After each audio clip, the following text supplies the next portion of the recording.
Good morning, Sam. I'm very well, very.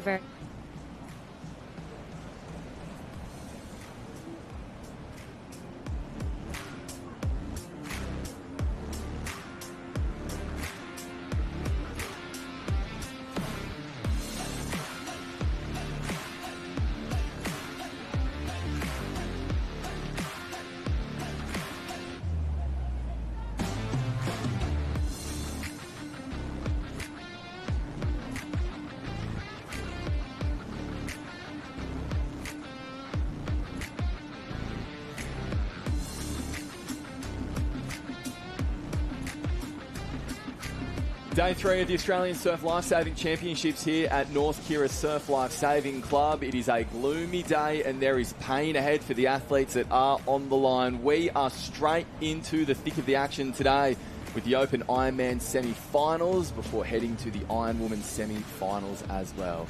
My name is Sam Jordan. I'm sitting alongside Christy Munro in commentary. Christy, it is going to be a huge day of action ahead. Yeah, good morning, Sam. We can have a look at the program that's up on our live stream at the moment. These are the events that we'll be bringing to you this morning. As you mentioned, we've got lots of Ironman qualifying rounds to get through, Ironwoman rounds and some Taplan relays as well. So a huge big program today leading into the weekend.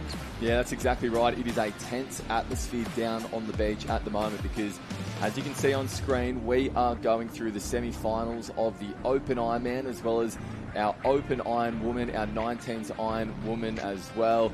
And it looks like there is not a lot on offer in the conditions as well. For a little bit more, let's head down to Wayne Drury on the beach.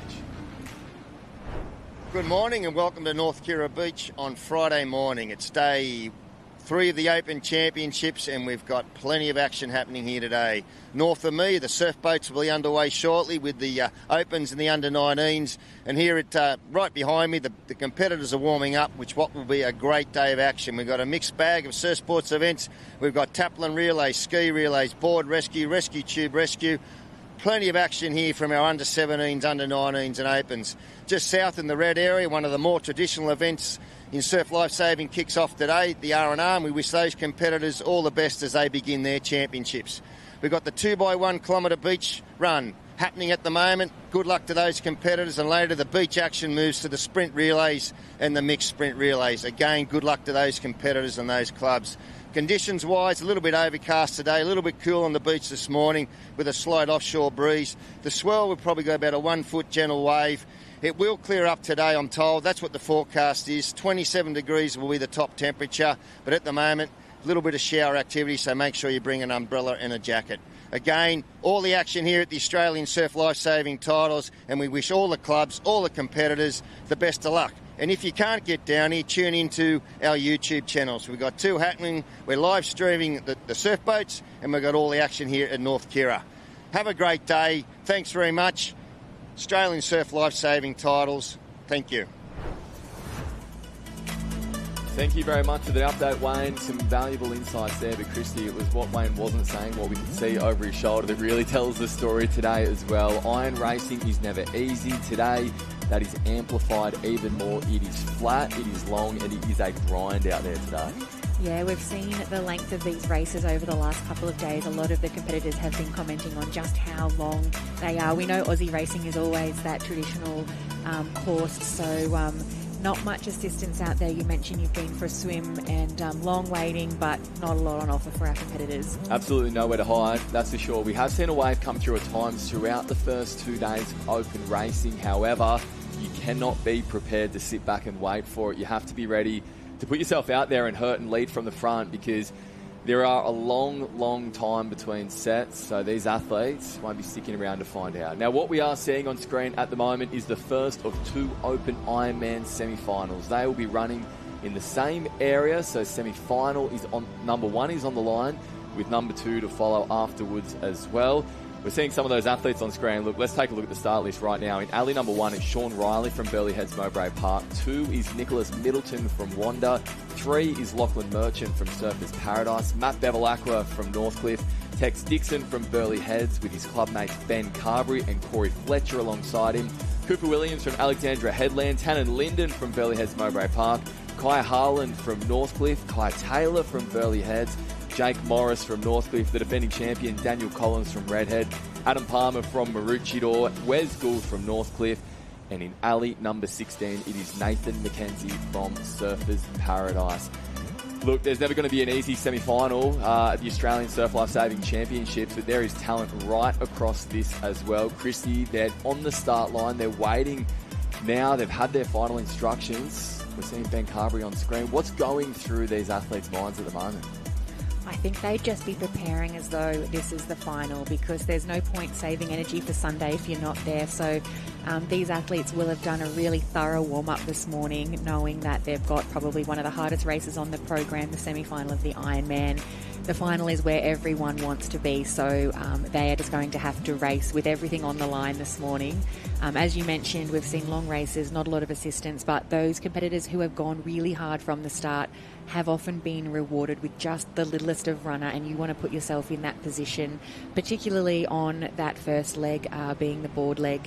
The board can pick up anything, and if you can get a bit of a jump on your competitors for the swim, that might just open up your whole race. Yeah, that's exactly right. Now, these semi-finals are taking place in the Orange Arena, which has been quite interesting over the last couple of days. There is a little bit of a rip to the north, that is the right of screen at the moment, and a bank straight in front, and now they are ready for a start. So we will see if there is a split in the field. There is going to be pace off the start in this opening board leg.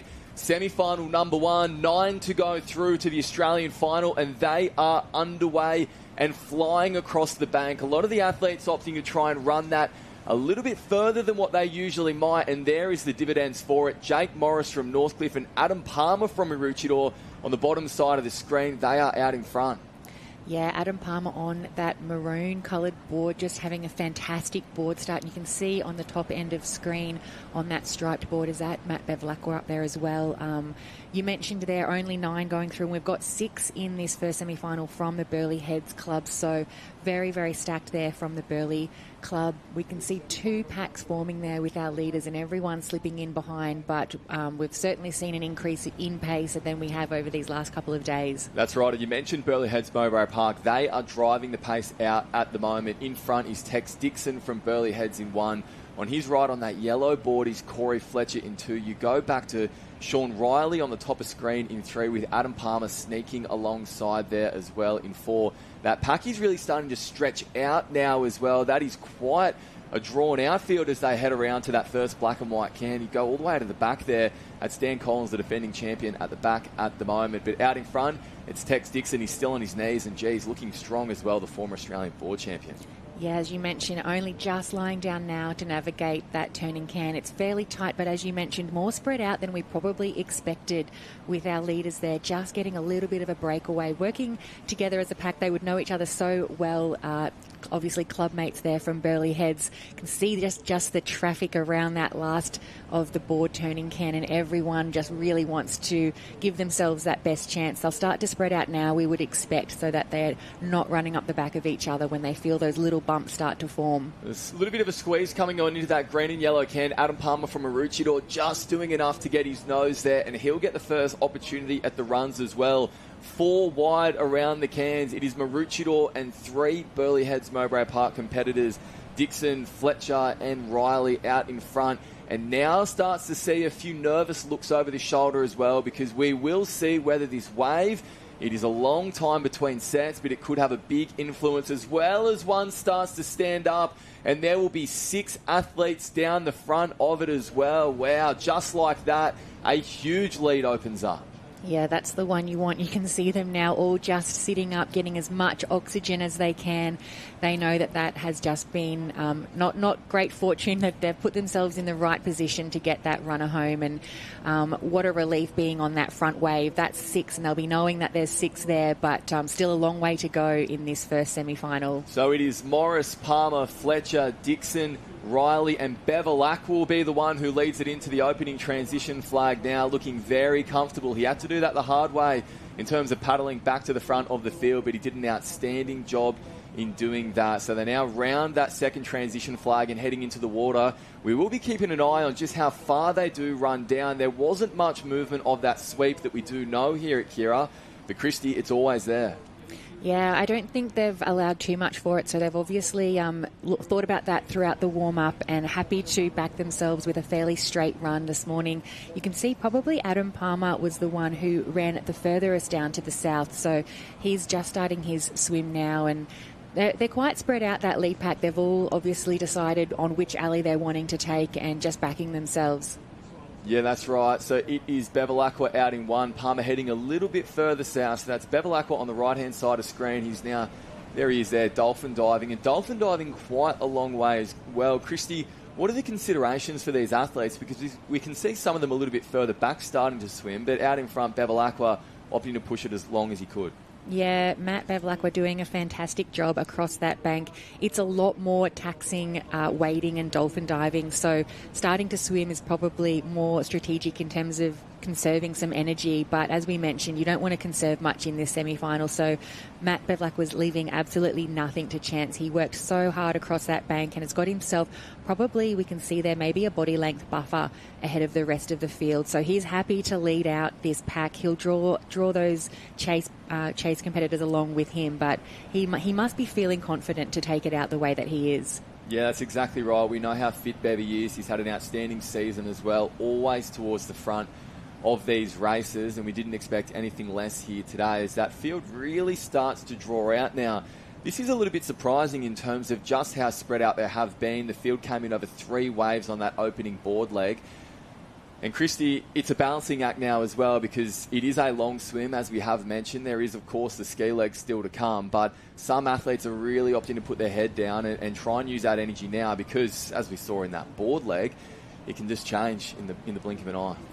Yeah, fairly small surf though, as we've been talking about, so we wouldn't expect anything hugely upsetting to happen in this final ski leg. So you could probably expect where the competitors come out of this swim leg essentially will be where they finish. So the men in the water will know that. They'll know that this is such a critical leg, and as we've been talking about, Matt Bevilacqua leading it out. The race is not necessarily up the front. We're really interested in, I guess, who's sitting in that 6th, 7th, 8th, 9th position. We can take a look there now. Cooper Williams making a massive move in the swim leg. He'll know he needs to use this, his strongest leg, just to really cement himself a spot going into that final ski leg. That is a huge move from Williams. He's now up into 3rd as they turn and start to head for home. We are expecting a couple of movers in this swim leg as well. Keep an eye out for Ben Carberry and the defending champion Dan Collins, who's arguably the strongest swimmer in this field, because they were further back than they would have liked in that opening board leg now as they start to head for home, and the field spreads out again as well. Christy, what are we seeing in these different lines? Well, we've been seeing a little bit over the last couple of days the competitors just heading to the north, searching for that wave. That's Bevy up on the top of the screen there. He's thinking he's going to find something, and we can see the other competitors happy to take a straighter line in. It's a bit of a 50-50. I think we've seen it work in some cases and not in others. These small waves, though, the swim leg is the hardest leg to pick up anything. So different to what we saw there on the board and what we will see in the in the ski. Those crafts will pick up the small bumps, but when you're down in the water swimming, it's a lot harder to pick up these very, very small swells. And now they are starting to come across the bank, and we are seeing exactly that. How many athletes will get down it? It is only 2 of those swimmers who did head back to the north as well. So we spoke about the decision to split up the line, and that is the reward for it. A rare body wave that looks as though it's going to go almost all the way back to the beach. Let's head down to Matt Poole at the beach. Pooley, that is a big moment in this race. Yeah, thanks, guys. That is a huge moment in a very important part of this race, the Ironman semi-finals. Matt Bevilacqua had an incredible board paddle after not a great start, and he's just backed it up with an incredible swim leg there as well. So the boys are just starting to hit the beach now. There's going to be 2 to stand up first. But look, there's still plenty of racing to go here. Sorry, my apologies. It's not Bevilacqua. It's Jake Morris. Jake Morris in 1, Cooper Williams in 2. So there's 2 going around. 6 more spots up for grabs at the moment with 1 ski leg to go, guys. Thank you, Pooley. What a big shake-up. Jake Morris is now leading them into his strongest leg, which is the ski. He was part of Northcliffe's ski relay winning team just 2 days ago. And now he's 1 leg away from booking his place in the Open Ironman final of Australia. Morris has been spending a fair bit of time focusing on his kayaking, but he is showing just how strong he still is in the iron now. There's the defending champion on screen, Daniel Collins from Redhead in that blue cap with the yellow stripe. We'll keep an eye out from him. A big move there in the swim leg, but it is going to be a very tense final leg here because we already have 6 athletes in their ski and paddling. And at the very front, it's Jake Morris in 1. In second place is Cooper Williams from Alexandra Headland. We can see Matt Bevilacqua there on screen in that red surf ski. Ben Carberry was next to him as well. So a huge move from Ben Carberry through that swim leg. He's the defending Australian ski champion, and he'd be liking where he's sitting right now. Yeah, our leader out in front, we've mentioned Jake Morris on that green ski. He's looking very, very comfortable, as is Cooper Williams sitting there in second. But as you mentioned, our defending champ, Dan Collins, could be in a little bit of trouble at the moment. He'll know he's sitting right at that cusp, which is exactly where you don't want to be in one of these semi-finals. He's going to have to put in a huge ski leg if he's going to qualify through to the finals on Sunday. Yeah, that's right. So Jake Morris out in front has opened up a big lead at the moment as well. That is 3 ski lengths back to Cooper Williams in second. Bevilacqua just starting to drive the pace ahead of Ben Carberry. I mean, we'll try and pick up who that is in 5th place as well as they make their way towards that first turning marker. Jake Morris already around it now. Christy, there's no holding back from here though, is there? There is a half a leg to go, and Jake knows that he's in a very dominant position, but the rating is still very high. It's all or nothing from here. Yeah, he'll be feeling fairly comfortable. It looks to me like he's got a little bit in reserve. Very, very strong around those apex cans, and he'll know that he hasn't even had a look around, so I'm assuming he'll know he's got a little bit of a lead, and he'll start to pick up the rating now as they head towards the beach. You can see just the smallest of bumps are really pushing those skis along. So a clear leader out in front. We go back to our pack of 4 who are chasing, and then the race gets really interesting after that. We've got 6, 7 and 8 coming around. I'm assuming we're taking 8 through to the semi-finals. The word from the beach this morning is that we are taking 9 through because of how many there have been taken through the women's round. That was from the sectional referee, and although that may have changed in the last half an hour, that was the message that was communicated this morning. So we are looking for 9 at the moment as this field is strung out a very long way. Out in front, Jake Morris. He's on his first senior Australian kayaking team to tour Europe this coming winter, and we can see why at the moment, looking incredibly strong as a little wave starts to stand up. So everyone's starting to put the foot down now. Ben Carberry, the defending Australian ski champion, he's moving up into second and looks as though he's going to get a nice little ride back to the beach with Cooper Williams sitting alongside of him. So those 3 are safe. Another wave standing up behind for our next 2. And then we start to turn our attention to what is happening at the back, because 9 are going through to this final and some very nervous moments ahead. Not for that man on screen. He sticks his tongue out. He can't believe it. He's very happy as he gets to run up the beach. Chrissy, that's a great feeling. It's a fantastic feeling. Yeah, Jake Morris there taking out this first semi-final, and that's a look of relief. You've got the job done, so he'll have a little bit of a look now. I think that's the first time I've seen him look over his shoulder. You can see Ben Carberry coming up there in second place. Cooper Williams in number 3, all having a bit of a look around to see who is chasing, who will take those remaining 6 spots. So our top 5 are safe to the beach. There is a wave behind with 4 on it, so it does look like that is now a clear-cut what we are seeing at the moment on screen, I do believe they may be missing out on progression through to that final. We will wait for confirmation as the athletes sprint towards the line to make sure they finish it off with everything they have. And it does look as though our defending Ironman champion of Australia, Daniel Collins, has been eliminated.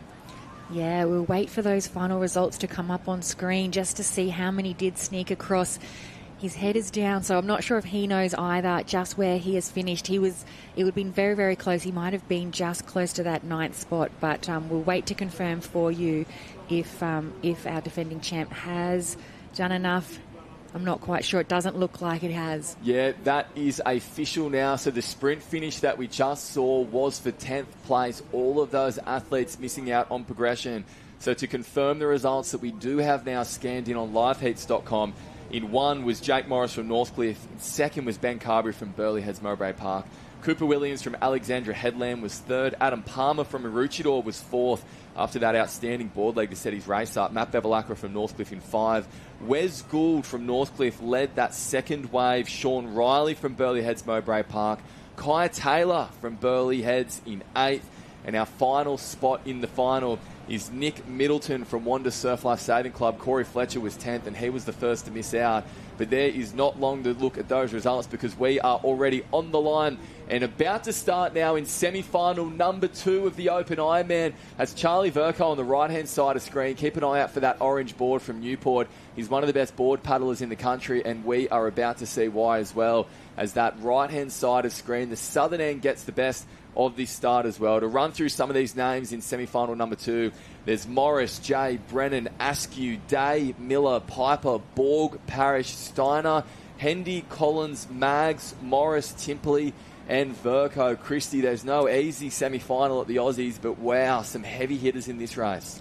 Yeah, as you mentioned there, Charlie Verco getting a fantastic start. We have seen that a little bit on the southern end, getting a great run out all over these past 3 days for the Aussie champs. So they would have just seen the big upset that we saw in semi-final number 1, and that only adds to the nerves, doesn't it? Just knowing that the defending champ missed out, it doesn't give you much of a great feeling going into a semi-final. Just knowing that any one of these men really could book themselves a spot on any other given day. So we know only 9 spots up for grabs. They're a little bit more tightly bunched than we saw in that first semi-final.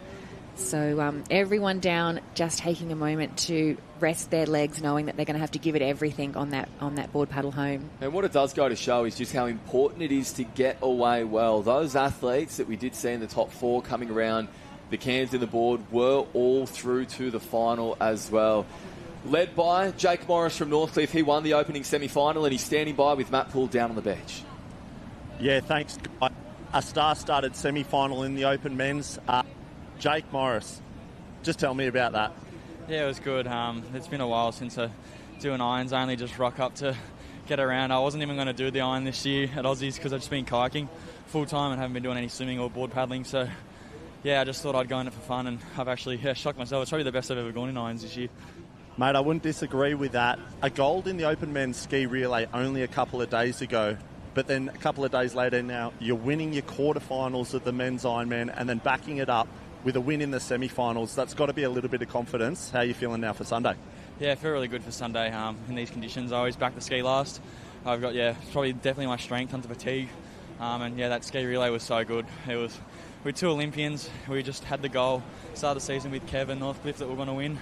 And we went and did it, and then, just need to get through this iron because yesterday I had a little mistake in the ski, which I thought I would get to the final, but that little mistake cost me. But it's good to get to a final on Sunday in the iron. Absolutely, mate. You've booked your spot in Sunday's Ironman final. You're looking red hot. Let's see you surprise everyone again. Yeah, that's the goal. Thank you, mate. We'll cross back to you guys in the broadcast. Thank you very much, Poole, and congratulations again to Jake Morris. He has had an outstanding carnival, and there is more to come. Focus now, shifting back to the water with semi-final number 2, and that is our opening board leg. Unlike what we saw in that first race, there is a lot of athletes on that front wave. In fact, it could have been 9 on that front board wave. Yeah, Sam, you're exactly right. 9 have come across now, so we count them around 1, 2, 3, 4, 5, 6, 7, 8, 9. We'll see how much of a gap they have made. Not a lot. That chase pack will be working really hard together.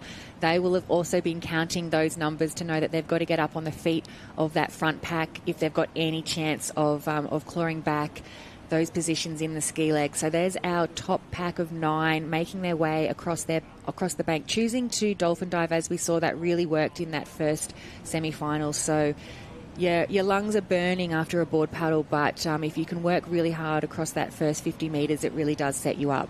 Yeah, that's right, and plenty of pace in that transition as well. Zach Morris moving towards the front after Callum Brennan from Currumbin did start to push the pace with Finn Askew from Surfers Paradise there as well. 3 of the fastest guys across the bank, but look at that advantage that Northcliffe has opened up out in front. That is very impressive to be able to dolphin dive that kind of gap in such a short space of time too.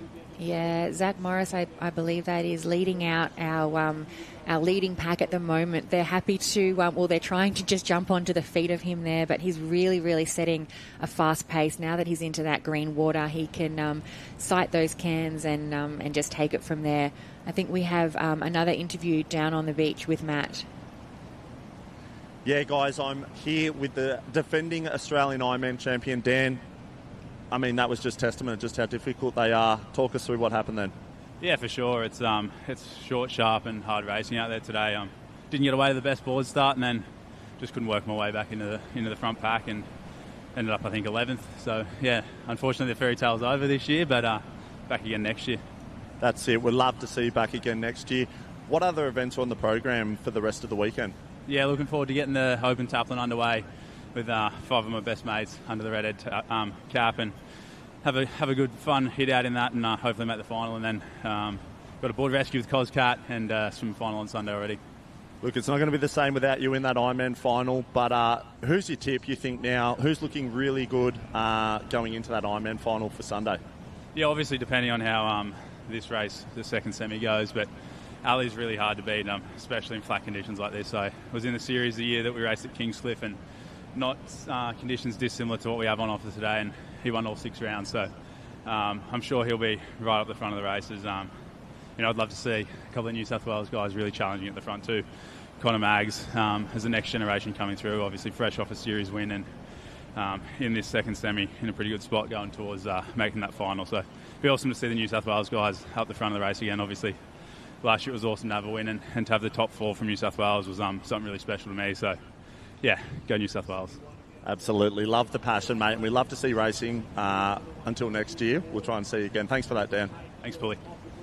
Thank you very much, Pulley. Yeah, Dan Collins, always a humble champion. It's not easy to front up and dissect a race like that just after the disappointment, but it's a testament to him as a champion and an athlete as well. But Christy, focus now turns back to the water. We saw in that first semi-final that the swim leg was really where the race was shaken up, as we can start to see a few little swell lines standing up. Will any of these waves be able to push our athletes home? That is a question at the moment, because unlike the first semi-final, the pack is heading back into the bank on the same line as well.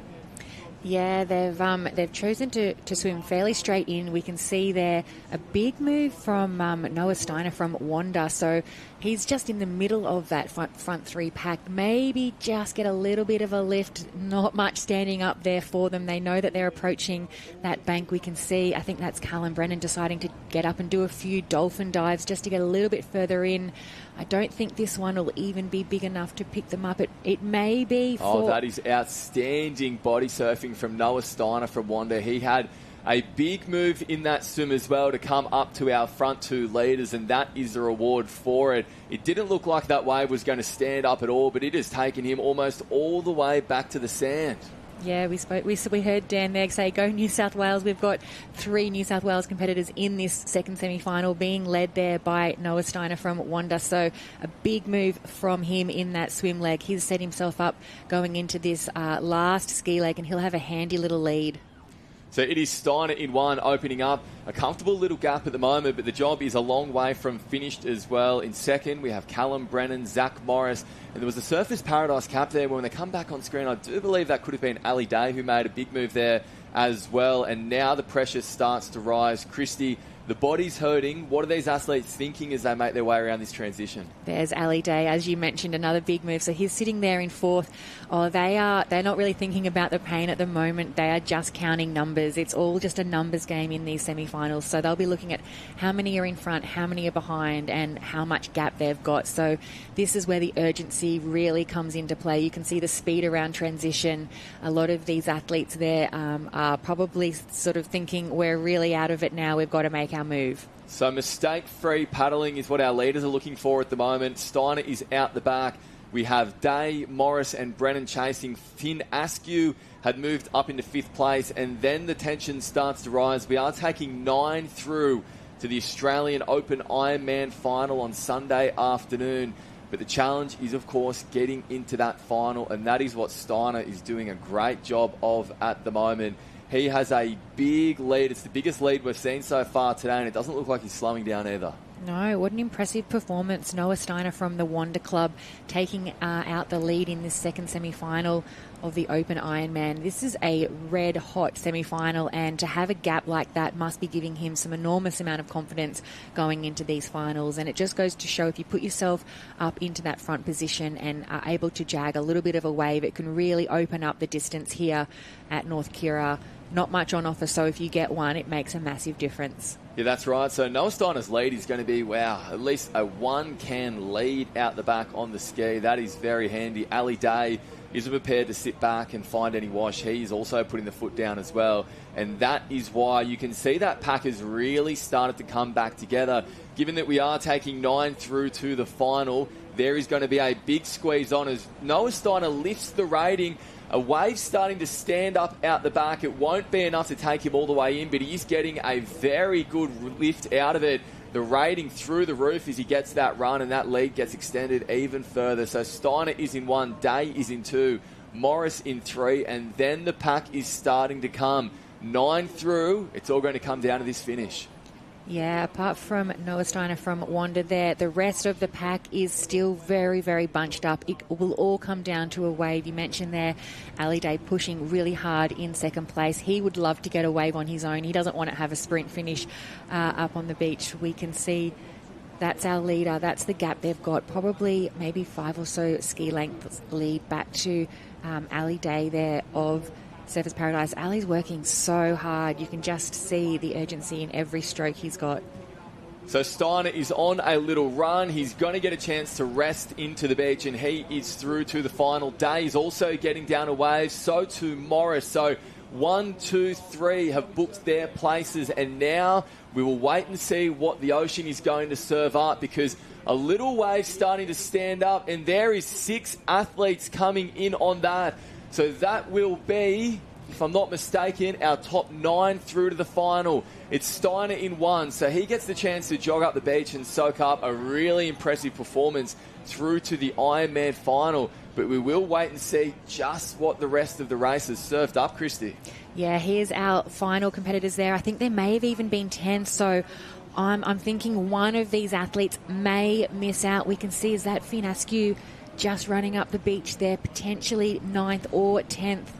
So there's Morris coming across the line in what we believe to be 3rd.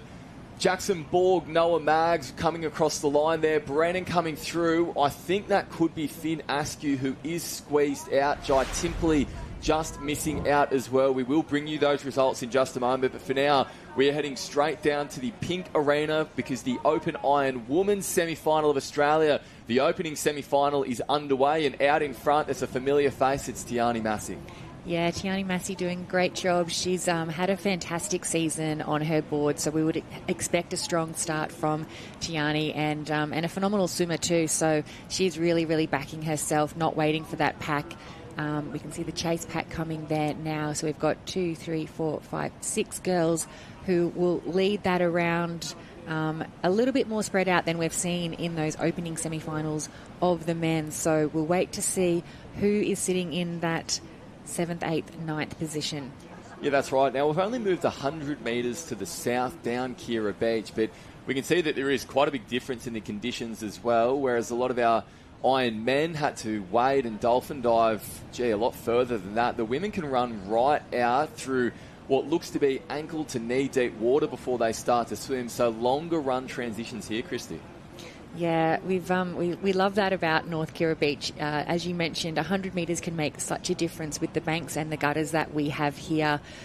So it does look like a very, very flat arena. The women have had to negotiate really no white water at all on their way out. They're settling into this long middle leg, the swim leg. We can still see that first top pack of 6 women, and I think that second pack of 6. So two clear, distinct packs as we head into this second leg of the Open Ironwoman semi-final number 1. Of course, you can follow all the results at liveheats.com. That is where the results are, and we do have those results for that second Open Ironman semi-final as well. As we saw, it was Steiner in 1, Day in 2, Morris from Northcliffe in 3, and then came the sprint finish. At the front of that was Connor Maggs from Newport, our Shaw & Partners Iron Series champion. Nathan Jay from Burleigh Heads Mowbray Park came through for 5th, ahead of Jackson Borg from Newport. Joel Piper from Burleigh Heads Mowbray Park was 7th. Callum Brennan from Currumbin was 8th. Then claiming that final spot into the Open Ironman final was Odin Parrish from Burleigh Heads Mowbray Park. So that meant Charlie Verco from Newport, last year's Ironman medalist, he misses out in 10th. So too does our world champion Finn Askew from Surfers Paradise. So cutthroat racing with only inches between them at the end, but that is the conditions that we are being served here at Kirra Beach today. For now, our focus remains on the Open Ironwoman semi-final, and unlike the Ironman semi-finals that we have seen, the pack is very closely bunched together, Christy. Yeah, you can see semi-final number 2 just on the right of screen, and we had almost 4 boards right across the screen. They've just gone into a little bit more of an arrow as they are forced to going around that turning can, but hugely fast second semi-final. I'll try and bring up some of those names there. We would expect to see Naomi Scott up in that front pack of semi-final number 2. As we look back to semi-final number 1, you can see there Georgia Fitz has made a massive move, taking the lead in that swim leg, ahead now of Tiani Massey. I would believe that's a Newport cap, probably Lizzie Wellborn up there as well. So a big move there from Georgia Fitz. She's not wanting to leave it to chance, happy to sit in second or third. She's really bringing it to those leaders.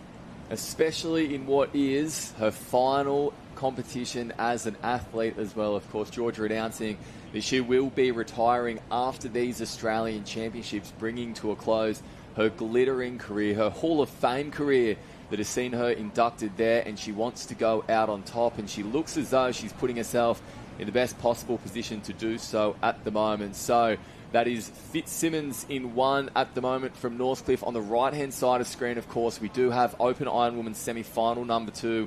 Looks as though we could have Annalise Kibble out in front. Before that wave came through, 6, 7 athletes on that front wave, and they're going to have to push it back through that gutter as well. One of our athletes on the bottom of the screen just coming off their board there as well. Not what you want to do at this stage of an Ironwoman semi, but these are the stakes that they are racing for at the moment. So both semi-finals of the Open Ironwoman are in the water. What we have on screen now is semi-final number 2. Yeah, look at that pack. So we did see Annalise Kibble doing a fantastic job trying to get a little bit of a lead. It was all swallowed up as she was joined by 7 or 8 girls coming down that front wave, all opting to pop on the goggles. We can see there Naomi Scott wasn't one of those leaders. She may have been the competitor who did unfortunately have a tumble off her board, so she's having to work really hard now to get herself back in this race.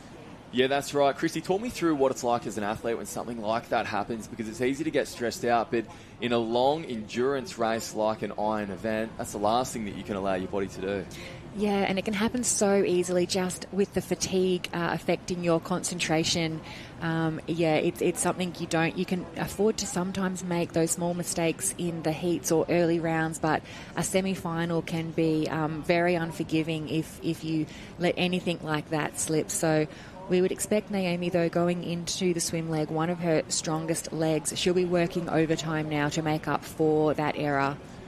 Yeah, that's right. So this is a split screen of the 2 Ironwoman semi-finals. On the left is Ironwoman semi number 2. On the right is semi number 1. So you can follow along the start list and, of course, get the results for all of our events at liveheats.com. And this is a really exciting morning of racing. We have seen the Open Ironman Final of Australia decided. If you want to see that start list again for Sunday, you can do so at liveheats.com. This is semi-final number 1 in the water. It's Fitzsimmons and Massey out in front. Yeah, they've broken away with a nice lead now. Tiani Massey there on the pink and aqua ski, and Georgia Fitz there on the white ski, just opting to give themselves quite a lot of space. You can see the gap there now, back to third and fourth. The chase packs, their ratings a lot higher, but our leaders are feeling fairly comfortable, and they've done the hard work now. So if as we've mentioned, if nothing goes wrong, you would expect Georgia Fitz and Tiani Massey to qualify from that position. Yeah, that's right. That's Carla Papik from Burleigh Heads Mowbray Park, who is driving the pace on that red ski. Lizzie Wellborn from Newport on her left as well. Papik having an outstanding summer, arguably her best summer as well, and her ski paddling has been at the forefront of it. So they are not going to be content and sit back. They have seen what those Ironman semi-finals have been flipped on their head in a way with these waves when they do come through. Out in front, it's Massey and Fitzsimmons. That's quite a handy lead at the moment, back to Papik. Wellborn, Piper Harrison's in that pack as well. We are waiting for confirmation on how many they are taking through to the Ironwoman semi-final. We do believe it is 9, just like the Ironmen. But either way, they do want to get to the beach regardless, nice and comfortable, and not be left a chance like that. Yeah, well, that's our top 7 and 8 just sneaking into screen now. So that's our top 8. You can see there 9 and 10 are having a massive battle around the cans. The beauty of having the ski leg last, you can clearly count exactly where you are sitting in that pack. So we can see there Tiani in 1, Georgia Fitz in 2. We go back 3, 4, 5, 6, 7, 8. So 9 and 10 are neck and neck, just coming around that last ski can there. So that's where the race is at for this semi-final number 1. Not over now, though, for our leaders. They have not let up that pace. We've seen that just the slightest of runner can really upset these races here at North Kirra. So they will be just not looking around but feeling underneath their ski for any little lift. And you can see that now, just sitting underneath Georgia Fitz. Tiani looking to the side, she can see there's a small bump that she's chasing as well. Yeah, a few little waves starting to stand up, not just for our leaders, but also for that first chase pack as well. That does look like it is going to bring them comfortably through to a spot in the final. It's Fitzsimmons from Northcliffe in 1, Massey from Maroochydore is in 2. Then we have 3 on the next wave. One more that does look to be Piper Harrison from Newport, who looks as though she will be safe as well. So, Christy, we're starting to see the smiles come on the faces too. Relief to be into that final. It is relief. You can see Georgia there. She's made it through, as you mentioned, potentially her last ever final here at the Australian Championships. But we look to the chase pack. That's 3, 4, 5, 6. So all safe through. They will know that, but still happy to get themselves across that line. Not a lot of dawdling for our semi-final. And now the race will be on for those final 3 spots, because we do have 6 coming through as well. Northcliffe, Burleigh Heads, Newport, and Newport all through to the final. That is 6, 3 more to come. Gemma Smith-Welch is coming up the beach. I do believe that's Claudia Rose Slavin from Burleigh Heads Mowbray Park. They will be 7 and 8 and 9th across the line there. So is that our cutoff? I think it might be Gemma for a spot Smith in the final, which means Gemma out. Smith from Newport does come across the line in 10th with those top 9 athletes going through. Not much given in a semi-final of Australia, but wow, the stakes are so high and the quality is even higher. You can see some of our athletes are on their haunches across the line. That is how much it hurt at the moment. As the second semi-final heads into that final leg, and this does look to be a lot more bunch than what we just saw, Christy. Yeah, we saw that from the opening board leg in this second semi-final. The pace is really, really on. Nothing separating our semi-finalists here. A little bit of a whitewater too, just for our ski paddlers to navigate. We haven't seen that a lot in our opening rounds, so it doesn't slow them up too much. As we can see, our lead pack heading out there. We'll count them through 1, 2, 3, 4, 5, 6, 7, 8. So 9 clearly in the water there. But our 10th and 11th places not far off. It looks like it might be our competitor there from Sunshine Beach, Electra Altram. Yeah, that's right. So Naomi Scott is up there at the front pushing the pace at the moment. Lana Rogers in 2, Lily O'Sullivan in 3. But it is still wide open, this race. We just saw that in semi-final number 1 as well. If you want to see those results as they are made official, head to liveheats.com. I do believe it was Claudia Kelly from Northcliffe, who came across the line for that 9th and final spot into the final. And that is the rush. That is the tension that these athletes on screen are feeling at the moment in semi-final number 2. It is a lot closer racing. Dominic Stitt making a big move from Alulabar. She's on that yellow scale on the inside, moving up into 3rd place as well. On her outside is O'Sullivan. Kibble from Newport is right there. And now we do have a gap starting to open up. So we do have 8 athletes out in front. Or is that 7 athletes? My eyesight was never great, Christy, but 7 are now out in front with a decent gap back to 8th and 9th place. So, Christy, as they start to head for home, what are these athletes thinking? What's going through their mind? And how do you just keep your mind on the job, which is getting that ski back to the beach as fast as possible? Yeah, well, we haven't seen a lot of breakaways in this second semi-final, so the pace is really on. It almost looks like we're watching a single ski race, not the third leg of an Ironwoman race. I think that is our top 9 on screen, so, our top 7 with our 9 just following behind. I think there is a little bit of a gap then back to Electra Altram, who's sitting in that 10th position, so that's the danger zone. Electra will know that. She'll be giving it everything in this final ski leg.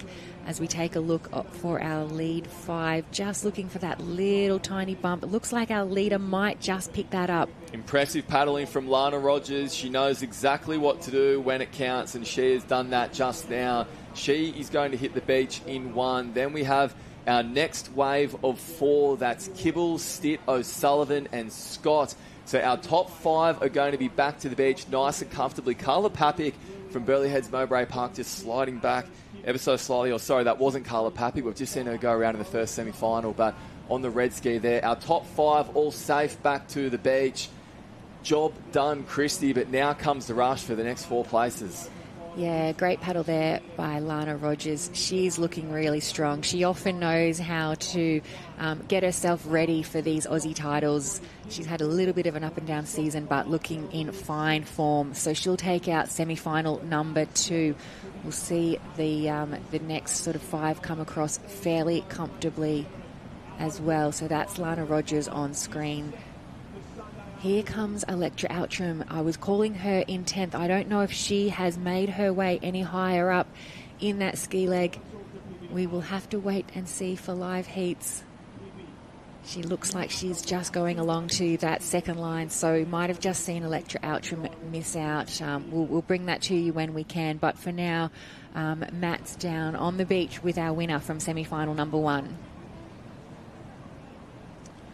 Guys, I'm down here with Georgia Fitz. They're hard to make, but you've done it again. Tell us about that Ironwoman semi-final. Oh my gosh, you wake up on the Iron semi morning and your tummy's filled with butterflies. You're just so nervous. You just want to be in that final. So I'm so happy that I can round out my career just being in the final and being able to enjoy it on Sunday. And they are so tough to make. We just saw some really amazing girls go out. So unfortunately, that's the name of the game. But yeah, I'm so happy that I booked my spot on Sunday. You've somewhat had the fairy tale already with the big win in the Shannon Eckstein Ironman Classic. Would this be the icing on the cake, we'll call it, to go? Would it be your 4th Australian title?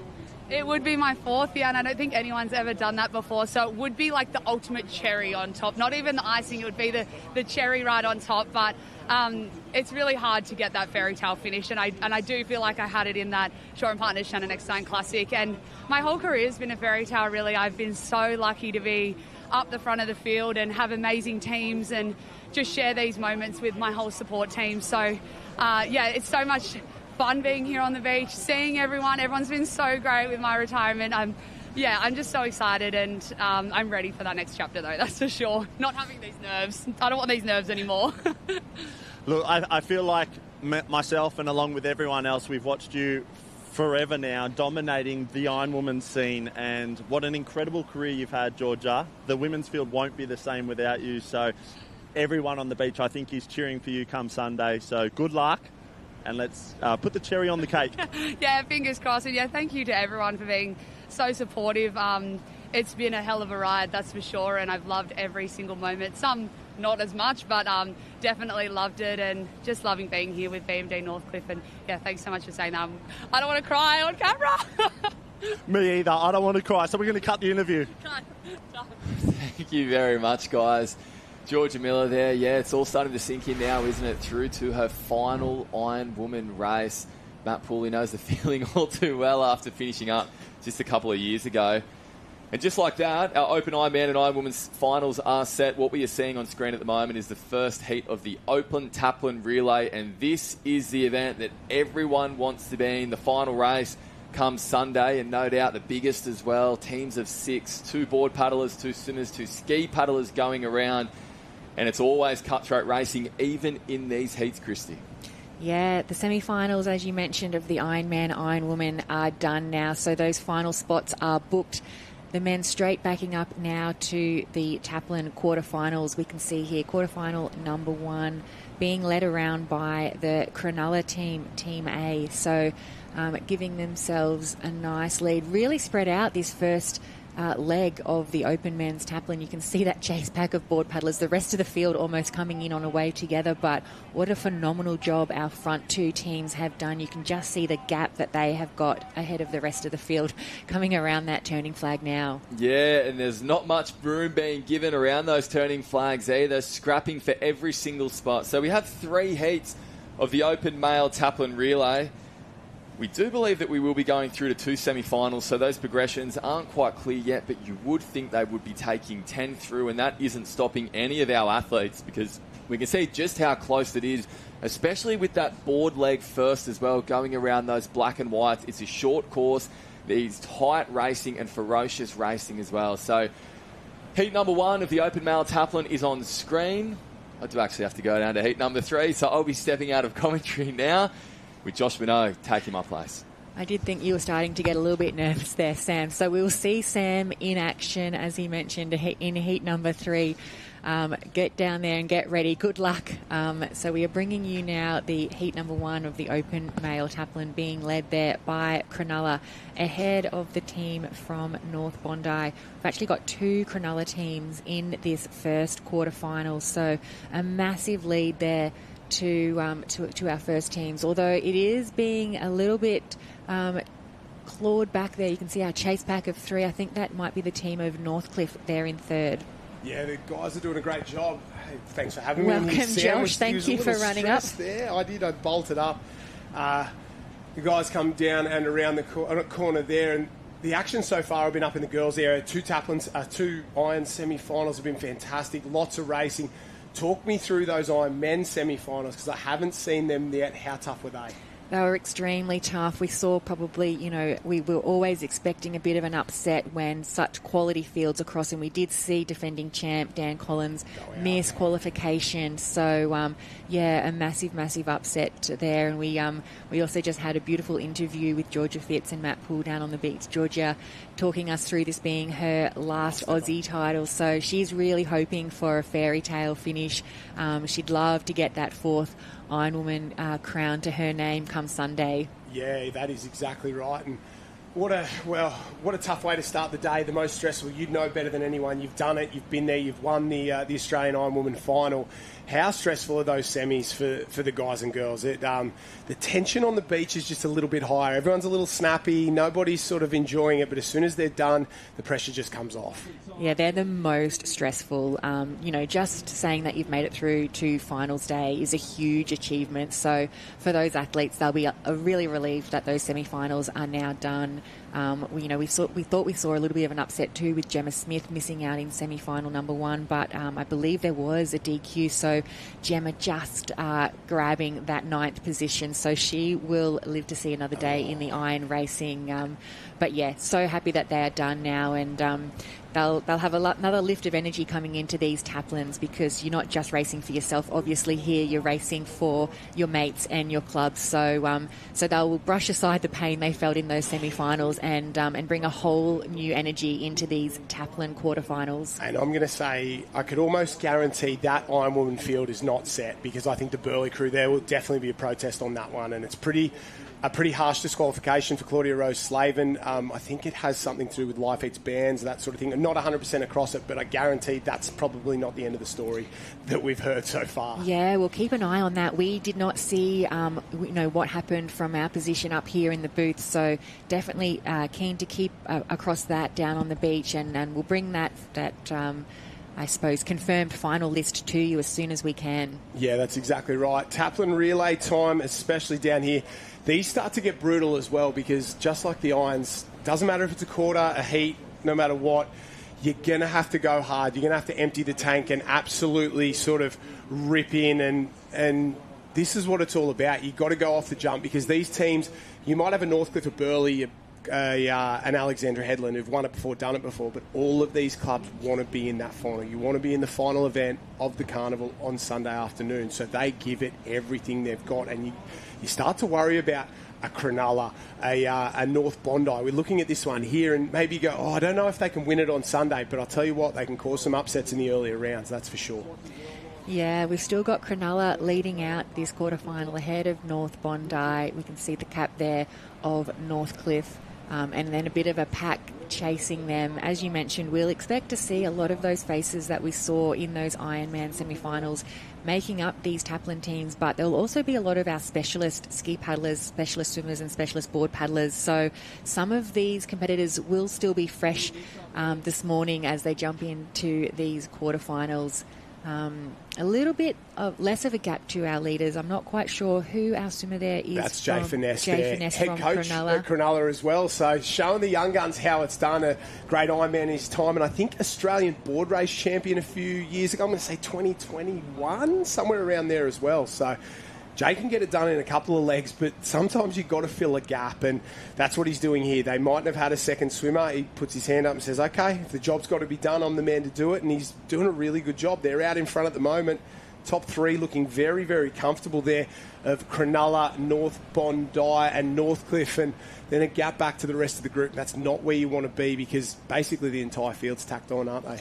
Yeah, you can see a little bit of a move there from the Northcliffe Club, just swimming up alongside our swimmer from North Bondi. So a little bit of a tussle around that last green and gold can, but they're fairly strung out. And as you mentioned, you don't want to be back in that pack where you can just see a thrash of arms and legs as they make their way back into the shore. We've seen across those Ironman and women races a few of our competitors deciding to go a little bit to the north, searching for the smallest of waves. I think our lead pack are opting to do the same. Sometimes it pops up there for them, sometimes it doesn't, but you want to give yourself every chance of just getting any little bump here in this swim leg. Yeah, they're doing a really good job. That is for sure. The boys looking comfortable out in front. This is... Well, I guess the difference between somebody who's a pure swimmer there from Northcliffe and somebody who's a great swimmer in Jay Finesse, very, very good at what he does, but he's a surf swimmer there, and you see how smooth they are. And just like you said, they start to split, a couple of different lines. They would have picked something on the shore there, but have a look at that technique. Very, very good, and that's why they've gone from sort of fourth into the water up into first place there. And Northcliffe's so strong in the swimming side of things. Little wave, little push. No one will get down it, will they? Out in front, our leader cracks that one. So right line, right place, and what a great display of body surfing. Very, very good. And Northcliffe out in front. They're rolling at the moment. I think that is Ruben Rees there doing a fantastic job. I think that's him in that one starting to work his way home. No, one of the other boys there from the Northcliffe. I can't quite pick who it is. He starts to work his way back to the beach. He's done a fantastic job. And down on the beach, Matty Poole in the thick of it at the moment. Northcliffe have come to the front. Yeah, Joshy, thank you for that unbelievable swim and display of body surfing there from Ruben Rees. I believe he's in Northcliffe's B team. So they've got a nice little lead at the moment, but there's a big pack still just coming in, making their way back to the sand now. So still a few more spots up for grabs, plenty of racing left. Let's strap in. Yeah, there's already been plenty of drama down on the beach today. It's pretty incredible that Ruben Rees, I think he was third across the line in the surf team or second across the line in the surf team earlier in the week, and he's in the B team for Northcliffe there. They'll have Bailey Armstrong and Nick Sloman go, so two absolute champions in that Australian open water setup. Around now, another Northcliffe team, North Bondi there. Cronulla still doing good things. Kirra was in the mix. Currumbin, Swansea, Belmont, tag and go, and have a look at the young gun there go. He knows he's up with the big boys, and that's what it's about. Being young and hungry, and you get your shot at some of the big names in the sport. And I don't think many of these young guys can avoid having a little crack and maybe swimming over the top a couple of these older lads, because I know They're young, they're confident, and you see it now. You're a nipper coach there at Alexandra Headland. The confidence on these juniors, I've never seen anything like it. They've got great skills, they're fit, and they're big. Yes, and you can see them they lift to another gear when they're racing for their club and their team, particularly if they're out of their age group. They know they need to bring something really, really special, I guess, to earn their spot in these teams. And it's great to see them stepping up to fill a position. As we know, 6 people are in these Taplan teams, and sometimes you do need to call on some of your younger age group competitors who are doing a phenomenal job to bring their teams here into this semi-final and sitting on that cusp, so they may just make it through if he can get the job done in this swim leg. Yeah, that is exactly right. We've got the Northcliffe B team out in front at the moment. What a team. We'll talk about them. Ruben Reeves, we saw him swim. Mitchie Morris, Joey Collins, Corey Taylor, and Olympic gold medalist Tom Green. So the B team has an Olympic gold medalist in it. It doesn't make any sense to me at all. It's insane. And that's nothing against the A team ski paddlers, because they've got other Olympic gold medalists and medalists in there as well. It's a tough team to make. Yeah, very tough, that's for sure. They obviously won the ski relay with Jake Morris, Riley Fitz, and I'm expecting maybe that they'll be the 2 ski paddlers in the A team, and Tommy Green.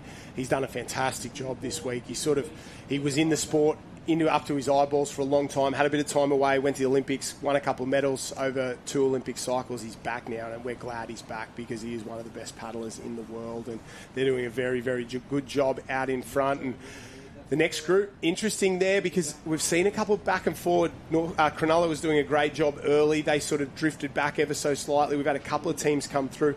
There's a few teams with good swimmers here. Currumbin, watch for them to start to go to work. They've got the Brennan brothers swimming for them, and does it get any better than that? They might have the best swim combination outside of Northcliffe in this Taplan relay, so watch for the Currumbin boys to make big moves through the middle. Yeah, Currumbin still sitting there in 1 and 2. You mentioned, Northcliffe sitting there in 1 and 2. Currumbin making a massive move. They also love to get the points on the board for their club. They're a very traditional, very proud club sitting there. Yeah, I think they've moved up into 3rd place alongside the other Northcliffe team there, so that's where the big moves come from. Riley Brennan swimming for them. He is a big lump of a lad and doesn't mind getting a little physical around the cans. All fair, no dramas at all. No one has any issues with it, but he's a big lad and he's hard to get around, and if you try and go over the top, he's not letting it happen at all. So he's doing a very, very good job. Still Northcliffe doing their thing at the moment, looking very, very comfortable there. The gap, that's the chase pack there. Northcliffe, I think that's the Northcliffe C team. Is that the other one of the Northcliffe teams in here at the moment? Northcliffe C team, yep, doing their thing at the moment. Maybe Louis Clark, I can't quite pick up who their swimmer is. Currumbin as well, going very, very well. And then that next chase pack is starting to break up on the way home. A couple of these guys putting the hammer down. Expect big moves as well from the likes of Terrigal. They've got some really good swimmers in there as well. They'll make a big move in the middle here, the club from the Central Coast of New South Wales. Yeah, we've been talking all morning with these qualifying rounds. We're keeping an eye on our top 3, but the race really sits back in the pack there around that 7th, 8th and 9th position. So the ski paddlers of these teams will be feeling quite happy with the lead that they'll be getting going into their legs. But if you're watching your swimmer come in and you can see them sitting in that cusp, you'll be quite nervous as a ski paddler on the beach. Yeah, that's right. You're gonna have to fight it out. And when you're paddling last, there's one of 2 options. It's going to be nice and easy, you're out in front and you're cruising, or you're going to be fighting the entire way. And you hope for the first, but more times than not, it ends up being the latter, and you end up in a bit of a fight with 5 or 6 other teams. So you can either have it easy or really hard. There is no in between. No, that's right. And these swimmers are going to know they're going to try and give their club mates every chance that they've got, every little bit of lead that they can give them. We can see some whitewaters now just picking up. That looks like our 4th, 5th and 6th competitors. Our leaders are now up and wading through transition. So that's our top 3. It does look like Currumbin might have almost snuck to the lead there with our 2 Northcliffe teams. We'll head down to Matt, who's got a closer look in transition. Yeah, fantastic swim there from Riley Brennan of Currumbin, just moving up and into the lead now, but he's followed very closely by the Harlan brothers of Northcliffe's B and C team there. Terrigal around in 4th, Kurrowa, and then we've got Seacliff there. So this race is just starting to heat up around that red zone right now. Only a couple of spots up for grabs, and look, when you're racing for your club honours, these boys are leaving nothing to chance.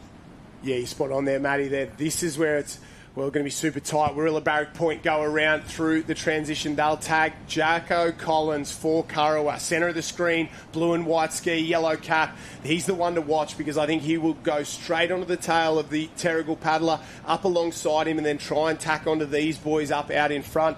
The man in the middle on the red, that's Tommy Green. He's your Olympic gold and bronze medalist, I want to say, or golden bronze medalist. So he's got a couple at the Olympic Games. It's hard to keep up with how many gold he's got, but he was part of that K2 setup there, and he is one of the best paddlers in the world. If the Olympic medals don't sort of let you know, it's his ability out here in these ski relay ski races that'll show it, and he's coming to the front right now. But the three guys here, they'll just be giving each other a bit of space, making sure they don't clip paddles. They'll let Tommy go, they'll tack on and let him drag around here, because when the big fella starts to wind up, you just sit back, relax, and use that wash. Yeah, huge amount of pace there for our top three competitors. You can see Northcliffe just edging in front. There is Tom giving himself nice clear water. Northcliffe also sitting in second place, just pulling a little bit away from our team from Currumbin, though very, very comfortable in our top three. We'll take a look back there now into fourth I think position. Terrigal's still hanging on. Yeah, in fourth place. So Tom Green in one for Northcliffe. That's Corey Hill in two for Northcliffe as well. World downwind champion, Molokai champion. He's not too bad either in the C team, a world champion there. The boys going for, it might be Huey Munro. I don't know who's paddling for the Currumbin Club. Then Terrigal there. Jacko Collins has gone to the front of that next group. North Bondi not too far away as well, but that's where it gets interesting. West Beach there. You can see Warilla Barrack Point in the background. A little wave starting to come through as well. This might pick one or two of them up, and that is the danger zone. That next group, our leaders looking very comfortable though. Yeah, you mentioned there Warilla Barrack Point. I think they are sitting in 10th position, so really nothing splitting that 8th, 9th and 10th. So that's where we can see the race is on. A little bit of a bump forming out there now, so this could bring the backmarkers all the way through. But as I say that, here's our top three. They are just going to pull down this wave, which will set them up comfortably. A nice smile on the face there of Corey Hill. He's happy that he has come through the beach side, the surf side of that race. Yeah, we talk about Corey Hill. Oh, he's just gone sideways. Commentators' curses on. Corey Hill, he comes from a surf background. Second in the Coolangatta Gold, former Shaw & Partners Kellogg's Ironman Series competitor for a long time. He's won ski races at Aussies. He's done it all now over in the ocean paddling world. But he's no dramas at all. He knows what he's doing. A couple of teams getting off the beach now in the other arena, I think, but big Tommy Green works his way through transition. Pulley, the top three looking really comfortable at the moment. They've got a gap, but it's that next group where things will get interesting. There's a couple in there that'll be really under pressure. We've seen 5 through in transition now. That's 6th, 7th and 8th spot is North Bondi at the moment. So Manly and Warilla Barrack Point have got to fight tooth and nail for this last ski leg if they want to book their spot in Sunday's Taplan final. Thanks for that, Matty. Yeah, we can see our three very comfortable. Jaden Erskine in second place there. Terrigal's tacked on. They've done a really good job. Great transition there, hanging in. And this is what we talk about. These are three teams at the front there that you'd expect to be in the final. Terrigal, not you wouldn't expect them, but maybe an afterthought. Nobody would be jumping up and down except the Terrigal guys, and they're in this one up to their eyeball. Through transition here, the boys will jump in, tag off and away, and all these teams are under the pump. Swansea Belmont, that's Seacliff, they're the black cap. Swansea Belmont's the green and white. They're all chasing these guys out in front. Northcliffe, Currumbin, Terrigal, Northcliffe and Kurrawa are your top five at the moment. I'd almost say they were home. It's the next group that we're worried about. It's the next group. If you're in there, you're going to be stressed. Yeah, our top five on screen at the moment, as you mentioned there. Terrigal were probably the biggest movers in that first ski leg, as were Kurrawa, as we would expect from Jacko Collins, really bringing his team in to that 5th place. That might be 6th, 7th, 8th and 9th on screen at the moment. Yeah, West Beach, Cronulla, North Bondi and Warilla Barrack Point living life very dangerously. That is the red zone bubble. The Warilla Gorillas, they've got a couple of teams in this one. This is Warilla Orange here, and I think they've got Warilla White in another quarter final. So they can get themselves through to a semi. One of the smallest clubs, I would say, in this, but they punch well above their weight. we were trying to talk about their best ever Taplan relay team.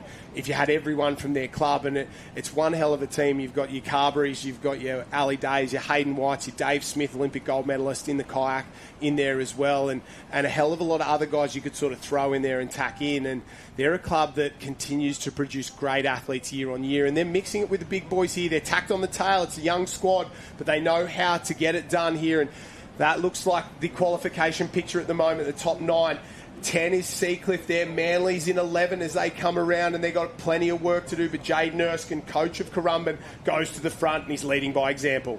Yeah, he's looking very, very comfortable. The crew from Currumbin, they'll pick up this little wave just on the shore, just pulling ahead. I think we can see, there's a crew there who are just about to get lapped, but you can see the Currumbin team looking to pull down this. We'll probably have 4 on this front wave, but they won't be too worried about that, just qualifying through this quarterfinal. So that's our top 4 coming down there. We've got Northcliffe, we can see Currumbin, Terrigal are up there, along with our second team from Northcliffe. So comfortably through there are our 4 crews through 5 and 6 just on that second wave, and that's where it'll get interesting as we see those top 9 coming through. Yeah, this is it. This is go time for these teams, and Terrigal been the most impressive in this quarterfinal. I know it's only a quarterfinal, don't want to get too excited, but if they can produce this in the next round, they'll be in the final, and I think that's the goal. Get to Sunday, and then who knows what could happen. Northcliffe, Terrigal, Currumbin, and Northcliffe, Kirra were there as well. That's your top 5 across the line. West Beach, South Australia, they'll be sneaky good as well. West Beach, South Australia, get in there. They've got some great ski paddlers, the Zool boys in there. They get across the line. So that's 6 at the moment. We start to count numbers. Everybody does the maths. They'll tag across.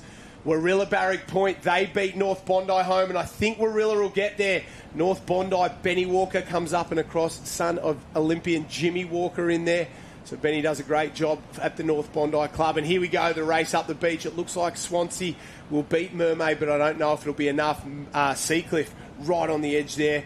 I think they might have missed out. I do not know. We'll just wait for confirmation on how many are going through in this Taplan relay. And we say goodbye to a lot of these teams here, and that's how brutal it can be. Friday of the Aussie titles, we're middle of the week, and we start to get cutthroat.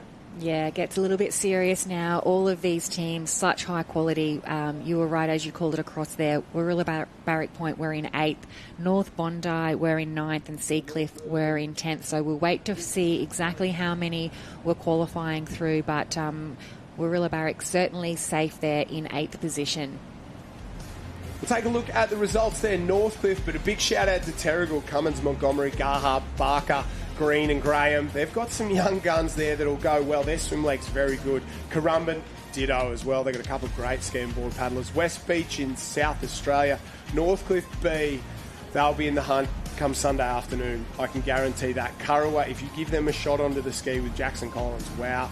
Leading from the front, Jay Finesse, part of the Cronulla team there. The Warilla Gorillas, Warilla Barrack Point got it done. Young team, but they'll fire up. North Bondi and Seacliff. That was your top 10 at the moment. We're still waiting to confirm numbers through to the next round, and we'll have a look at these boys. The Taplan relays continue throughout the morning. There is ladies Taplan relay going up in the 17s area, this ladies area, 17 Taplan going up there, 17 boys Taplan going down in the 17 boys arena, and we're open Taplan relay here. We're going to try and get to as many of those as we can. We're going to head down to the beach now with Matt Poole, and he has an old head and a champion of the sport making a comeback for the first time in a while. Corey Hill. Pooley, how is the old man going? Yeah, the old man's just getting warmed up, Joshy Minogue. We saw him have a little bit of a slew there at the end, but he pulled it back around. Corey, how's it feel to be back out in the open arena here at Aussies? Yeah, thanks for that. I just want to note that you're both a bit older than me, and truth be told, I'm training for a 52k race, so trying to get the kilometres up out there. Thought I'd better, do a little extra turn. Yeah, look, what's drawing you back at the moment, and what's your program looking like for this Aussies? It's been quite a few years, and I've got Riley in the double, so that pulled me back out. And look, it's a bit to get back used to. Surprisingly, the sprint stuff hurts a lot more than keeping a long, steady pace for a long time. So I think I'll be back next year, though. You've already got a Taplan gold medal, which is very, very hard to come by. You're racing your Northcliffe C team this weekend. Are you back for looking for medals, or what's the sort of drive and ambition? Oh, look, we've got really good teams. I think the board relay, ski relay had first, sixth at Northcliffe, and then yesterday in the swim teams they had a first and second. So a C team, although it looks like a lower team when you compare it to the fields out there, it's still a very strong team, and winning that heat just shows how strong all the boys are going. You're exactly right. Very strong heat, and you've come away with the win then. Certainly jumping in the double ski with Riley Fitz is going to be, you've got to be one of the red-hot favourites. So we'll look forward to watching that in the doubles finals, and good luck. Unreal. Thank you. A big thank you to the boys down there. And Corey is right. We are older than him, and he is doing a lot more training than both Matthew and I. Not so much you, Kirst. He's a champion of the sport. It's good to have him back. He's a great guy as well. Everybody loves having him around the beach. An absolute superstar, and obviously training for the Molokai. I think he's chasing 6 titles. He's got 5, somewhere in there. He's had a couple of seconds, a couple runner-up, but he's a champion. He's been world downwind champion, second in the Coolangatta Gold. He's won more ski relay, ski races than anyone else, and it's great to have him back. And we're into more Taplan relay action. Yeah, a massive star, I was going to say, of the past, but certainly many, many years ahead. You kind of forget sometimes how young these guys are because they've just been around for so long.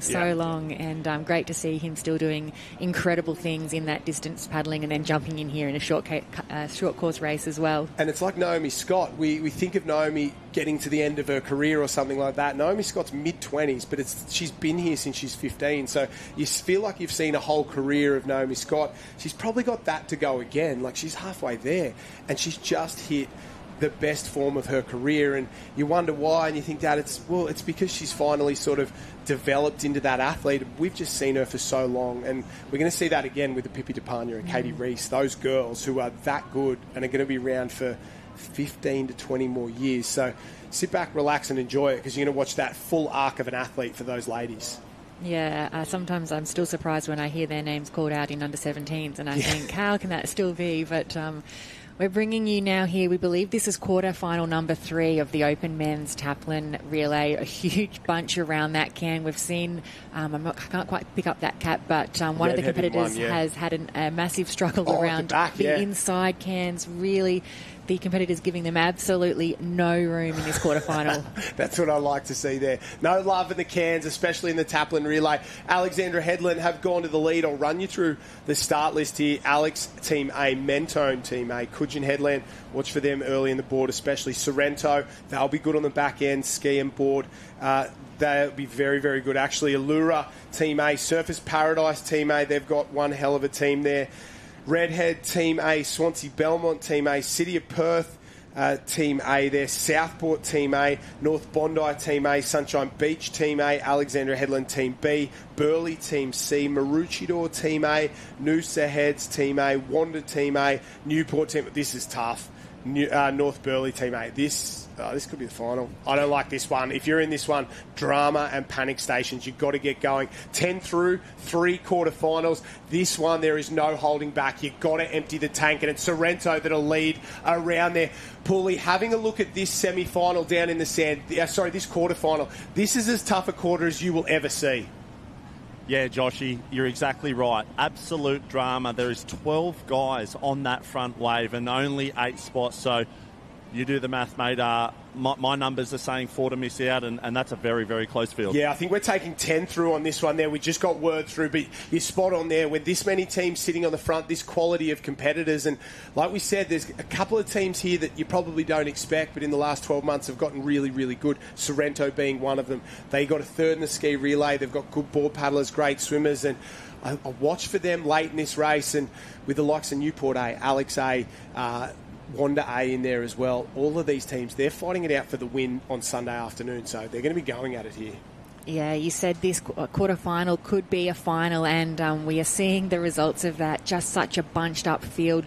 Paulie mentioned 12 there on the first wave in that first board leg, so nothing separating the board paddlers in this second leg. We can see the leader there from Burleigh Heads just laying down on his tummy now. So he's leading out that very first pack, which is still probably, well, I was going to say a number, but no, there's nothing separating that first. That's the whole field just about streamlining now around the course. Yeah, that is out in front Odin Parish there. Charlie Verka on the outside of him. Inside, I think think it might be Nick Stoddart. I can't quite pick up which of the Swansea Belmont board paddlers it is, but it is Swansea Belmont in there. It looks like working their way round in third place, trying to pick up that cap as well. So maybe, it is North Bondi having a great paddle. They've won an Open Taplan Relay title not too long ago. I want to say 2021, 2022, somewhere in there, they won a title. So fresh off that, Sorrento not too far behind them. Alexandra Headland tucked in there. We can see the sky blue of Allura on the right-hand side. Wander a little bit further back with a little work to do. Redhead there as well. But Swansea Belmont go to the front. They duck around the inside. Odin Parrish of Burleigh Heads Mowbray Park, second in the board race at Aussies last year. Charlie Verco on the orange, on closest to screen there. He's probably the best board paddler, if not his club mate, Connor Maggs, of the last 12 months, week in, week out at those World Ocean Series. So when we talk quality, this is where it's at. You've got to get a wriggle on. A couple of these clubs have got to get into their work. Coogin Headland, Swansea Belmont. Few of these teams in that sort of third line back. It's go time now. You've got to give your swimmers a chance. Oh, a small wave on offer there. It looks like one club has picked that up. Burleigh Heads, I think that is just making the most out of that. It has turned into the smallest of waves for him. So what a buffer he has given his club. You can see there now probably 6 or 7 coming on to that second wave, and the next 4 so close behind. Yeah, have a look at this here. This group, it's where it's at. Redhead, Swansea Belmont, North Bondi, Alexandra Headland, then Newport, Sorrento, and one more tacked onto the side there. They're going to get off, get into their transition, and absolutely hammer through here. Give your swimmers a chance. Odin Parrish knows what's up. You've got to get going. He's going to roll around, tag the first of his 2 swimmers, and then look over his shoulder and get out of the way, because here come the boys. Here comes the pack. You can see there the chase pack just coming around, spotting their swimmers. Swimmers there yelling out, arms up in the air. Just taking that. So we're in the middle leg now. We'll see 2 swim legs and then 2 ski legs to go in this quarterfinal number 3. It does feel like we're watching a final. So much pace on. Sunshine Beach goes in there. They'll send Dylan Wilson in there, second place at the World Junior Championships in the Ironman. I think they had Wes Berg paddling for them. So winding back the clock. We've had a couple of coaches fill in. We saw Jay Finesse a little bit before, Jay Nurskin in the ski relay, Wesley Berg in there for Sunshine Beach. And sometimes you got 5 and you look around the tent and you say, oh, who's going to do it? And it's always the coach that, yeah, okay, I can't do it. I can't make the mums and dads do it. I've got to show them I've still got it. And Wes can still produce, and he's done that there, giving Sunshine a shot. And with swimmers, like, they've got a couple of good little swimmers in there. With Dylan Wilson, he's really, really good. And I'll run through who the rest of their team is. They've got Zane Hadley in there doing a very good job. Zale Outram can swim as well, so I don't know who the other is, but I think they'll hold their own at the moment, and they'll push it, put a big performance in, and we'll see them in the mixed Taplan relay as well. Yeah, certainly up in the mix is the club there from Sunshine Beach. Our leaders, though, they've got a handy lead, the team from Burleigh Heads. The swimmer there probably with 4 or 5 body lengths lead. You can see the line there heading towards that red and yellow can. So nothing sort of stopping our lead crew from Burleigh Heads, but a huge amount of pace in that chase pack. You can see there they are really trying to pull back that lead. Yeah, they'll have Sam Frost and Nathan Jay. That's Burleigh Heads Mowbray Park C there. So they're out in front. They'll either have Jay or Frost in the water. They've got Tannen Linden, Cooper Miskell, Simon Murfitt and Odin Parrish in their team. We just saw Odin come off the top. Simon, I'm assuming, board paddled the second leg in there, and Linden and Miskell will ski paddle for them. They'll be very, very good. A couple of good swimmers from Maroochydore as well, so watch for them to start working their way through. And it has been Dan Collins, the big mover for Redhead. So Redhead and Swansea Belmont, the Newcastle region, starting to wind up there side by side, the rivals from down there. They like each other, but there is a big rivalry in that Hunter region between Redhead and Swansea Belmont. And right now they're 2 and 3, and they're swimming over the top of Burleigh Heads Mowbray Park for the lead here in quarterfinal number 3 of the men's Taplan relay, top 10 to go through. Yeah, phenomenal swim there from the team from Redhead. We spoke about the massive lead that Burleigh Heads had, and that has been completely swallowed up. So Redhead pulling alongside our leaders there from North Burleigh, Swansea Belmont, Allura, and Alexandra Headlands also making a strong move in the back there. We can see North Bondi not too far back as well. Yeah, they're doing a great job in there. And Collins, He'll be upset, missed that Ironman final. He's I think he'll be blowing off a little bit of steam because this is the other one he wants. Surf race has always been a big goal, but those redhead boys, they've always wanted to take out this Taplan relay title. They sort of lift for it, and they've got enough quality about them. A couple of board paddlers on the front, Justin McMullen, Isaac Costello. Both of those, well, Justin McMullen's got 2 bronze medals in the Australian board race. And when you throw in a Dan Collins in there, who's one of the best swimmers in the sport, that front end for Redhead can put them right into the middle of this race. And all you need after that, with a Sammy Jordan coming up a little bit later on, who's a ski race semi-finalist, ski race quarter-finalist over the last couple of years, is a little bit of luck. And they could end up on the podium. They've been close in the past. They've sort of had everywhere between 3rd and 10th in the final, but they've never been able to crack it on the top spot. And sometimes you just need a good start and a bit of luck on the back end. Yeah, we can see that Dan Collins is certainly making amends. He's having an amazing swim here and really wanting to get his team into this next round. The Alexandra Headlands, I think that might be Cooper Williams, also pulling up alongside, maybe sort of edging into the lead there. It could also be the other team from Alex. We've got a couple of Alex teams in this quarterfinal, so a huge move there as well. We can see Burley not out of it at all. They are hanging in there, so everyone getting towards that bank now. We can see a couple of dolphin dives, as we'll see in transition, but everyone has come back together again. Absolutely nothing splitting this field. Yeah, that's Alex B moved up into second place, and Pooley on the beach. Dan Collins has absolutely gone off. He's swum his way through that. I think he's a little grumpy after that Ironman semi-final, but Henry Simpson for Alexandra Headland just goes past him. This group, there's a lot of these big gun teams in there, isn't there? Yeah, Joshy, huge swim from Dan Collins there, dragging Redhead back up into second, but look at this chase pack coming now. This is unbelievable. Sorrento's in the mix there as well, as is Surfers Paradise, North Bondi.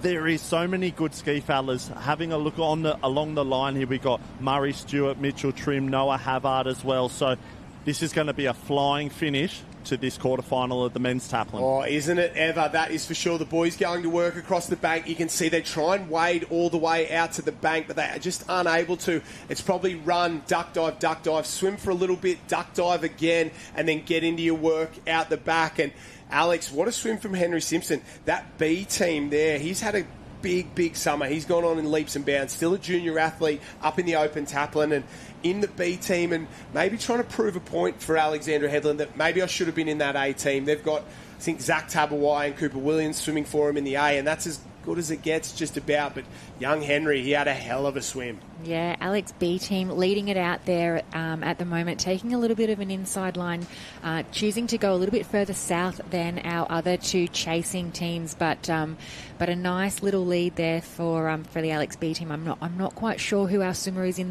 the water there at the moment. It could be Jacob Dickey leading them out, but we'll try and pick up who that swimmer is. But certainly the Alexandra Headlands B team slightly ahead there of the teams. It looks like maybe a Currumbin cap, and I'm going to say Alex as well. I think maybe Alex 1 and 2 or the Newport in there. We're just trying to pick them up ever so slightly, but a couple of Alex caps in there, Currumbin doing their thing, Burley as well. And we're going to go down to the beach and with the current Kiwi National Ironman champion, Pooley. Yes, current Kiwi National Ironman champion Max Beattie, as well as last year's, they got to defend a silver medal in the men's Open Taplan. Surfers Paradise are in a little bit of hot water now. Maxie, what's going on?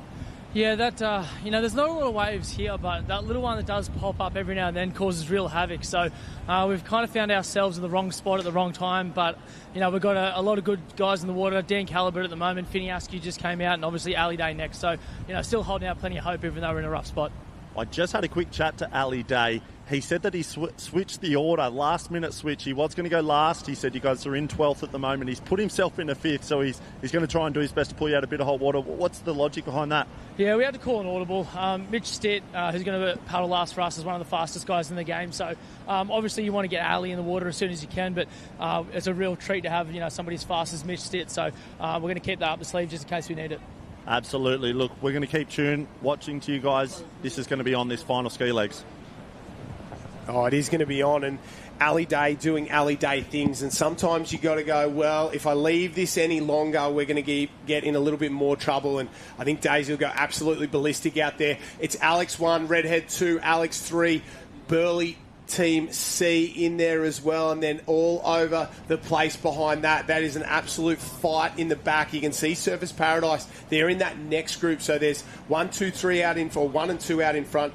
3 through about 8 or 9, and maybe Sorrento tacking onto the back there, moving into a qualification position. But it's that next group. We're chasing a top 10. 30 teams from the 3 quarters will go into 2 semi-finals of 15 there, and you can see our leaders just looking under their arm there. That might be Zach Tab out in front. It is Zach Tabawai there, part of Alex A. So Alex A, Redhead A, and then Alex B has just been swallowed up by the group, as it looks like maybe Wanda starting to wind up as well. So everywhere you look in these teams, there's a very, very good group starting to come through. And Wanda was one we haven't spoken about much, but I think could be a bit of a dark horse for a medal. A couple of times this year, this carnival, we haven't seen or spoken about them, and they've ended up on the podium, so it could happen again. Wanda goes down that lead wave. So does Alexandra Headland. Oh, Wanda drops off, and maybe even Allura have fallen off the back there. Allura has fallen off the back. So they went into 4th and then dropped off the back of the wave. Not what you want there. Alex B team got a little bit of work to do in that group. Sunshine Beach have had a great swim to work their way onto the front of the pack, and our leaders stand up. Swim's done. Time to tag the ski paddlers, and the Alex A team, they're in the lead of quarterfinal number 3. Yeah, Zach Tab leading the Alex A team around transition. We can see not much back there to Redhead. Wanda, Allura and Alex B, they've really dropped the ball there. They've gone from 1st to 5th. They're a long, long way down. Pooley, what are you seeing? Alex A coming to the fore at the moment. Redhead, Wanda and Allura are hanging in against a couple of teams you would have expected to be better. Yeah, Joshy, I just had a quick little chat to Jet Kenny, Alexandra Headlands. They're so comfortable in these Taplan finals. Huge swim from Zach Tab there, just pulling them back into first. J-Mo Porter now into Jet Kenny to finish. I think Alex are doing it pretty safe, but look, it's anyone's at the moment. These final 2 ski legs, these boys have got to get moving if they want to book a spot in Sunday's final. Yeah, no one's hanging around at this point. It's all in at the moment. We can see Kudjin working their way in. These are our leaders. Watch them go. Murray Stewart on the right-hand side. That's what an Olympic gold medalist looks like. The other 2, they're not slow by any stretch of the imagination either. They're Australian medalists in the ski race there. So Newport, Mitchell Trim flying at the moment. These guys have got to get a wriggle on, because that's the danger zone. 4 out in front. We'll take 6 from this group. Ali Day on the black ski on the left-hand side. He was going to do something special. He's already into the top 10. He's gone past 3 of them. Have a look at him go. Winding up, and he knows if he can tack onto those 4 in front, that'll put him in 9th place, and that'll maybe just make it possible for Surfers Paradise to get through. But it's the back of that group that are danger zone for all of these teams. J-Mo Porter out in front for Alexandra Headland. Wanda, Redhead and Allura doing it very, very comfortably. Yeah, our top 4 teams looking pretty comfortable. As you mentioned, though, the back of that pack, there's still probably 14 crews in contention of making it through into this top 10. So 1 more ski leg to go after this one, but nothing separating from probably 9th through to 14th position. So that's where the race is on in this quarterfinal. So here we go. That's the leader there. Porter on the inside doing the chase pack. Porter out in front doing a really, really good job. Wanda and Redhead around. They'll turn and start to go for home. Allura's there as well. They'll be happy with this performance because they're ahead of some of the more favoured teams in this event overall. This is what we're talking about. Murray Stewart in the blue comes round. Newport, drama there. Alex B, Newport side by side. Ali Day from Surfers Paradise, they're doing a good job. Burleigh Heads, Mowbray Park, Maroochydore, Sunshine Beach are there as well. North Bondi in the background have to get going because they're out if we stop the race now. We've got 1.5 legs to go, and this is the big picture. Alex out in front, then 3, then the next group, and there's a wave out the back as well. This will pick up a few. If they get a bit of boat speed up, this might have 6, 7, 8, maybe 10 on it. The leaders have got to go now. J-Mo Porter's got to get down this little runner because he doesn't want to be on the next wave because any advantage they had is about to disappear as the back markers start to wind up. They've got to push the nose down. No, it fills up on them. I thought more were going to get down it, but they haven't. Our leaders have got a nice, easy one out in front. Jamo just having a look over his shoulder. He did exactly what you said. He's got to get down that front wave because he doesn't want to be on that back one with that chase pack. So our top 3 teams fairly comfortably, top 4 teams fairly comfortably in front. We can see our chase 4. And Matt, nothing has changed in this race.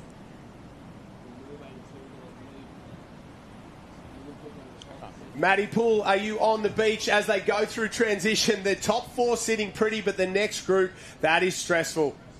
Joshy, I am, and it is very stressful. I was just having a little bit of a chat with Max Beattie. They've dropped their weapon in Ali Day, and he has had a huge paddle coming in this next group of 4 now. So they're currently running around in 8, about to make a tag for Mitch Stitt. So that's 8 now, just about to make their final tag. Michael Booth in 9. Burley in 10 there. So very, very cutthroat stuff with only 1 leg to go. That is exactly right. Around go North Bondi, Southport as well. They've got plenty of work to do. These teams need to get their wriggle on right now. Alex B is in all sorts of trouble there. Sunshine Beach, they're going to have to produce something super special if they want to get in. The leaders out in front, have a look at them go. Absolutely flying. Jet Kenny from Alexandra Headland leading it out right now. Just tacked onto him there. Allura Wanda.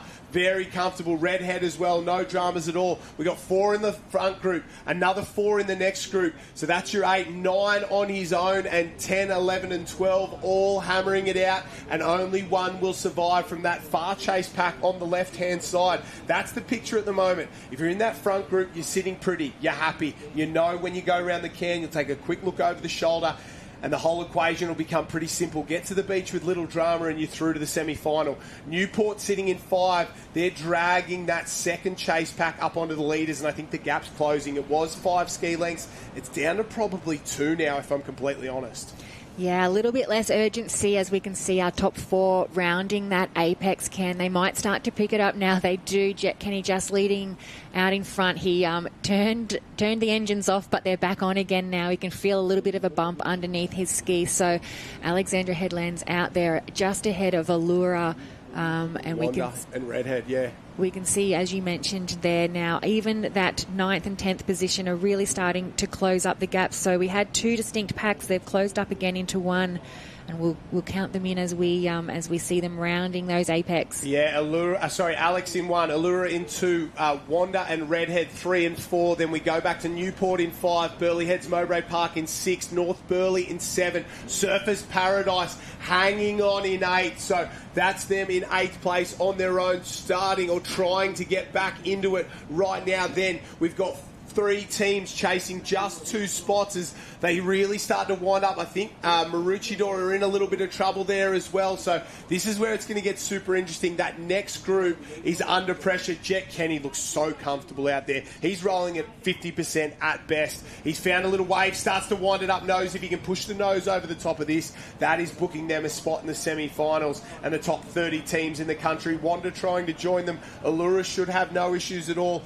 Burleigh Heads Mowbray Park in the background, just sliding down that one along with Newport there. Allura have been good. Wanda have been great. Redhead looks strong. And Alex, well, I don't know if they got out of sort of third gear at any point during that race. Those swimmers blew it out of the water there, set their ski paddlers up.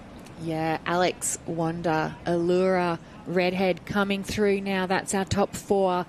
We'll count them in. We believe 10 going through. We would have thought that was fairly comfortable qualifying numbers, but it is such a hot quarterfinal. 1, 2, 3, 4, 5. They come up and around. That might be Swansea Belmont, actually, that are rolling through there. So that's 5, 6, 7, 8, 9. The next guys across the line. So 6, 7, 8, 9. Surfers Paradise get there. Sorrento, Newport get there. There's 1. 1 will survive. Burleigh gets home. Maroochydore, Alex B. I don't know if either of those teams got themselves through there. So drama aplenty for these teams, and you're going to have to wait and see. All the rest of them are out. We're going to say goodbye to some big guns and some that we probably would have expected to be in that semi-final there. Alex, Wanda, Redhead, Allura, Swansea Belmont it was. I called them as Burleigh. Sorry about the boys there. They are all through. Sorrento got there. Surfers Paradise got there. But the real tough ones are going to be Alex B, North Bondi, Maroochydore. I think only 1 survived. We wait for the officials to get the results in there, and what a quarterfinal. Yeah, we would have expected some of our top teams to make it through. We'll bring those results to you when we can, but we'll throw down to Matt, who's on the beach. Yeah, thank you. I'm here with Jet Kenny, Alexandra Headlands. You boys are Taplan town. They're tough to make those next rounds. That was a very tough heat then. How'd you guys go? Yeah, it's high conditions out there. It's flat, so there's not a whole lot that breaks up the field. And when those little lines come through, it keeps everyone together. Saw it in the board and the swim. Didn't spread out a whole lot until a few little body surfing masterclasses. But it's hard racing, and I'm sure everyone rocked up this morning hoping it was going to be onshore and a little bit more of a wave. But tell you what, I'd much prefer it to be 3 years ago. Yeah, look, you guys raced unbelievable. You took the win here at North Kirra 3 years ago in the Taplan.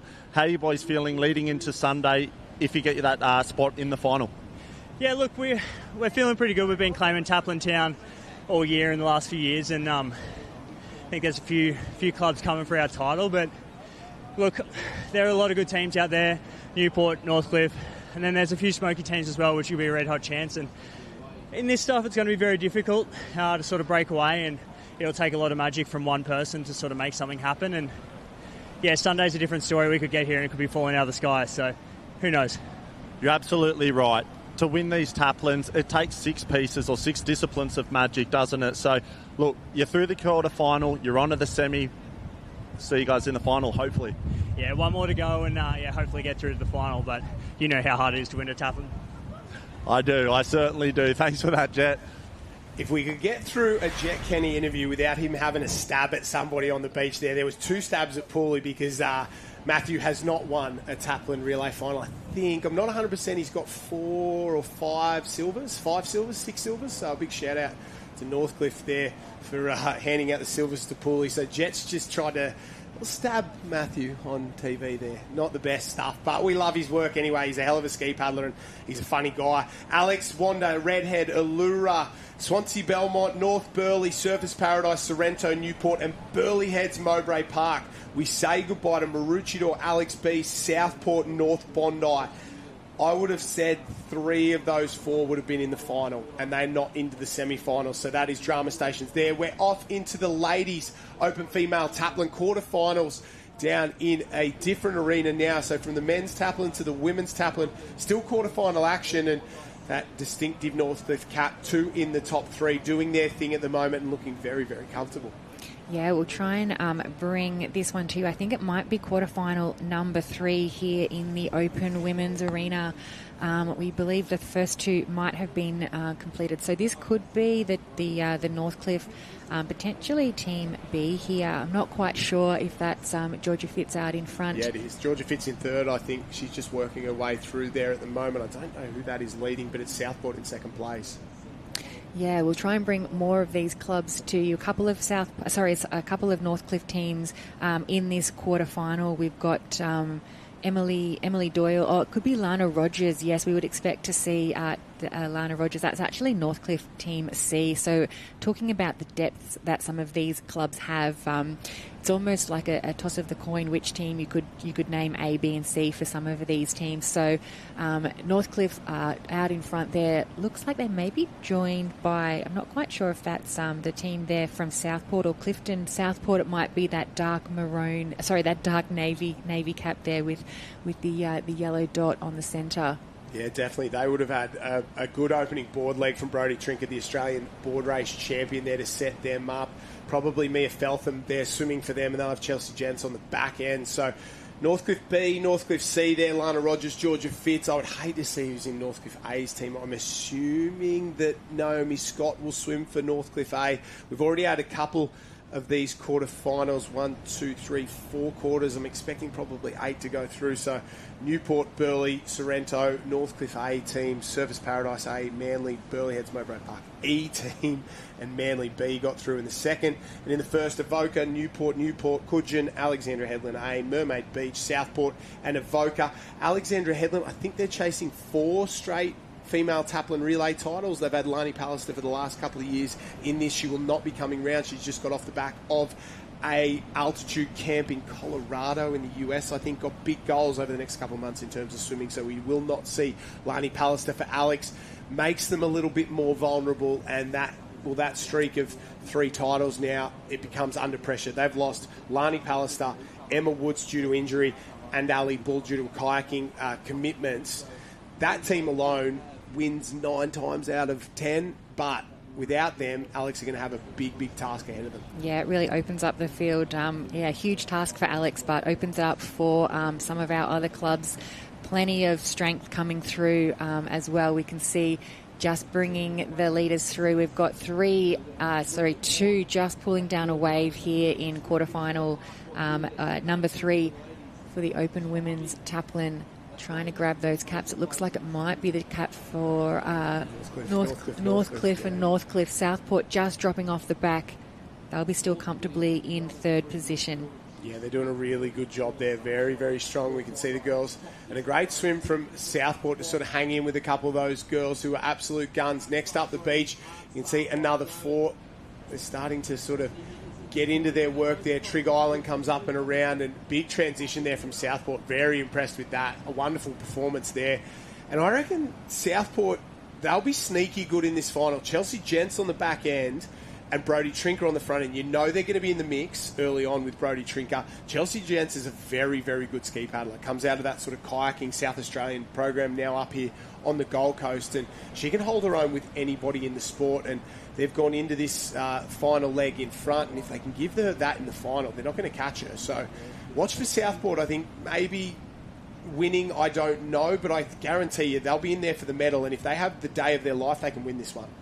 Yeah, it's a completely different race as well as what we've just seen in the men's Taplan. Only 3 competitors in the female Taplan races, so a lot less margin for error, and you can make a huge, big impact, as you mentioned, with one different leg, and you can put your team in front, and it's a lot less time to pull that lead back. So Southport are leading this quarterfinal at the moment, and as you mentioned, they're a little bit of a dark horse, a real hot chance come the final.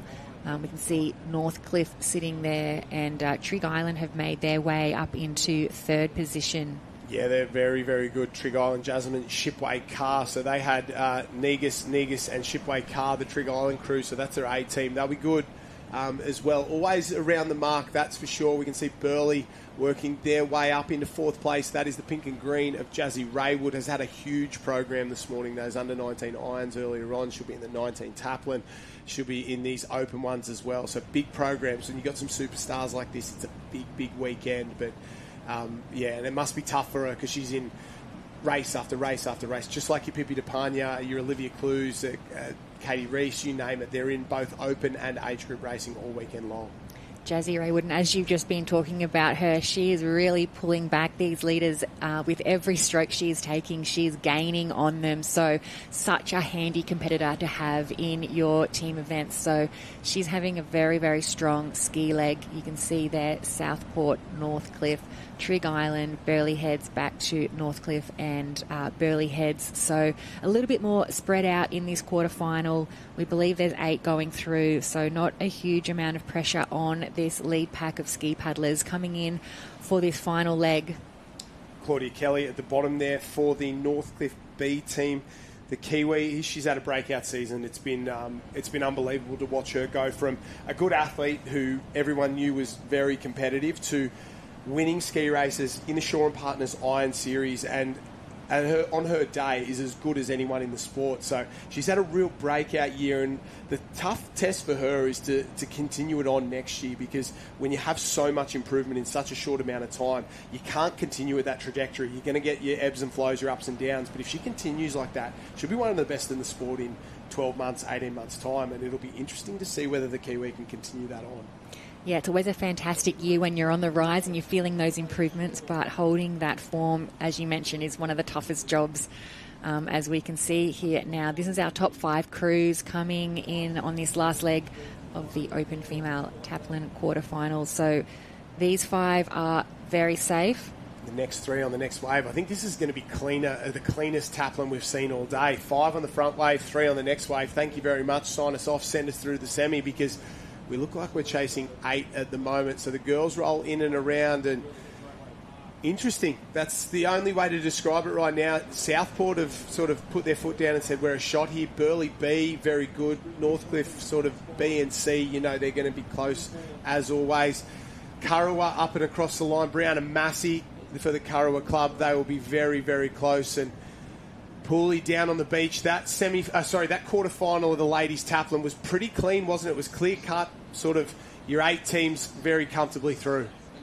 Yeah, Joshy, this one definitely was very clean cut. And interestingly, it was great to see Sorrento now qualifying a final team in the male and female. So that's pretty cool. We'll be watching that, as did Trig Island in that the female heat then. So plenty of action. We're down here with the 19s girls, so let's see what unfolds. Yeah, we're going from Open Women's Taplan. This was actually the last of the quarterfinals. The other ones have been run in the other area: Northcliffe E, Maroochydore A, Northcliffe D, City of Perth, Sunshine Beach, North Bondi, Burleigh Heads D, and Dickey Beach from the Sunshine Coast got a team into the semi-final, so that's great to see them as well.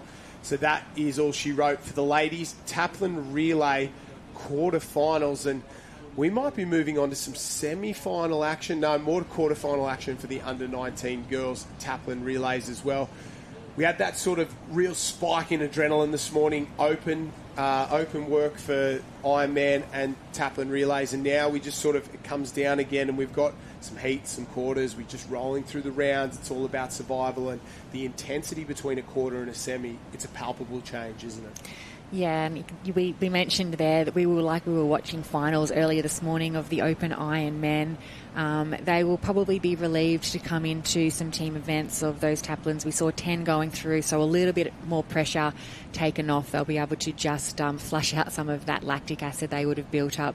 Still very, very fast, tough racing, but certainly a change of pace from those individual semi-finals that we saw earlier today. We'll see a little bit of that throughout the day as we change between some opening rounds and still some great finals coming up later in the program. Yeah, you're spot on there. I think it's 10 gold medals being handed out in the ladies area today. We've got some ski relays later on. We had Rescue Tube Rescue yesterday afternoon, and that one, I missed those ones because we were up at the beach area doing our thing, but I think 10 gold medals is the number. I'm trying to drag up the draw for this afternoon and run through that.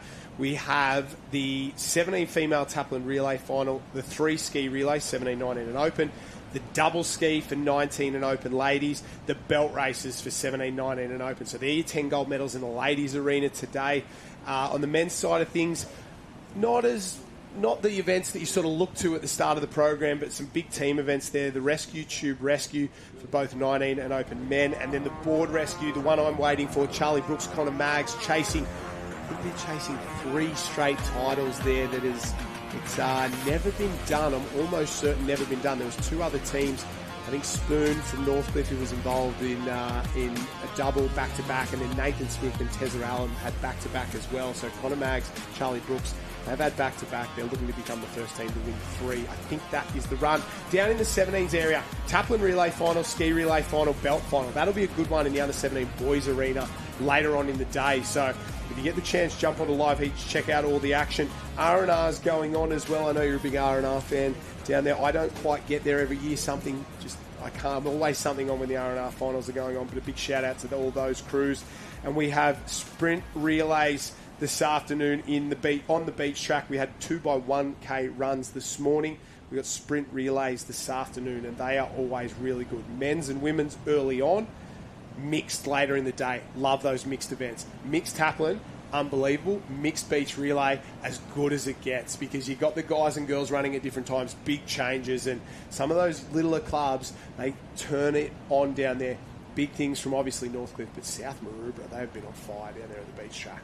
Yeah, we saw them in action, as you mentioned, late in the program yesterday afternoon. So we'll bring some of those beach events to you later on in the day. We're just now moving down to the 19 female Taplan area. We can see here the start list for the quarterfinals of the 19 Taplans. We've got Met Caloundra, Wanda, Brighton, just missing the screen there, Newport, Mordialloc, Sorrento, Cooks Hill, Maroochydore, Team B. So we look like we are away with a start now in quarterfinal under 19 women's Taplan. Still a nice even break. Nothing much sort of getting in the way of our paddlers as they make their way out to the cans here at North Kirra. They're all sort of already starting to form that strip stream, that streamline area, trying to look for some wash because they're such long races here. And so if you can just tuck in behind someone and save a little bit of energy, you can bring it home for your team. Yeah, that's exactly right. 3 quarterfinals, that probably lends itself to 10 going through into 2 semi-finals. And if we wanted to go cutthroat, we could make the jump, but I think they're giving the girls a shot here.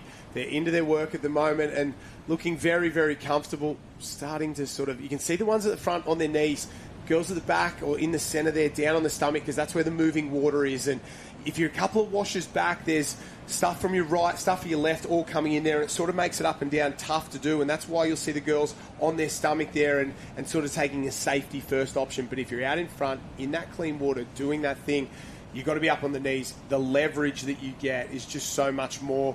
And I think we are going to jump over to the pink arena now. So we were in the green and gold arena. That'll be one. I think we're going to jump to the pink arena now. Same event, just a different one of these quarterfinals here. So this looks like it might be quarterfinal number 1, maybe. We'll just check it out as the girls get out and into their work. We'll try and find it. If you want to know every result from every race across the entire week here, I think we're into day number 6 of these Australian Championships, day number 3 here of the 7, day number 7 overall, but day number 3 of the Open Championships. Go to liveheats.com.au. You can have every single result of every single race throughout the weekend. You can look back, you can look what's to come, every heat draw, you name it, it is all there on day 3. And it's Taplan time here in the under-19 female Taplan. Yeah, under-19 female Taplan.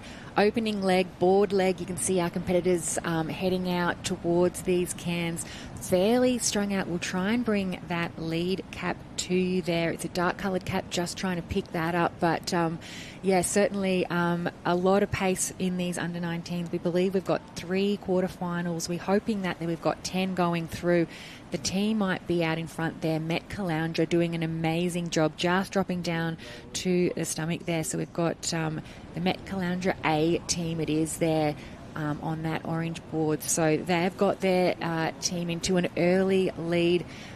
Huge chase pack, just trying to navigate these turning markers. You want to get yourself on the inside, but you also want to give yourself plenty of room coming around there. Metcal back up on the knees as they head home. I don't know who's going to win this one, obviously, but I like Met Caloundra to be the dark horse in here. They're going to be very, very good. Eva Ashworth has been great all weekend long. I saw her in the board semi-finals, get herself to the final the other day. She was really good. Daisy Quinn, the world champion over 200 obs at the World Championships earlier in the year. She'll swim very good. Sophie Taylor, fantastic as well. So for a little club on the rise, coached by Clint Robinson up there on the Sunshine Coast, I like Met Caloundra. Not only in this one, but you get to the final there, and I know you're taking on the big guns, your Burleys, your Newport. They've dominated everything here in the 19, and I think Newport are probably the $1.10 favourite to win. But if anyone's going to upset them, I think Met Caloundra could be the club. Yeah, you mentioned there some real quality races, and they've had some fantastic form leading into these Aussies. So, yeah, you mentioned they could be a bit of a dark horse. They might also just be a bit of a front runner. So we can see just pulling down a wave here. Morty Alec down with them as well. Very, very similar cap. Just commentator's curse is real. Mistake there from the team from Metcal. Matt, what can you see from your end? Yeah, guys, the girls are just approaching the shore now. So this is actually a red-hot quarter-final. A lot of A teams are in this one. As we see our first team, Morty Alec, they're running around. That's Gemma Holt. Second place is Met Caloundra now. Northcliffe A and Newport A are also in this quarter-final as well. So very, very fast and red-hot quarter-final for the girls as they make their way around for the swim tags now. Yeah, you're spot on, Matt. This is actually one of the best quarters. Well, it is the best quarter of the 4, and it could be a semi. It probably could be a final. Pippi DePania going in there for the Newport A team. And what about a Newport A team? So Pippi DePania, the second best swimmer in the sport behind Lani Pallister, somewhere in there. Lani Waller, defending Australian board race champion in the under-19s. Olivia Clues, the Australian under-17 ski race champion. So they are the favourite. Northcliffe will be good. Bender, McDonald and Shotter as well. Christensen, Holbert and Sutton from Wanda. Watch for them. I like, obviously, Met Caloundra. They've got the A team from Currumbin in there. Watch for Arkui, Usher and Warnsborough. Holt, and Cole from Morty Alec. Sorrento's in there. Cooks Hill will be good. Imogen Egan, very, very good. The B team from Maroochydore, they'll have a day out in there as well. Bonnie Jarrett, I think, will bring them home on the ski. North Bondi A as well. So this is a good semi-final, like Matt said, and out in front looking very, very comfortable. Morty Alec there. And for the first time all week, the water is starting on the left is starting to look like the water on the right there. Very clear, very beautiful. And after all that rain of the last couple of weeks, the Gold Coast is starting to look like the Gold Coast again, isn't it? Yeah, it's a beautiful day down here for our day 3 of Aussies. We've had a little bit of weather to contend with across day 1 and day 2, but yeah, it's the Gold Coast that we know and love today, and yeah, just beautiful shots. It's lovely to see, and I think our athletes are also just soaking up that sun as we head in towards our finals days. And as you mentioned, plenty of finals still on offer today. We are looking at the under-19 female Taplan, so we have Morty Alec just ahead of the team from Metcal, clawing back that lead that they gave up just with that little bit of an error on the shore in the board leg. So that's our top 2 teams. We go back there to Newport, as you mentioned, really probably the favourite team sitting there in third. The team from Northcliffe also not too far out of it at this stage. Yeah, doing a great job, that is for sure. Still Morty in 1, Met's in 2. Pippi DePania, she's closing the gap. That's the reality of this one here. She's starting to swim down these 2 girls. Daisy Quinn from Met Calandra going around the outside. Great swimming there. That is the lead so far, and she's closed the gap that mistake created to Morty Alec. It'd be good to see Morty Alec, great club down there. The Holt girls do a fantastic job, and it'll be good to see them in the mix in the final as well. But at this point, just surviving this semi is going to be the toughest part for these ladies there. They're going to work along the back of that string. Obviously, just 3 legs for the ladies' Taplan relay. I like the 3-leg Taplan, especially in the junior age groups. I like it. It gives the smaller clubs a chance. Like, if you had a 6-person for Met Calandra there, I don't know if they can produce 6 under-19 girls, but you know they've got 3 really, really good ones there. So here we go. Have a look at Pippi DePania start to wind up in 3rd place. Wanda in 4th there. Northcliffe in 5, and then they're strung out, the rest of them. Big gaps between 6, 7, 8, 9 and 10. And I think the race for 10th, you can see all the way back coming across that group, a string of 9. There's maybe 5 or 6 clubs that are all sort of fighting it out for those last few spots. Yeah, I think, as we mentioned there, Metcal and Newport, the big movers here. We might also just head down to Matt on the beach. Who have you got for us, Matt? With Gemma Holt from Morty Alec, unbelievable opening board leg then. Did that race plan go exactly how you expected? Yeah, I was just trying to make sure I got a good start. You know, first the can's really important because then you get first dibs at the very little waves that's on the way back. So just tried to make sure that I pushed up there, get the best possible start for my team. And how are you feeling about your chances? You've got a good team. Is your sister in the team alongside you? Are you guys looking for a medal, or how are you feeling about it? Yeah, I'm really lucky that I have my older sister in the team with me. We're just trying to get as far as we can as well. Our 3rd person's actually a beachy, so it's really great that she's stepping up, getting in the ski for us and stuff like that. So, yeah, it's just a really fun team. We're trying to go as far as we can. That's unreal, having a beachy. I don't know how many beachies have done the ski legs in the Taplan, so that's unreal. Look, we hope to see you guys in the final. What else is on the rest of the program? I was lucky enough to make the Iron and swim finals, so I've got those on Sunday. We got ski relay today, I think a few double skis and board rescue tomorrow. Unreal. Well, good luck for the rest of the Aussies, and go Morty Alec. Thank you. Yeah, she's an absolute superstar, Gemma Holt. She's part of that Australian team setup as well, something you're very familiar with. Great swimmer there. A good Ironwoman, needs to improve her ski. She knows that, family knows that, and she's been doing it. It's just time in the surf. She's good in the flat, so this could suit her down to the ground. Great board, great swim. Ski skills will be the big difference in terms of her going from a good Ironwoman to a great Ironwoman, and I think she's got it in her. It's just time and experience and time in the surf. Yeah, plenty of years ahead, and as you mentioned, a fantastic young competitor, and really excited to be here with her team. We can see the team from Met Calandra coming around here ahead of Morty Alec still. We've got Newport. You can see some of the girls just running down towards their ski paddlers. I'm not sure if our runner there from Metcalfe might have just missed the turn. She's back on course now. There she is running down towards her ski paddler. So a little bit of an error. Thankfully, they had a little bit of a buffer, though. We believe 8 going through. So they've given up that lead, but they are still within qualifying. 2 mistakes from Mets. And I don't know if those ones are commentators' curse, but they're big mistakes you can't make. You've got to know the course, you've got to get around, and that's tough for them there. It's opened the door for a couple of these other teams, and I want to see how our Morty Beach competitor gets going out here. I hope she fires up and gets involved in this one. I can't quite pick Suede Cole. Actually, I saw her in a beach sprint final the other day. So we're not just talking any kind of beachy. Very, very good at what she does in that under-19 ladies beach sprint final earlier in the week. So she's looking to make another semi-final. That's good ski skills. That's her on the left-hand side there, doing a great job.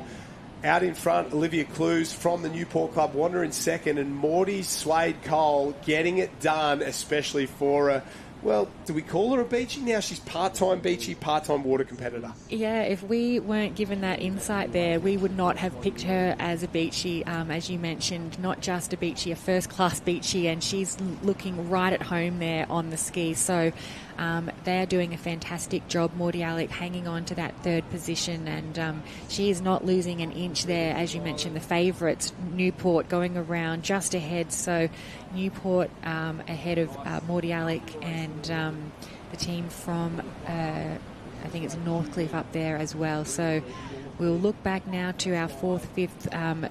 Metcalfe have given away their lead. I think they're back now in about 4th or 5th or 6th position. I want to talk about Suede Cole. Not only is she a beach competitor in this as well, she finished 4th in the under-17, so she's racing up and in a, well, not preferred discipline out here. So what a competitor. Big shout out to Suede Cole. Finished 4th in the beach sprint last night in the under-17s. What a performance she is. She's hanging in there. We're going to head down to the beach with another under-17 superstar racing up in the under-19s. Pippi DePagna has been in everything this morning. Pooley, how is she doing it?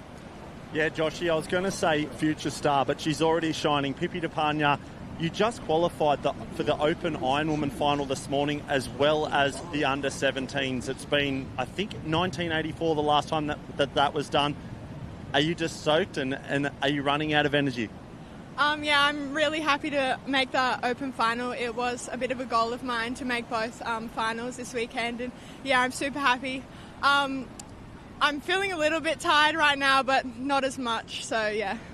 Look, you've had a huge program so far. At the start of the week, did you sit down with Trent and sort of count how many times you'd be going around the cans, or is it just slowly on the flow adapting? Yeah, Trent told me at state to be prepared for all these races, and yeah, I am prepared, and I do it for the team any day. So yeah, I'm super happy to be in all these teams. It's been so fun with the Newport girls so far. Unreal. Well, great attitude, and we're really excited to watch how this all unfolds the rest of the Aussies program. You're doing awesome so far, so I'll let you get back to your team. Thank you so much.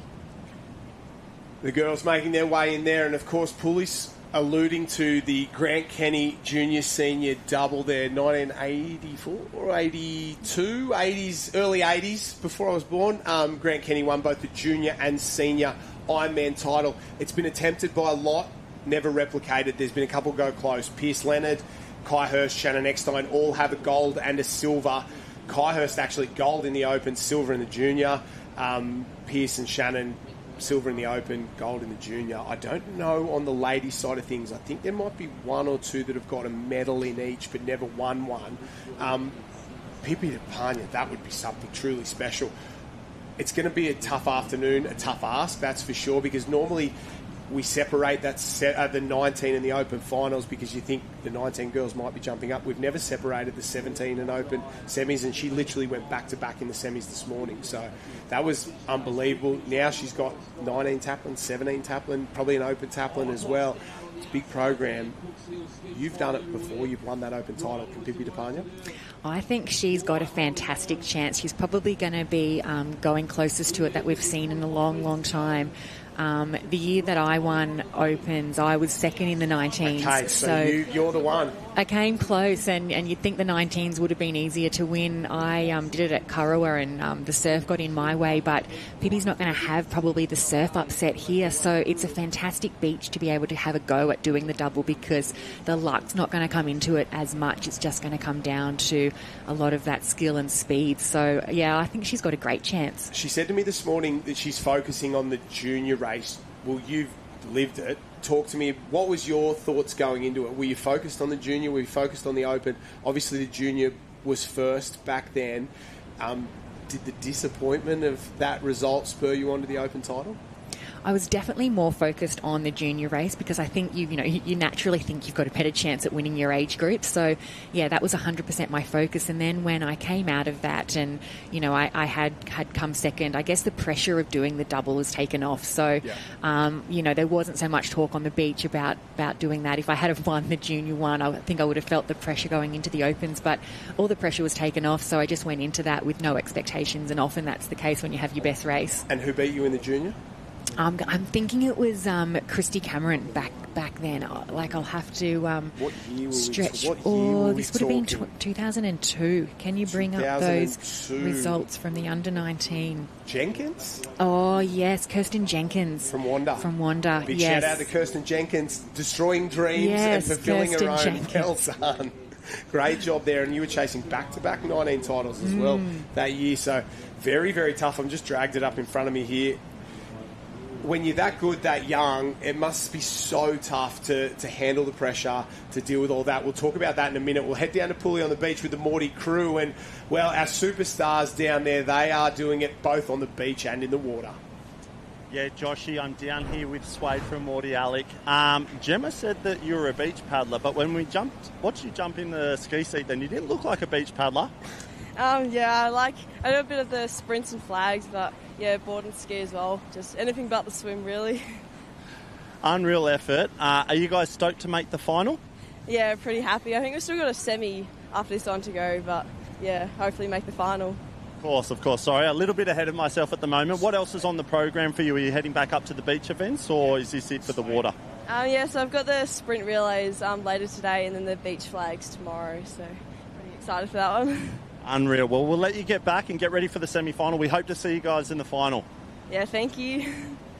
Swade Cole there, fourth in the under-17 girls beach sprint yesterday, into the semi-final of the under-19 female Taplan relay today. It is all happening. I'll run through the results there. Newport North with Wanda. Morty Alec met Caloundra. A few mistakes, but they got it done.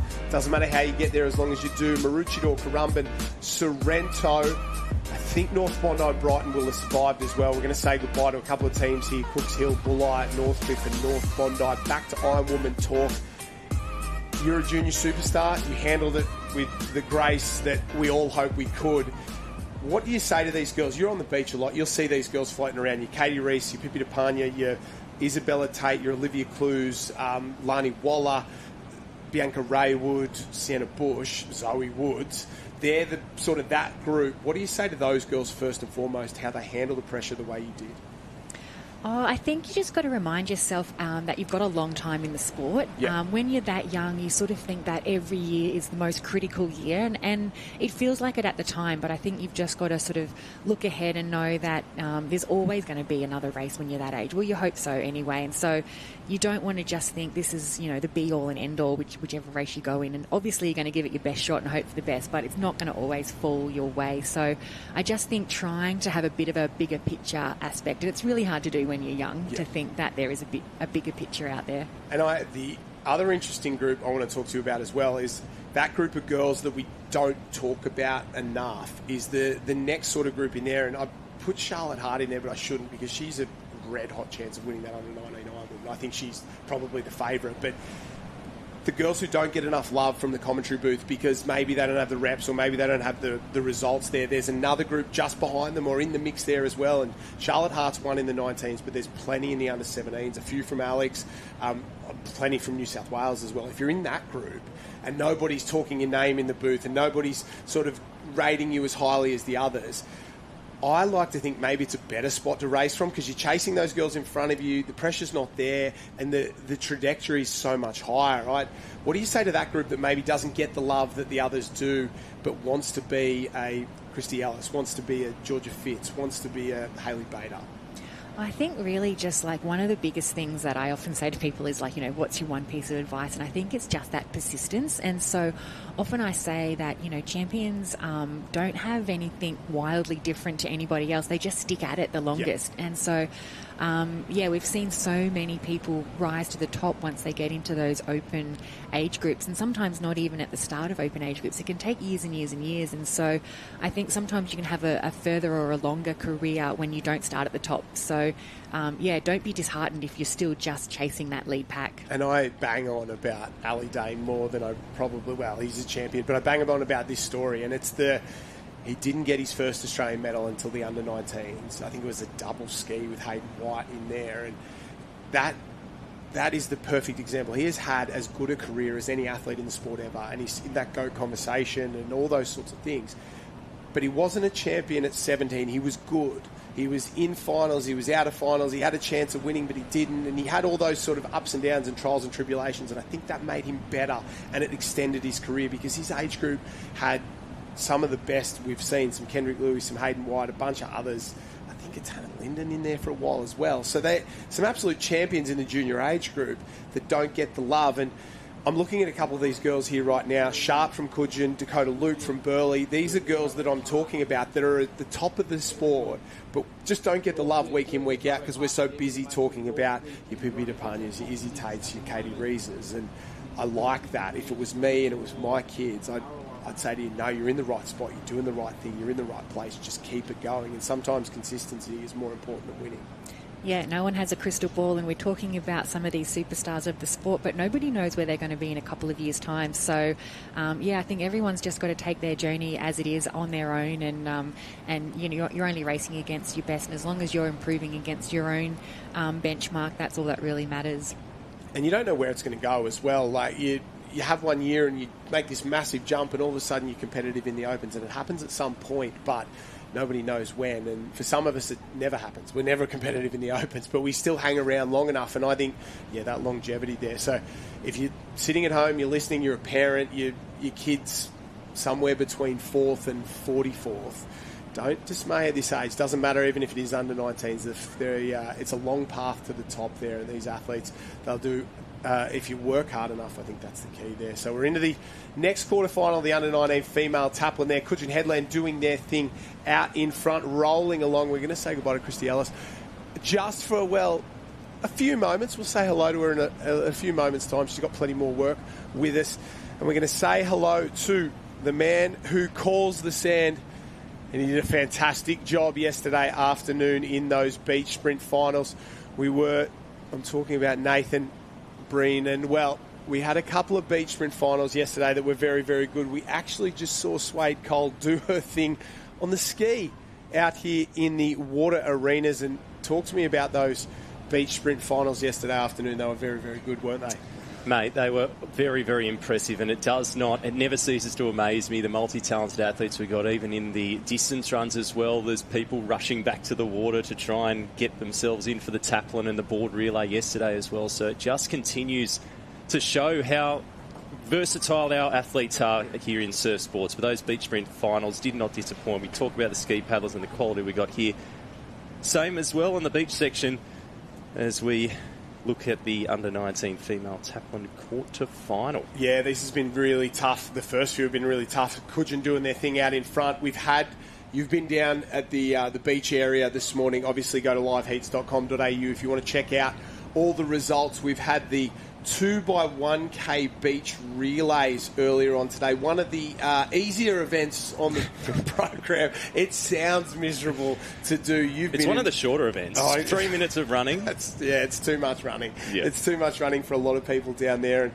And huge it's one of the events that's growing, only relatively new to the program down there. And talk to me about what happened down there today. Yeah, it was quite an interesting one. The really cool thing about it is that there was some leads of 100, 150 metres that were swallowed up in 1K. So you can never discount it, but it was really good to see Cottesloe from Western Australia get a win in the Open Women's.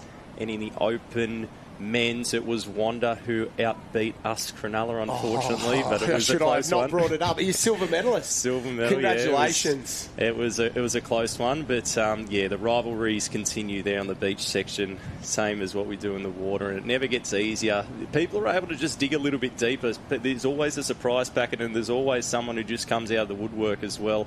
But the lactic burn is real. And no offence to the rest of the commentary team, yourself and Sammy Jordan, the only two who are putting their money where their mouth is and still competing as part of the commentary team here. So big congratulations to you on a silver medal there. It was Wanda Cronulla. And Era, you don't hear about Era much? Getting a bronze medal there? They're very vocal support crew as well. They're very, very proud of their club. I'm not sure how many medals they've won in the history of their club, but I tell you what, they are punching above their weight right now at Aussies 2025 with that medal this morning. And Cottesloe, North Bondi, Wanda in first, second and third there, and the ladies 2x1K beach run down there. Big congratulations to all the beach competitors getting it done there. Great way to start the morning. The ladies are into the Taplan relay out here. We're back on the in the water arenas, and a little change, or one or two little changes here in the Taplan relays. Northcliffe seem to have gone to the lead there, looking very, very comfortable. Certainly are, and a few just might fall off the back of this wave, and Northcliffe will just easily turn 2 metres into 20 or 30 here as they duck dive their way through. They're being washed and almost coming in front of the ski paddlers there, but Northcliffe looking very comfortable here in this quarter-final for the under-19 female Taplan. A true strength of the depth you've got in your club. The 6th person we've seen, we're up to the semi-finals, aren't we, in the Open Men's coming up very, very shortly. The under-19 female. And the really good thing is this is the 3rd or 4th last event of the whole program on Sunday, so they will be on show with one of the biggest crowds we'll see at Aussies come around lunchtime on Sunday. Ask and you shall receive. I've just received a text message from Phil Clayton, one of the all-time greats of surf sports, and one of the, an Era, I'm going to call him local up there, obviously out of North Wollongong. He has told me that they have 1 gold medal in surfing. That is the only other medal there. So they've got a gold and a bronze now, Era. It's a beautiful part of the world, a little sneaky beach, sort of south of Cronulla, north of Wollongong in there, and Clado and his family, I think they've got a place up there. There's a couple of little cabins in there. Too long a story, but I think he is as close to a local of Era as you are going to get, an absolute champion of the sport as well. And good to hear from Phil Clayton, legend Ironman, one of the best Aussies competitors of all time, and continues to get involved down here at the titles. And he's doing good things in the ocean swimming space as well. So if you're on the Gold Coast, keen to have an ocean swim, check out Clado's crew down there. And Ty Dowker, I think, has a bit of an involvement as well. So big shout out to Clado. He's worked a fair bit with the Great Britain triathlon Olympic team as well. Alex Yee and some Olympic medalists there when they came to, I believe they started working with them at the Gold Coast 2018 Commonwealth Games around that sort of period of time. Really lifted their swimming up so that they could stay in the race, and he has just lifted them to another level. Hopefully we can get him working for Australia as well. But because a lot of our athletes come from a surf background, again, we talk about all sports, triathlon being one of them, it really does provide that fundamental, those surf skills, those ocean skills that we take for granted. A lot of other countries don't have that. And as we said, we really do hope Brisbane 2032 we get to showcase that, because we saw how good it was with all the nation caps at the World Championships. And let's hope it really gets... I know the new Australian Olympic Committee CEO is a clubby himself, Mr. Mark Arbib. I like it. So hopefully we can... get a good word in Any there. little advantage. I was sitting here with Elise, who is on the Athletes Committee or Athletes Commission. I'm not too sure. Apologies, but I'd say she's got a really serious job when it comes to that. So I said she's going to put in a good word for us as well, the new president of the AOC as well. Good signs, and we can talk about that bid as for days and days on end, but it seems like it's one of these things that's bigger than sport. It's humanitarian, it's politics, it's the Olympics are the top of the tree, and for us to be involved, that's what we want. And I think if we just get the shot at showcasing our sport, I think the entire world will go, oh, this is cool, we like this, let's keep rolling with this one, because it's fun. And there'll be 12 nations that'll get a start initially, just 3 events, 3 gold medals. The key to have the athletes involved is you can maybe have 1 or 2 crossover athletes as well. There'll be beachy, swim, board, ski, Taplan, and you might be able to drag from the track, you might be able to drag from kayaking, especially drag from the pool as well. and you'll have a couple of Ironman, Ironwomen in there. So that's the thought behind it. 12 nations. And God, those spots will be hot when we get to 2032 if we can get there. Imagine trying to get in that Australian team, that Kiwi team, the Americans at the World Championships earlier in the year. Obviously, a lot of those other nations in there, the UK, they'll be very, very good. And everyone thinks, oh, it's Australia only. I guarantee you, when we get there, your Canadians, your Japanese, the British, the UK team, they're not going to muck around. They're going to be there racing and they're going to be trying to win. Yeah, and a lot of those countries have relocated here as well. So they've a country of origin, but because the sport's so strong here, they've relocated. As we see our girls here, so Burleigh Heads, Mowbray Park, Jazzy Raywood and Northcliffe in second. And Burleigh Heads, Mowbray Park again, showing the depth they've got here in this three-person Taplan, isn't it, for the under-19 female? So these three well clear, and they looked really comfortable all the way through. Another Northcliffe team turning that final flag as well, just getting fourth position. So 2 clubs, 4 teams making the top 4 positions. Maroochydore just behind them, and Grange having a big run. Haven't they had a great championships? Yeah. And sprinting through to the line here as well. Maroochydore across, Grange in there. Yeah, they've been fantastic. And Southern Surf Sports on the rise there. Is Coogin Headland across, and I think we're chasing 10. Yeah, it looks like we're chasing a top 10 to get there. We'll just start to do the numbers and figure out who is qualified.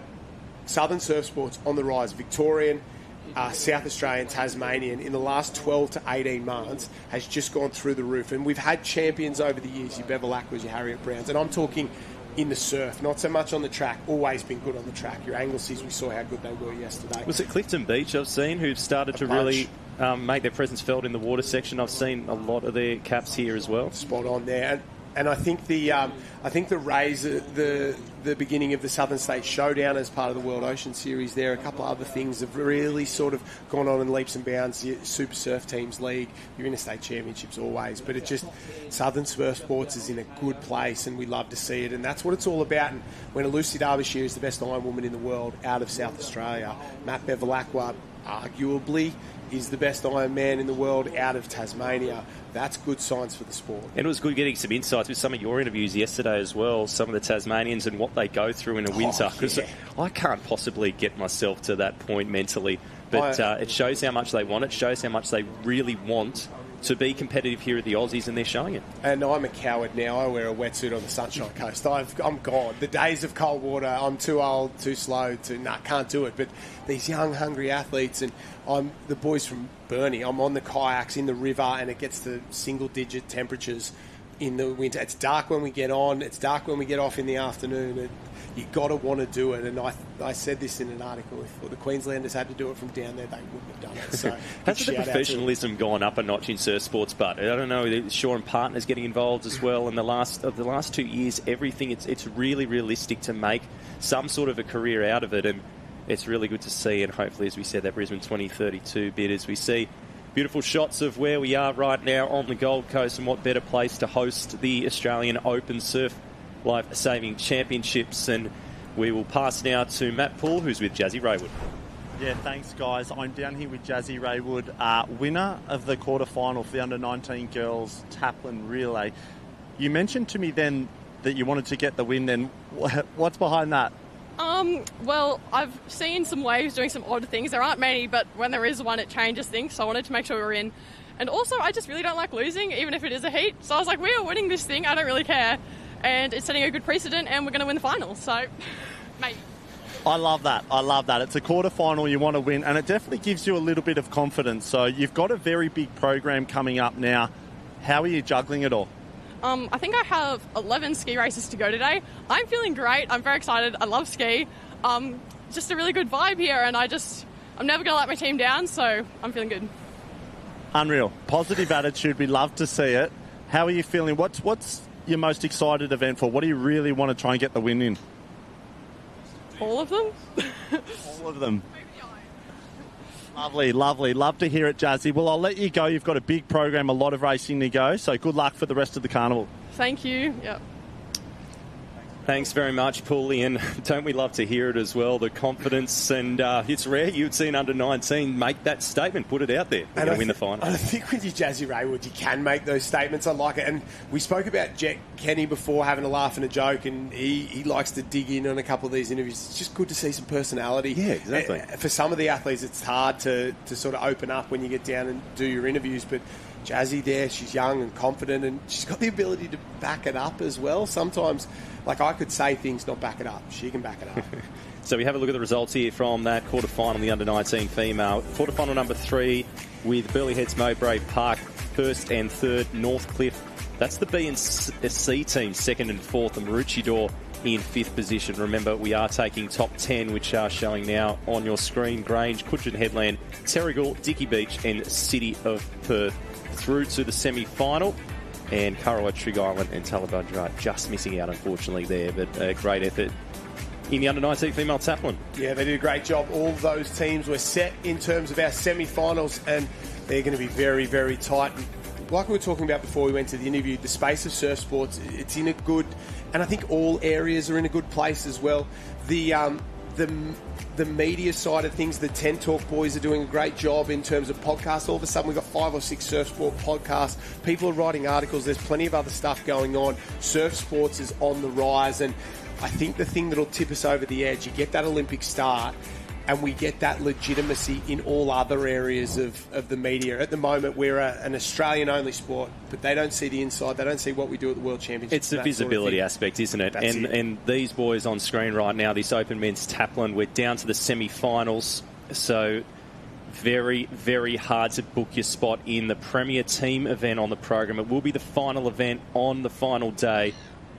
And the one they all want, and the one they all want to win. We are down here. We are covering, well, semi-final number 1 of the Open Men's Taplan Relay. It takes a team to win this. It sounds silly, but if you don't have 6 men who are willing to put in the best performance of their entire life, you might as well not start. The semi-finals are sometimes harder than the finals. They're off and away. And the big one, let's go, off and out in front already. Northcliffe maybe flying. No, sorry, not Northcliffe. In the centre there, I do not know. Swansea Belmont maybe got off to an absolute whipped final, flying start out there in Burleigh Heads Mowbray Park, not too far away as well. Yeah, so just these teams here: Mermaid Beach start on the northern side, Surfers Paradise B team, Redhead, North Bondi, Terrigal, Swansea Belmont, Burleigh Heads Mowbray Park D team, Northcliffe D team, Alexandra Headland, Seacliff, Burleigh Heads B team, North Burleigh, Warilla Barrack Point, Cronulla and West Beach closest, or on the southern side. So they start to settle them out already. Josh, there's a couple that have lost contact here, so here's where the urgency needs to come into play, because they cannot afford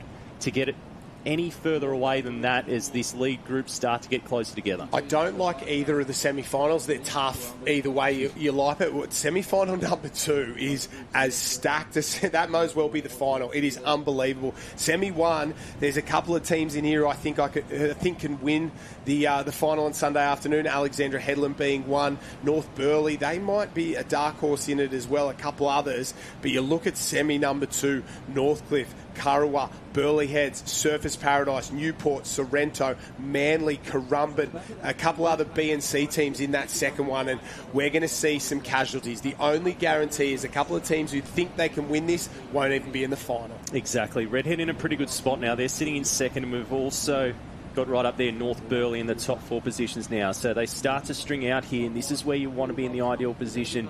We'll see what's happening, and we got Burleigh Heads in the lead. Redhead, you can just still see them on their sidewash there.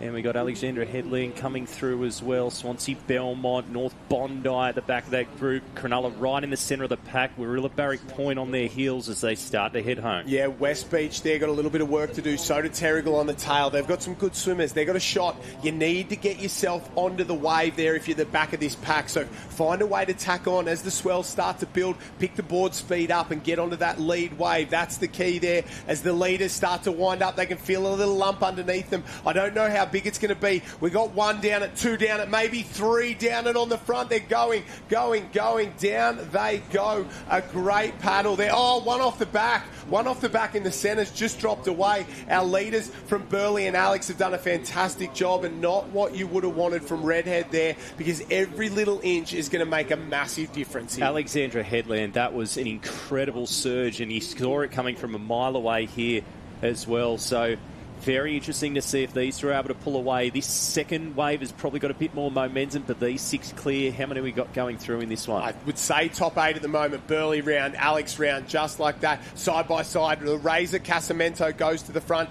He led the quarterfinal as well. 9 go through, I'm just being told. So a little extra love for the Taplan Relay final. This is where it's at. Surfers Paradise there. Seacliff charging Northcliffe, North Bondi, West Beach, up and around. Cronulla's there. Warilla, Barrack Pointer hanging on.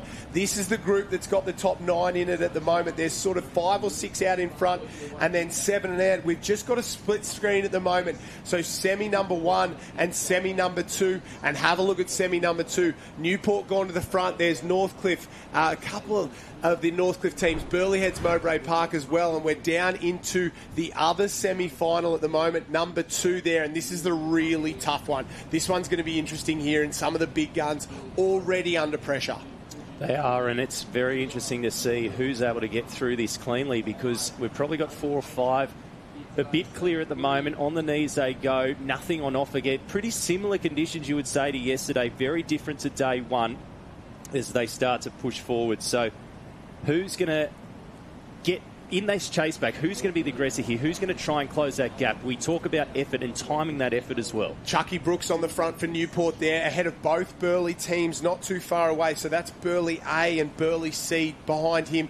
The Australian board race champion, it looks like Zach Morris there, tucked in behind, one off. Wanda there in 4th place, equal 4th place at the moment. 6 on the tail. Maybe is that Manly trying to sneak around? I can't quite pick who that is just behind them, tucked in. Allura maybe there. Yeah, Allura, the light blue cap with the blue stripe around the outside of Allura there. So that's your top 6 into the first turning can of this second board leg here. And then in the chase pack, that is where it's getting very interesting. Trying to cut across another one of the Newport caps. It looks like Currumbin there hanging on. Manly tucked in behind them, currently in 9th place. So Manly's in at the moment. Surfers Paradise and a lot of these big names, Sorrento as well, they're out.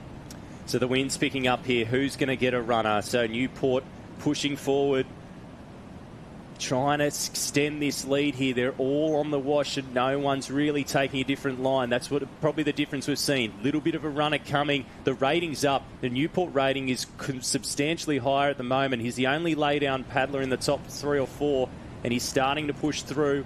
Burley Heads Mowbray Park on the southern side. Both their teams wandering 4th, Northcliffe 5th, then back to Allura just behind them, and also Manly. Newport, yeah, another Newport team there as well. Sorrento just latching onto the back of the pack at the moment, trying to get there. The big 5 and maybe 6 from Allura. He's going to try and get down this little lump. He's got to go. He's winding up. If he can get down it, that'll be a huge advantage because they'll get a push. Another 3 on the wave behind. This could be interesting. Oh, big moves from one of the clubs there. Wow. They've come down the outside. So this could be a key moment in this race. Manly, Harrison Stone, what a paddle for him. Another one of the Newport teams, and is that Joey Collins for Northcliffe. So Northcliffe have got themselves 2 in the top 9. That front wave is all she wrote. Currumbin, maybe the big loser there. It just filled up on them. They didn't get down it, and now they've got work to do. So Wanda had a really good one there. Allura pushed up about 5 positions and then got joined on the wave. So argy-bargy urgency around this transition crucial. So Wanda right on the heels here. Into the swim leg we go. So they're going to have Northcliffe and Burley Heads Mowbray Park ahead of them. Manly with a bit of work to do. And also Newport there as well as they look to run south here. So a considerable run south, trying to get to that bank there and push out to sea. And they're staying on their feet as long as they possibly can as we turn our attention to semi-final number 1 of this open Taplan. And you can see now they're in the swim leg as well. They're side by side here in the Black and White and Orange Arena. And semi-2, there's 9 teams that have broken away. There's a lot more in semi-number 1 all over the top of each other at the moment. It's very, very tight here. We can see a couple of them trying to work their way through from behind. West Beach in a little bit of trouble trying to get their act together, and these swim legs, I think, will be the key. It's so flat at the moment, and it's probably the place you can make up and break up the most ground on these teams, and that's the chase pack that are really trying to get our big group of 4 out in front at the moment. It's a big margin. And it's a massive margin, but if you're stuck in that pack, it's every little inch makes a massive difference there, because it could be the difference between your ski paddler getting down one and getting away, or missing it and being caught by the 6 or 7 behind you. Certainly is. I think that's Dan Collins there from Redhead sitting in second place. We know how good he is. The reigning Australian Ironman champion, and he's looking good. These 4 well clear, but they can't be complacent, as you said. You want to make the others get lactic before they hit this first hand, and Alexandra Headland leading through. In fact, he's probably put on a bit of a surge here. They're starting to head slightly north here, so they're going to take it pretty wide, this first red and yellow can, and the gap there that we see on screen not really showing the full length of it, because they've got a lot of work to do, this chase group. We've got Swansea Belmont up there and Burleigh Heads Mowbray Park just ahead. Yeah, the leader 4, Alex Redhead, Burleigh Heads Mowbray Park, B, I think it is, Swansea Belmont, and then I'm going to say 40 metres, 30 to 40 metres, maybe even 50 back to the next group that's got 1, 2, 3, 4, 5, 6, 7, 8, 9, 10 in that group alone. So we've got 4 out in front, and then the next 10, they're basically, well, they're just chasing 5 spots there, and that maths, I ain't great, but it doesn't work out for me, and it won't work out for some of those teams either. We can see South Maroubra, we can see the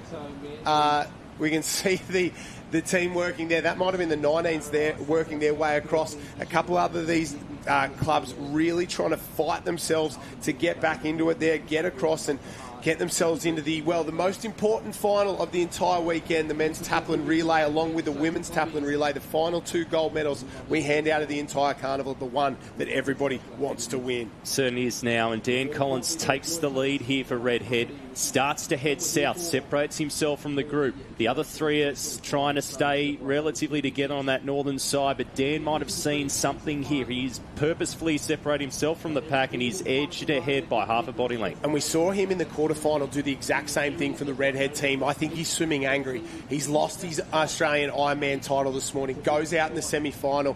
His swim in the quarter was huge, and his swim here is just as big, and I think you can use that adrenaline for a little while and sort of take advantage of the anger you got. He'll be disappointed in himself, and he knows, instead of worrying about it, I'm going to deliver here for the rest of the team. Certainly is, and it can go one of 2 ways, couldn't it? Emotion can be a good thing or not so good thing. For here, he's channeling it and doing something very positive with it. So Redhead still lead, extend that lead on Alexandra Headland here, as we see these 4 still hold that gap. If anything, it's extending. Remember, we've got 9 to go through. Still 5 at least in that chase group. Only 5-10 metres between them as they head to shore here. Nothing on offer. Dan Collins has had a little sneaky look there, but he's trying to push through. It's really dead water here. We can see the lines of swell coming through and the gaps in between them, and you've got to be in the right place at the right time. 4th place at the moment, it maybe gets down, it maybe not. It depends on if it stands up, but this is going to be tough for Dan Collins, because it'll fill up again just like that, and he's going to miss out on that one there. Yeah, gets no push. So it's all about timing in terms of the wave. Our leader has got, our 4th place has got it all the way to the beach on the top side there. The next 3, they're absolutely gone. North Kirra, it seems fair, but it's actually super unfair. A big swim from Walker of Swansea Belmont there from 4th into 1st. It's that element of, if you get it at that spot, you'll ride it to the beach. If you're a metre forward, a metre back, you won't get it at all. Normally only comes up for 1 or 2 people. It is the beach of the upsets here. So what could we see here come Sunday? But more importantly, who is going to get in this top 9 who might not have expected it? They're all going to put themselves in the hunt as we see the chase group come through. So here's what we need to see. Northcliffe coming through as well. So they're the ones to try and bridge this gap. And the rest of these boys we're seeing come around this orange turn flag need to move really hard. Jay Finesse there, Cronulla, Burleigh Heads, Mowbray Park. North Bondi, and another one of the Burleigh teams in and around. They tag and off and away. Here we go. Oh, you can see them. Hurry up. Let's go. Let's go. Seacliff trying to get a wriggle on. I think one of the junior boys in there. North Burleigh. They're the ones, I think, sitting the prettiest in that group at the moment. When you got Murray Stewart on the tail end and you know that you've got an absolute weapon like Murray Stewart, you're going to be a little bit more confident. If you can just get around in the group, let Muzzer do his thing, you know you're a chance. Certainly is. And Olympic gold medalist from London 2012, as we have a look at semi-final 2 on the right of your screen here. Manly on screen. We've got Burleigh heads, both those teams there. Dolphin diving their way to that first can. So you can see the urgency. The 6-speed kick is really picking up here, trying to get a bit closer to our leader. Swansea Belmont, they got the wave, they got the gap. It's been swallowed up now, and the gap to this chase group continues to extend and extend and extend. In no man's land, you don't want to be there, but there's a few in that position right now. So they're going to have to time trial at race, trust their instinct, trust their pacing as they head out to this first camp. Semi 2 on the right-hand side there. You can see them so we're back to Semi 1. You can see how strung out they are at the moment, just trying. Actually, this might be 2 there. I can see Manly on the front. Ethan Callahan from Burleigh, he's part of their A-team there, gets a swim spot with Jimmy Kosh. So they're a very good team. They've got Callahan, Carberry, Dixon, Fletcher, Kosh and Tame, an Olympian there. But out in front, doing it for Manly is Kendrick Louis, and they've got a couple of gun swimmers as well. Hayden Potty, Kendrick Louis, they're pretty good. They are very, very good. We know what success he's had in the past, and he's been with Manly for quite a long time, and he's starting to pull away. He's still got something left in the legs. You can just see the flutter there, not quite kicking as hard as those trying to chase him behind. A bit more congested this semi-final, and you can see we've got probably 9th position, and there is a slight gap, and the most earned, you can see their 10th and 11th go round, so you can expect some carnage, you can expect some arms thrown here around the string of 9. It is probably a longer swim than what they're used to here. They're in the water for quite a while. They'll conserve and try and push through. Manly leading in the semi-final number 2. Manly in 1 there, 2 Burleigh, just being passed by, I think, Nick Sloman there of Northcliffe. This is back. I think they're 13 and 14 at the bottom of the shot there. The little gap in the pack, that is your 9 that we spoke about there. There's 2 teams hanging on. They're close enough if they're good enough, but I do not know. And this is it here. Another Northcliffe cap. So Northcliffe in 2 and 4 at the moment. Burleigh in 3, just splitting them, but still Manly out in front as they turn and start to go for home, and they've got to go to work. There's an absolute jam in the back of that group there for 6, 7, 8, and maybe 9 as well. So Newport A just hanging in ninth in that fight for 9th place, and it doesn't matter if you're 1st or 9th, you just got to get yourself a spot in the final on Sunday afternoon. But have a look at Nick Sloman starting to go to work up alongside Kendrick Louis there. He is absolutely flying. He certainly is. That 10-kilometre marathon swimming strength that took him to the Olympic Games. He's got some good turn of speed as well. Moves up alongside Louis, maybe just narrowly takes the lead. The others are desperately trying to keep contact. They've lost it a little bit though. They're kicking hard. They're both really going. You're probably not absolutely full gas, but they're not far off it. Louis is able to respond here. So it's Northcliffe and Manly, 5 metres back to the next 3, and then we got that gap back. This is semi-final 2. The open man's Taplan and pulling down away there. Sloman was just able to pick it up. Louis just falls off the back, has a look over the left-hand shoulder, see what else is on offer. But body surfing masterclass here from Nick Sloman at Northcliffe. He was 1 metre to the southern side there, and that was the difference. It was all it was there. Just a metre there, gets it down. So Burleigh in 1, 2nd place is Manly. Northcliffe in 1, 2nd place is Manly. It looks like Burleigh is still hanging on to 3rd at the moment. There's a Newport team in there too, in the top 9 at the moment, but they're under pressure. You can see them up, start to duck dive there. They're into their work. Far behind is Currumbin. Another big swim from Riley Brennan and the Currumbin boys. They've done a fantastic job. I was told they have Gus Shivnan and Riley Brennan swimming for them there. So Jaden Erskine, their coach, he'll paddle for them. But what about that from Northcliffe? They have these weapons that every now and again they just line them up, fire them off, and blow this race wide open. Certainly is an easy does it. Nick Sloman here of Northcliffe comes through semi-final number 2 for the open men's Taplan as he works his way through and tags the ski paddler here. So how much has this chase group caught up? Northcliffe extended away, courtesy of that wave. Manly changing in 2nd place there. Louis doing a great job, but he's been joined. So 3rd, 4th, 5th really trying to get a little bit close to our leader, but Northcliffe away urgently. Riley Fitzsimmons there, Olympic medalist from the Paris Games. He's already won the ski relay this week with the Northcliffe Club. They are absolutely flying. Back to the split screen. Semi number 2 on the left-hand side, semi number 1, that's Alexandra Headland, and I would like to think they would have dominated this semi-final. They are one of those teams that you think, they're going to probably win it all or go close to winning it all, along with your Northcliffes, your Burleys, your Manleys, you name it. But they're doing a fantastic job on the right-hand side. They've got J-Mo Porter, Jet Kenny, which is as good a ski combo as just about anyone. Northcliffe in there, Burley in there, but J-Mo Porter, Jet Kenny probably not rated as highly as all the others because they're Olympic champions and Australian title winners, but Jet and J-Mo are sneaky good and they always deliver at this Aussie titles, and I think they're underrated if I'm completely honest. Burley Heads, Mowbray Park, Swansea Belmont hanging in there as well, and Redhead, Sammy Jordan getting it done for the Redhead team. That looks like it's 2, 3 and 4 here in semi-final number 1, and then Murray Stewart just coming into shot on the left-hand side. He's the Olympic gold medalist for North Burleigh. That's your top 5. Certainly is. Sammy Jordan still got it. He was in the booth this morning. He's the man on Channel 9 News in Sydney, and here he is showing that he can mix it with the big boys in the most competitive event. But have a look, it is almost 2 cans. He was at the 3rd can, Fitzsimmons, before we saw that second place hit that first can. Now they go to the apex. Redhead still looking comfortable and poised as well.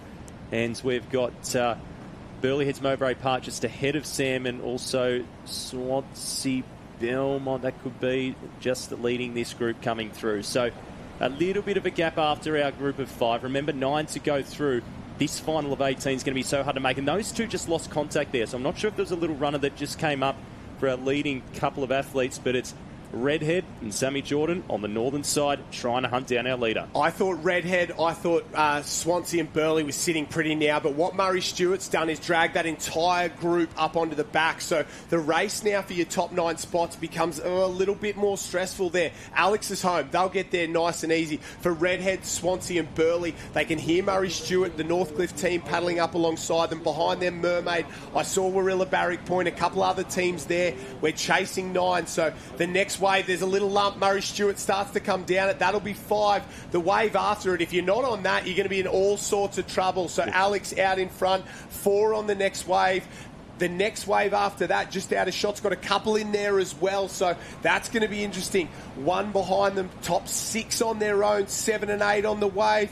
And there's still a couple more, one more leg to go. But this is where this race is going to break up. If you're not on these waves, you might be in a lot of trouble because you get to the beach, you tag your partner, you get very clean water out in front. And that allows your paddler to get away nice and clean.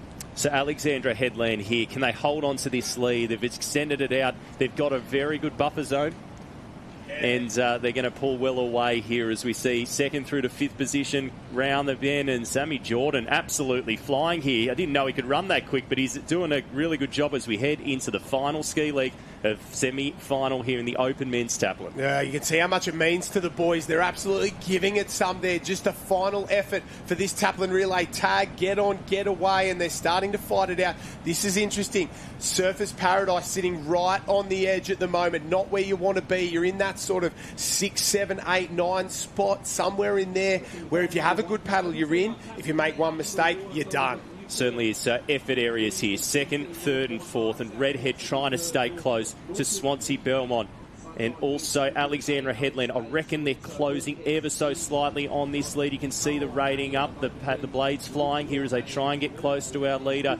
That chase group of 4. So who we got? We got 1, we got 20 metres, we got our top 5, and that's your 9 you can see on screen. So we can't see 10th yet. So will this be enough? They're going to get a runner here. You're not going to leave anything to chance because this is the most prestigious team event of the Australian Championships. And I reckon we could see this group of 5 come together. Oh, Surfers Paradise living very dangerously out there. Not where you want to be. Mermaid doing a great job, but Surfers there tacked on. You can see how high the rating is. Just hanging on. Desperation Station at the moment there in 9th place. The leaders, they've all sort of slowed it down. You've noticed how much the ratings dropped because as they turn that can, they can get a little side-eye look of who's coming through, how far away they are, and are they quick. But the boys in that sort of first can to second can right now, left-hand side of your screen, that is panic stations there, because that's your 6, 7, 8 and 9, and here comes 10th place around the cans, and maybe 2 ski lengths between 9th and being in the final and 10th and watching it from the couch. It's certainly going to be a hard look as we have a look at Northcliffe, and in semi-final number 2, Burleigh Heads Mowbray Park surging up, gets a little runner, gets a little bit close to that Northcliffe team. That's the semi-final number 2. Semi-final 1 on the left of your screen here. A bit more spread out as they take their different lines to the beach. There's a couple of things on offer, and you can see that's your 10, I think we got on screen there, in semi-final number 1.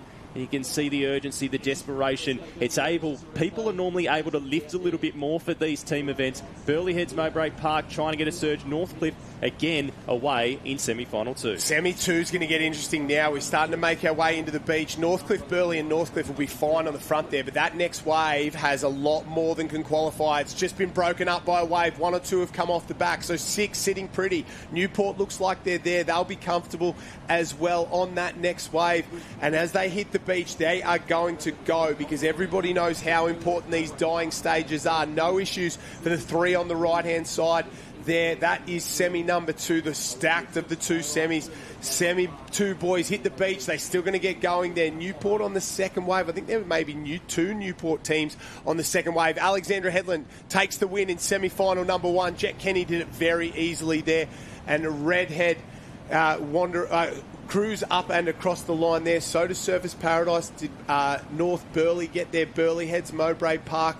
Mermaid Beach, what a paddle for them. They'll get themselves through to the final. We're chasing 9 as well up and around. We're seeing semi-final number 1 in both these shots here. And now across the line, Surface Paradise. I don't know whether they got home, but the absolute charge of the Light Brigade there. Now we're seeing semi-final number 2 across the line. Burleigh, Northcliffe, Manly got there as well. I do not know. We'll have to wait for the judges there. So tough to have both semis on at the same time. We'll try and get you the results as quickly as we can. And the boys out fighting it out.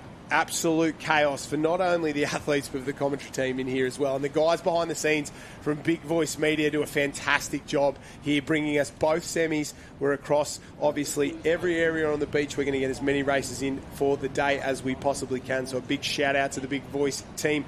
And down on the beach, we're going to hear from him another time today. Jet Kenny, a couple of Alexandra Headland legends in there, is with our team on the beach. Thanks, Josh. Down here with Jet, you guys have made it through another round pretty comfortably in that semi-final. Is that a good omen come the final?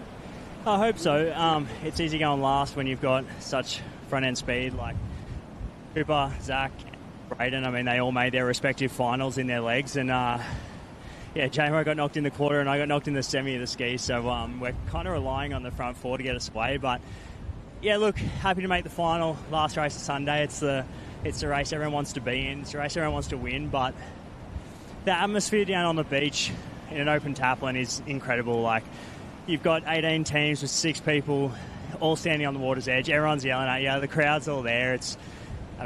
Everyone's been there. Well, not everyone's been there for those finals, but there's nothing like it, honestly. You can feel the energy even around the arenas just for the semi-finals, so we can only imagine what it will be like come the final. You mentioned how hard it is out there. We've been talking about how long the races are, but you just said the stillness in the water. You can really feel that heaviness. Yeah, it is. It's very heavy, and the slight tailwind over the shoulder feels nice on the way out, which isn't always great because that's when you want to sort of save a few bickies and relax a bit on the way home. But when the water feels fast on the way out, you keep going faster and faster, and then when you have to turn back into the wind, it's just death. And there's a few bumps there, but it's a full tease. You think you're going to get down it, and then it just disappears. I mean, I'm sure a few of those big kayak boys will get down them quite easy, but yeah, it's tricky conditions, but it's changed day by day so far. This is the windiest it's been since we've been here, and looking forward to the next 2 days of racing. Well, you probably have got that title now as the favourites heading into the Taplan, so we wish you all the best of luck come Sunday. Yeah, no, thank you. Taplan Town. Alex, that's where it's at. Jet Kenny describing what it's like and what it means to him to be in that Taplan relay final. It's one of the best sort of interviews I've heard out of Jet, and it means so much to these guys, and unless you've been a part of it, you don't understand it. And the energy on the beach and the vibe on the beach is unbelievable. If you're close on Sunday, get down, get involved. Let's take a look at the results here. And we saw Berkey in the background with his hands in the air at the interview there. That's the coach of Warilla Barrack Point, because Warilla Barrack Point have snuck in the semi. This is number 2, Northcliffe, Burleigh, Newport. This was the stacked one that we thought, oh, you didn't want to really be a part of it there. The teams that got through there after that were Manly, Northcliffe, Wanda and Allura. So that was semi number 2. Semi number 1, Alexandra Headland, Redhead, Swansea Belmont, Burleigh B, North Burleigh, Mermaid, Northcliffe, Surfers Paradise Team B, and Warilla Barrack Point. So some little clubs getting it done in the biggest way here. And we've gone from the men's Taplan relay to the ladies Taplan relay semi-finals, and Southport absolutely delivering. Chelsea Gents gets on and away, and they will lead off the beach here into the final leg of semi-final number 1. And Southport, I said they were a dark horse in the quarterfinals, and they're proving it here. They certainly are, and they've got quite a substantial lead. So in this semi, we've got Newport B, North Bondi, Newport C, Southport, as you said, City of Perth, Northcliffe D, Sunshine Beach, Newport, Alexandra Headland, Sorrento, Western Australia, Burleigh Heads, and we've got, that's the E team. They're down to E teams for the women.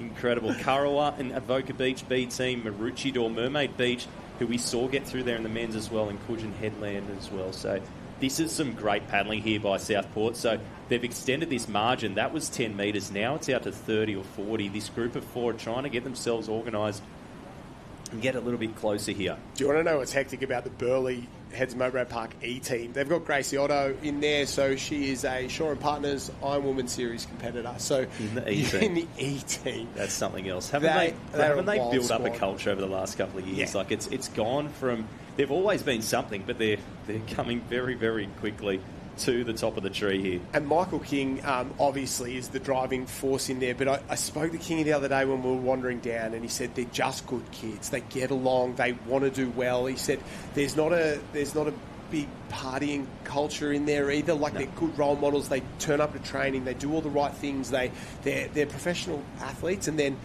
that's your top tier, and then you've got a huge group underneath that want to be that level, that want to do those things, that want to be part of that sort of success. And that's when you end up with 65 opens at training or 70 opens at training. And he said, we've had some afternoons where it's been so big, we've had to split it, and credit to Michael and the way he's managed it, because with that many people, that many personalities, that big a rivalry within the group in terms of making your A teams or whatever, he said they know who's in the A team. They sort of, there's one or two that aren't too sure and want to be in an A team or whatever, and he said that's what you want. You want everybody to be competitive. You want them to be at the top level, and it's a special group. And Northcliffe have it similar, but they're split guys and girls. So what they have at Burleigh there, I don't think we've ever seen anything like it. Yeah, it's pretty special, and as you said, if you can compete and train alongside at that level and create that daily training or that daily performance environment, then it's very obvious why they're getting the success they're going here. But this is our Open Women's in Southport. We've got Newport coming up as well. Either their A, B and C team have all drawn into here. So Gemma Smith there, and we've also got Maroochydore coming through as well, doing a good job. They might pick up this and move up alongside Gemma Smith onto this runner, but we have a leaders wave, and it's Southport with their team of Chelsea Gents, Brodie Trinker and Mia Feltham, wave ahead here. Second and third, Newport trying to get a little bit closer here, but Southport up the beach here, and the Open Women's semi-final number 1, looking comfortable here at the end of the ski league. Yeah, that is exactly right, and they're going to be very, very tough to beat. They've got a couple others that sort of, I guess, missed out, or in B teams there as well. The girls start to get up and into their work through that final run leg there. You can see how much it means to them. They're absolutely going, this is where it's going to be interesting. Bree Massey from the Karawa Club up first in that pink and white loop ski. They go up and around. I guess we're chasing 9 as well from here. So all of these girls fighting it out for the final few places. Have a look at the transitions. We'll just try and catch them as they come up and through the finishing line. Bree Masters there. Obviously, the officials trying to do their best, but they're just in the road. Sunshine Beach. One of the Newport teams there just behind Alex.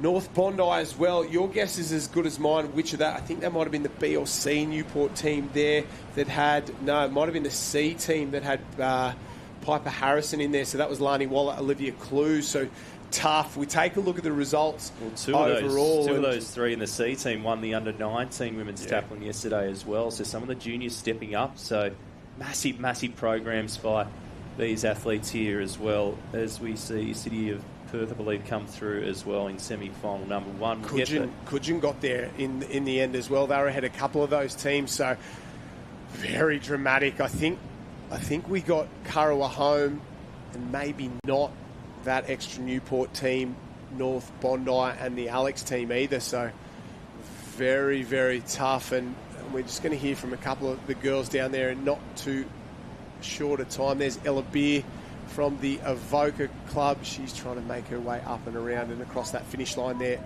Big shout out to the Evoca crew. They've had a hell of a week, and they've had a tough few months down there at the Evoca Club. So we've said it a few times, and they've had a few things go on health-wise with a couple of families down there and a couple of people, a couple of tragedies. So we're here for the Evoca crew. They brighten any surf carnival when they're here. They're big personalities, and a big shout out to everybody down there. That is for sure. That is semi-final number one, I think, from the Open Women's Taplan, and we are here on the beautiful Gold Coast, and it's starting to look more like itself than it has over the last couple of months. Starting to live up to its name, yes, and I think there was supposed to be rain for a lot of the week, but it's really cleared up. Only 20% chance here for most of the day today. We had a very little this morning, but you can see what better place to showcase the community that is Surf Lifesaving, and the flagship event that is the Australian Surf Lifesaving Championships celebrate 100 years in 2015, I believe. So it's been going for, 109, 108 years now. And we really would like to thank all our major partners, the Gold Coast destination as well, because without their support and government funding, it is an expensive exercise putting this on for all our clubs. Over 300 clubs, 7,500 competitors here across the youth.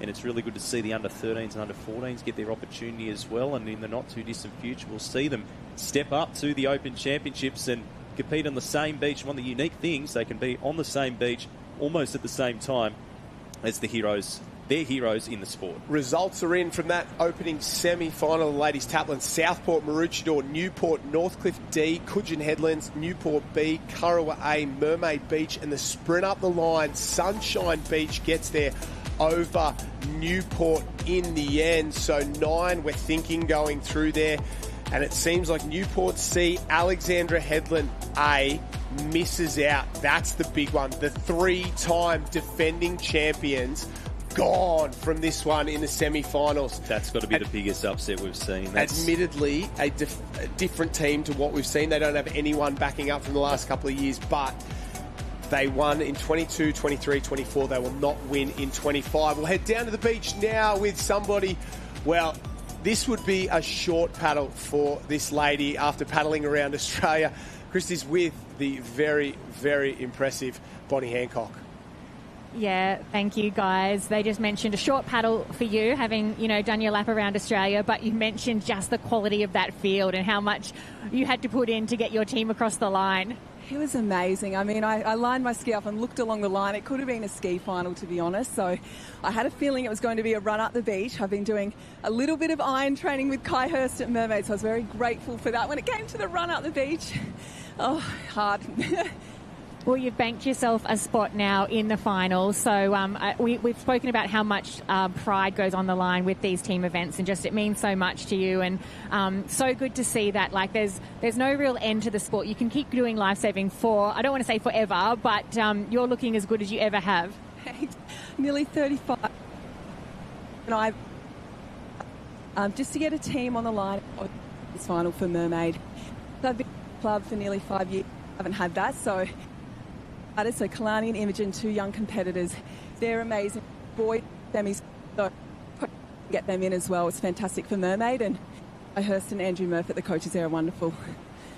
Well, you've done the job so far. All the best of luck for the rest of the carnival. Thanks so much, Christy. What a day for them in their Mermaid in the final. The other semi-final we had was Burleigh Heads Mowbray Park, Northcliffe C, Northcliffe A, Northcliffe B, of course. Surfers Paradise A, Burleigh B, Northcliffe Team E getting there, and Avoca Team A. Trig Island sneak in as well. Great job by all those girls. And we're into the under-19 female Taplan semi-finals now. So the action continues. Taplan Relay Day here at the Aussie Titles. And we saw this happen in the quarterfinals. Met Caloundra, Eva Ashworth out in front on the board leg.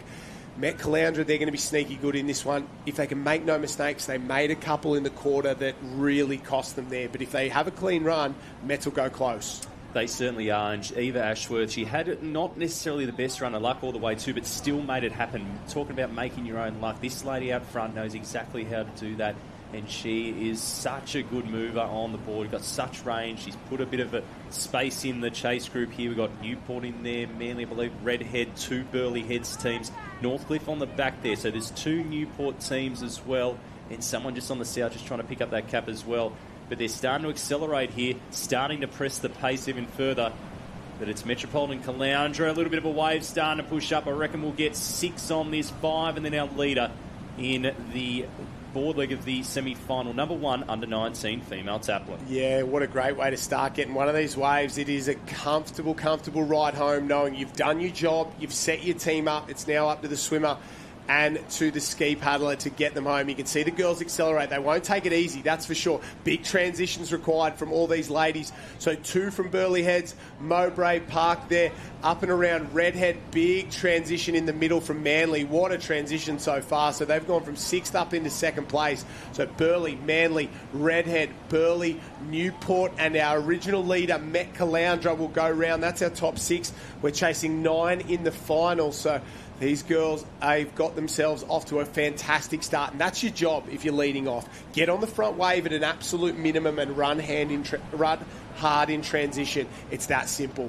Yeah, so Burleigh Heads, Mowbray Park holding down these top 2 positions here. So when we look at last year, Alexandra Headland won. The year before that was Avoca. Swansea Belmont won the 2 years before that.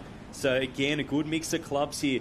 And you often see it in the junior events. It's not clear-cut, and there's not necessarily 1 or 2 dominant clubs. It's the same with the Opens as well. Northcliffe haven't had it their own way. Burleigh Heads Mowbray Park won in the men's last year. Alexandra Headland have been the most dominant out of all the clubs in these Taplans. But in the under-19 female here, Burleigh Heads Mowbray Park, we talked about Michael King and the culture has been building up within that club. They're holding the top 2 positions. Actually, now Met Caloundra might have just pushed back up into 2nd place there. For these 5, then a gap as they work their way out to the red and yellow can here in the swim leg. And then we got the ski to finish it off afterwards. Yeah, Chloe Klingner swimming for... sorry, not Chloe Klingner. Daisy Quinn swimming for the Met Caloundra Club, the World 200 OBS champion from the World Championships earlier in the year. Great swimmer. She made a big mistake in that earlier round. She sort of just kept running through the transition, didn't go down and tag her swimmer, had to come back, and it sort of cost them 2 or 3 spots, so she won't make that same mistake again. It looks like Widseth from Redhead has worked her way up into 2nd place, chasing our leader from Burleigh. The other Burleigh team, a long way to that sort of northern side there. Maybe she's just taking an easier line or a better line to that first turning can. A bit of a gap back to Manly that have got a little bit of work to do there. And then the rest of that group, Northcliffe is there. Newport's hanging on as well. Maybe North Bondi starting to get a real wriggle on, and Northcliffe B or one of the other Northcliffe teams, in the middle of that group, absolutely flying. We can see them at the bottom of the screen there, working their way through now. I think they're going to move into the top 5. It's quite congested here. So what would you rather be, Josh? Would you rather be the inside line? Would you rather have your own space on the outside? You get in the inside, fight for every single little bit of water you can grab. Why take the extra line round? We've seen guys do it in the past. Kai Hurst used to do it, sit on the outside, cruise round. Nick Sloman does it a lot as well because they're just so much better swimmers than everybody else. They can afford to swim an extra 5-10 metres. But if it's me and my swimming ability, I'm ducked on the inside and I'm wrestling with everybody who tries to go past me around the cans. We won't talk about what went on underwater in your career, Josh Minogue, but we've got these leading group of 5. As you said, they're not giving each other an inch. These girls will be aggressive around here. You can see how close they are, disrupting each other's stroke, trying to get... You can get more on the hip here. You can get more on that side wash than you can on the feet, and it's much easier to stay intact and disrupt the leader's stroke if that's what you're trying to do. As we see Met Caloundra take the lead here around the final can and into... As they head back into shore, Burleigh Head still sitting in the 2 in the top 4. They go 2 by 2 with Redhead, the other group, and a slight gap opening back up to 5th place here. And I've just been told through this, only 8 through to the women's Taplan final. There's probably, to be honest, there's not a lot of rhyme nor reason at the moment down there, whether it's 8 or 9 or 10 going through. It's got a little bit to do with the rounds earlier on, the judges sort of making their call. The conditions are flat. You could probably afford to have 1 or 2 extra in there. But Harold Marshall doing his thing down on the beach, giving us the tip that 8 are going through here in the ladies' 19 Taplan relay. So that just adds an extra layer of pressure onto this semi-final number 1. 2 from Burleigh, 1 from Met Caloundra out in front, absolutely flying. Redhead, but Newport are the big movers. They have worked their way up into 5th place, and if you got sort of 25 more metres, she might even be up into equal 2nd place there. Newport absolutely flying. Absolutely, and Met Caloundra doing exactly what Dan Collins did, took that southern line here as they head into shore. So still Redhead in with a really good chance here, as well as the wave picks up. They might get a push. I doubt they'll get down it. They just fall off the back, including our Met Caloundra girl, who's got a full body length here, but a big space between her. She's right on the southern side as we see our top 6 well clear here. So they're not going to be complacent. Another bump coming. In fact, they might even pull on to this one. They're much more of a chance here. And it's going to double up here, so might have a couple on it, trying to hold that streamline, head down, no breath, and we might get 3. So we get 3 down this, and who's going to hold it the longest here to make sure of it? So this is the under-19 female Taplan. This is semi-final number 1. We know 8 are going through. Met Caloundra on their feet first. Burleigh heads right on her heels here as she heads up to this first turning flag. She's got time, she's got space. Yeah, that's exactly right. Great work in the break there. It can get a little hectic when a few waves start to wash through and all of a sudden you don't know who's got them, you don't know what's happened. I think no mistakes here from Daisy Quinn. Yeah, straight around, straight down to her ski paddler there. Not what you wanted to happen. It looks like they're the next sort of 3, 4, 5 rolling themselves through. It's still Redhead there. They're working their way. They're just off the back of that pack. Big swim from Pippi Tapania to get their 19 Newport team into the mix at the moment. We can see 1, 2, 3 tag. 4 and 5 will go. That's Northcliffe and Newport there. Redhead shouldn't be too far behind them either. But Jazzy Raywood chasing our leaders at the moment and being chased by some of the best paddlers in the game. 2 from Northcliffe, 1 from Newport. These sort of girls in the top 5, I think if this was the final, wouldn't surprise me. Well, Jazzy Raywood put down the challenge. She made the statement earlier in her interview in the quarter-final. They are the ones to beat, and they are hunting down that gold medal. They will not want anything less than that as they head out to sea. So Metropolitan, Caloundra and Northcliffe in 4th, and just ahead of them, Burleigh, both the Burleigh teams there as they work their way through. Pretty much in sync here as we see Burleigh just go onto the slipstream here. So they're single file, top 4 on screen in the first semi-final. They're not right on the wash though at the moment, so they're giving each other just a little bit of space, a little bit of wriggle room here. They'll try to angle that ski, keep the rating up, and get ready for those runners to push down here. In fact, we've got 5 intact, so 5 together. Clues just tacks on there from the Newport club. She's just sitting pretty at the moment. So Mets, Burleigh, Northcliffe, Newport, and there shouldn't be too far away on the outside. Another one of the Northcliffe teams trying to wind up, and nobody's doing anything crazy at the moment. They're just going to sit on the entire way round, but I guarantee when they get to that third can, they're going to start to really wind it up, try and get themselves a runner, make things super clean. And when we talk about just sort of sitting back, sitting pretty, they're just going to make sure they don't make any mistakes, stay on the wash. Whatever the speed is that the girls on the front are dictating, that's what they're going to go. But once they get round this final can, watch them start to work up on the inside. Jazzy Raywood, already that nose is sort of tacked on and past the back of that ski paddler there, and they'll start to take different lines. The rating goes up, the momentum goes there, because you want to just get to the back of the break, get on a wave, and ensure that you're going to be through to the final. So Newport sitting fairly comfortable at the moment. They haven't really looked over the shoulder. So game face on, eyes forward as Metropolitan Caloundra try and surge away here. So that's 6th place in the picture. So Newport in 5th. They're on the back of this main group. Burleigh Heads, Mowbray Park in 2nd and 3rd. Met Caloundra leading here. The rating is similar. There's a couple of runners coming. 8 to go through as we see Jazzy Raywood really try and pick up one there to get herself half a ski length away from the lead. So Met Caloundra here as well. A few more surges coming from the back here. It's hard to see our top 6 being caught. Raywood takes the lead here from Metropolitan Caloundra, and then a gap back to the rest. Yeah, great paddling there. And Raywood said in the quarterfinal in that interview that I'd like to win. I want to make sure it's good karma. We're going to do everything the whole way through. She said she will win. Okay, will win there, and she's done that there. So a great paddle out in front from Metz as well. Tough to hold your nerve in these semi-finals. She did that very, very well. So Met Caloundra comfortably through. Burleigh will get a couple of teams in there as well. Northcliffe, as always, they will be a force in the final, and Newport, despite finishing 5th in this one, I'd still like to think they'd be close to the favourite. Maybe Burleigh and Newport 1 and 2, but I think Metz, they can upset at the apple cart in here, especially after that semi-final performance. So Eva Ashworth on the board, Daisy Quinn, and then Sophie Taylor finishing off there for the Metropolitan Caloundra. So it's a big win as we see Northcliffe come through, and Burleigh heads, and also Newport just afford to conserve the legs and keep the heart rate down here in semi-final number 1 for the under-19 female. We got Manly, so how many more we got? So we got Redhead coming through as well. So Redhead and then Manly the next 2 around. So that's your 7 there. We're only chasing 8. It'll be 1 more after this. Redhead at home, Manly at home. We're looking for 1 more spot. They're going to have to go here. I think there's a sprint up the beach behind them. Here we go. Morty Alec, Northcliffe. They've got to go. Morty Alec, get him in the final. Suede Cole, she came 4th in the beach sprint yesterday in the 17s. You're never going to get her. Oh, does it easy. Suede Cole, the beach sprinter. And that's when having a beachy on your ski, that helps. It's rare combinations, ski paddling and runners. As we know, ski paddlers don't normally like to run, but Suede Cole from Morty Alec is the exception to that rule. As we see the rest of the girls fight out for every single possible position here as they work their way around into Grange. Doing a great job there, just edging out that little battle, that little match race in the sprint finish for the under-19 females. They're still awaiting official confirmation. Remember, liveheats.com is where you can go.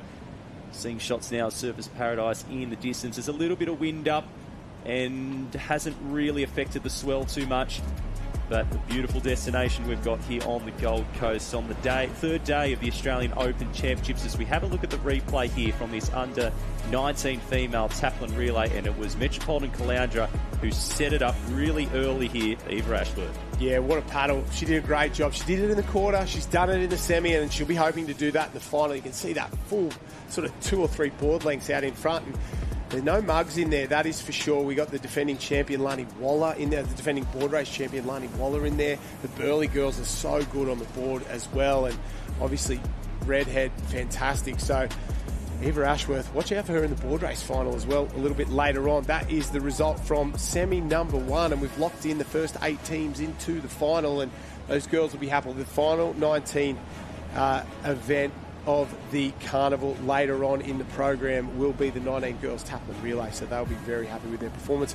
In the other semi-final was Maroochydore, Northcliffe B, Terrigal, Alexandra Headland Team A, Wanda Team A, Tugan Team A, Trig Island, and we're just waiting for the last spot to drop. Northcliffe C get in there, so that is the final. That is all she wrote. We say goodbye to, well, almost all the field, and it will be decided on Sunday afternoon.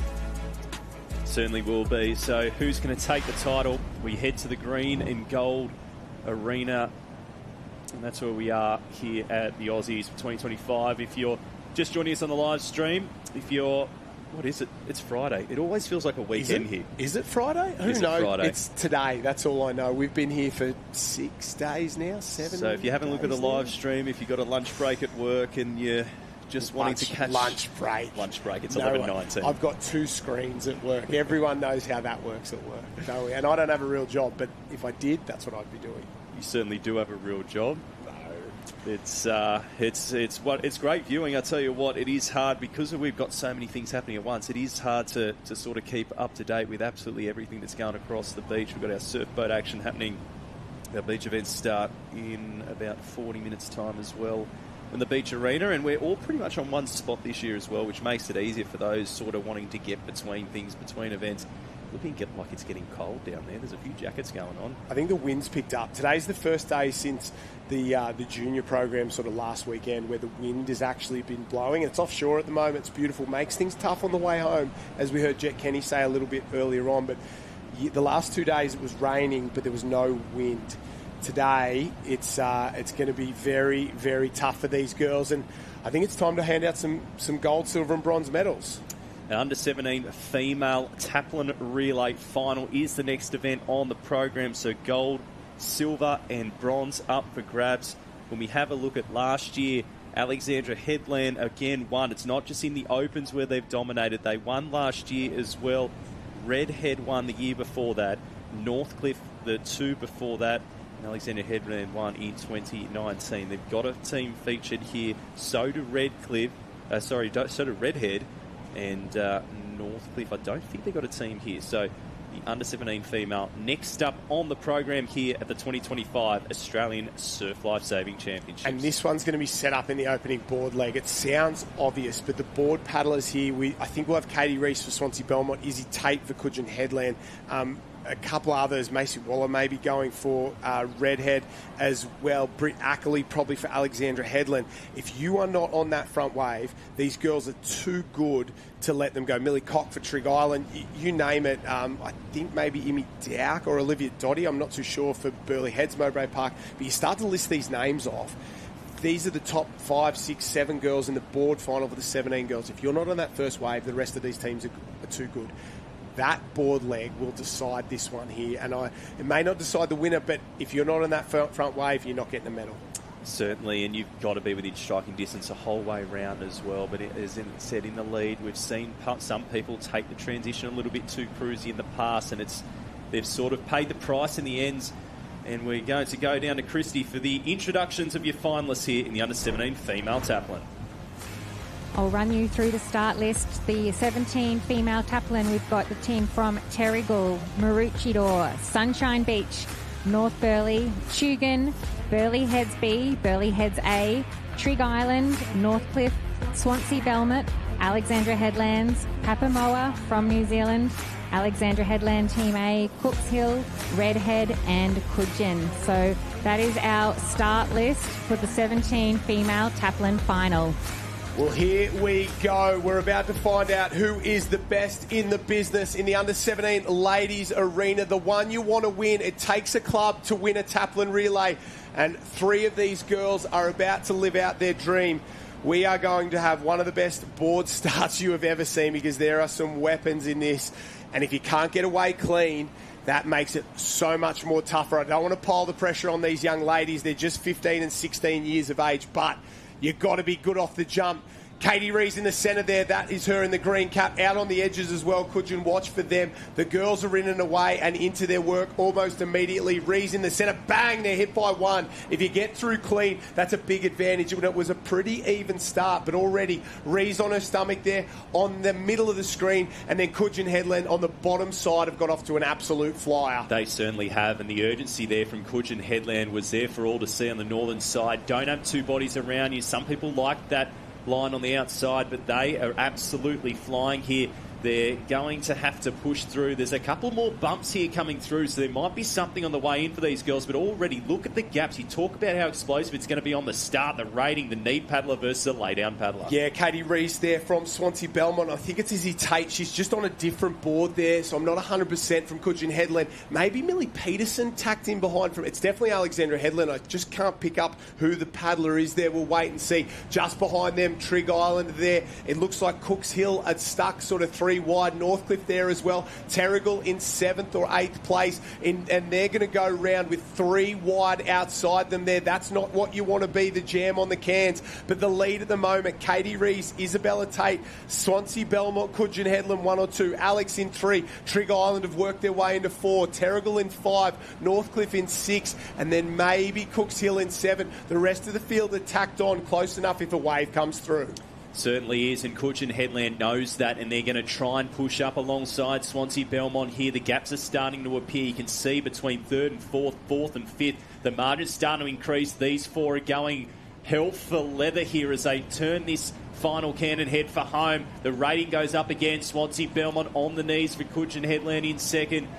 Back to Alexandra Headland in 3rd. They are the defending champions here in 3rd place. So who is going to pick up a runner in the opening leg. Key moment now, you've got to go. These runners are going to come through and they're going to turn into waves, obviously, but if you're not on that front one, the gap back to the next group, they'll pick it up there. There's a little lump starting to build. You see the girls pick up their pace. 5, 4, going to go down at 4, down it at the moment. Here we go, down the front of this one. What about that? 1, 2, 3, 4. Oh, Kudjin off the back. Kudjin off the back. Swansea off the back as well. All 4 girls fall away, and I thought they were going to hold it through. If you miss the first one, you can't miss the next one here. Kudjin have got to go. Kudjin have got to go to get down, and I don't think they're going to do it. And all of a sudden, that is North Kirra to a T. The 2 leaders are now off the back, but they're close enough to the beach that it may not matter. We've got a race in 4 here. The girls are up into their work and away. Alex in 1, Trig in 2, Kudjin and Swansea 3 and 4. Trig Island giving it a real hot crack here against the defending champion. So there's 1, 2 around this flag, and look at the urgency on Alexandra Headland. They want to get this back-to-back gold medal. Onto the swim leg we go. What line will they take in? How long will they stay on their feet? Kudjin Headland, they fell off the wave, got back on it. Our 4 are fairly clear, but it's definitely not an unassailable lead. We're still early days. 2 legs to go as we go down to Christy, who's in transition.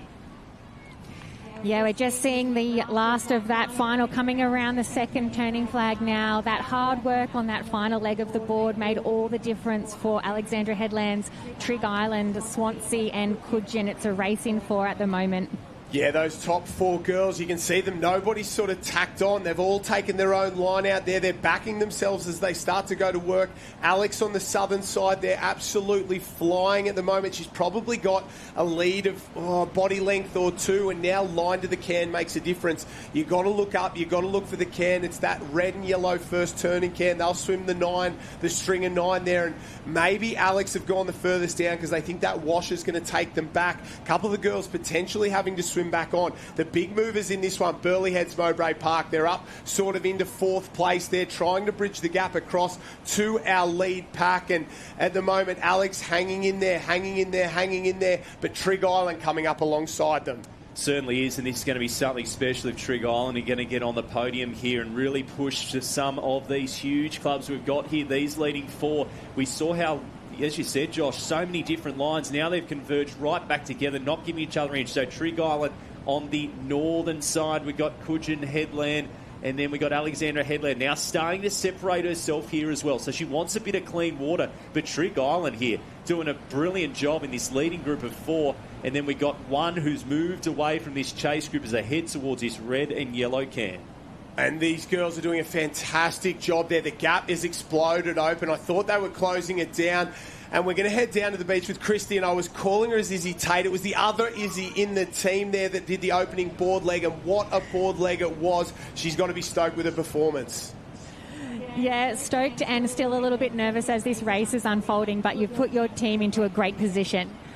Yeah, definitely. I just had to get a good start, be one of the first to the can, and then hopefully hold it on the way in. And talk me through your team. Who have we got in the water, and then who have we got on the ski? So Freya Hutchinson is our swimmer. She's amazing. And then Isabella Tate is doing our ski. Can the girls get it done? We sure can. Well, best of luck. I'll let you go and watch the rest of the race. Thank you.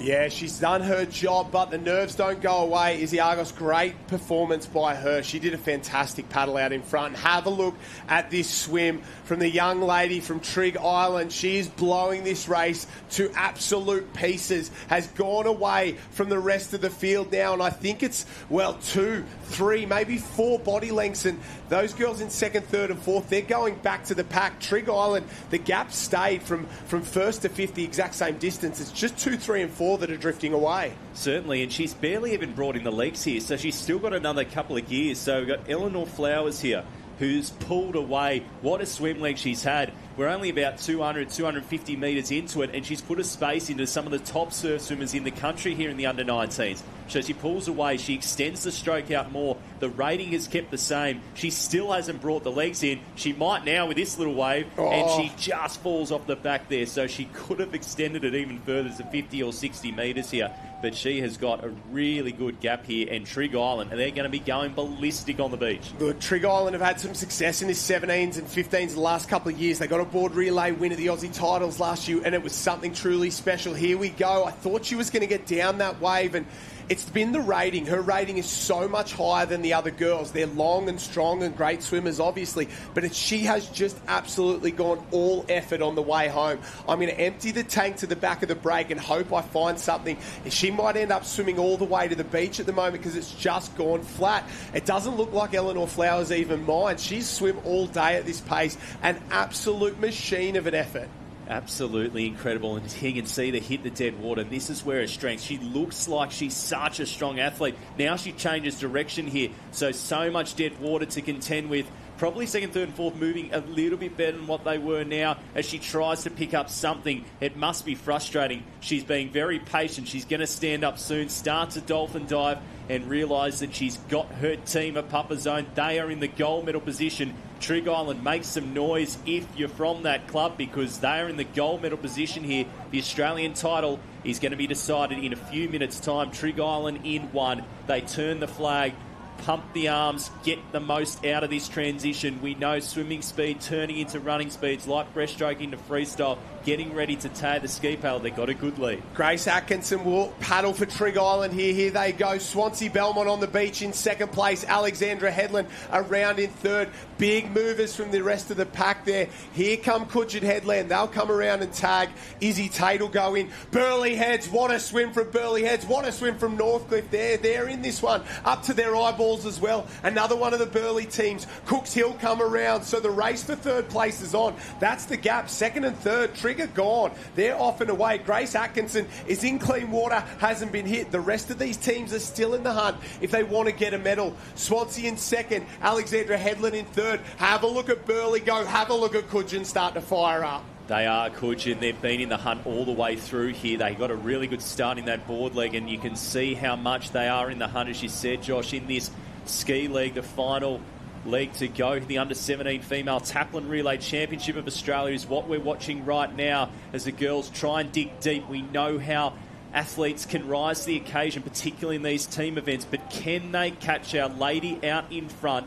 Trig Island leading the way with only a couple more minutes of pain to endure. Oh, is that gap closing? I don't know. I think it's just getting cut down ever so slightly. It's not by much. It was 5 ski lengths, then 4 ski lengths, and now it's probably 3. Alex hanging on. Watch out for Burleigh and Coogin Headland in 4 and 5, because they've tacked on, and when we see North Kirra do its thing, a wave could pick up all 5 of these teams. I don't know if anyone outside this top 5 can win it at the moment, but Coogin Headland and Burleigh have tacked onto the back of Alexandra Headland. It's still Swansea in second. It's down to 2 ski lengths to our leaders out in front, Trig Island. The West Australians, they'll celebrate this if they can get there. It's go time now. You've got to empty the tank and hope there's a wave. Trig leads into the final leg. Swansea in second. Alex in third. Burleigh, they're the big movers. Here they come. Burleigh looking to loom up into third place there. Coogin Headland's hanging on. There's lumps and that gap's gone. Swansea, she's almost onto the back. Oh, it's incredible to see here. So she picks up the rating here. She's going to pick up something from this so they can press back together our group of 4. She got something out of that, our Trig Island ski paddler, as she works towards the beach. Swansea getting after them. You can see Alexandra Headland, the defending champions, trying to push hard, as you said. Such a big move here by Burleigh Heads Mowbray Park as they push themselves right into not just medal contention, but if they are able to pick up a runner, gold medal contention. Burleigh Heads up along Alexandra Headland there for third place. There's a wave. There's a wave on in the background there.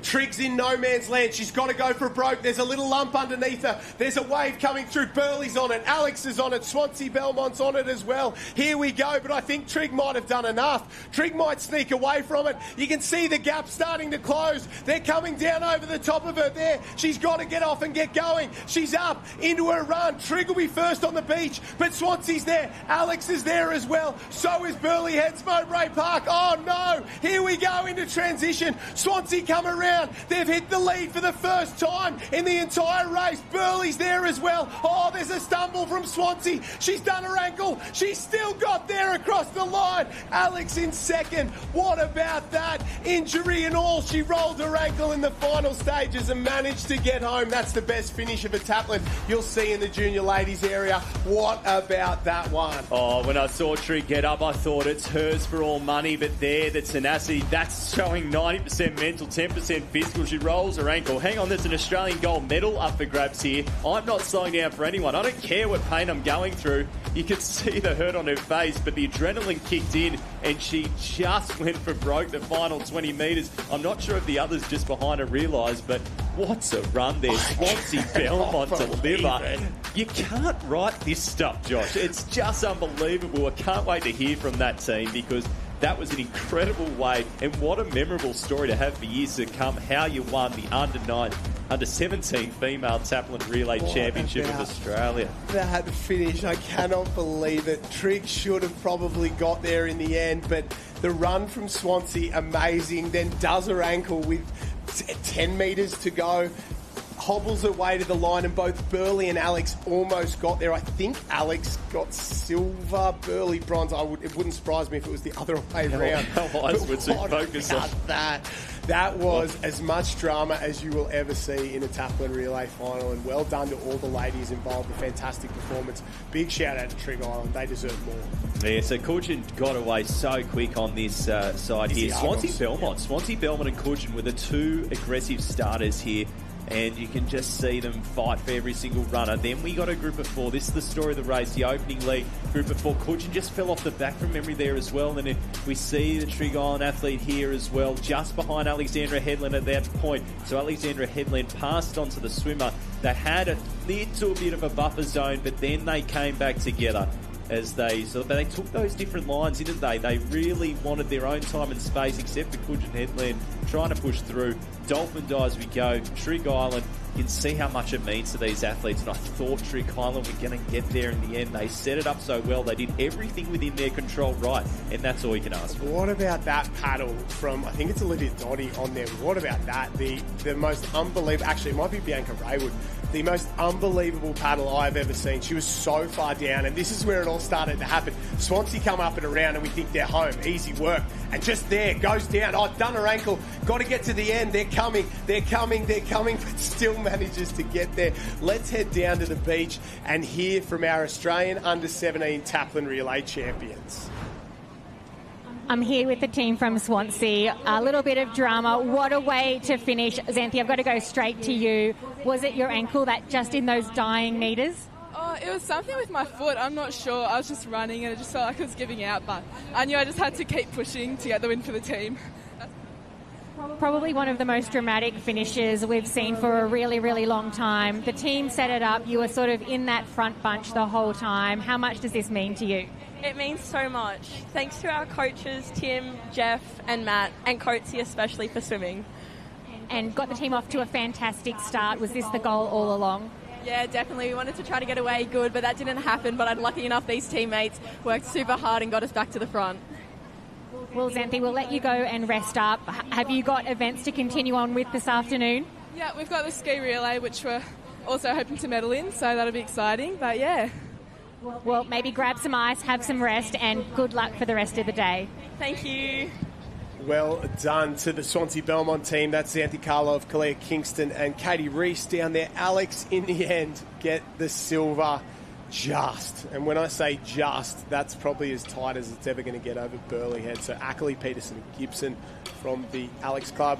Dottie, Dowker and Raywood, a big shout out to Imi Dowker. Ty, her dad, will be in the commentary team throughout the weekend. We love to see them do their thing. And commiserations to Atkinson Flowers and Millie Cock from Trig Island. I think the whole beach was cheering them on.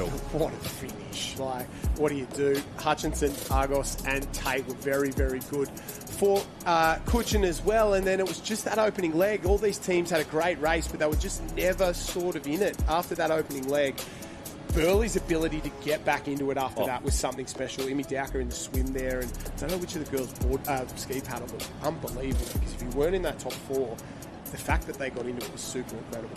It certainly was, and it goes to show it's so hard mentally as well. If you're that far back, obviously surf is surf, but obviously with Kirra as well, as you said, that wave can pull up for just one person. Maybe that was in the back of their head. They're like, you know what, if I'm anywhere near the lead, anything can happen here. But really good to stay present of mind, focus on those little cues, those little things within your control, and let the process take care of itself. But what a race there for the Australian Championship. I feel like I had a vested interest in that one. I felt like I was a coach of Swansea Belmont, just willing her on, going, come on, get home. Imagine it was like, imagine that all your dreams come true, the event, you and your teammates, and you roll your ankle or you blow your ankle out 10 metres from the line. It's not a scenario that would run through your head. You could see the fear in her eyes as well. She knew that at that point that this was going south very quickly, and to say she hobbled her way to the line is an understatement, but that's so impressive there, because she deserves that gold medal for just doing that on a busted ankle, getting to the finish line. Very well done. So we head to the pink arena now for the Open Female Single Ski Relay quarterfinals. I believe we're on here. We'll just confirm that very shortly. They're in the hands of the starter, pretty even and set conditions, so they should get them underway now, and they do. So we'll get those start list for you very shortly, but very, very highly contested team event. Always tough to win this one. Big ski relay afternoon for these ladies. Ski relay and the double ski a little bit later on as well. So a huge program on the ladies' side of things. That was the first gold medal we were handing out. We're going to roll into both Open 17 and 19 ski relays. A couple rounds of that into the finals. They'll have double skis after that, and then belt races to wrap up the afternoon. On the men's side of things, rescue tube rescuing is happening down there in the men's arena at the moment, and they'll head into board rescues later in the afternoon as well. In the under-17 men's arena, we are rolling through some Taplan relays, some ski relays, and some belt races today. So plenty of action across the beach. R&R going on up in the southern, or down in the southern arena. I apologise. And then we've got beach relays happening up on the beach track, don't we? We've got men's and women's earlier on in the day, sort of midday, mid-afternoon, and then the mixed late in the afternoon. Certainly do, and I think that kicks off in about 20 minutes' time, so keep up to date with live heats there as well as those heats get underway. So we'll see our first quarter-final here in the Open Female Single Ski Relay live at the moment. It is quarter-final time. We'll get confirmation shortly on how many we are going to progress through to this semi-final, but always tough to get that spot as the ladies string out into single file. And you'd think if we're running 4 quarters here, at the moment we're going to probably be running 8 through. I think on the right-hand side, if I'm not certain, the under-17 men's Taplan relay final, we're going to go to some finals action, and that is what it's all about. Noah Maggs of the Newport Club out in front already. I can see him getting into his work there. He is leading that distinctive fluoro top there of the club, and I was down there yesterday in this area for most of the day. These boys like to go at it. Newport favourites in here: Wanda, Warilla, Barrack Point, Coogin, a couple of these other clubs, Alex, a few others. They'll go very, very close here. So Newport out in front, Wanda in 2, Coogin in 3 there. The rest of the boys strung out at the moment. Looks like maybe Kirra there. I can see Northcliffe Cap working his way onto the back of the group, and unlike that under-17 girls Taplan relay final, there is a big jam at the front. We've got 4 wide at the front, 6 in that group, and then another 3 on the sort of the front of the pack behind. So 2 of the 3 members from that Newport team that won last year remain here, and they lead here into the first can. So the fluoro green, can't miss him. Noah Maggs and Newport leading this field. They're going for 5 titles in a row in this event, the under-17 men's Taplan relay. That's a dominance, isn't it? Isn't it ever? And I think the last 3 have had Maggs in them. There. His brother Connor got 2 in a row. Noah, before that, it was Bailey Clues, Jake and Mitch Morris. So a couple of the guys and girls we know very, very well from the Open program at the moment. But right now, around on the front, it is Newport in 1, Wanda in 2, Coogin in 3, Kirra in 4. Then it looks like Alexandra Headland in 5, Burley in 6. That's your top 6. We've got 2 lines of 3 there on the front, 1 on his own, and then a gap back to the rest of the field. And these are all the big guns starting to come into it. Wouldn't surprise me if Wanda pushed the pace here. They've got a couple of really good young guns in there in Maddox Burke, Otis Jessup, and Dane Sutton. So watch for them. And here we go. They start to work for home. Swansea Belmont in the thick of the action as well. They've already won the under-17 girls. Can they go the deadly double down here at the other end? The boys are up on their knees, starting to wind up and go for home.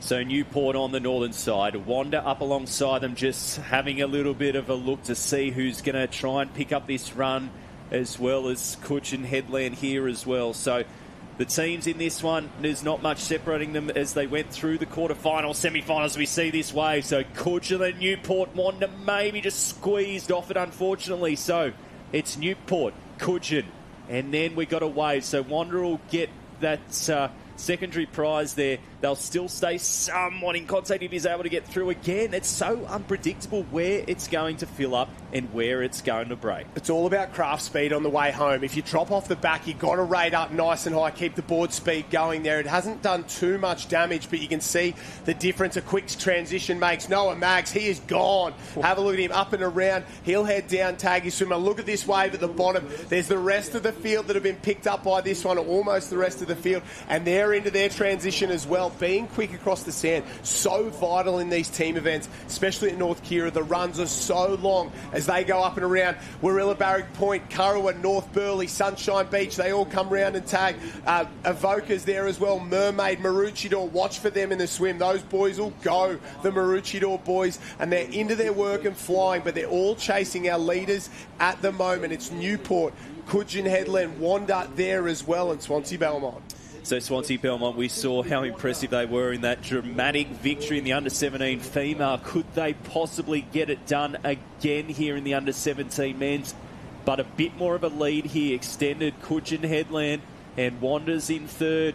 Newport in between them, going for 5 in a row, as we said. A little gap back to 4th and 5th, just trying to chase them. So they've come back together here. Still not kicking overly hard here, but the Coogin Headland swimmer fighting hard to try and raise the heart rate of those, and that's what you got to do in this part out to the red and yellow can. If you've got a lead, you've got to make the others work up to you. If they get up to you, you've got to be able to surge again. Yeah, great swim so far by Coogin. He's jumped on the front here, gone straight past Newport, and he's really sort of, like you said, not a lot of kick, but rating super high. Arms are going twice as fast almost as the Newport swimmer.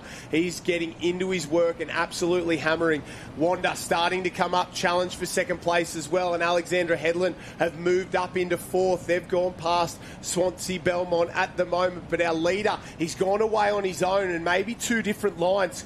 The man from Coogin Headland, he's taking a more northern run at that first turning can, and it looks like the men from Newport and Wanda have taken a more southern stretch. The big mover, the massive mover, I think that might be Kyton Pickering from the Alexandra Headland Club. He's trying to swim his way across onto the front pack, and he's doing a great job. He's left the lad from Swansea Belmont behind. He's going on his own, and he's almost on the feet of Wanda. He's not far away at all. In fact, Wanda made that surge as well, so he went for Wanda's feet.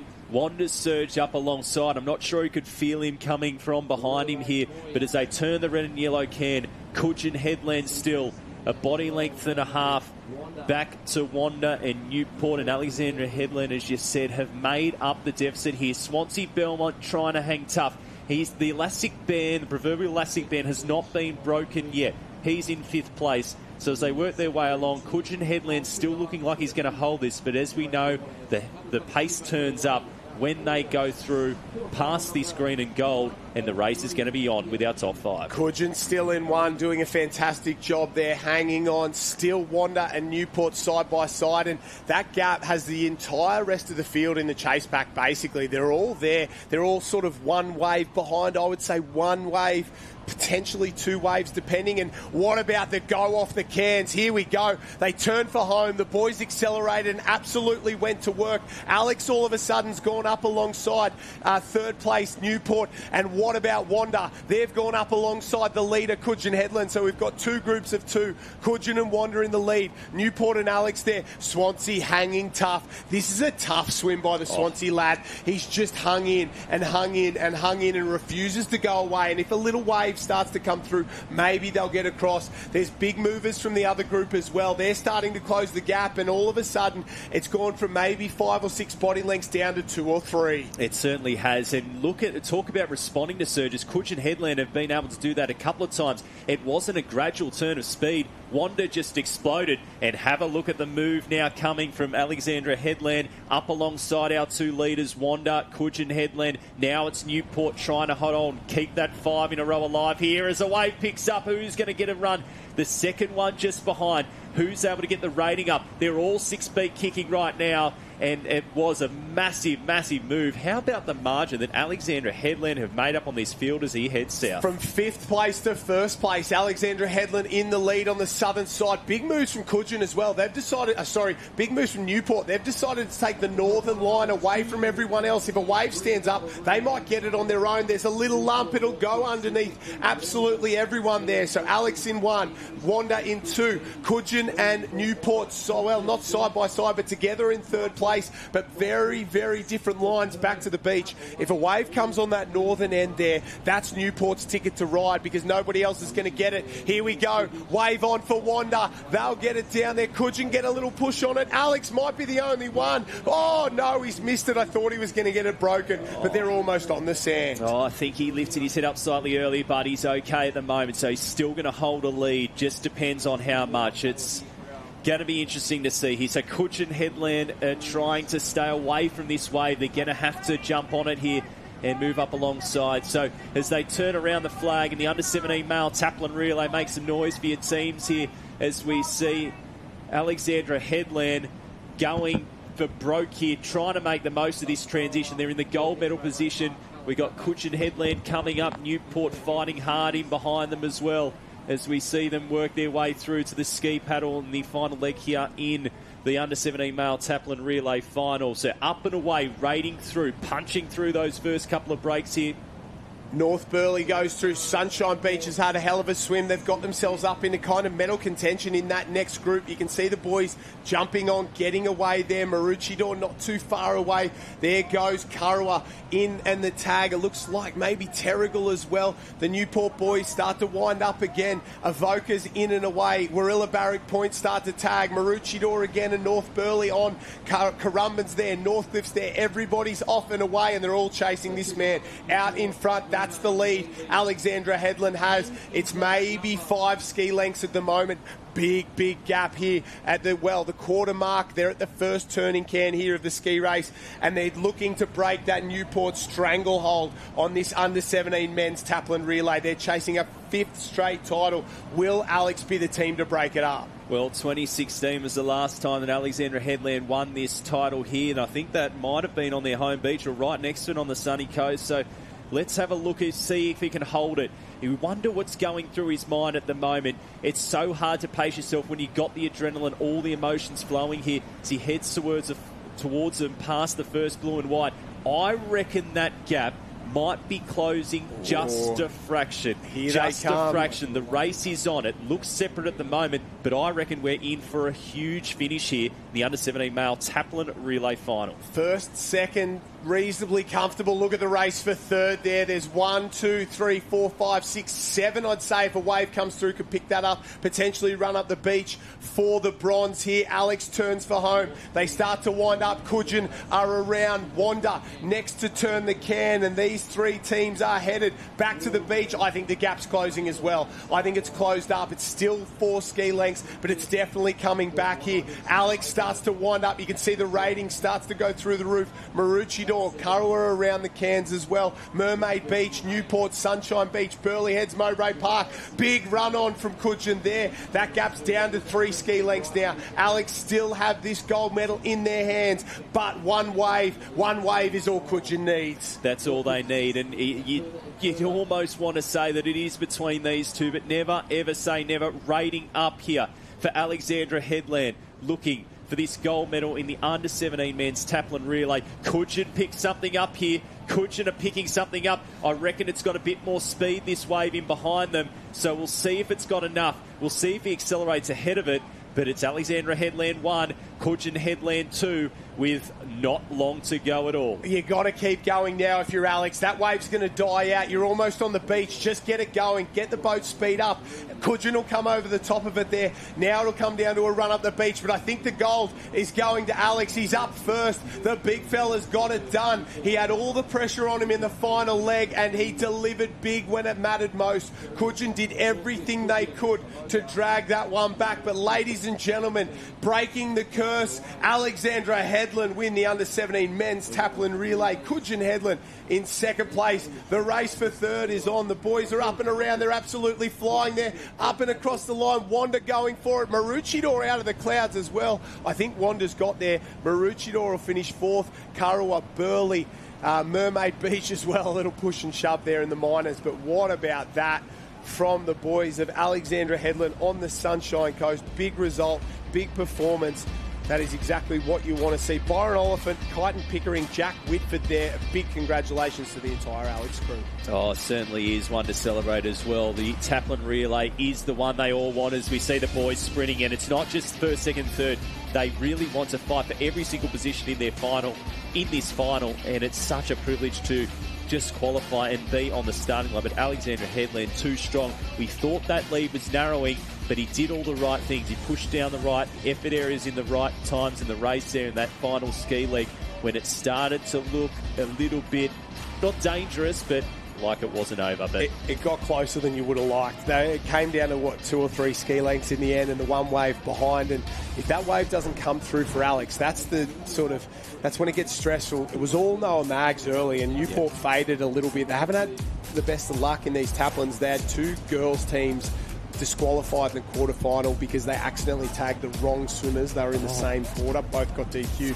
They had a little bit of bad luck here in the men's final, so Newport will be looking for some more success later on. But Coogin, they threw everything at this one. They were in it up to their eyeballs, and this final sort of half of the swim was the best. This part here was the best I've seen these young boys go at it. They gave it everything. And I reckon there was like 5-6 changes of pace on the way home as well. Coogin kept coming at him, and he just kept lifting the rating. There was a massive surge by Wanda as well, as we have a look on the replay now on the ski leg. And look how much in control. So it's that classic analogy, Josh, isn't it, with the duck floating on the top and the legs moving underwater. You've got some of the best athletes look so comfortable on top and look so in control, so focused on those little processes that you wouldn't know how hard they're working. But these guys absolutely lactic, and you wouldn't know it, as you can see, not giving each other inch here as we head back live to the beach. But what a race it was, the under-17 male Taplan relay final. I think we're going to get ready, by the look of this, for some rescue tube rescue events, but we'll see what we got next. Yeah, that's spot on. I think that is where we are headed, rescue tube rescues, and I think we're down to finals up there. We'll just confirm that in a few moments' time. I'll try and drag up. Make sure you go to liveheats.com.au if you want to see every result from every race throughout the day. And rescue tube rescue, if you do not know what that involves, one swimmer makes their way out to the cans, they put their hand up, and then a rescuer with fins and a tube comes out, clips them up. They will swim them the entire way back to the beach, and then there are 2 draggers that come out and grab onto the patient and drag them across the line. It is a simulated rescue, basically, is what we are looking for, and we are down to, we had finals yesterday for the Open ladies. That was Northcliffe A, Newport A, Burleigh Heads, Mowbray Park A in 1, 2 and 3.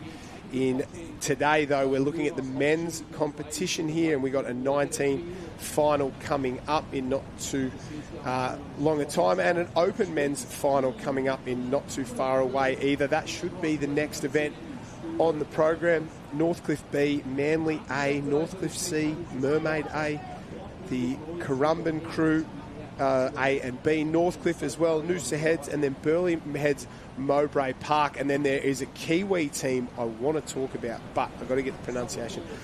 Paikariki, and apologies if it's incorrect.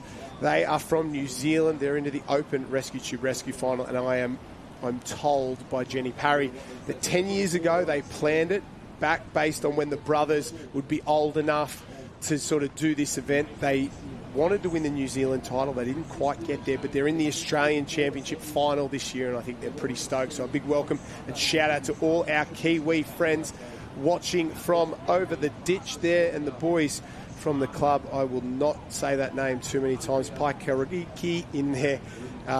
Cecchione, Martin, McKenna and Cecchione in there. So a big shout out to the boys. We're going to head down to the start line with Christy for intros. Thank you. We are on the line for the final of the Open Male Rescue Tube Rescue event.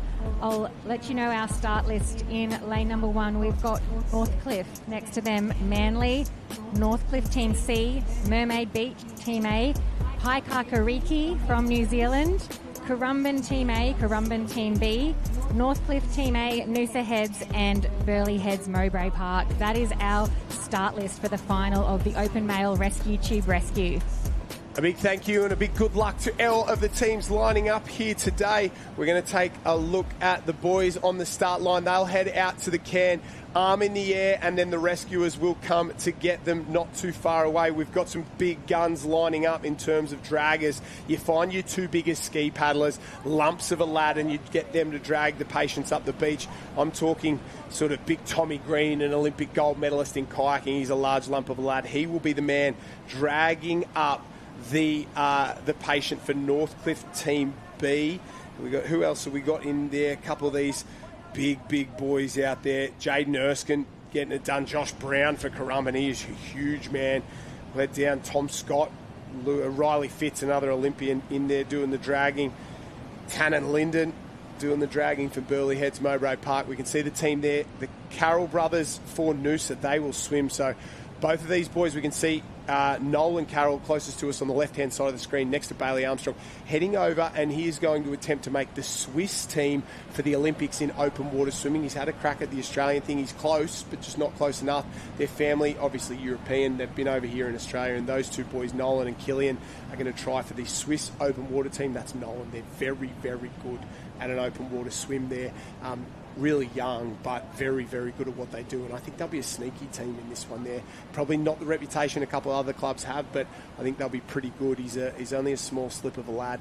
Big Bailey Armstrong. He's been on fire, and his running's gotten better and better and better in the last couple of months. So watch for him. He's part of that Northcliffe team. I'll talk about explosiveness. And the one thing I love about the Rescue Tube Rescue and the board rescue as well is that you really don't know. It's not something that these guys have practiced a hell of a lot, board rescue being the same, so there's a lot of unknowns here, a lot of variables. It's not just the fastest swimmer, it's not necessarily the one on paper or the team on paper that looks the best, because there's so many things that can happen here. But our team's almost ready to go for such an incredible event, the Open Male Rescue Tube Rescue. And we talk about being rescue ready and those life-saving events. There's nothing really more relevant than what we're about to see right now. It's literally a simulated rescue for the teams out here, and they're the Kiwi boys in there. One of the caps we haven't seen too much of, Jolly Piper, closest to us there for the Burleigh crew. So Burleigh, Noosa, Northcliffe, they'd be go close on this end. Wouldn't surprise me if it was all on this end. And the lane's so important as well. They're off and away, because if you can get a side with a bank, if you can get a side with a little bit extra pull on the way out, maybe a rip is what you're looking for. It doesn't matter what it is, as long as it's an advantage. That is what you're going to be looking for. Some of these guys will come together. A couple of them will drift apart. And on that far right-hand side, there, the Northcliffe teams, there's a couple in here. They've got off to a really, really good one. In the centre as well, Bailey Armstrong, absolutely flying. Yeah, so Northcliffe and Manly have come together here, and that's who you can see on screen. So now they start to split apart here side by side. So just timing their run. They're going to be close to the lead, but you can see the Dolphin diving over there on the southern side. So Burleigh Heads Mowbray Park off to quite a good start. We've got a New Zealand team in here as well. Pakaraki from New Zealand. Pakaraki there. Yeah, I'll leave that one to you for the rest of the day, but we spoke about the boys just a couple of moments ago, and this has been their big dream to be successful here. They're in the middle. It looks like either edge has been the key. You didn't want to be in those centre lanes. So again, we look here at Burleigh Heads Mowbray Park, Northcliffe and Manly. So that's on the northern side, closest to us here. So Manly just losing a little bit of touch there. So it's probably Burleigh Heads on the far side, right in the centre, our New Zealand team there, and Northcliffe, the B team here, getting the better of it at the moment as they head towards here.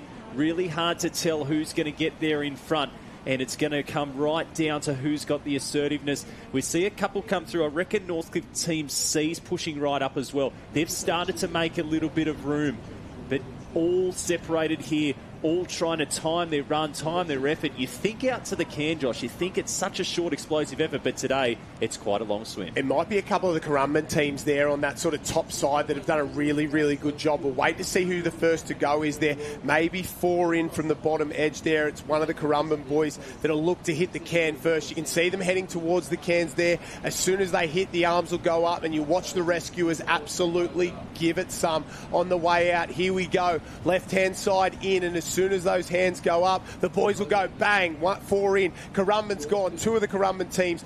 Northcliffe off and away as well. Burleigh, it's all this edge. All of a sudden, Northcliffe on the other side are in, and we spoke about lanes. It was the southern end so much quicker. We had 2 of the Currumbin teams, Northcliffe and Burleigh. Northcliffe on the other end. The big Gold Coast clubs have come out to play. They certainly have, and Currumbin A and B team, can they get 2 on the podium there? You can see them almost side by side. They were drawn side by side here. They stay in those positions at the moment. Burleigh Heads Mowbray Park, they're level here. You can see how much shallower it is there. You can see how much shallower it is. So who's going to get to this can first? It's going to be such a long drag on the way in, and I reckon it's still going to... There's nothing really in at this point, but we've got 3. In fact, we might have 4, and then on this closest to us as well. Northcliffe down the bottom here, you can never count that out. That's actually the northern side. But interesting as well, this end closest to us, on the way out with the fins, it'll help them because the far end, they've got the bank, but you can't run on the bank when you've put these giant fins on. So the team down here with a little bit more water, that's going to help them a lot in terms of the way out and the way back. You can't really get too many waves with these guys. You'll see them try and grab the tube, grab the patient, sort of wash down a wave, get something out of it. But I don't know if it helps. You want to have that nice clean water on the way home. You don't want to have it running out against you, and you don't want to be on the bank. So this northern end, Northcliffe closest to us, sitting pretty. The far end there, it's still Currumbin, Northcliffe, Currumbin, and Burleigh Heads Mowbray Park. It's a race in 5 at the moment. Clip-up's going to be key, and how much momentum you can get up and going almost immediately. They're the differences. The big change over here, the clip-up of the patient, if he can get streamlined, get that kick going, it makes a massive difference. So all of a sudden, you've got 4 or 5 body lengths on a couple of these teams hitting second, third, fourth. As we said, Currumbin, 2 Northcliffe teams, 2 Northcliffe, 2 Currumbin, right in the mix. As we see Currumbin here, we think they're in the lead right now. The ones you can see on the centre of your screen heading towards that black and white can, but Northcliffe are going to be right up alongside them. So Northcliffe here on this red and yellow can, Northcliffe Team B this is, are just going to turn around. The 6B kick coming here. So the patient's allowed to kick. That's all they're allowed to do. And you can see, what would you call that, 10, 12B kick. These boys are absolutely motoring. I think Ruben Rees, Nick Sloman, they're the pair at the moment. So Sloman's absolutely given it some, and look at them go. Wow, they're flying on the way home. This is the slowest, hardest drag you will ever see from these swimmers. It's the slowest they'll go because they're hauling another 80-kilo human back to the beach. The team's on the right-hand side. It's Northcliffe in 1. It looks like Northcliffe in 2. Currumbin winding up in the centre as well there. Burleigh's got work to do, and Currumbin, the other Currumbin team, a little bit as well. Sloman dragging him. Look at him go. Streamline the patient there. You've got to keep the head nice and back, and you get a face full of water for your trouble. But the big push from Sloman, those fins there, driving him home. Look at the shot. It's still Northcliffe and Currumbin there. Burleyhead's trying to do something. The other Currumbin team as well. I think the big mover in the centre, that other Currumbin team that has the Brennan boys in there, they are flying on the way home. They certainly are, and you can just see how efficient Sloman is at the front of his stroke. Minimal disruption of the water here. Even when he's sprinting, he's still so efficient, even when he's got such a resistance, such a force here, and he's probably got 2, maybe 3 as they start to get into this wave zone. So who's going to pick something up? They're not going to pick up a wave, but it's going to be interesting to see who's going to get to their feet first. But it's down, you would think, to a race in 3. Oh, it's a drag race on the way home. That is it. Closest to us, Northcliffe. In the centre, Currumbin. There's a wave out the back. Somebody's got a little push. It won't bring him through, but it's a push. Let's see how it affects these 3 here. Northcliffe at the top. Bailey Armstrong. Whoa, big push there. And that has given him a massive advantage. Northcliffe at the top. That team is Bailey Armstrong, Louis Clark, Riley Fitz, Tom Scott. So Louis Clark and Bailey Armstrong are the 2 swimmers there. The Currumbin boys just above them, Brennan, Erskine and Brown. And at the bottom, Sloman. It's Northcliffe, but the order's absolutely changed. They went from 3rd to 1st through that gutter, and it looks like it'll be the Northcliffe team at the top side there that'll get to the runners first. That's the Northcliffe A team. Their big boys will be in there. They'll be first to the drag, but the race isn't over yet. It certainly isn't. So who's going to get here? The big boys are out to play. So Northcliffe, Currumbin and Northcliffe, they've almost come together here. But Riley Fitz, as you said, the big boys trying to desperately get to the line. I think they've done it. Your Open Men's Rescue Tube Rescue Champions of Australia. The look of relief. They've had a big program, but that is an impressive. And the elation there. Currumbin, I think we've got through for 2nd place in your silver medal here. This is an Aussie final. Northcliffe, Currumbin. There was 4 in it the whole way. These 2 pulled away just at the end. But who's going to get that bronze medal? It's going to be tight. I think Northcliffe would have got there for bronze as well. You could see the elation on both Tom Scott and Riley Fitz, because let's be honest, that's the easiest gold medal those 2 will ever win. They did about 10 metres of work, but it was all Bailey Armstrong, Louis Clark. Armstrong swam first. Louis Clark, they called him the little terrier yesterday. Manly coming up and across the line there. They're looking for more points in terms of the overall point score there. I think Northcliffe in 1, Currumbin, I'm not 100%, but 2nd, and then Northcliffe in 3 there. A great performance by all these clubs all round. Oh, big charge up the beach there from those boys. You'd think it'd be nice being the patient, would you? I don't think it would be, particularly with the aggression and how much force is being carried up the beach with them. But you've got to feel sorry for the Northcliffe team that was closest to us there, because they had the worst lane and the toughest run both in and out. No waves on the way home and a long swim on the way out. They probably, if we're honest, might have been the quickest team start to finish if everything was fair, but that's not how these events work. Board rescue, rescue tube rescue, belt racing. You get a lane and sometimes you get blessed and sometimes it just, well, that's race over. Don't worry about it, boys. And I think Sloman and the team there, they did a fantastic job just to finish in 3rd. Yeah, certainly did. And I think testament to the strength of him as well. So as we have a look at this replay, so it was a quick start as well. You have a look at that left-hand side of your screen, or the southern side.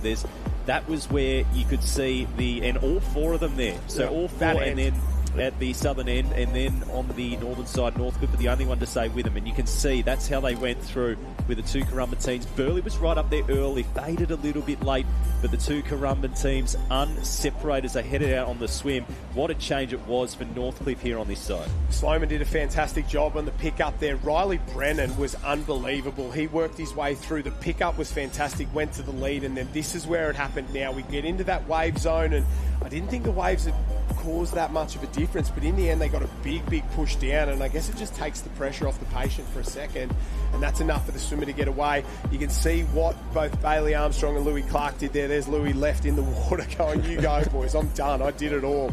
And there's Tom Scott and Riley Fitz.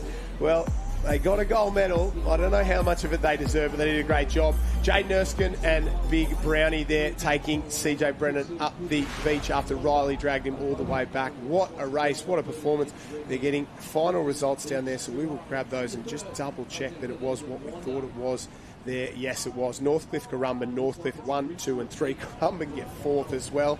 And we'll head down onto the beach with the champs. 2 men who are very deserving of a gold medal and 2 men who, well, they're getting one, but whether they deserve it or not, I do not know. Team effort, but having done this event before, swimming with the fins, it's the hardest one, harder than an Ironman race, I reckon. Yeah, it's not too bad though. It's helpful when you got a patient like Bailey, it makes it pretty easy. Well, another gold medal for the club. It's got to feel good. Friday, we've still got 2 days of big racing to go, but gold medal at the end of the day, and it's great, always great to do it in a team event. Yeah, always. Love these big boys, make it a bit easier for us, so it's helpful. A little bit of a stumble at the end there. Were you a bit nervous? Yeah, we definitely let our patient down. We dropped him on the way up, but it was nice. The boys set up such a big lead and we were able to get across the line nice and comfy. Well, congratulations. I'll let you go and celebrate with the club and hope you keep that momentum going throughout the weekend. Thank you. Oh, great stuff there, Chrissy. Thanks for that. And Northcliffe again getting the job done. It means so much to be able to win these team events, almost more on the individual in some respects as well. And such a unique event, one we hope continues to go from strength to strength here at the Aussies. You can see the win is coming up. So board rescues and tube rescues is on the menu this afternoon as we have a look at those final results. And they are available on liveheats.com as well, so keep up to date with everything that's happening here. It is all happening on day 3. And haven't we seen some action so far? I still can't get over that Swansea Belmont win in the Taplan. I'm sorry. I know I'm going back 30, 40 minutes, but... I know. I don't care. I love it. It's so good. How good was it? Northcliffe A, Currumbin A, Northcliffe B, Currumbin B, Burleigh at Mowbray Park. The Gold Coast getting it done here in the Rescue Tube Rescue. While we were having that in the other area, the 19 men's Rescue Tube Rescue final was run and won. I'm just going on to live heats here as well. It looks like Maroochydore got the win there in the under-19 men's. That was Byron Dinkman, Kieran Gammon, Josiah Short and Oscar Starr Thomas. Well done to the boys. Newport in second place, Woods, Doyle, Mags and Michael. And Swansea Belmont having a day out. Swansea, let's go. In third, Coates, Hall, Ray and Walker. Well done to all of them. Congratulations on Maroochydore getting another gold medal down there. Their juniors are absolutely killing it at the moment. I think we're into ski relay action now in the ladies' green and gold and pink arenas here. So into, I think that's going to be 17 girls ski relay. Correct me if I'm wrong, but I'd almost be certain it's probably 17 girls. I do not know, actually, if I'm completely honest. 17. We're in the water now, maybe semi-finals. And these ladies wouldn't have been on the skis for long, but they get very good, very young now. The quality of coaching and the level of training these girls have is second to none, and they're just waiting for a start, the all-important start. If you can get away clean, if you can get away comfortably, that'll set your team up. Finding 3 top-notch ski paddlers in your club as well, such at this young age, would be such a tough thing to do as well. So the depth is something that a lot of clubs do struggle with. There's only 3 required in a team, and you can normally get 2. That third one is a bit tough. So who's able to get the job done here? So see, I think semi-final number 2 in front of us here. Semaphore, Terrigal, Dickey Beach, Sunshine Beach, Avoca, Northcliffe, Clifton, Maroochydore, Mento, Mordy, Yallick, Janjak and North Burleigh was a non-starter. The girls are off and away. 2 semis in this one, and not the numbers we see in some of the other 17 girls events. Obviously ski big, a little clumsy out there. They don't love it early on, but if you can get on, you can set yourself up for your rest of your career here. Get involved and spend a bit of time, and the girls are off and away relatively clean. Yeah, so Terrigal, Dickey Beach, Sunshine Beach, Avoca, probably in that sort of lead group there. They all sort of drifted towards that northern side, but I think it is Terrigal taking that front position as they head towards his first can here. So a good mix of clubs, some clubs we don't see a hell of a lot of in terms of Sephirmore as well, and they're right up in the pointy end, but Terrigal will turn that can in first. And you can see Sunshine Beach probably into second place there. And back to Maroochydore. They're in a pretty good position there, well placed in about 3rd or 4th position as well coming through. Dickey Beach in well placed as they head around here. But Terrigal leading the way in the second semi-final. with the under-17 female single ski relay. Yeah, they're doing a great job there. Fantastic out in front. And you know what impresses me about, one off around the can there, not what you want. Somebody's just dropped a paddle, and when there's paddles, there's noses of skis, blades, everything going everywhere. It makes it very tough to negotiate these cans, and the lady's relatively inexperienced in terms of getting around. That's Dickie Beach. She's back into her work, starts to go again. Is the level of technique here, and you know at a junior age, whether it's swimming, board paddling, running, whatever it is, the technique's not perfect, but the level has been so good from these young ladies. They've obviously had great coaching staff show them how it's done, and you can see those front one or two, nice high hands, good rotation, a lot of leg drive. To look at, ski paddling is an upper body movement, but in terms of what it actually is, it's a whole body. You drive through your heels, up into your legs, you get that rotation through your core, and then it sort of works its way out the blade in the water there. So the way these ladies are rotating and paddling is very, very impressive, and they're doing a really, really good job.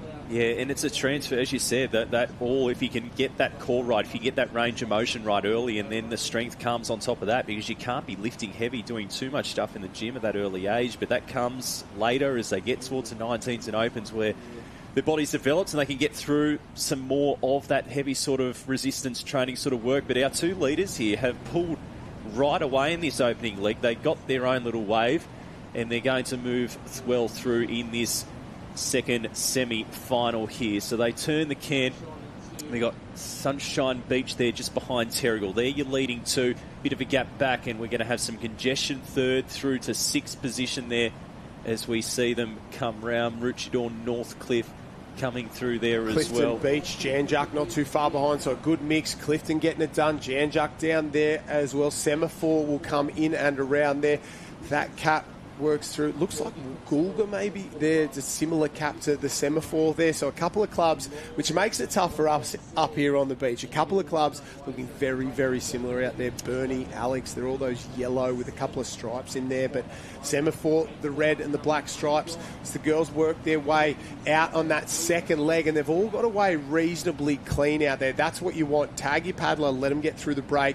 Dickie Beach will get in and tag after that mistake. They'll be looking to get back into this one because Dickie Beach, very strong junior paddling club. Mudd and the team up there do a fantastic job. Yeah, brilliant. So as they go through, it's still our Terrigal, half a length back to Sunshine Beach here. Our two leaders showing some good form, as you said, trying to get those fundamentals right at this early age. And these under 17s, for some of them, they might be second year under 17, so they've had this experience before, but a lot of them doing it for the very first time here at the Australian titles.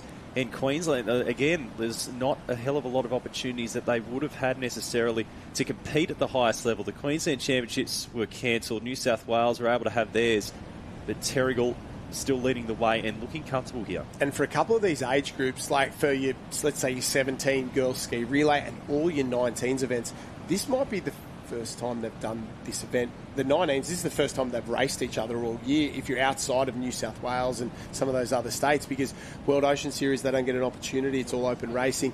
State titles cancelled, branch titles doesn't happen for a lot of branches up here. And for 17 girls, maybe the swells come through at one or two carnivals and they go, well, no ski racing, no ski relay. And what I think I've seen and coached this sort of age group in the past is you see a lot of clubs with one really good paddler and then a couple others who are just sort of tagging along, or they're not as confident on it, and you see a lot of back and forward chop and change.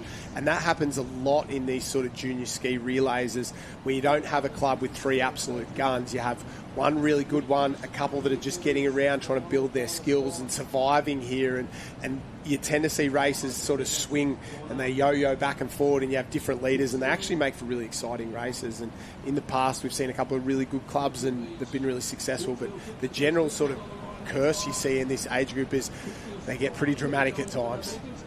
Yeah, there's and there's a lot of influences as well, like for boys and girls at this age group as well, that can definitely influence the choices they make. Hopefully they stick with surfboards for a long time. Terrigal might be just pulling down a little bit of a runner here, and some good presence of mind to know which direction to take to make the most of that runner here. She's keeping her weight forward. She's keeping that rotation going. High hand, as you said. She just falls off the back of it there, so Sunshine Beach might just come a bit closer here. So they'll still stay together. We've got third and fourth who's going to move away from that pack that had four in it here.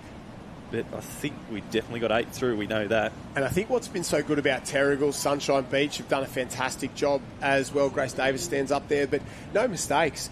On nice and clean, blades in the water, getting in and around, and semi-final, quarter-final racing is all about no mistakes. You can have a big performance, you can deliver on the biggest stage there, you can do a really good job, but if you're making mistakes, it doesn't really matter all that much. Both these teams, Janjuck's the same, they'll come around, no mistakes so far, and that is the kind of racing that gets you into those finals, and then that's when you've got to deliver your best performance and really make it happen. But both these teams out in front, 3rd, 4th and 5th as well.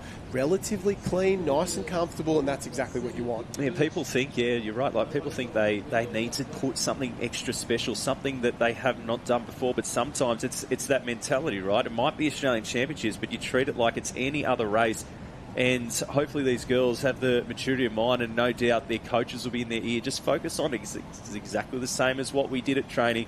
You've done this a million times before. Don't overthink it. Think of those little cues, and you'll be fine, you'll be okay. Yeah, that's it. And the advice from the coaches. And one thing about this sport, especially on the girls' side of things, is there are a lot of really good development coaches, and a lot of really good development coaches that don't probably get the love. With the long-term outlook in mind. That's it. Yeah. You hear about your Floodies and your Michael Kings and your Trent Herrings, and they're very good development coaches, don't get me wrong. But the amount of guys and girls out there doing it in that 15, 17 age group and are looking out for the kids and are developing relationships and making sure that they make the right choices and helping them outside the sport is very, very good. And I think that sort of advice you were talking about is what's getting hammered home. And you could list 10 of the best development coaches in the sport, and we're seeing those clubs be successful, but sometimes it doesn't always translate to results straight away, but it has a bigger impact on these athletes, and we're loving it at the moment. Terrigal out in front, 2nd place Sunshine Beach, 3rd place Janjuck there. Northcliffe's moved up into 4th there. Burleigh Heads, or maybe Dicky Beach, winding up into 5th, and all these girls looking comfortable with chasing a top 8 through to the final.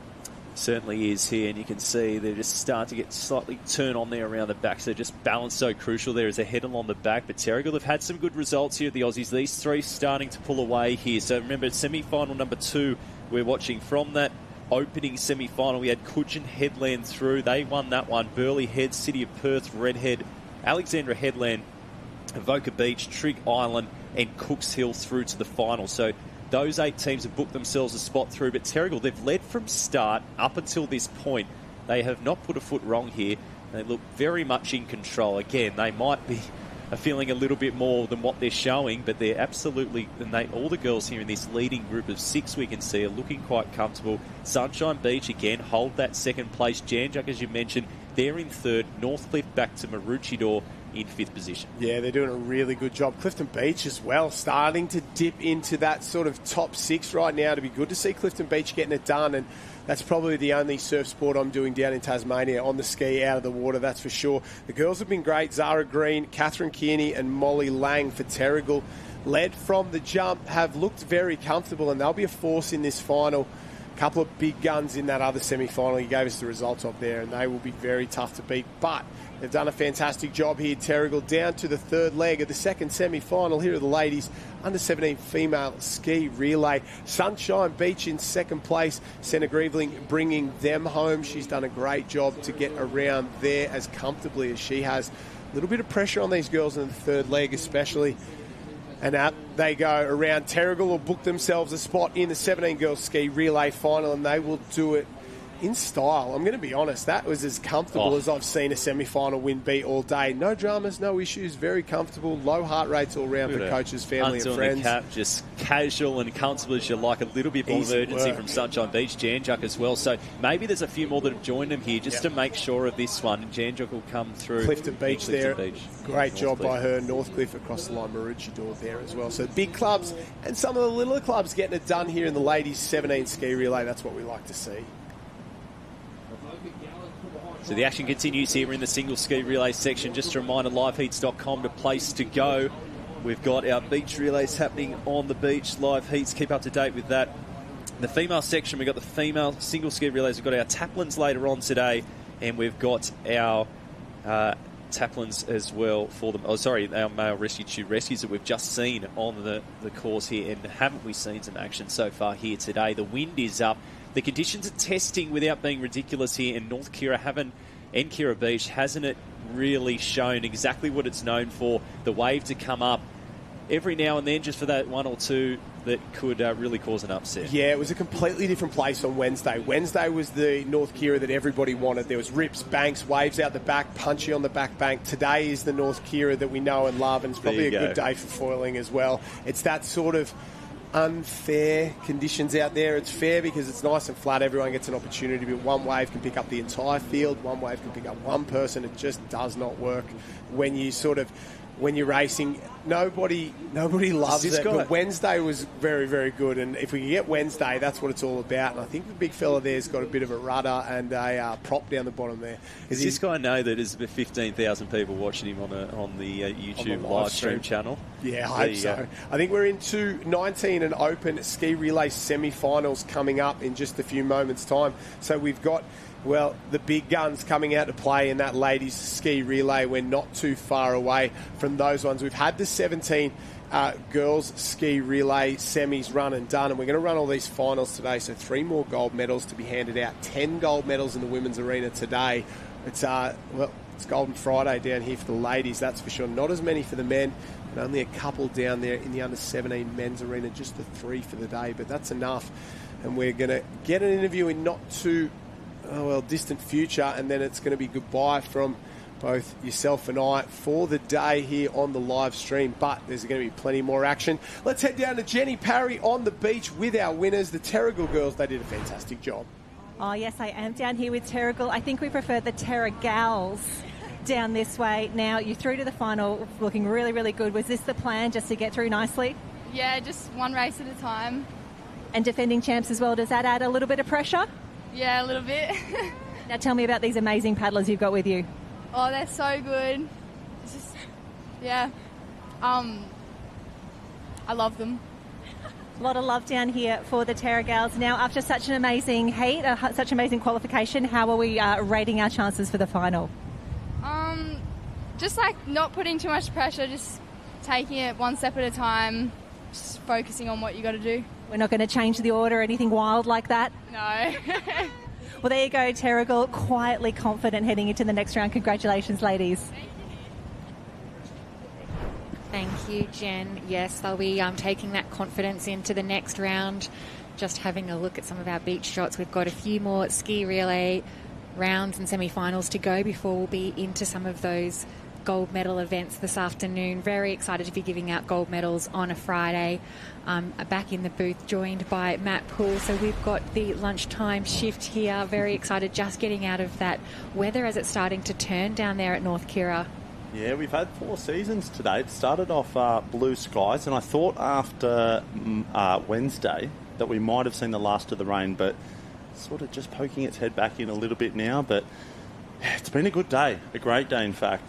Started off with our open male and female iron semis, and some thrills and spills as always in that. The heartbreak of just missing out. We saw some big names like Joey Collins say in the men's, and then some of the boys were first time finalists and females, so it was just it's been all over the place. I've been travelling back and forth, lots of medals, lots of action, and yeah, it just keeps building. Yeah, it's an exciting day when it starts with those Ironman semi-finals, and I think we've just built throughout the day from there. We're looking now at the start of the 19 female ski relay semi-final. So some nervous paddlers down there just getting their skis set. They will have seen the 17s just go through their semi, and one more to go before they can vie for those medal positions. They look like they're close now to being in the starters' hands. I think this is semi-final number 1. So we've got Northcliffe, Redhead, Mentone, Clifton Beach, Newport, Papamoa, Currumbin, Trigg Island, Northcliffe, City of Perth, Mordialloc, Newport, Alex and Northcliffe. Starters got them away now. They'll just navigate that pretty small shore it is down there this afternoon.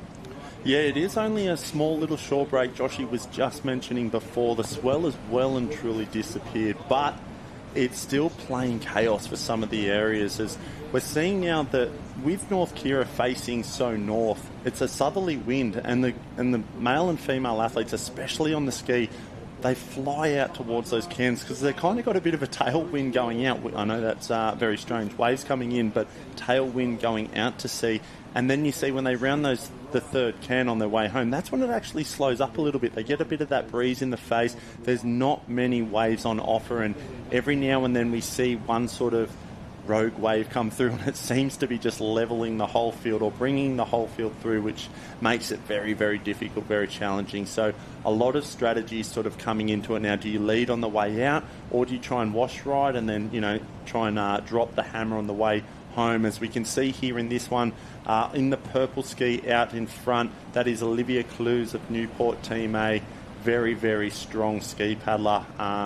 She was going around in the open. She just missed out in the quarters, but Liv Clues is an unbelievable ski paddler. So that's Newport out in one at the moment, and yeah, she's really starting to stretch it out a little bit now for this heat. She's giving her team a fantastic start. We heard there from some of our competitors earlier today, just right about now, right where Liv is now, they start to hit that headwind that you spoke about. And so they said they're feeling great on the way out and around the cairns. And as you turn to come home, where our paddlers are right now, they'll start to hit that headwind and their skis start to feel really heavy. We've spoken that there's not a lot of assistance from the ocean, so you'll see them work so hard to pick up any little thing they can, because this is probably the hardest part of the race that we're watching unfold now. Yeah, definitely. You can just see the strength of Liv Clues, though. She had a little bit of a gap, but then coming home, she's so powerful and strong and great technique that she's just picking up every little bump in the ocean there at the moment, just starting to stretch that out a little bit now, which, if you're a second and third paddler, you love to see it. Yeah, I think that might be the team from Redhead paddling into second, and we go back then to the team from Currumbin sitting there in third, just not quite pulling down that way, but I think Redhead might have enough to pull down this one here into second, so no trouble at all for our first and second teams. We've got third, fourth and fifth coming down a wave. I would suspect we'll take 8 through this semi-final into the final. We'll wait to confirm that, but that's our top 5 teams coming into this first transition. So they'll be led off by Newport, closely followed there by Redhead. Yeah, great paddle from our lead competitors there at the moment. They've got a nice little lead. As we see Newport and Redhead round in 1 and 2. Probably, I just had a quick look at the Newport's, the rest of their team, Lani Waller and Pippi DePagna. Now, we've talked about, the amount of times Pippi's been going around the cairns already this week and still yet to come. The program is unbelievable. She's doing 17s, 19s and opens as well. So huge program. We watched earlier, she also qualified for the Open Ironwoman final as well as her 17 Ironwoman final. So look, she'll be one to watch in that final, especially with the swim leg starting to really sort of play a big impact in the iron races. Yeah, an incredible workload that she's got here today. I did watch her go around in that under-17 Taplan final, which was a very, very exciting race to watch down there a little bit earlier. I guess in these semi-finals for athletes like Pippi, it's important to do enough to get your team through, but not do too much because, as you mentioned, she's qualified through in a lot of finals that are still yet to come. So you can see there just on the left of screen is Pippi DePagna. So she's actually not taking it too easy. She's actually paddled her team up into the lead, so just overtaken the team from Redhead. So, I guess that tells us that she's still, got a lot of energy. She's doing the right things in between events, recovering and refueling, and I guess that's what it's all about in such a long competition, being the 5 or 6 days here at Aussies. Yeah, look, it is so difficult, especially at her age. She's only 16 years old, so how do you have that knowledge and experience to get through, say, a program as heavy as that, Christy? It really is tough. And like you said, smart racers tend to sort of be a little bit more conservative sometimes when they do have a big program, and I'll throw it back to guys like when I was sort of growing up and watching guys like Zane Holmes. Every year at the Aussies, in the board, the swim, the iron, he'd sort of just be around like a 5th, a 6th or a 7th. He never went out there and sort of exerted himself in the heats or the quarters or the semis because he just could light it up for the finals, and he was just very efficient with his energy output. So yeah, look, it's a massive program for Pippi, and I think everyone's sort of watching to see how many medals is she going to get and how is she going on come Sunday. Yeah, how long can she sustain, I guess, the pace? And we're hoping that she can keep it up the way through. And it's, like you mentioned, something that the athletes, I suppose, learn over the years. And unfortunately, the older we get, the less you can sort of back up. So at the moment, she's got that amazing youth on her side. And leading from the front at the moment for the Newport Team A, Pippi DePagna making her way back in ahead of... I think it looks like the team is at Northcliffe, making a bit of a move there into second place, looking to pull down the front, not quite pulling down the front of that wave there. So it might be the team from Newport and Redhead just pulling down, yes, just to the left there. So that's our top two, nice and comfortable. You'd be happy if you were the third paddler, taking a bit of a deep breath, knowing that you've just got to hold your spot to qualify through. Yeah, definitely. I think it's a sigh of relief. I was always sort of a third paddler. What about yourself, Christy? I didn't like to go first too often. It's nice when they tag you and you're safe like that. Got a couple of ways. What about yourself? What was your preferred order? Preferred, definitely. I'd rather go third, but I was always first. Our club was a bit smaller when I was racing, and so sometimes I'd need to rely on some younger competitors, and so I would take the first position and just hope I could get a bit of a lead for my teammates to hang on to, and I hated going first.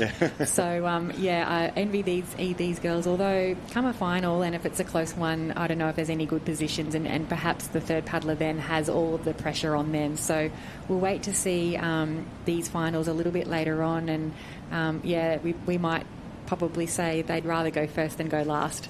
Yeah, definitely. We do have some exciting finals coming up later this afternoon. We've been getting plenty of done as you just have a little bit of a browse down the schedule list now. We've got some board rescues, the under-19 male and the open males. We've got the under-19 female double ski final and the open female double ski final. So, look, I'm excited about those races. Being the ski paddler extraordinaire, who are you liking the look of for the open female double ski final? Oh, that's a hard one. I really think that, Newport have always got a really strong showing in the craft, particularly in the ski. They've produced some amazing female ski paddlers over the years. There's some amazing combinations. Avoca always up there in the skis, particularly the double skis, and then you've got paddlers like Bonnie Hancock down there having a go, and so she's just a racer and so much experience. It's one of those races I love to watch because it's so open. Yeah, definitely. When you've got a paddler, say you're in Avoca there with like a Natalia Drobot or something like that, she could just about throw anyone on the back and get a medal. So yeah, look, it's going to be very interesting. It's going to be hard too. Look, when you're seeing the conditions like that, the double ski, it's they're just such a... I didn't do many double ski races, but they are just so challenging to get up and moving, isn't it? And technique and timing is just so important with that. So yeah, look, we'll be excited to see those going around later this afternoon for some finals.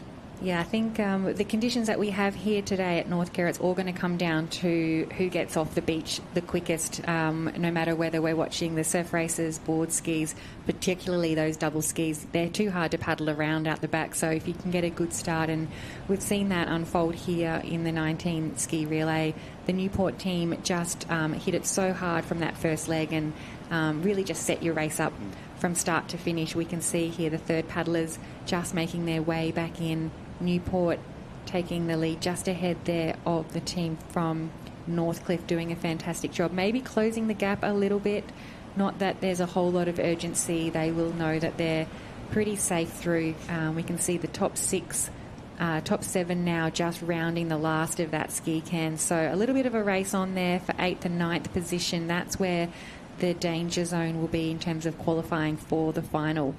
Yeah, definitely. As we can see, the girls from Newport and Northcliffe now just starting to sort of wind down, have a little bit of a look over the shoulder. It's a good spot to be in. They won't have to stress about that qualification process. I believe that's Lani Waller and maybe Tara Schotter. They're just coming in. The two girls, they'll be very, very dominant come this finals. We see a nice little shot there It is quite stretched out. 2 on the first wave, 2 on the next, and looks like 2 on the wave after that. So that'll be our 6 girls or 6 teams through. We'll be looking for 2 more. And they'll be booking that spot in the under-19 female ski relay final, which will be coming up in just a moment's time. We'll get some semi-finals and then straight into the finals by the looks of it. Yeah, nice cruisy run to the finish. Team from Northcliffe opting just to take the win there. It can always give you a nice little confidence boost crossing the line in first place for semi-final number 1 under-19 female single ski relay. So it's Northcliffe, Newport, Northcliffe, and then I think back to Redhead. That's our top 4 teams safely across the line, qualifying through for the final. Yeah, look, they're doing it nice and easy. It's crazy how many... there is so much depth in Newport and Northcliffe across those girls' squad. It would be a bit of a headache having to pick those teams, I'd imagine, for Trent Herring and Naomi Flood. Be stressing, wouldn't they? Be very, very stressful, but they've also got the beauty of having so many options that there's probably not really a weak team. So even if you do miss out on that top A, B, maybe even C team, you've probably got just as much chance of winning with the depth that they've got. So just watching the rest of these competitors come across the line. There's the team there from Alexandra Headlands, Newport, and now getting a bit more urgency. I'm not quite sure how many girls have crossed the line. That could be potentially our 8th and 9th competitors. Yeah, that might have been Clifton Beach there. We'll have to wait and see. It looks like they've been relegated to that second line, unfortunately. It would have been fantastic to see Clifton Beach getting a go in that ski relay final in a moment's time. And we see Morty Alec there, the team of the 2 Holt sisters. Gemma had a fantastic paddle earlier in their Taplans. A couple of their rounds earlier today, so it's great to see the interstate clubs from Tasmania, Victoria, Adelaide. They're really starting to, go through that sort of a bit of a rebuilding phase. I noticed it definitely down on the beach, and we've spoken about a lot. Certainly Sorrento and Trigg and Clifton and Mordialloc and all these clubs now, they're really bringing up some depth and some serious talent. They're contending in these finals. Yeah, particularly as you mentioned in the 17s and 19s final, and I've noticed just because we've had a lot of craft events this morning, just the strength that they have on the craft in the ski area in particular. Just some really impressive paddling. The Trigg Island under 17 Taplan team did all but win that event. So it's fantastic to see the strength of some of these smaller clubs from interstate, particularly some of those colder regions, doing so well here at the national titles. Yeah, definitely. Certainly for the Clifton paddlers, I couldn't even begin. I can see why they're good ski paddlers. You'd be shocked if they were good board paddlers and swimmers. It would be freezing training down there. I couldn't even imagine. I know. I grew up in Sydney and always thought that I was a little bit thick-skinned and tough, but those days are well and truly gone now. I'm almost wearing a jumper down the beach here on the Gold Coast in the morning. I'd be laughed at by the Clifton 10 if they saw me in a jumper.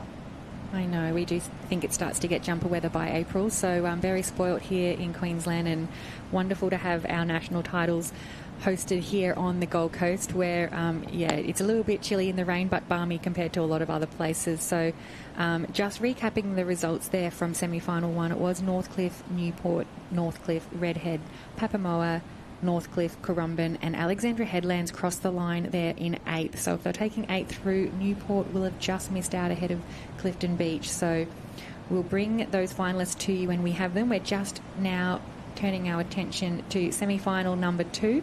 I believe this could actually be the open single ski semi-final. So we might have just gone to a different arena. We're running across 2 areas, so running 2 semi-finals at the same time. So the open single ski is now in the water.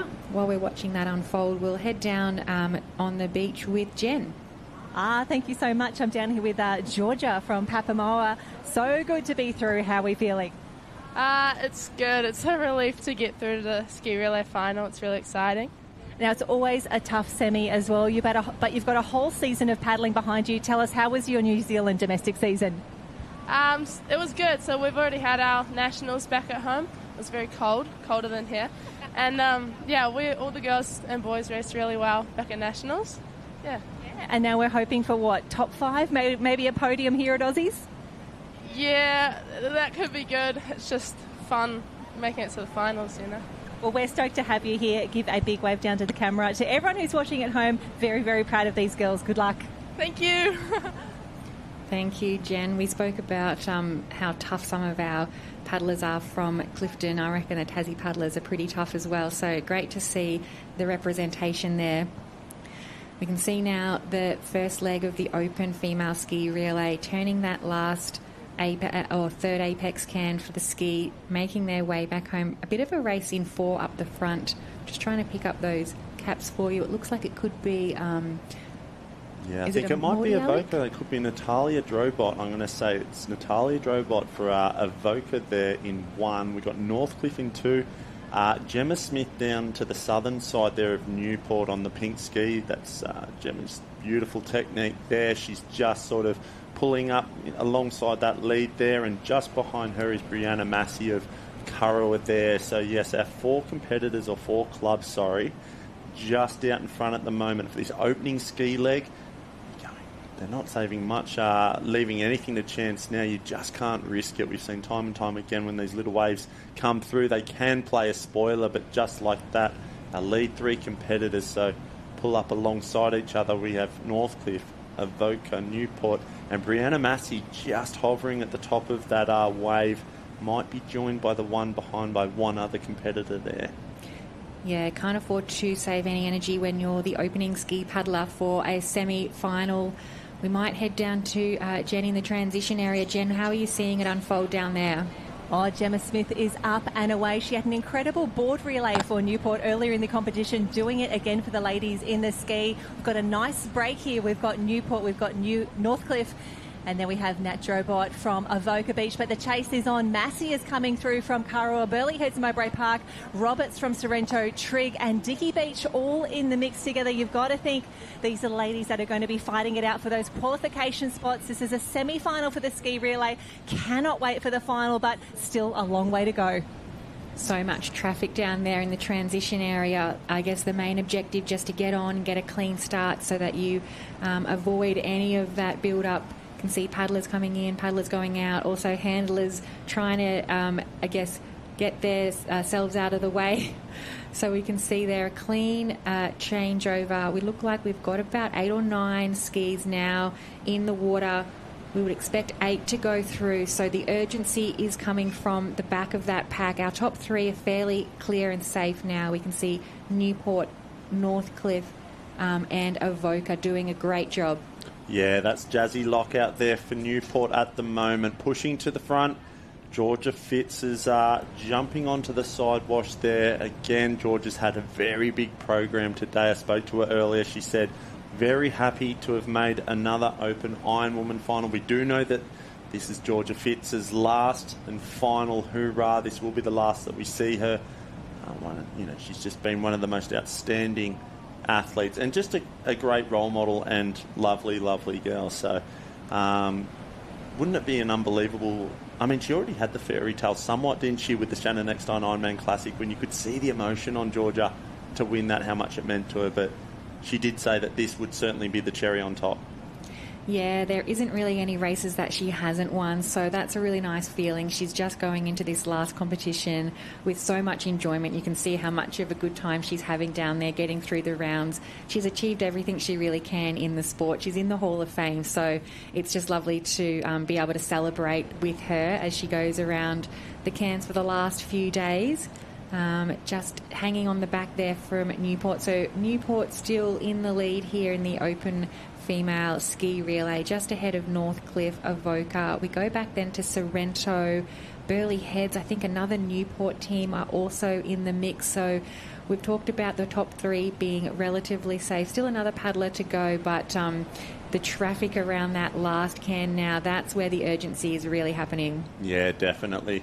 That's exactly how it sort of unfolds. You want to be out in front, and it's nice to be there, as we can just see Jazzy Lock. She she's really gone for it on this way home. She doesn't want to put any pressure on her third paddler at all, which is nice. I love to see that from your team athletes. So she's pulled onto that wave, and just that's the gap, just like that. Jazzy shows a little bit more urgency, gets down that wave.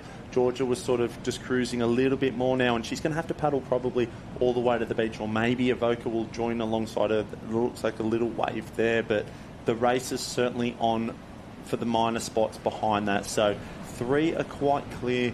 We're assuming 8 to go through, so there's another 5 clubs with 1 leg to go. They're just starting to make their way through there, as we can see. We'll cross on now down to Jen for a little see what's happening in the transitions.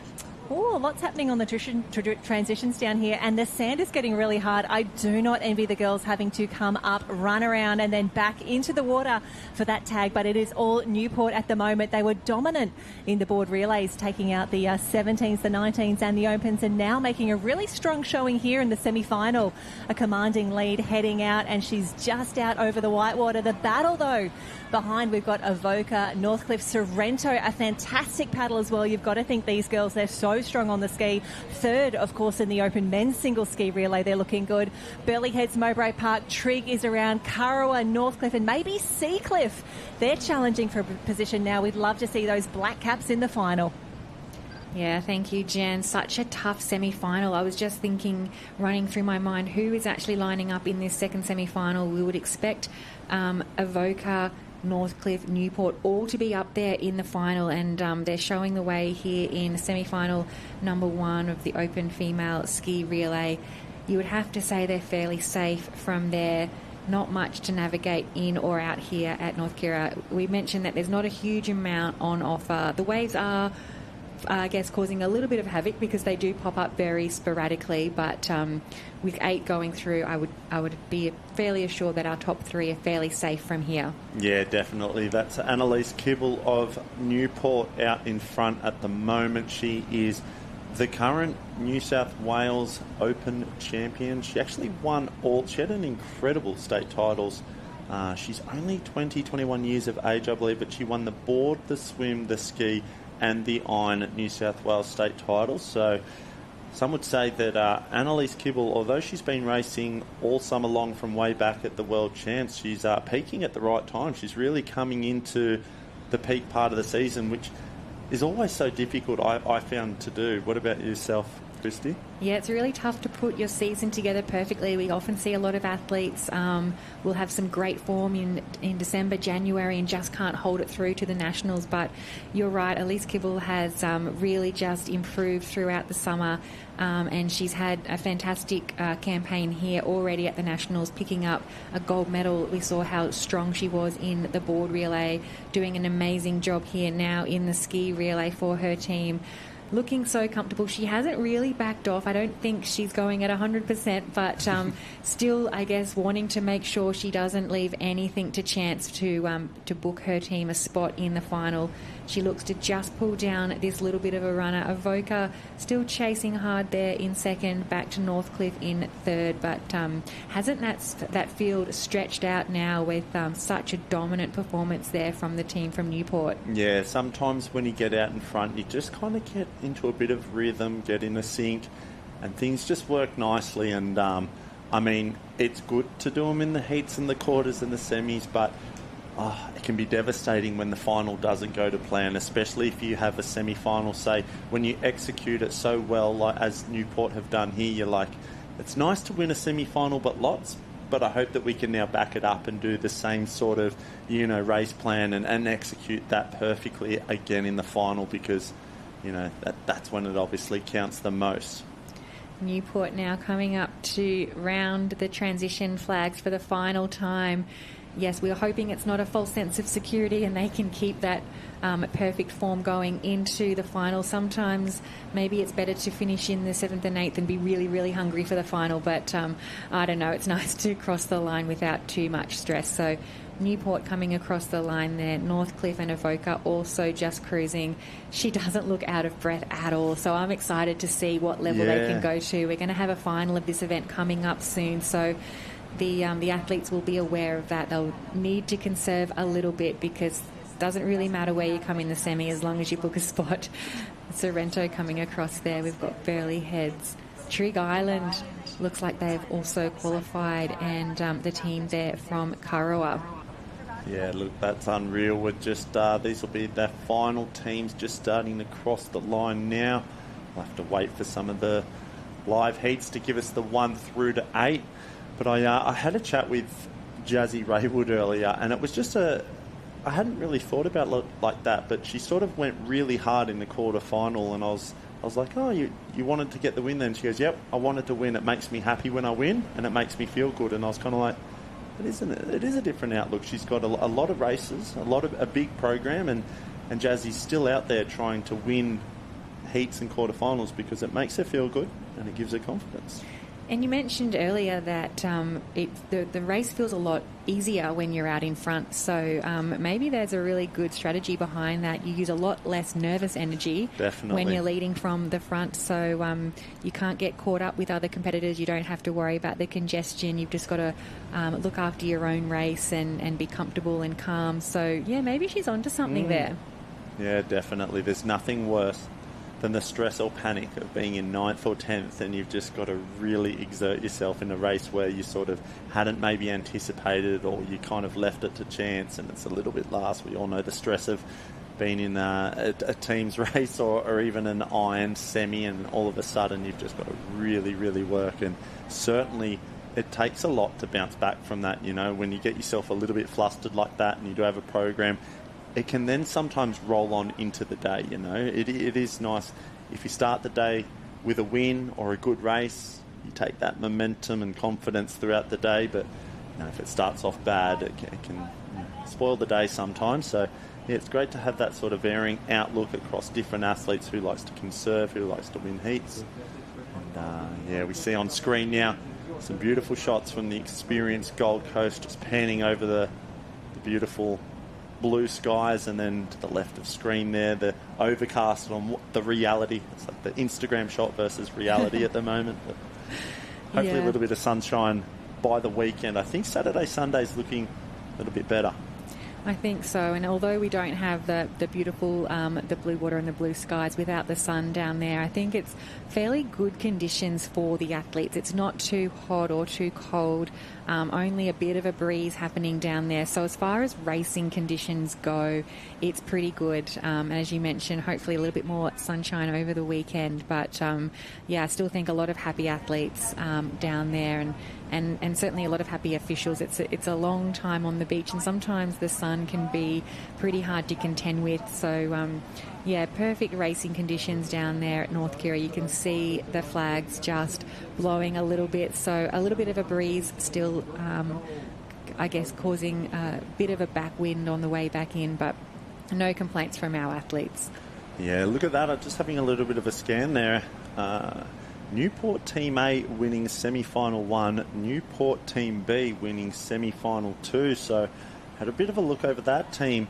Piper Harrison, Lizzie Wellborn and Liv Clues. Now, we just talked about how strong Liv is on the ski. We saw her in the 19 ski relay, probably barely got to catch her breath back, and she's straight on the line for an open ski relay. But we'll cross on now down to Jan for another interview. Oh, thanks so much, team. We saw the finish and we said we've got to talk to Sorrento. So good to be in the final. Yeah, stoked to make the final. Our boys did great the other day, obviously taking the bronze. So we hope to, have a good race in the girls too. It was pretty historical to see Sorrento on the final, getting some bling as well. Can we replicate that for the ladies? Oh, we'll give it our best crack for sure. That is what we want to see. Now we're going to let you go. We know you've got the final coming up soon. Good luck. Thank you so much. Thank you, Jen. Some amazing teams. We're just having a look through the qualifiers from both of those semi-finals. We've got 3 teams from the Newport Club qualifying through there, and I think we've also got 4 teams from Northcliffe qualifying. So some amazing competitors, as well as the team from Avoca, Sorrento, Trig Island. Jen, who else have you got down there on the beach, Jen? Some more qualifiers? Not quite, but I was watching a ski relay. I saw Zoe Crawford in the mix. You'll know her as a Blackfin. She's literally just off the plane from the World Games trial over in China. How are you still awake? How are you still swimming and paddling so fast? I guess it's just down to the team around us, like Northcliffe's team morale and everything. They're gone. It's pretty insane, and they just keep pushing you every step of the way. Now, you had an epic season already. We started with the World Championships. You're setting world records all over the shop. To come back now to finish it with Aussies, it's been a huge season, but just so worth it. 100%. It's pretty cool to do it with who I do it with, and especially the Blackfins. It was pretty surreal being back here now. So, yeah, we just keep going. The season keeps on going. Zoe Crawford does not stop. World record holder now in the ski relay. There is nothing this girl can't do. Please go and get some rest soon. Thank you. Thank you, Jen. Yeah, she doesn't look tired at all, so that's an amazing achievement. We are just in awe, I guess, of the fitness of these athletes. So many events across so many days, and they just keep backing up and backing up and backing up. We've still got plenty of action this afternoon. We've spoken about the 19 ski relay final, the open ski relay final for the women. Not quite sure what they're up to over in the men's area. Maybe some board rescue action coming up. We saw the rescue tube rescues playing out. So looks like there is another ski event. This might be potentially our 19s ski relay final. So really excited to see that one get underway shortly. Absolutely not much rest. A little bit of fluid nutrition and maybe a bit of a swim down or a paddle down, and the athletes are back on the line. Yeah, it's definitely hard to juggle. Once they sort of get onto a bit of a roll with these ski relays or even the board rescues, it's just bang, bang, bang. You know, there's so many heats to get through, and it is quite time consuming, and we're running out of days. We're day 3 of 5 in the Aussies 25 champs at the moment, but it looks like we might be getting an under-19 female single ski relay final coming up soon. I'd say that will then be followed by the under-17 final, and then I'd say we'll have the open female single ski relay final. So plenty of medals on offer and up for grabs over in the orange and black and white area. I believe they're getting through the open male board rescue, so I'm excited to watch that final. Newport team of Charlie Brooks and Connor Maggs are going for 3 in a row, which, as you know, board rescue is always one of the most challenging races to get a win in, because you've got to be fast, but you've also got to have a lot of luck with the good alley. Don't you agree? Yeah, that's almost unheard of, having so many back-to-back wins, because you're exactly right. You could be the best team on the day, but if you draw the south end and the north end's got the bank, you've essentially got next to no chance. So that would be an incredible record if they can get up for their 3rd win in a row in the male board rescue final. Very excited to see that a little bit later on this afternoon. Definitely one of the hardest events to win on the beach. Yeah, definitely is. I had a quick talk on the walk back up here for broadcast, and I saw Chucky, and he said, we're feeling good. Connor's had a big program again, much the same as Pippi. He's been doing a lot of under-19s and doubling up to the opens. He's feeling a bit tired, but him and Chucky are very excited for the open male board rescue. They're good mates, so I think that's the other part in it, right? When you've got a really good bond with for those team races with your club mates, your training partners, you know, even if you are tired and it has been a big program, you always find that extra 10%. You dig deep to try and get the results. And yeah, so that's going to be an interesting final to watch coming up soon, no doubt. And we talk about saving the energy for the big finals day on Sunday, but it's not necessarily the case with the program that we see here. There are finals every single day. So we mentioned the amount of effort the athletes are having to put in on Wednesday, Thursday and Friday, but there's gold medals up for grabs. So if they spread out their energy and their efforts evenly, they'll be able to back up day to day, and we'll have a lot of our exciting individual finals on Sunday, but some of the fantastic team events are unfolding over the next couple of days. So board rescue being one of them, and as we mentioned, the ski relays that we are just watching getting set up there now, and if it is the under-19 women's ski relay that is heading off down there shortly, I'll run you through the start list. under 17s, I think we're going with first ahead of the 19s and then potentially the Open. So, a little bit hard to sometimes tell. We have a lot of athletes backing up and doubling up in these team events, particularly from some of those smaller clubs who might need to rely on their 17 and 19 athletes. So the under 17 female ski relay final, we're going to see the teams from Coogin Headland, City of Perth, Northcliffe, Terrigal, Janjuk, Burleigh Heads, Redhead. How do I say that one there, Matt? Semaphore. Semaphore. That's new for me as well. Sorry. Semaphore, for anyone listening out there. Hopefully we've got that right for you. Alexandra Headlands, we've got Maroochydore, Sunshine Beach, Dickey Beach, Cooks Hill, Avoca, Trigg Island and Clifton Beach. So really excited to watch that final. I think we have Jen on the beach.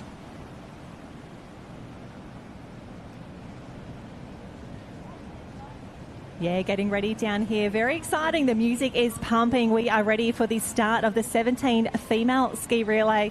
Team, I know you've already done the lineup. We're going to do it again. We're down here across the beach as well. Coogin Headland, Team A. We've got City of Perth, Northcliffe, Terrigal, Janjuk, all the way from Victoria, Burleigh Heads, Mowbray Park, Redhead, Semaphore, Alexandra Headland, Maroochydore, Sunshine, Dickey Beach, Cooks Hill, Avoca. Welcome to Trigg Island from Western Australia, Clifton Beach as well from Tassie. Everybody's here. Everyone's parts of the Aussies 17 Female Single Ski Championship of Australia. Thank you, Jen. What a lineup. We're excited to see this 17 ski relay final unfold. We're in the best seat here to watch this happen. Just looking through the start list here with Matt, we were trying to probably narrow down some favourites. It's hard to probably pick a couple. I'm a little bit more familiar, obviously, with the Sunshine Coast clubs of Alex and Maroochydore. Got some strong showings there. We can see Terrigal on the screen. We've seen them strong in some of those earlier rounds, as well as the teams from Coogin Heads. Who do you like the look of? Yeah, look, I'm excited to see how Clifton Beach go. We've been giving them a lot of recognition, and deservedly so. Incredible athletes, and they're doing so well in these 15s and 17 age groups now. So a couple of the WA teams, and as we just said, Semaphore down there in Adelaide as well. It'll be very interesting. We don't get to see them racing much through summer. We're very familiar with our Gold Coast and Sunny Coast clubs, but I think Bianca Raywood going off in position 1 for Burleigh. She's going to set the tone for the team there. She's very, very strong. She's been dominating all summer long in the World Ocean Series events. For the under-17s, as we can see there also, Izzy Tate of Coogin, very, very strong ski paddler. So, look, the starter's about to get them underway. The hand is in the air, lining them all up, all 16 teams. Very nerve-wracking times. Very difficult job being the starter here. Reasonably even break at North Kirra this afternoon. They're in the starter's hands. Starter has got them away, so a clean start across the board there for the under-17 ski relay. Probably the northern end getting a little bit of a cleaner start. That looks like it might be the team. Is there a Southport team up there? It's Bianca Raywood ski there. The green, yellow and orange race 1 ski of Bianca Raywood. She's off to an absolute flying start. And then down on the south, so she has flown off the beach. We can see Izzy Tate there on the northern side of Bianca Raywood. She's desperately trying to stay within two side lengths of that sidewash there. If she can sort of surf her way back up to the sidewash of Bianca Raywood, she'll be able to stay in touch and get to those cans in a nice position. But if she lets her go, it's going to be very, very challenging, being so far wide. As we can see now, Bianca Raywood has had an unbelievable start. Look at the rating there. She's got almost a ski length and a half, I'm going to say, from Coogin Headlands in 2. And we're just seeing the competitors now. Might be Avoca or Cooks Hill, I'm not sure. Just on the inside there could be, yes, it might be Avoca there on the inside. And then back to potentially Alexandra Headlands as well. But it's Bianca Raywood around in 1 at the moment. She has a little look over her shoulder, but what a start. She is really going for it. She had a little sneaky look, and then I think she accelerated again. She knows she wants to get her team an even greater start. She's not happy to be out in front. She wants to extend her lead. So you can see the absolute effort that she's putting into every stroke. Gold medals being handed out at the end of this event. We went back there to second place, Avoca Beach, Alexandra Headlands. I think there's a Northcliffe Cup up there as well, but it is all Burleigh Heads at the moment. She has extended this lead probably to at least 2 ski lengths, and let's see if she's rewarded as she comes back in towards that wave zone. Yeah, look at the rating. She hasn't backed off at all. If anything, the rating has just kicked again on the way home from that off the third can. Now you can see the lactic acid is starting to kick in. The heart rate would be through the roof. She's almost halfway in and approaching the back of the impact zone. As we can see there at the top of that screen, she got a great little lift off that runner that just picked up the bottom of the boat. But Izzy Tate in second there, hunting Bianca Raywood down in that black and pink ski. Have a look at that. Great little runner from Izzy Tate, just trying to get back onto the tail of Bianca Raywood of Burleigh. It closed up the gap, but I think that runner is now underneath Bianca, so no waves on offer yet for the field. A little bit of a bump out here for our third and fourth place getters. They won't quite pull down that, but I think this will draw second and first in line with each other. So it's a race now between Coogin and Burleigh Heads.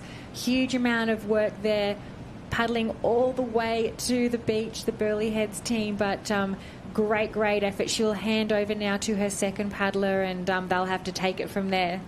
Yeah, definitely. Amazing paddle from our Burleigh and Coogin Headlands. But let's go on down to Jen to hear from them as they come around now. Oh, have a look at the girls. The girls are up and away. Raywood did all the work out there. The black cat from Burleigh Heads, Mowbray Park. But Lizzie Tate, she wants this so badly. She has got the teeth gritted as she comes around the pink turning flag.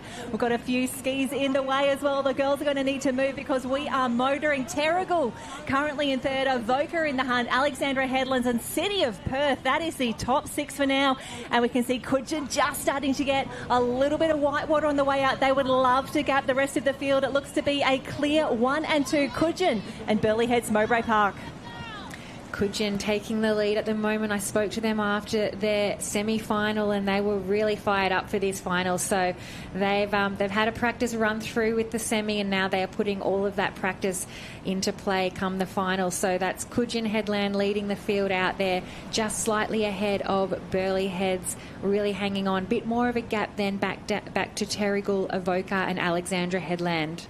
Yeah, great little lead from the Coogin paddler at the moment, just edging in front at the moment. So a little bit of roles reversed here. What Burleigh did to Coogin in leg 1, we're now seeing Coogin do back to Burleigh as we see that gap almost starting to stretch out. This is the moment in the race where Burleigh knows she can't let the Coogin paddler get too far ahead. She's got to try and minimise that damage, minimise the gap, and just hope if she can get up onto the backwash, she might have spent a little bit of cookies on the way out, and she's every chance of trying to get back and fight for the front on that way home. Yeah, the paddler from Burleigh's definitely probably thinking, well, we saw what happened in that first leg. Those waves are going to come into play, and as long as she can just stay in contention, which she is doing beautifully, she just needs to be able to pull down that same runner. So a little bit of a gap now forming for our front 2 teams, Coogin Headland, Burleigh Heads. We head then back to Avoca and Alexandra Headlands, Terrigal, and Alexandra Headlands. So that's our top 4, but certainly a race in 2 out the front. Coogin leading the way. Yeah, very tough stuff here at the moment, but this is what we're up for. Under 17 female single ski relay final. Paddlers number 2, in the water. Number 3 would be just starting to edge in. Nerves, medals on offer. It's all happening as we see Coogin around in 1, Burleigh in 2, and then we've got Terrigal and Alexandra Headlands in 3 and 4. They're not out of this by any stretch of the imagination. As we can see at the back there, there's a little bit of a wave now. It's all about timing at North Kirra. Sometimes if you're lucky and get that wave from out the back, you get the speed and the momentum to then take it through the gutter. Now, if you get stuck in that gutter when the wave comes through there, we see it time and time again. It just goes past them, and it's absolutely heartbreaking. So right now, Coogin has got a great little lead. She'll be looking to try and lift the rating and get down this run. She wants her own wave desperately. just falling off the back of that runner, our paddler from Coogin, but she's got a little bit more of a gap. You can see the bump just underneath her. Then this one looks like it will turn into a wave. So all of that hard work rewarded there for the team from Coogin. She's on the front wave by herself. Chase Pack looking to pick up something that is following, but Jen, Coogin looking so strong after this second leg. Oh, this is what you want. We are one great ski leg away from a gold medal and Australian championship from Coogin. They have done so much. She worked so hard. A nice little wave by herself. She's got a clear lead. She is going to tag with a solid 40-metre lead on the rest of the field, but it is not over just yet. That looks to be Burleigh Heads Mowbray Park. Dicky Beach coming down a wave as well. Terrigal still challenging for the podium. It is all Coogin, but have a look at this. The girls are up and they are away. Burleigh Heads Mowbray Park has some speed. That is what we want to see. The girls are cheering down here. The beach is gathering here in the pink arena. Go, go, go, girls. There we go. Burleigh Heads Mowbray Park is around. Alexandra Headlands holding on to a bronze medal. Avoca still in the hunt. Thank you, Jen. We can feel the energy coming through the screen in that transition area and just the crowd building as our athletes are running around. The team from Coogin have this race to lose at the moment. They've got a clear lead, as you've mentioned, ahead of Burleigh Heads, Alexandra Headland, Terrigal getting on their skis now. Avoca not too far behind. So that's our top four. A lot of work to do for the girls in 5th, 6th, 7th and 8th, but they are still pushing hard. Yeah, it's interesting because we're coming towards the top of a high tide at 2 p.m. today. But we're seeing just how important, it can't be underestimated, that transition, how much running there is. Now, you can be a very, very strong ski paddler, but if you don't have that run transition to back it up, as Jen just mentioned to us then, although Burleigh was kind of out of it, she just ran her way back into contention. Look, Coogin's out in front for sure, but if you've got the legs to get up the finish, it's equally as important as a strong ski leg, isn't it? You can make so much distance in those transitions, and we've seen a lot of races won and lost already this morning in that final run up the beach. So this race will conclude with a run around those two flags and in between the greens. So, yeah, the run leg also important, particularly if it's not your strongest leg. Coogin will be hoping for another wave on their own. They've still got a handy gap heading around that first of the ski cans now. That's Coogin on the blue ski, heading back there to, I'm not quite sure if that is the cap of Alexandra Headlands, or it may be Burleigh Heads there in second and third, back to Avoca and Terrigal. So still really anyone's race, and you can see that gap from first to second has really disappeared. Hasn't it ever? That is an unbelievable paddle from second and third. It might be Alex and Burleigh, we can't quite see at the moment, but up onto the tail of Coogin Headlands. I was just thinking the rating of our second paddler then, it seemed like it was twice as fast as our Coogin paddler, and I was thinking, she's really trying to take down that gap, and she's done that. She's Alexandra Headlands, there you go, pulling up alongside our Coogin Headlands paddler, and Burleigh too. She got a bit of a free run on the back of the awesome paddle from Alexandra Headlands there. So 1, 2 and 3, Coogin, Alex and Burleigh. The medals are still well and truly up for grabs. We do not know who's going to get the win yet here. Anyone's race here at the moment. As you've mentioned, it's Millie Peterson from Alexandra Headland has pulled right up alongside the team from Coogin, but she is sticking with her. Burleigh Heads making a bit of a move now, so it could be a race in 3. Just depends on what the ocean throws up at us as we head towards the shoreline. Nothing much. The girls having a bit of a look over their shoulder, hoping for a small bump of assistance, but there's nothing underneath their boats now, so it's a flat paddle all the way in. Oh, yes, she's got to hang in there now, Coogin. Don't let them go, but have a look at that push from Burleigh out to the south there at the bottom of the screen. Great little runner, but Alex is absolutely motoring at the moment. Jen, you're going to have a much better view of this than we do, so we're going to throw it on down to you. I'll tell you what, Alexandra Headlands, it's a drag race from here. The girls so fast. Burleigh Heads Mowbray Park not giving up just yet. It is the battle of the pink skis. Who's going to pick the water depth? Who is going to get to their feet first? Who is going to run? Girls, get those knees up. It looks to be Burleigh Heads Mowbray Park is the best of it at the moment, but Alexandra Headlands not giving up. Come on, girls, you're in this still. Coogin Headland, definitely 3. Here we go. Girls are running. Girls are running. Burleigh Heads Mowbray Park. Alex trying to tighten up on the inside, but it is going to be a big claim across the line as Burleigh Heads Mowbray Park take a big win here in the under-17 relay. What a finish, what a paddle. What a race. We'll just bring those names. Bianca Raywood, Olivia Dotty and Dakota Fielding are your Australian champions. What a race. Burleigh Heads, Mowbray Park, take it out. Thank you for bringing that finish for us there, Jen. What an exciting, nail-biting run to the finish line. Huge amount of emotions. Massive claim there from the team from Burleigh, ahead of our team from Alexandra Headlands. So an exciting race, and as we've seen, everything comes down to that sprint up the beach. We spoke about that being the possible outcome, and it certainly came into play for this under-17 female ski relay. They're the Australian champions, the team from Burleigh Heads, and aren't they happy about it? Yeah, they definitely are. What an unbelievable paddle it was from Bianca Raywood in one. She set it up perfectly for the team there. Unbelievable paddle, and then from there the race just continually seemed to chop back and forth in the Kudgen, Alex and Burleigh. It almost looked like Burleigh, I want to say they almost looked like they were out of it, but it was a fantastic paddle from the girl from Millie Peterson from Alexandra Headlands. Just towed Burleigh back up nicely, wasn't it? But that's how you win finals, isn't it? You've just got to stay thereabouts and pick your moments, and she timed that to perfection with a great run at the end there. Yeah, we were calling the finish being Kudgen and Alexandra Headlands, and Burleigh just took that smart line in. They stayed a little bit down to the south, and it worked for them. It was a little bit of a shorter run into the finishing flag, and that's all the margin of difference at the end of the day. We're just watching some of the replay here of our under-17 ski relay that has just played out, and Kudgen held the lead for a big margin of that race. So amazing that they still finished there on the medal podium, having to settle for the bronze medal, but I'm sure that they're happy with that. These medals don't get handed out easily at the Australian Championships, and if you can grab one of any colour, it's an amazing achievement.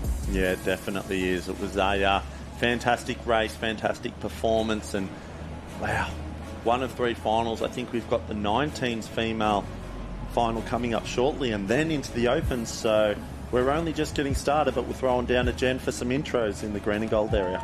Our team cannot wait for this one. The Under-19 Female Single Ski Relay Championship of Australia. The girls have done a great job to get to this position. On the line, we have Trig Island, Northcliffe Team B, Terrigal, Currumbin, Northcliffe C, Kudgen Headland, Newport, Alexandra Headland B, Manly, Burleigh Heads, Mowbray Park, Dicky Peach, Alex, Papamoa, all the way from New Zealand.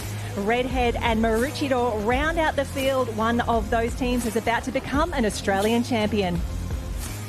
Thank you, Jen. Plenty of excitement happening down there in the green and gold area. Handing out gold medals, gold, silver and bronze this afternoon. We've just seen the final of the 17 women's ski relay, and that was certainly a very, very exciting finish. We would expect much of the same here in the 19 women's. A lot of changing of our lead, as we saw. Wouldn't have expected that here in such flat conditions, but it's not over until it's over. Yeah, you're exactly right. It's not over until it's over. It's, you can't win it in the first leg, but you can certainly set it up. And that was more or less exactly what happened then, wasn't it? Burleigh, Kudgen and Alexandra Headlands. The first paddlers just managed to sort of break away from the rest of the field. And then it was on from there who was going to take the gold, silver and bronze. As we can see now, the under-19 female single ski relay final is underway. The starter has pulled the trigger and the girls are off and racing. A pretty clean start there. It might have looked like in the middle of the field there. It's hard to see. I'm going to say that's Liv Clues of Newport on that purple ski. Unbelievable start from Liv Clues there. Looks like it might be Burleigh Heads as well, just to the right of her, and maybe also the team from Alexandra Headlands. So that looks like our lead three: Alexandra Headlands, Burleigh and Newport, but Newport's certainly out in front, and the fastest of the rating of this field at the moment too. Yeah, definitely, and if the last race is anything to go off, Liv Clues has certainly taken a note out of the book of Bianca Raywood, and she's trying to replicate that same start, and she has. She's got length and a half at the moment, as we can see. Oh, second place. They're just starting to clash paddles a little bit with our paddlers, and that's the trouble with ski races, isn't it? The beauty of getting out in front and in green water is sometimes if the pack start to clash paddles and everything behind. Not only is it frustrating, but wow, it can really, really stuff up the race a little bit. It holds everyone up. So Liv Clues at the moment out in front, just paddling that ski beautifully. So strong, so technically good. She's, from what I can see, she's gone around the cans so many times today, but she's still got plenty of energies in the final. So we'll throw one down to Jen, who'll be giving us some updated action for this final. Oh, I tell you what, it's not just this final as we get a lovely shot through the camera here. I've got 2 out of 3 North Burleigh ladies who took out the big North Burleigh Burleigh Heads Mowbray Park ladies who took out a big win. I love a claim across the line. This one really meant a lot to the team. Yeah, it meant a lot. Well, first I just want to say, Bianca's not here for the interview, don't know where she went, but for her to sort of start with that paddle, it was just amazing. And here she is. But I joined this club this year, and I love this club, and I'm so glad that I chose Burleigh, and I wouldn't change it for the world. So, yeah. Well, I'm pretty sure the girls are happy with your decision as well. We love seeing the celebration with the club, with the coaches, team relays. They're just the best. Yeah, they're amazing, and the biggest thank you is to Mum and Dad for making the move for me and my brother. And yeah, just joining this club with Michael King. He's an amazing coach, and when Mum and Dad asked me where I wanted to move to, I knew who I wanted, and I wanted Michael King, and I made the right choice. 100% you did. Now, girls, the camera's all the way up there and need big waves all the way to Burleigh Heads Mowbray Park. Congratulations, your new Australian Championships. Great work, girls. Thank you, Jen. Just heading back down now to the action in the 19 ski relay final.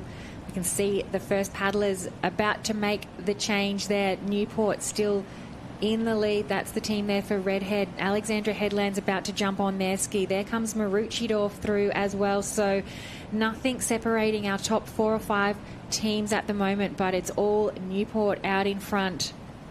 Yeah, great paddle there from Liv Clues. Unbelievable paddle.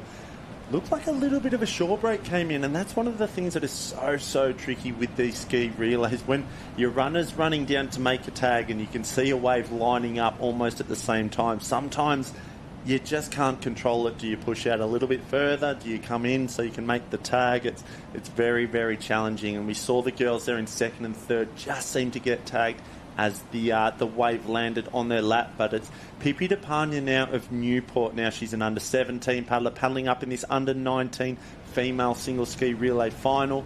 We've got Alexandra Headlands up there as well. She's out in front, got a nice little gap, and it looks like Burleigh and Alex hot on her heels, just sitting in there nicely right behind.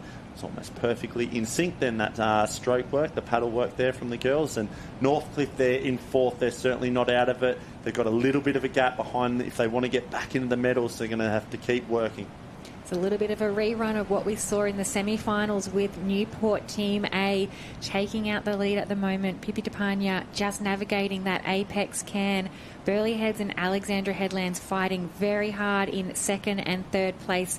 They know that these medals are up for grabs. One more ski paddle to go after this leg, and certainly a race in 3, but the fourth paddlers also closing the gap. We'll try and bring that cap to you, but it's Newport, Burleigh, Alexandra Headlands, and the team from Northcliffe sitting there in fourth, dangerously close in fourth. She's absolutely not out of this race. Yeah, no, absolutely not. As we can see now, the girls making their way back to the beach, and you just can't underestimate how good it is sometimes to be able to get a bit of a free ride or a bit of a wash ride on the way out to the cans, because then certainly when you come off that third can, you just feel like you've got a bit more gas, a little bit of, that 10% extra. And when they're sitting around sort of gear 4 and the heart rate's through the roof, having that extra 10% or that ability to go up another gear, it can sometimes break athletes too, when I've had to lead the whole way out and around and they've been sitting on my wash, conserving a little bit of energy. Sometimes it is a bit of a,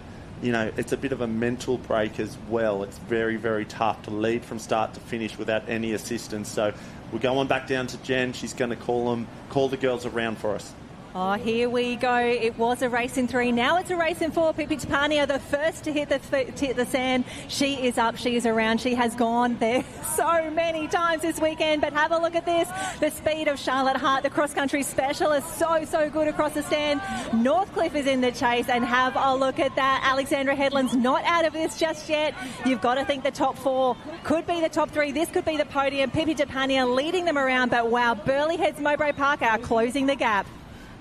So important through transition. We spoke about the gap that can be made up, and Newport, Burleigh Heads up and away now. Burleigh Heads probably had the best of that changeover. She is absolutely flying now, taking the lead from the team from Newport. So ever-changing lead. We can see some of our back teams just rounding transition.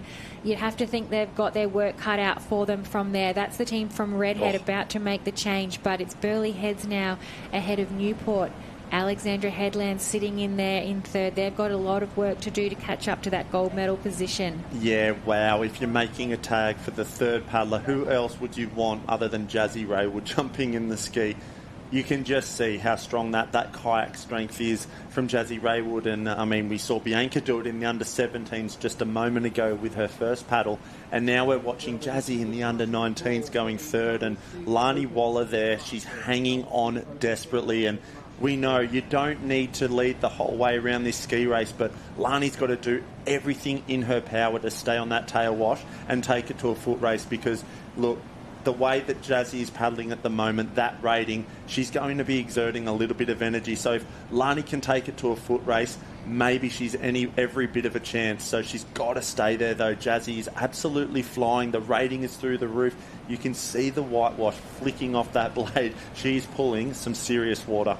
Jazzy is flying. As you mentioned, Lani hanging in there. They're turning now. They'll start to hit that headwind, which for a paddler like Jazzy, I don't think it's going to bother her too much. She's extending her lead as she just feels a little bit of a runner underneath her ski. Still a very, very exciting race back there between Alex and Northcliffe for the 3rd place. But Jazzy is really extending her lead there for the team from Burleigh Heads. She will almost be able to feel her feet on the sand. A little bit further to go yet, though, Jazzy. Don't look back, head down, and she's going for it. Yeah, absolutely. Burleigh Heads about to go potentially back-to-back here. 17's ski relay female was just won by Burleigh, and they're doing everything in their power to back it up with an under-19s here. But we're just seeing a nice little shot. Jazzy has one little shot. One little look over the shoulder. You can see her starting to huff and puff. She would be fatiguing now. She's looking again over the shoulder. She just wants a wave, get her toes into the sand and get the victory here. But I think she's done enough. She didn't get a wave. She didn't need it. She's up on her feet. She's going to be ecstatic with that win.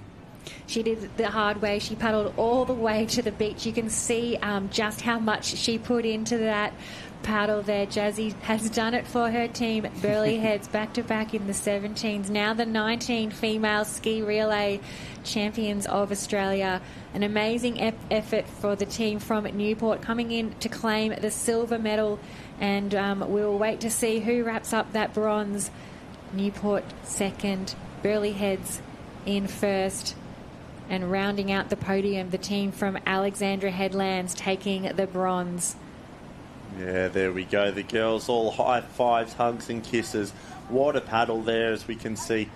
Bianca Raywood, wow. Sorry, Jazzy Raywood. I'm getting confused. There's too many Raywood gun paddlers at the moment, but unbelievable scenes just down there. The 17s now straight into the 19s. What a victory. I think she got tagged in 2nd, a little bit behind Newport, but the first shot that we got, she was just absolutely motoring and grabbed it by the horns, didn't she, the lead? She was tagged in 2nd. The 2nd paddler, though, I think knowing that they had Jazzy rounding out the team, put in a huge transition, so certainly closed that gap, and the team has done the work to get them there. So congratulations to the girls from Burleigh. We'll now throw down to Jen as we've got another final about to commence. Oh, I tell you, it is finals down here for the Open female singles skis. This is the one that we have been waiting for, a race of the day. The music starts, the girls are ready. On the line here we have Trigg Island, Avoca Beach, Kurrawa, Sorrento, Surfers Paradise, Northcliffe, Newport B, Newport C, Manly, Southport, Northcliffe C, Northcliffe B, Northcliffe E, can you believe it? Alexandra Headlands, Burleigh Heads, Mowbray Park B and Newport Team A round out the field. This is going to be a hot one, the Open Female Single Ski Championship of Australia. Thank you, Jen. We were just looking through the finals. Matt, we think we've noticed that the Burleigh Heads A team is not lining up here, so we're not going to have a clean sweep, although we do have the Burleigh Heads B team in there with Jade Hardstaff, Bella McCabe and Charlize Menfee. So they may be able to get the job done for the club, but they've certainly got some hot teams in the mix. We mentioned there the team from Newport, some amazing paddlers there, Annalise Kibble, Jasmine Locke and Gemma Smith looking very, very strong. Always expect Northcliffe to be up there.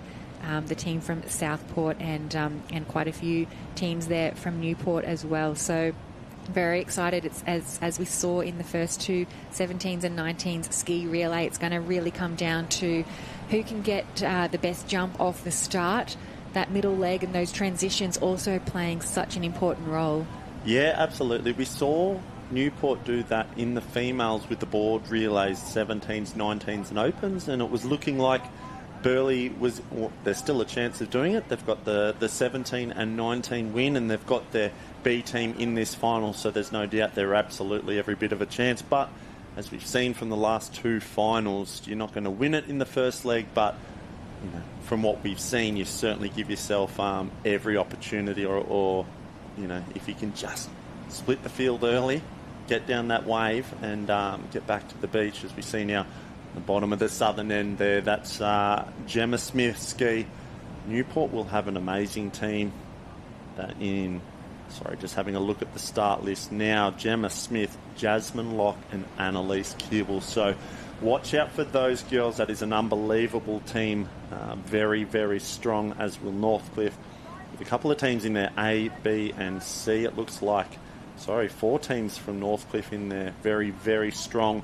A lot of depth. That's 12 ski paddlers you need for the 4 teams. That's a lot of depth, especially when you get into these Australian finals. Yeah, incredible. You can see the check starter just giving our paddlers some last minute instructions, trying to get a clear line.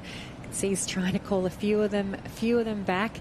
It's always tricky. You don't want to be half a ski length behind at the start. So if someone next to you is creeping, you're also creeping. But our check starter not too happy with the line that he's got there. So that's the hold up just at the start. He's trying to get the most even line possible. Some of our paddlers in the middle of the field there just signalling that they're not completely happy with where they're at, starting to get a little bit deep, a little bit closer to waist depth rather than perhaps knee depth to jump on those skis. And the deeper you are, the trickier it is to get on your ski and get away. It is a juggle, isn't it? I mean, the men are notorious for it creeping. Now, yourself, me, we're quite tall. We can probably get away with creeping a little bit, but some of the shorter athletes, I know when they start creeping, you'll see the paddle go straight in the air because they're like, we're getting way too deep for us here. So look, there we go, underway now. That's a great start from the starter. Very even across the line. One ski in the middle there might be Piper Harrison on the grey ski in the middle there, but down to the south was Gemma Smith, also off to an absolute flying start. So we can see Newport, Northcliffe, and maybe even a Burleigh team there as well. That's also Naomi Scott. She's up towards the front. So a couple of girls now. I think that might be Burleigh up towards the top there. I think you're right. Burleigh Heads, we can see Northcliffe, Southport are in the mix. And as you mentioned, Gemma Smith down on that inside run, really going hard. She knows she's got to go hard, as she's not going to get cut off at the cans. As we see them approach that first turning can, we're going to head back down to Jen, who's on the beach with our under-19 winners. Oh, yes, just reliving a big win down here, the 17s, the 19s double. And I'm just learning it was a late change in order, a change in strategy that proved the difference. Yeah, honestly, I know all 3 of us girls had it in us, but we were just feeling so good because we saw the 17 girls win, and I just called out to go and I was like, this is fate, we're going to win this thing. And we did, so it's awesome. And you've also got a team in the Opens. We're going to let you go cheer for your team. A huge congratulations to you, to your sister, to all the rest of Burleigh Heads Mowbray Park. Will do, thank you. Yeah. Thank you, Jen. Just heading back now to the Open ski finalists. We've got Avoca is now edging into the lead, just ahead there of Gemma Smith from Newport, and then back to one of our teams from Northcliffe sitting in third position. But so much traffic around those cans, really anyone's race at the moment.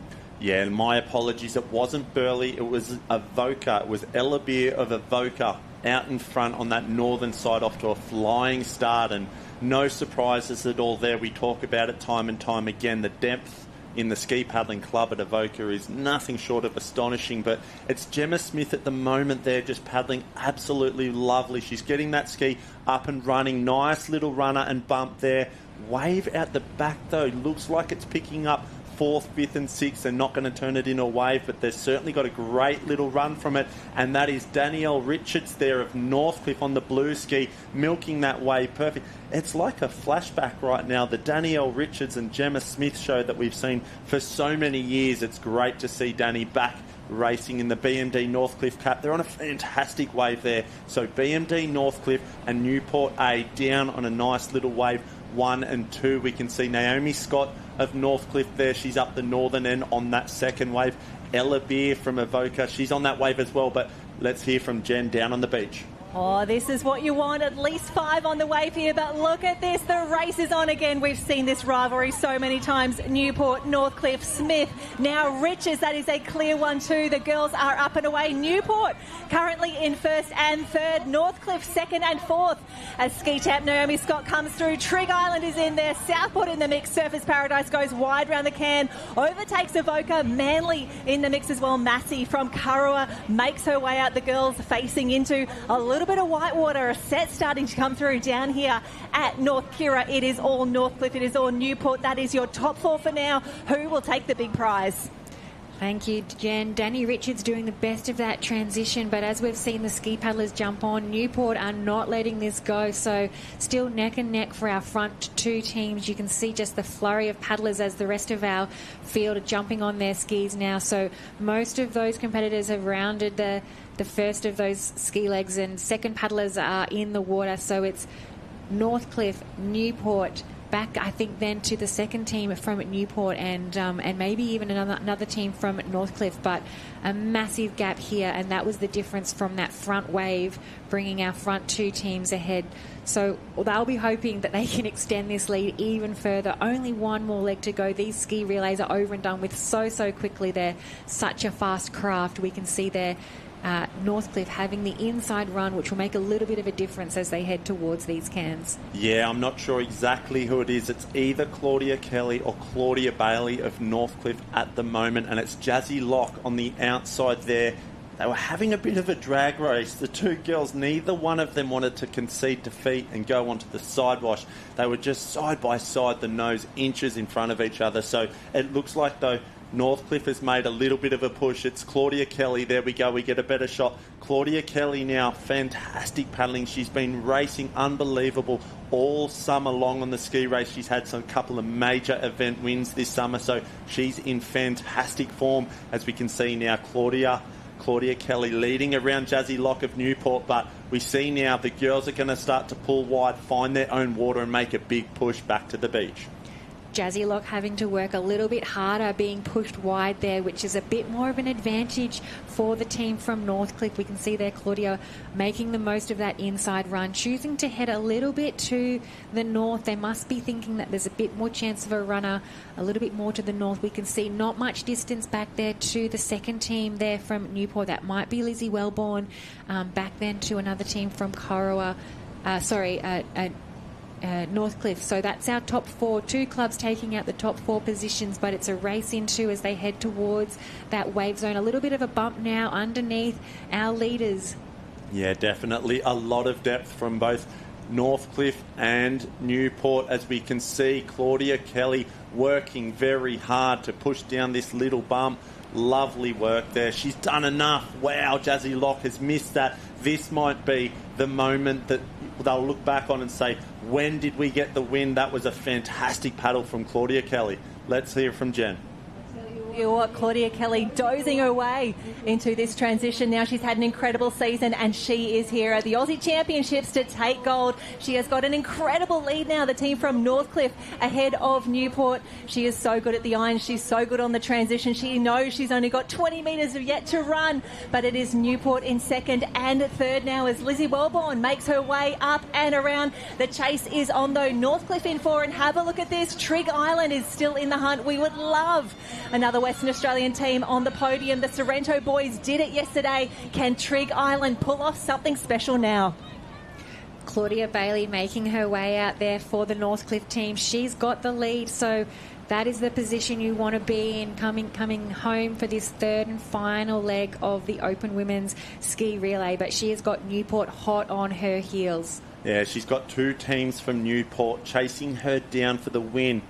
Annalise Kibble from Newport Team A, hot on the heels of Claudia Bailey there of Northcliffe. And I saw Lizzie Wellborn had a fantastic paddle, great transition and jumped into tag Olivia Clues. So it's Claudia Bailey, BMD Northcliffe out in front. Annalise Kibble in second at the moment and Liv Clues there in third. Looks like there's a little bit of a gap at the moment, but it's certainly not over. You've got to hang tough. You've got to find every little bit of energy you've got left coming into this final leg.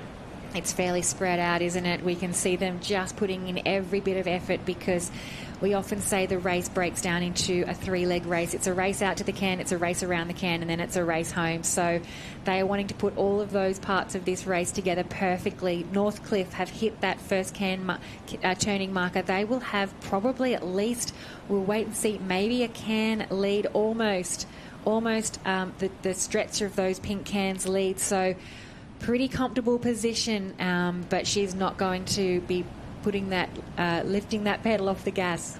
Yeah, when you talk about moments from finals, definitely that wave from Claudia Kelly, wasn't it just unbelievable? You can just see now, we didn't quite understand how big that gap was, but yes, it's a full can's length at the moment. Claudia Bailey extremely strong on this ski leg, so she's working her way back to the beach now. The rating's starting to lift. She's absolutely throwing that paddle over at a rate of knots.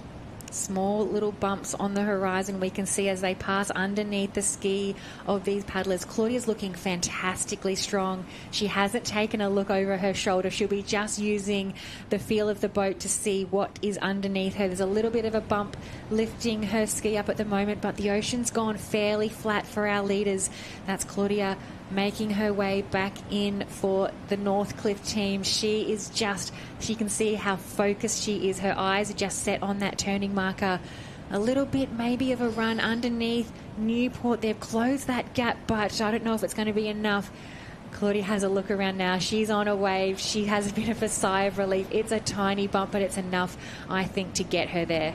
Yeah, unbelievable paddle there from Claudia Bailey. She didn't get much of a wave, and Annalise Kibble was certainly not handing the gold medal over to her. She was coming back at her on a little bit of a wave, but Claudia Bailey just too strong as she gets up now. High fives the rest of her teammates. She's absolutely elated. So there you go. BMD Northcliffe will take gold in the open female single ski relay. They've done the double there. The men won the open ski relay. Now they've done that in the opens female. One of the most comfortable finishes we've seen for a while.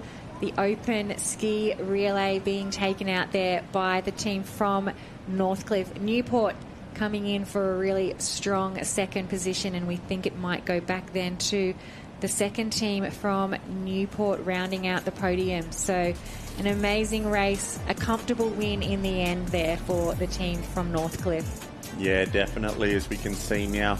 Newport taking second and third. Great points, great medals. They've got to be happy with that. And there we go, Avoca in fourth place. Just missing out on a medal, but still, nonetheless, a great result from them as well. So, wow, what a race. 17s, 19s, open ski relays. We saw Burley do the double in the 17s and 19s. But then it was BMD Northcliffe taking out the open female ski relay. They were always going to be very, very hard to beat. spoke a little bit earlier about who might be the favourite for the women's double ski. You'd have to think that the team from Northcliffe are now going to be the hot favourites going into that. Yeah, definitely. What an incredible paddle it was by Danielle Richards. She just...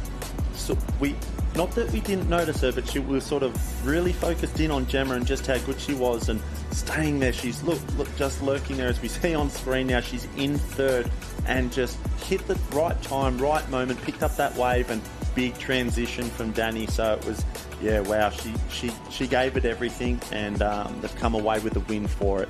Yeah, we talk about those wins coming down to those small moments. That moment there of Danny making sure she was on the front wave. We spoke about that moment there of just pulling clear of Newport and obviously the third paddler having to do the job to get it done. But yeah, you said it's not necessarily won in those first and second legs, but yeah, those small little moments are what add up to make that win.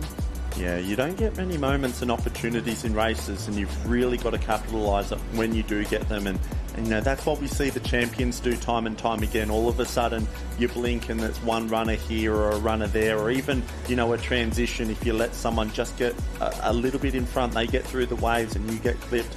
All of a sudden, it's those small little moments that decide, you know, champions from silvers, bronzes, or even qualifying through into those finals. You know, you've got to know when a moment comes, you've got to grab it with both hands. Yeah, you can take a moment and turn it into 10 or 20 or 30 metres. So that was the open female ski relay. We're going to change arenas now. As we still with you in the ski relays. This is the 17 male ski relay final. See the team from Coogin Headland. We're not quite sure if this is the first or second leg. We'll bring that to you in a moment. But Coogin Headland are leading the 17 male single ski relay. Yeah, there we go. That paddler's from Jules Lomka there. I watched him in the Taplan relay earlier. Jules went off first, had an unbelievable board paddle for Coogin coming in on the first wave alongside Noah Maggs, and he's had a fantastic paddle there at the moment. We don't quite yet know if it's the first or second leg, but certainly it seems to be Coogin out in front at the moment. Now making their way through that transition, we can see Alexandra Headland's up the front there as well, as we see our Coogin Headland paddler in. Alexandra Headland's making a tag there. A little bit of waves on offer for them, not much, but so we see one of the skis there rolling in sideways. You don't want to be doing that in the final. You can't afford to come out of the ski and surf like this. No, it doesn't look like his club were in medal contention, but you do want to put a great race together come the final. So Coogin doing an amazing job hanging on to that lead ahead of the team from Alexandra Headlands. Not letting them go though, not letting that margin grow. We can see the two just really fighting it out there as they head out towards the sea. A little bit more of an open race. We can see just how spread out this field are, and for a final that just goes to show the strength of our leading competitors really opening up such a big margin. Yeah, you'd love to see it. Alex are probably rolling on a little bit of confidence at the moment. The boys in the under 17 took the Taplan win earlier today. They were very, very stoked with it down there. All the boys were there singing out Taplan Town like they always do. Jamo Porter, Jet Kenny, they love to hear it. They rubbed my face in it as they walk past. As Jet loves to remind me how many Taplans the club gets. They're very, very strong. So, look, they're probably rolling on a little bit of confidence from that, but it's still Coogin Headland in 1, Alexandra Headlands in 2 at the moment. Maybe a ski length and a half, but third place as well now, just starting to catch up to Alexandra Headland. So certainly again we're seeing a clean 1, 2, 3, but who's going to take the gold, silver, bronze? Well, it hasn't been written in the stars as yet. We're going to have to wait for the boys to make their way back to the beach now. Yeah, it looks like the team from Sorrento are pulling themselves up into third place, so they're doing an amazing job. And maybe the team from Coogin, I think, have just pulled a little bit further ahead. So important as they head in towards, I wouldn't necessarily say the wave zone, the runner zone, if they can just get a little bit of a bump underneath their skis.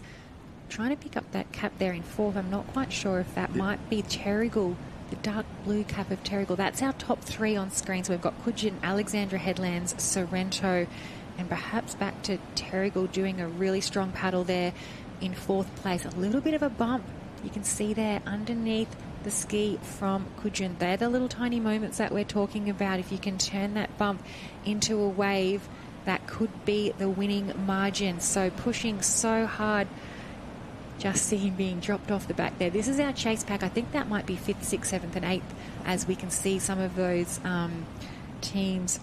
And there it is. It's a race in too. So great job there. Alexandra Headlands, Kujun Headlands just coming down, sucking in some big breaths as they hit this transition. Yeah, that's Byron Oliphant of Alexandra Headlands. Had an unbelievable swim leg for the boys in the 17 Taplan earlier. As we can see now, timed that to perfection. Wowee. As he's pushing over that little wave in front, he's going to stand up first. There he goes. Byron Oliphant of Alexandra Headland. Unbelievable paddle, timed to perfection. He's going to go back-to-back gold medals in probably less than an hour. So, wowee, what an unbelievable paddle there. Alexandra Headlands taking the gold under 17 male single ski relay. Fantastic paddle. Kujun Headlands in 2. Also can't be disappointed with that effort. And Sorrento Beach there taking out a bronze medal again. Replicating the effort from the open male. We saw the open male, Sorrento took a bronze, and now in the under 17 male they're taking a bronze here as well. So fantastic. We got Jen down there. Let's hear from the boys. Sorry, apologies, the girls from the open female. Oh, I tell you what, this is the Open Female Single Ski Champions of Australia, an absolute dream team assembled. But Danny, it nearly wasn't the case. We made a few late decisions. Flatty's the coach, and we just all listen to her. It's paying off. She's got a lot of athletes, and look, whatever team you get put with, everyone's here to win. So I think that's what everyone went out there to do today. It was such an incredible race. Northcliffe and Newport have such a strong history, such a great rivalry. But with girls like this bringing it home, you must have felt so confident. Oh, yeah, absolutely. Our A teams always have they always get really unlucky at Northcliffe, and so it's been a long time since A teams won a ski relay, and obviously privileged to do it with these girls. I feel I could write a few media releases about this. We haven't seen the Baileys in forever. Claudia's in the mix. The Dozer just keeps on doing Dozer things. Two Kiwis in the team as well. You must be so excited to be part of a team like this to get another Aussie gold medal. Yeah, absolutely. I think I've had a few across the years. It's probably been a few years since my last one. And each of them are getting special, or more special as I get a little bit older. And these girls are youthful, so it's really cool to see their awesome vibes that they bring to the beach, and just being there with a gun. And I don't know as many people as I used to, but still having a good time. We know who you are. You're another Australian champion. It's incredible to have you all here, girls. Aussie champions, big win to close out a day. Congratulations, ladies. Thank you, Jen. Yeah, really popular winners, and great to see that, Danny's been going around for a fairly long time. She's still very young, but these gold medals, as she said, are so hard to get, and it means so much to add that to her tally. We hope to see her racing for many, many more years. She's certainly got the talent and the ability to do so. So we head now to the under-19 male board rescue heats, or semi-finals, we've got here in the water. Yeah, under-19 male boys semi-final. This is number 1. So we got Alexandra Headlands Team A in position 1, Grange Team B, Torquay Team A, Redhead Team C, West Beach Team B, Tugun Team A, Wanda Team A, Warilla Barrack Point, Northcliffe Team A, and Manly Team A as well. A lot of Team A's in that one now. It's hard when you get to the semi-finals. We talked about it. So much can go right and wrong in board rescue. You've got to you can't conserve energy. Your swimmer has to get to the cans first, or at least as close to first as possible. Your board paddler's got to get out there fast as well, because it's just such a short, sharp, fast race, and alleys and aisles determine results so heavily as well. You might be the best team, but if you get a bad alley, it's just so challenging to win out of a bad alley. So look, a lot of Team A's in this semi-final. We'll have to wait and see, but it looks like that might be... who have we got going off there? It could be Warilla Barrack Point, maybe Yeah, I can't see. We're a little bit far out at the moment. So one of our paddlers has gone, his swimmer's had an unbelievable swim there because he's got a very handy little lead at the moment. So we'll have to wait until we get a little bit better shot. So we see one of our paddlers still standing on the line there, waiting to get underway. So there we go. Looks like we might have all 8 have hit the water now, making their way out to pick up their swimmer. That nervous paddle on the way back home. You want to be in that final. You want to book that spot, definitely. Yeah, we've spoken about how long the races have been here at North Kirra, but the board rescue is a completely different event. It is just, like as you mentioned, a very, very short sprint. It's a one-way swim out there for our patients who absolutely put everything into that first swim, signal for their board paddlers to come and pick them up. And it feels like a short paddle when you're the board paddler as well, because it's really just a sprint out to the can and then it's a paddle back home together. So you get a brief moment to sit up on your board, as you can see the team from Northcliffe doing there now. The board paddler gets a couple of seconds rest as they pick up their swimmer and this all-important paddle back to the beach. So Northcliffe look to be leading this semi-final for the under-19 board rescue. Yes, that's the Lowe brothers, Kingston Lowe and Matthew Lowe. So a bit of brotherly love there out there on the board.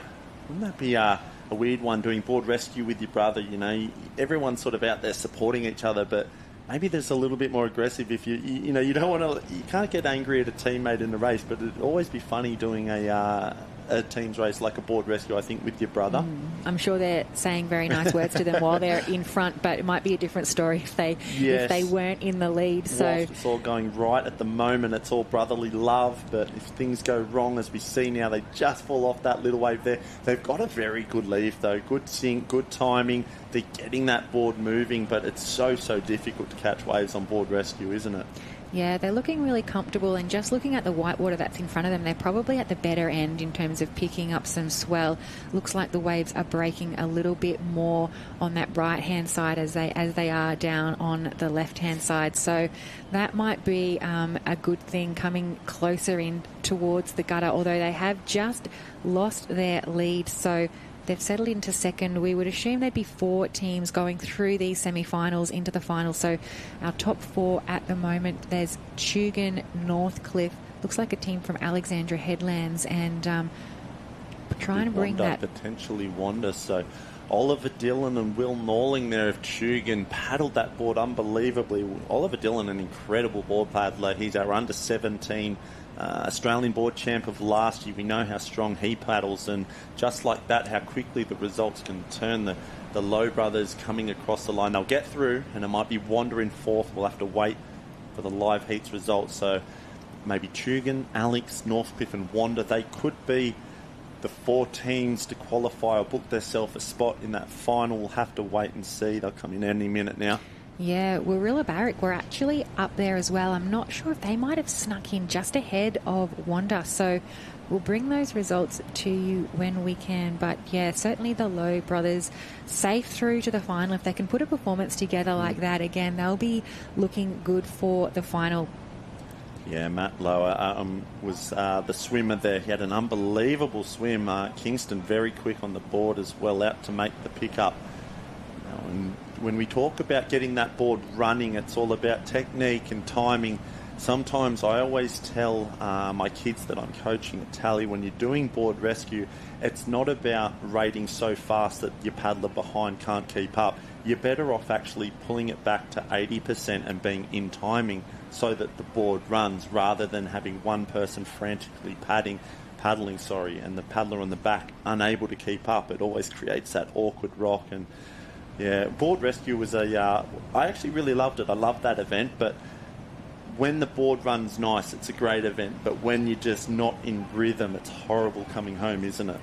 Yeah, there's certainly people that you can combine with better in a board rescue, and it's a hard event, as you mentioned, to coach. There's so many technical aspects to the event of board rescue, and the under-19 men that we've just been watching will have been doing this event all through their Nipper years, and yeah, there's a lot that goes into it. It's not just, swimmer swims out, jumps on, and there's so many different aspects to it in terms of how you can combine paddling back in. So we'll wait to bring those results to you from that first semi-final. The second semi-final will be getting ready now as we take a look at some more of those beautiful shots of the Gold Coast. We're all enjoying being down on the Gold Coast here for the Aussie titles. They've been running, the youth started last weekend, so almost up to our second week of competition here. And haven't we seen just so much amazing racing spread out across what is such a beautiful stretch of the Gold Coast here at Kirra, North Kirra Beach. Yeah, absolutely. Day 6 of the Australian Championships 2025. Day 3 now of the Open competition. But we're going to throw on down now to Jen on the beach with the Warilla Barrack Point boys who have booked their spot in the final. Yes, we are very excited down here in the big final. Levi, Will, how are we feeling? How do we rate the chances? So far we've gone pretty well. Today was one of our first times actually paddling together, but so far we are going great. We are flying, and I'm happy with what we're going so far. But yeah, our chances are pretty high. And what's the vibe under the tent at the moment? Warilla Barrack Point, always the people we want to hang out with. Is it building towards the finals? Yeah, our spirit has been great so far this season. And especially during Aussies, our spirit's been definitely lifted throughout our finals and stuff. But yeah, 100% been great. Well, you heard it here first. Big things expected for Warilla Barrack Point boys. Fantastic semi. The final's going to be better. Big waves to everyone at home. Ew. Thank you, boys. Congratulations. Thank you, Jen. Yeah, they were quite achievers there in that first semi-final. We saw them sneak in just to get that third. So it was the Tugan A team who took out that semi ahead of Alexandra Headlands, Warilla Barrack Point taking third, and Northcliffe Team A. So the Lowe brothers, who had the early lead, they've still booked themselves a spot in the final, but only just finishing fourth in that semi-final. So we now just shift arenas. We've got the open male board rescue semi-final in the water. So we'll try to bring those competitors to you as we can see the swimmers just making their way out there. Looks like Manly on screen with that sky blue cap. Yeah, it might be Heat 1, Semi 1 open male board rescue there. So from the top of screen, red and yellow can going down. We've got Northcliffe Team D, Wanda Team A, Redhead Team A, Southport Team A, Northcliffe Team C, Manly Team A, Burleigh Heads Mowbray Park, Team H, wow, and Allura Team B. So there we have it, with H. That's a lot. Yeah, wow, a lot of numbers in Burleigh Heads Mowbray Park. But there we go, open male board rescue. There we go, Semi-final 1. The boys making their way out. Red and yellow black can has gone. The hand has gone up. Who have we got there? That's the team from Manly. So Hayden Cotter and Angus McPhail. Yeah, Hayden Cotter. He just missed out earlier in the Ironman making it through. So certainly he'll be leaving nothing to chance in this final now.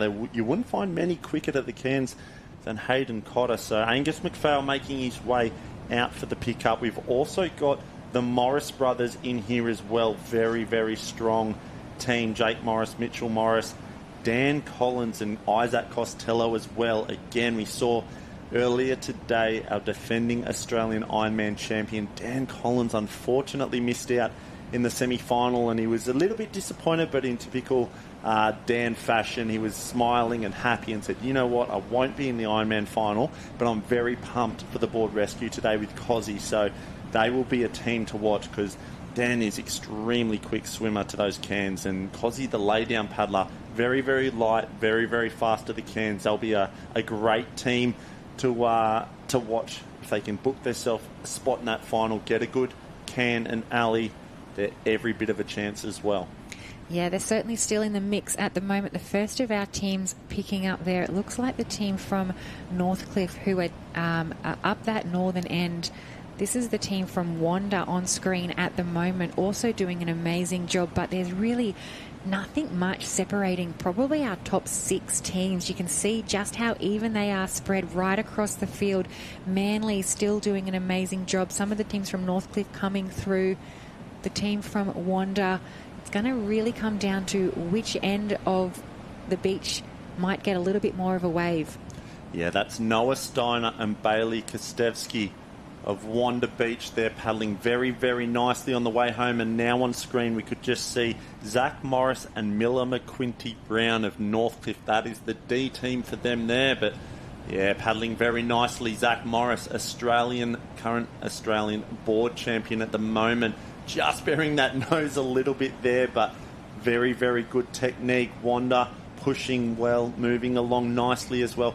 We saw in the heat before, although they look safe, it can go wrong very fast in the board rescue. If you get another team pick up a little bit of momentum, they can make up some big ground. On screen now is Redhead. There is Isaac Costello and Dan Collins as well. They will be pushing to get a spot in that final. So we're going to have Zach Morris and Miller McQuinty Brown, Northcliffe, running up there. So they will take position 1. I think it might be Wanda in 2. Run up the beach now for 3, 4 and 5. It could be Manly, Redhead, Northcliffe. Very, very close. We had the Morris brothers. We had Dan Collins and Isaac Costello. We had Manly and Hayden Cotter and Angus McPhail. We'll have to wait to see how that went down because it looked like a photo finish. It was always going to be a very close race.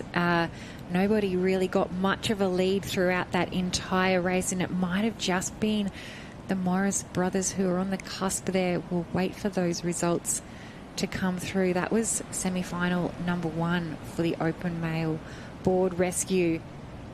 No problems there, though, for the Northcliffe team. D looked very comfortable, and as you mentioned, the team there from Redhead have also got the job done, but we'll wait for those official results.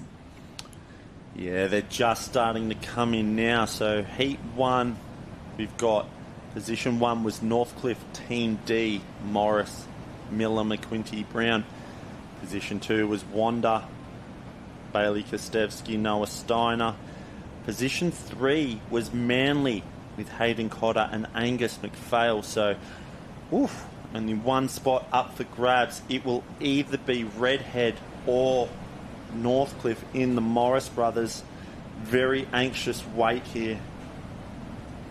They're going to keep us hanging. The video referees, they know the suspense building. It's just come through, and it has gone to Redhead. So the team of Jake Morris and Mitchell Morris finishing in 5th. We believe there's only 4 going through to the final, and we are now bringing you the second semi-final of the open male board rescue. Semi-final 1 has been done. So in semi-final number 2, we've got 2 teams from Currumbin, Burleigh. We've got Surfers Paradise, Alexandra Headlands, Wanda, Alex and Maroochydore. Looks like the team from Alex, and also I think there might be another team from Maroochydore having a great start down this southern end or this right-hand side. Yeah, just having a look at the start list for some of those teams there. Cooper Williams, Braden Casamento. Now, that to me looks like a great formula for a board rescue. Cooper Williams to the cans. Current Australian surf race champion, but just electric to the cans. He's one of the fastest I've ever seen, Cooper. He very rarely isn't, whether at Ironman or surf race, very rarely isn't first to those cans. And Braden Casamento, equally as explosive with his board speed, but also running and light. So when you talk about a good formula, you want fast swimmer to the cans that can also board paddle, and you want a light board paddler that's fast to get there and make a pickup as well. Very, very good. So they'll be ones I think they will do very, very well. Also, Adam Palmer and Ollie Monaghan and Maroochydore just outside them. Very, very good team. Callum Breno and Hugh Munro strong as well, because we can, how quick Callum Brennan is to the cans. No doubt, if not him, Cooper Williams or CJ will likely be making a tag first, I would imagine. So very, very close. This semi-final number 2 open male board rescue. We see the board paddlers. There we go. Cooper Williams just getting there first, I believe. Look like Braden Casamento just edging out the other 2-3 teams, but it's not much at all. No, not much separating them. It was Cooper, as you mentioned, getting there for the early lead. Braden on that grey board. Maroochydore also really close, as is the team from Wanda and the second team from Alexandra Headland. So this end, this end seems to be where our top 4 competitors are coming from. And you mentioned there Cooper and Braden potentially being your pick. They're actually in the B team behind Zach Tabb and Campbell Guthrie. Also a great team, but I think they also might be the dark horses there sneaking in as the B team. We're on screen at the moment with the team from Maroochydore. So that's Adam Palmer going out to pick up Oliver Monaghan. A little bit behind. It looks like the yellow can is where Braden Casamento is heading. So, again, not much separating this second semi-final, and we saw how much changed in that wave zone coming home on the first one. So that's what it's all going to come down to, but a little bit more spread out than we have seen. Braden choosing to go on the front. As we know, the swimmer or the board paddler can go either on the front or the back, and that looked like a smooth pickup. It was a very, very smooth pickup. The boys were out of timing initially with those first couple of strokes, but that pickup was dynamic. Braden just kind of slid the board around and Cooper was straight on the back there. So they're in sync now. They're getting into that position. It's so important on the board rescue before you start to paddle in. Find that nice trim of the board. Too far back, the nose is in the air, you're going nowhere. Too far forward and you're going to be spraying up water off the nose and it's nose diving. You've got to find that little sweet spot. Get that board trimming nicely as we see the boys from Alex there picking up a nice little run, but it's the other Alex team there of Campbell Guthrie and Zach Tabawai. Look at the runner that they've picked up there. Wow, that was an unbelievable effort. They've turned that into a wave. That is great board rescue team paddling. Campbell Guthrie and Zach Tabawai, they picked that up from a long way out and they got that board running. He's pretty happy about it too, Zach, as he just gives the front of the board a bit of a bang. He knows he's booked his spot in the final, so that'll be Alex will be taking one spot, and it looks like 2, 3, 4 there. Cooper Williams and Braden Casamento on that next wave, but fifth was just behind on a little wave, so we'll have to wait and see. At the moment it's going to be another sprint up the beach. Oh, this is going to be close again. I think they're okay. Second, third, fourth and fifth. It might have been even Maroochydore that might have missed out. So they did enough to pull down that wave to join second, third, fourth. But we'll have to wait for those final results to see who came across the line. It looks like Burley and Currumbin are actually going to maybe miss out on that final. So we'll bring that to you when we can. We're just going to skip across arenas, going back to the pink area, and this looks like the double ski for the women. Semi-final, I would suspect. So semi-final, open female double ski. You can see that looks like the team from Avoca, bottom of the screen there, ahead of Newport, perhaps back to Currumbin. So we've got 3 heats, 6 through to a final. Yeah, there we go. Sorry, we're just trying to catch up now. Open female, 3 heats, 6 through. You can see one team's done an unbelievable job there. A nice little lead. Might be Karawa on the second wave there. We'll have to wait. Newport, my apologies. And that could be Currumbin there in third. Gonna have to wait and try and find it on our live heats. But yeah, there we go. A couple of little waves.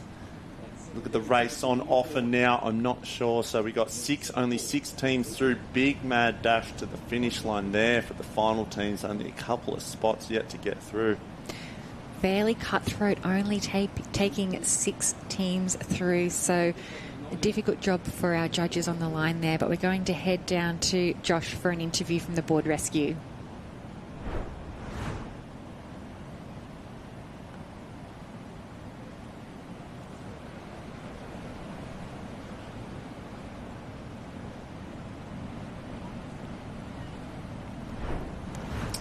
All right, we'll come back to Josh so we can just having a little bit of difficulty with the sound there as we're watching the paddlers just carrying those skis up from the open women's double skis. They're just waiting for their official results. We can see the next semi heading into the water. So 3 semi-finals of the open women's double ski, 6 going through for a final.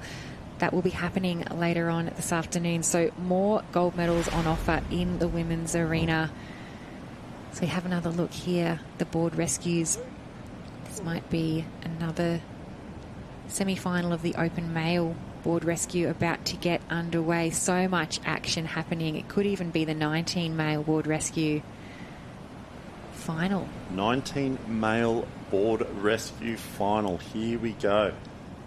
Boys just getting on the line, shaking the arms. They know that this has got to be explosive. And this is what the challenge is with board rescue, you know. It's 2:20 in the afternoon. There's been around the cans a ton of times today. But these are the finals when you talk about rest, recovery, and trying to get it all timed to perfection. So we're going to throw it down onto the beach, see all the action. Well, ladies and gentlemen, next up in the Orange Arena is the Under-19 Men's Board Rescue Championship of Australia. Representing Currumbin, Burleigh Heads Mowbray Park Team A, Burleigh Heads Mowbray Park Team C, Chugan Team A, Northcliffe Team A, Warilla Barrack Point Orange, Alexandra Headland Team A, and Allura Team A. That is your final for the Under-19 Men's Board Rescue. Yeah, there we go. Thanks for that, Joshy. I can't wait to see this final. This is going to be absolutely action-packed. 19 male board rescue final. So just getting underway now. The boys are just starting to flick the arms. The last minute twitch of the goggles. Here we go. There we go. Underway. 19 male board rescue getting underway now. I think that might be Riley Brennan of Currumbin there. He's going to be one to watch, and we'll see the boys from Alexandra Headlands in there as well. And Warilla Barrack Point on screen. This race to the cans, it's an absolute mad dash. And I'm welcomed in the commentary booth now with Sam Jordan. Mate, how hard is it to win these board rescue finals at Aussies? Pooley, it's so hard I wouldn't even know. That's how tough it is. I've just stepped off the beach from the ski relay finals, and one thing that was really clear as I made my way through this area was just how fickle this beach is at the moment in terms of where the waves are popping up, where the bank is allowing the guys to get out that little bit further as they run into the water for both the swim and the board.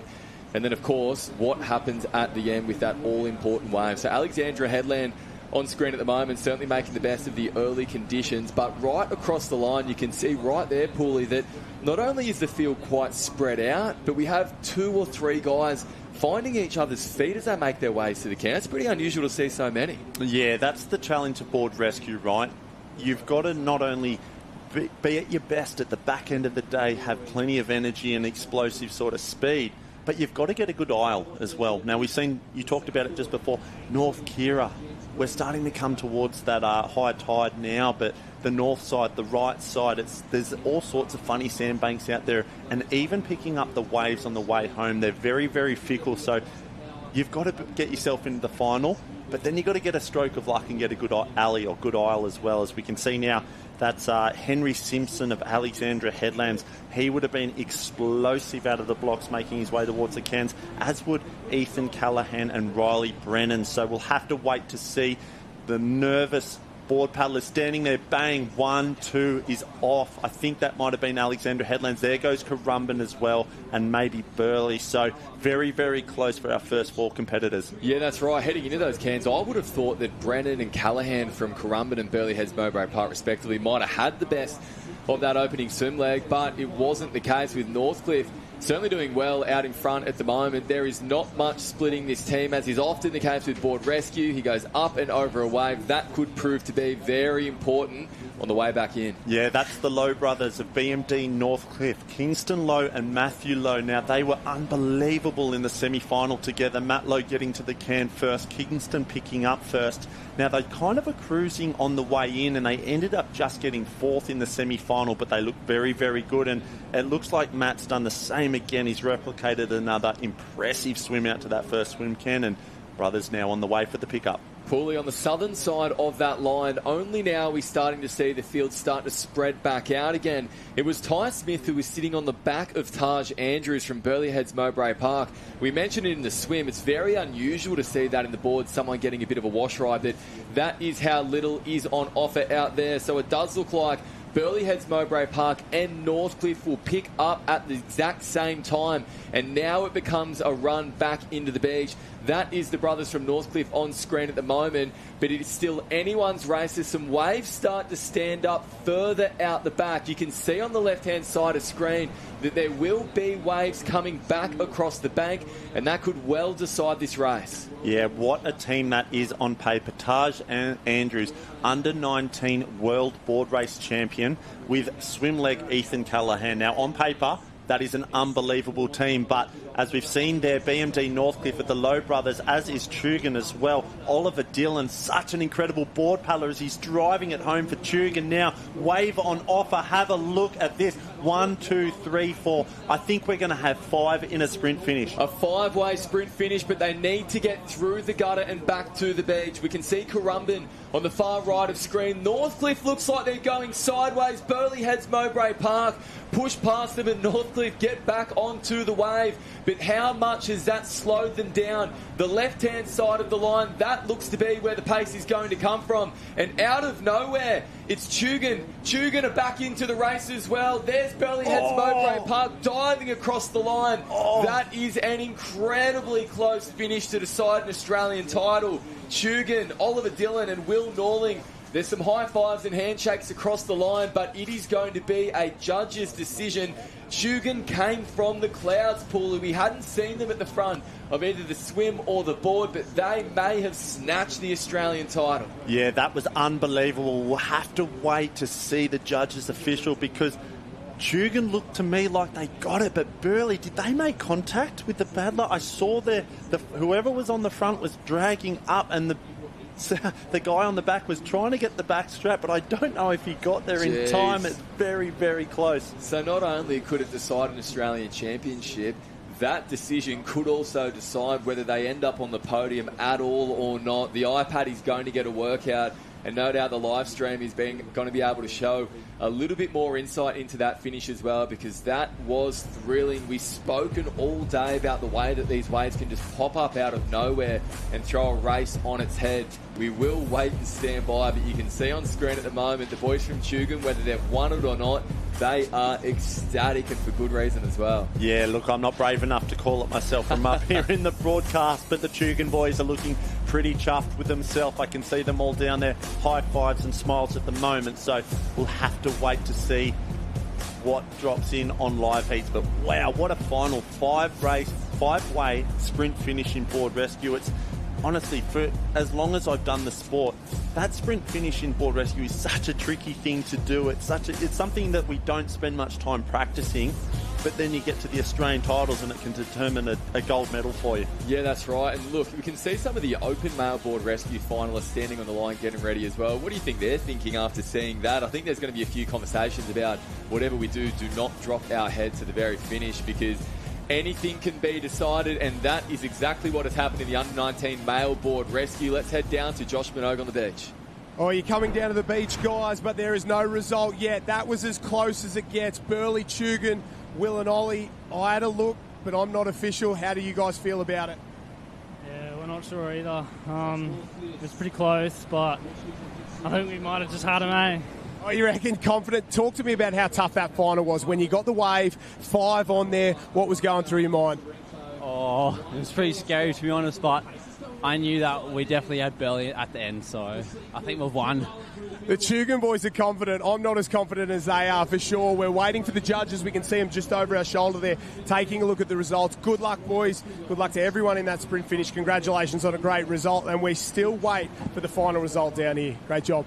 Cheers, thanks, John. Thank you very much, Josh. Yeah, the Tugan boys certainly like what unfolded there, and for good reason as well. They have come back through the field. They're on a cracking wave all the way towards the front, and that is the kind of things that, the kind of curveballs that Kirra Beach is serving up this afternoon. The surf certainly isn't the biggest. It's smaller than we've seen over the past few days, but as I welcome Jenny Parry into the booth for this afternoon's racing action, Jen, it can certainly determine who is walking away with these Australian titles. Oh my gosh, I can't believe we just got to see that race. It was so exciting, and for a club like Tugan to get that one as well, just so exciting. The nerves down on the beach right now. It's like waiting for the end of a sprint race where the judges line up and they eyeball you, and then they point at you, and then you get your live heats wristband. But look at this. We've got 2 boards, no competitors. Did they get there? Very close. So, look, Pooley expressed concerns about whether Burleigh Heads Mowbray Park got hold of the board before they crossed the line. Keep in mind that camera angle we just saw was a little bit in front of the line as well. So that wasn't flat across the line. Look, the live shot is what you're seeing on screen now at the moment, and this is going to tell the tale. They are now coming in to declare their champions, and it is Shugan Surf Life Saving Club who have taken it out. The team of Oliver Dillon and Will Norling. They are the under-19 male board rescue Australian champions. They had a good feeling about it before they crossed the line. It's Northcliffe that's going to come for the silver medal. So these are being scanned into live heats at the moment. Kingston and Matthew Lowe from Northcliffe will take the silver. Noah Thomas and Dylan Howe from Burleigh Heads Mowbray Park have taken the bronze, which leads us to believe that the team of Ethan Callahan and Taj Andrews did not have control of that board across the line. What a thrilling finish to this race. Wowee. No one had this on their bingo card for the Australian Championships. I love the confidence of the board. Oh, here we go. We've got another race happening already. It looks like the under-19s down on the beach. That's the open board rescue standing by. Jen, I know you've just stepped into the sand. I've thrown you under a bus there, but this is the open male board rescue race that is on the line. That is the pink goggles of Dan Collins. Zach Morris is there, Cooper Williams, as we get ready to throw through to this race. It's going to be a big one. We cannot wait. Well, ladies and gentlemen, next up in the Orange Arena is the Australian Open Men's Board Rescue Championship. In lane 2 from Surface Paradise, Meyer and Calibut. In lane 3 from Manly, Connor and McPhail. In lane 4 from Wanda, Middleton and Sutton. In lane 5 from Northcliffe, McQuitty Brown and Morris. In lane 6 from Redhead, Collins and Costello. In lane 7 from Alexandra Headland, Casamento and Williams. Lane 8 from Wanda, Krasetsky and Steiner. And lane 9 wrapping up your final from Alexandra Headland, Guthrie and Tabuai. What a field, what a race. This is going to be fantastic because the past 2 years we actually saw Seabrooks and C-Mags take the big win. Before that it was Corumba, Maynard and White and Palmer. Matty Palmer and Beau Farrell took it out from Maroochydore back in 2021. New champions potentially on their way. Well, that's right. We are going to be crowning a new champion here in the Open Male Board Rescue Championship of Australia. They're in the starters' hands and now they are away and racing. We will see whether, like in the under-19 final, the athletes on that northern side of the line can get out that little bit further. But in these early stages, there is absolutely nothing splitting this field, Jan. Yep, absolutely. And so impressed to see 2 teams from Alexandra Headland in the mix here. Casamento and Williams, they are the B team with Campbell Guthrie and Zach Tabuai in Team A. I saw Zach down on the beach earlier today. He was absolutely pumped for this race. He is a fantastic one-way swimmer. You would back him in the belt tomorrow as well. So the boys making their way out. And it looks like a few of them have actually come together.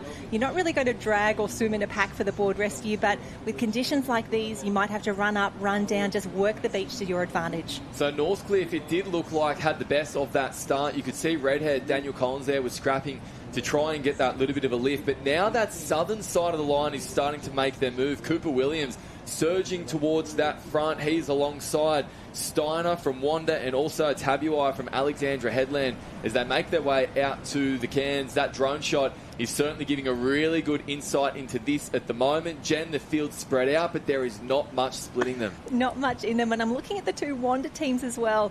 I love that with that your B team is Nick Middleton and Ben Sutton. Like, that is just ridiculous. Bailey Kravetsky and Noah Steiner, the A's. They've got a big, proud history in this event. They would love to do something special for the blue and the red here, but loving these drone shots. So excited that the rain has let up a little bit and allowed us to get these shots and bring them to you. But have a look at the rating. The kick is on. It's a 6 beat for sure. And that is about resulting in about a 1 body length lead for Cooper Williams from Alexandra Headland at the moment. He is going to lead things heading into this string of 9, although on the far side of the field as well, Hayden Cotter is making a big move back into the string of 9.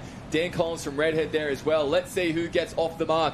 It is Alexandra Headland, Manly, Redhead all off and away, and there was not much with the next 3 teams as well.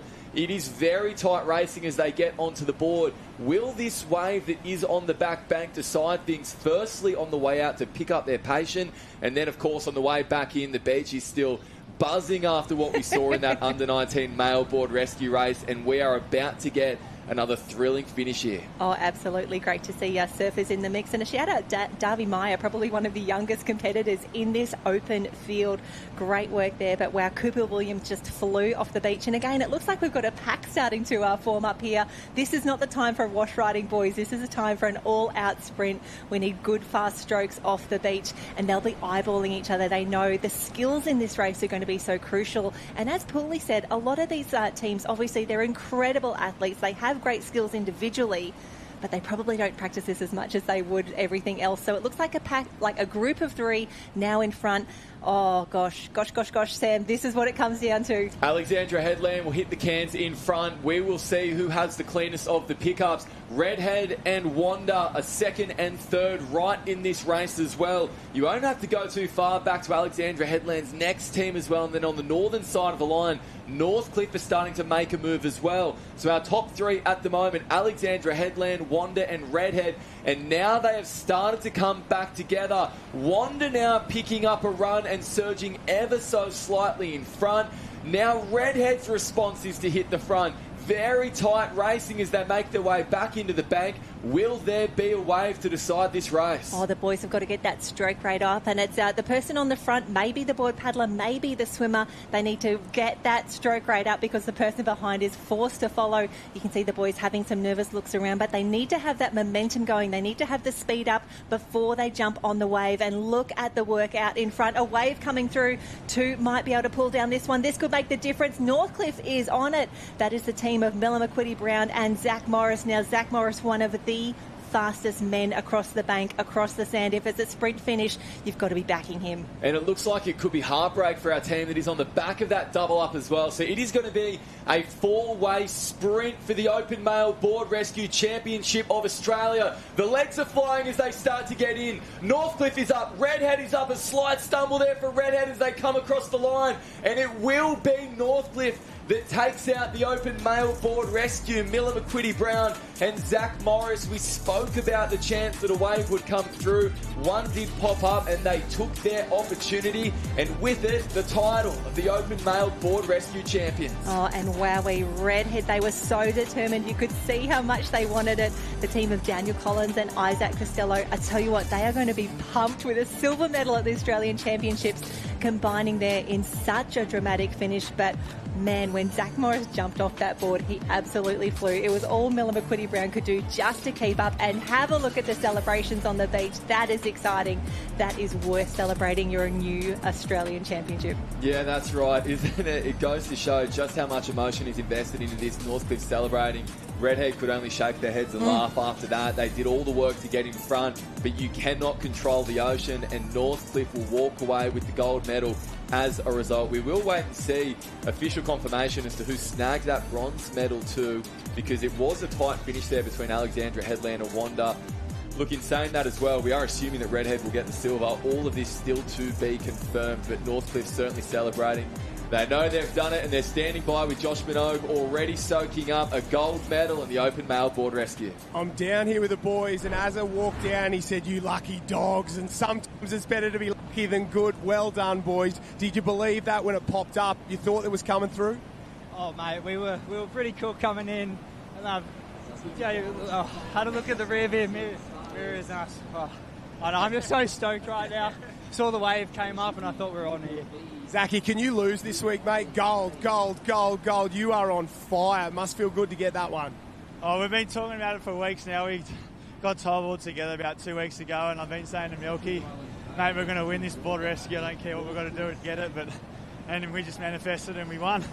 Board rescue, you got to be good, but there is so much luck in there. You would have survived a few rounds early on. How tough is it to win this race? Oh, it's ridiculous. It's hard. You can do what you can, but you just got to be lucky sometimes, and I'm not going to lie, we got a bit lucky at the end there, so take that any day. Boys, congratulations. You broke the Newport stranglehold on this one. You are the Australian Board Rescue Champions. Thank you. Thanks, mate.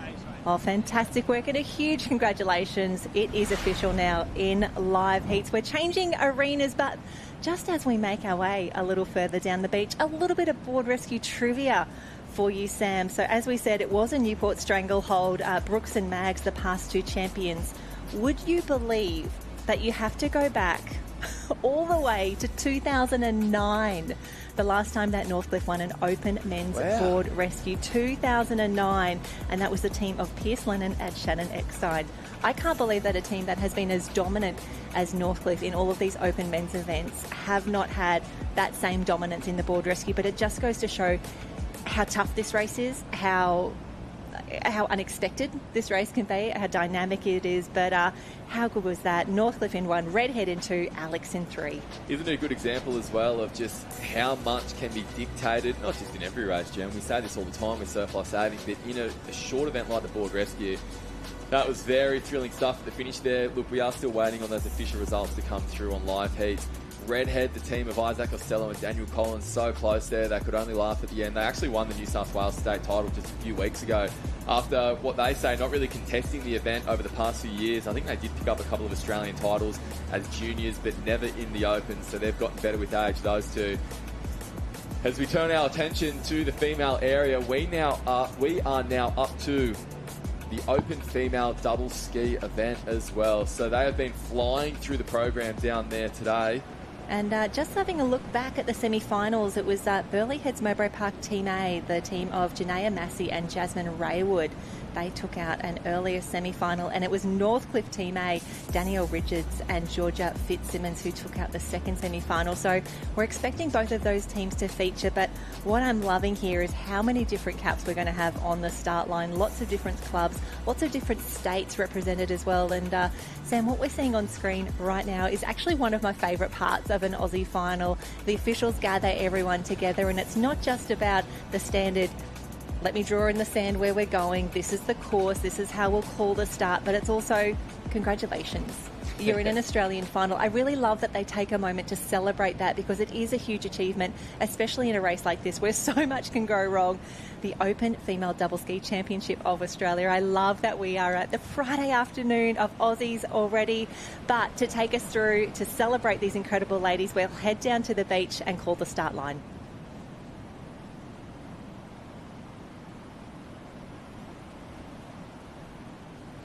I tell you what, I want all of this airtime for myself. Let's find out. Here we go. Can you believe Newport Team E is in the mix? Clues and Harrison from Trig Island, Humble and Wood. Wanda is Pierce and Sutton. Northcliffe, we have Hardy and Bailey. From Seacliff, Cedarblad and Smythe. Newport, Minogue and Locke. From Burleigh Heads Mowbray Park, the semi-final winners, Massey and Raywood. Northcliffe Team A right next door won the other semi-final, Richards and Fitzsimmons. Jensen Trinker from Southport, Wellborn and Smith from Newport, Beer and Drabot from Avoca, Ones to Watch. North Bondi, we have Tate and Wilkinson. From Alexandra Headland, Bassett, Foss and Woodhouse. From Trig, Negus and Shipway Car, Sorrento, we have Ali Begovic and Roberts. O'Brien and Patterson from Bondi, Kentley and Scott from Northcliffe, Massey and Whitney from Macarawa, and rounding out the field, Jane and Palmer from Mermaid Beach. What a race, what a final it's about to be, an incredible championship. Yeah, so much quality in this field as well. As they start to try and get the field lined up, it is a big field, 18 on the start line after taking 6 through these 3 semis. It is a starter's nightmare, but how they get in the boat and get moving will go a long way to determining who will come out on top. The rule with double skis is get into the cans first, get around those cans clean, and then you're going to give yourself an opportunity on the way back in. This is a beautiful drone shot of just what the starter has to contend with at the moment. A small rolling wave, but it looks like that wind has potentially backed off ever so slightly, although it will still be a headwind on the way home as some of our teams start running forward.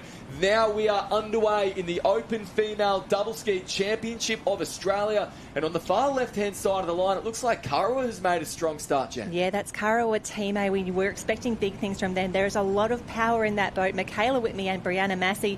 Next door to them, Claudia Kelly and Naomi Scott, also very, very strong, but middle of the field, as expected. That is Northcliffe Team A, Danielle Richards, the Kiwi superstar, and Georgia Fitzsimmons, who we cannot say enough amazing things about, racing at her final Australian Championships. What a start. The girls are away. The race is on. That's right. So it's Northcliffe out in front in one. Newport looks to have pulled alongside. That's the team of Locke and Minogue, both from Bulli. They've spent a lot of time paddling together over the years, and you can see that on screen at the moment. Hannah Minogue, such a strong double ski paddler as well.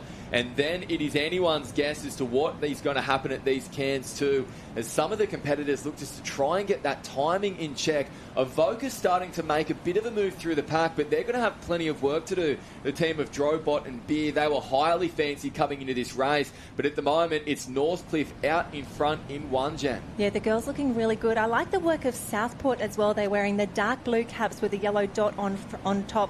That is the team of Chelsea Gents and Brodie Trinket. They've gone around the Cairns so many times today. Those girls are absolute craft specialists. If they can get around the Cairn cleanly in a good position, you can see all the girls getting their paddles in for now, but this is the team that we're watching. This is the team that everyone else is chasing. Danny Richards, we just saw her take out the ski relay with her Northcliffe teammates, but Minogue and Locke, oh, they want this so badly. A little wider on the turn. That's right. So Newport is headed further to the south. Northcliffe opting to turn sharp around that Cairn and get the first chance of that run. And it looks as though it has paid off. Northcliffe extending their advantage over their own clubmates, I believe. It does look like it could also be Northcliffe in 2. On the far side of screen, it's Newport in 3, Southport in 4. And here comes a wave. The double skis can pick up anything, and we are seeing exactly that right now, Jen. Oh, this is exciting. I can see Janaea Massey from Burleigh Heads Mowbray Park. She has gritted the teeth. She wants this so badly. Avoca nearly paddling over the top of this one as well, but this could be the decider. We can see the pace pick up. 1, 2, 3. Sam, is this our podium? We know they've got the speed to burn. Avoca, they are powering onto this wave, and they will do so alongside Northcliffe. It is Avoca and Northcliffe first and second. Josh, a huge finish. Oh, here they come into the final stages. It's going to come down to the sprint of the line. Avoca have gone early. They've got the jump on Northcliffe. Northcliffe are going to have a late run at them there. It looks like Avoca, Northcliffe, Avoca too close to split. Both of them went down at the exact same time. I don't know who gets there. Newport, Northcliffe side by side for bronze, and I think Naomi Scott, Claudia Kelly will get the bronze. Your guess is as good as mine for the gold. Either Avoca or Northcliffe. They're too close to split in the end. What a race, what a paddle, what a finish. Well, thank you very much, Josh. We will have to wait and see from the judges' decision as to who came out on top after that wave flipped the whole race on its head. Normally with Drobot and Beer, we see them use their acceleration and their speed to attack the front of the line and lead from the front. They didn't get the opportunity to do that today, but I tell you what, they certainly used that power towards the end. That was so impressive. We can see the replay already. It was fairly even across the start, and wow, once they got into that clean water, it was all about the team from Northcliffe. Avoca were probably 5th or 6th heading around the Cairn now, but we'll see the waves start to come through. We'll see the girls pick up, and this was the moment that mattered. This is where the lift started to come through, and we can see 2 teams from Northcliffe working so hard, but this is where they split the field. This is where they made their move. Danny Richards doing so well from Northcliffe to be able to get their way onto that wave after it picked them up in the gutter. Now, look, obviously the camera is not on the line itself, but Northcliffe did look like they dropped down that run a little bit earlier than what Avoca did. This is a live shot on screen at the moment. Northcliffe certainly celebrating. They're going to be happy with a medal either way. Georgia, the look on her face, she can hardly believe it. But there is still a nervous wait to determine who will walk away with the championship. At this stage, it does look like Northcliffe certainly in the mix. Although, which Northcliffe team is the question? Because, Josh, we thought it was Miller and Richards at the very front. That might not have been the case. Definitely Miller and Richards and the Avoca girls. This are the team that got 3rd, and it's too hard to pick 1 and 2. Claudia, Naomi, you guys seem stoked with that performance.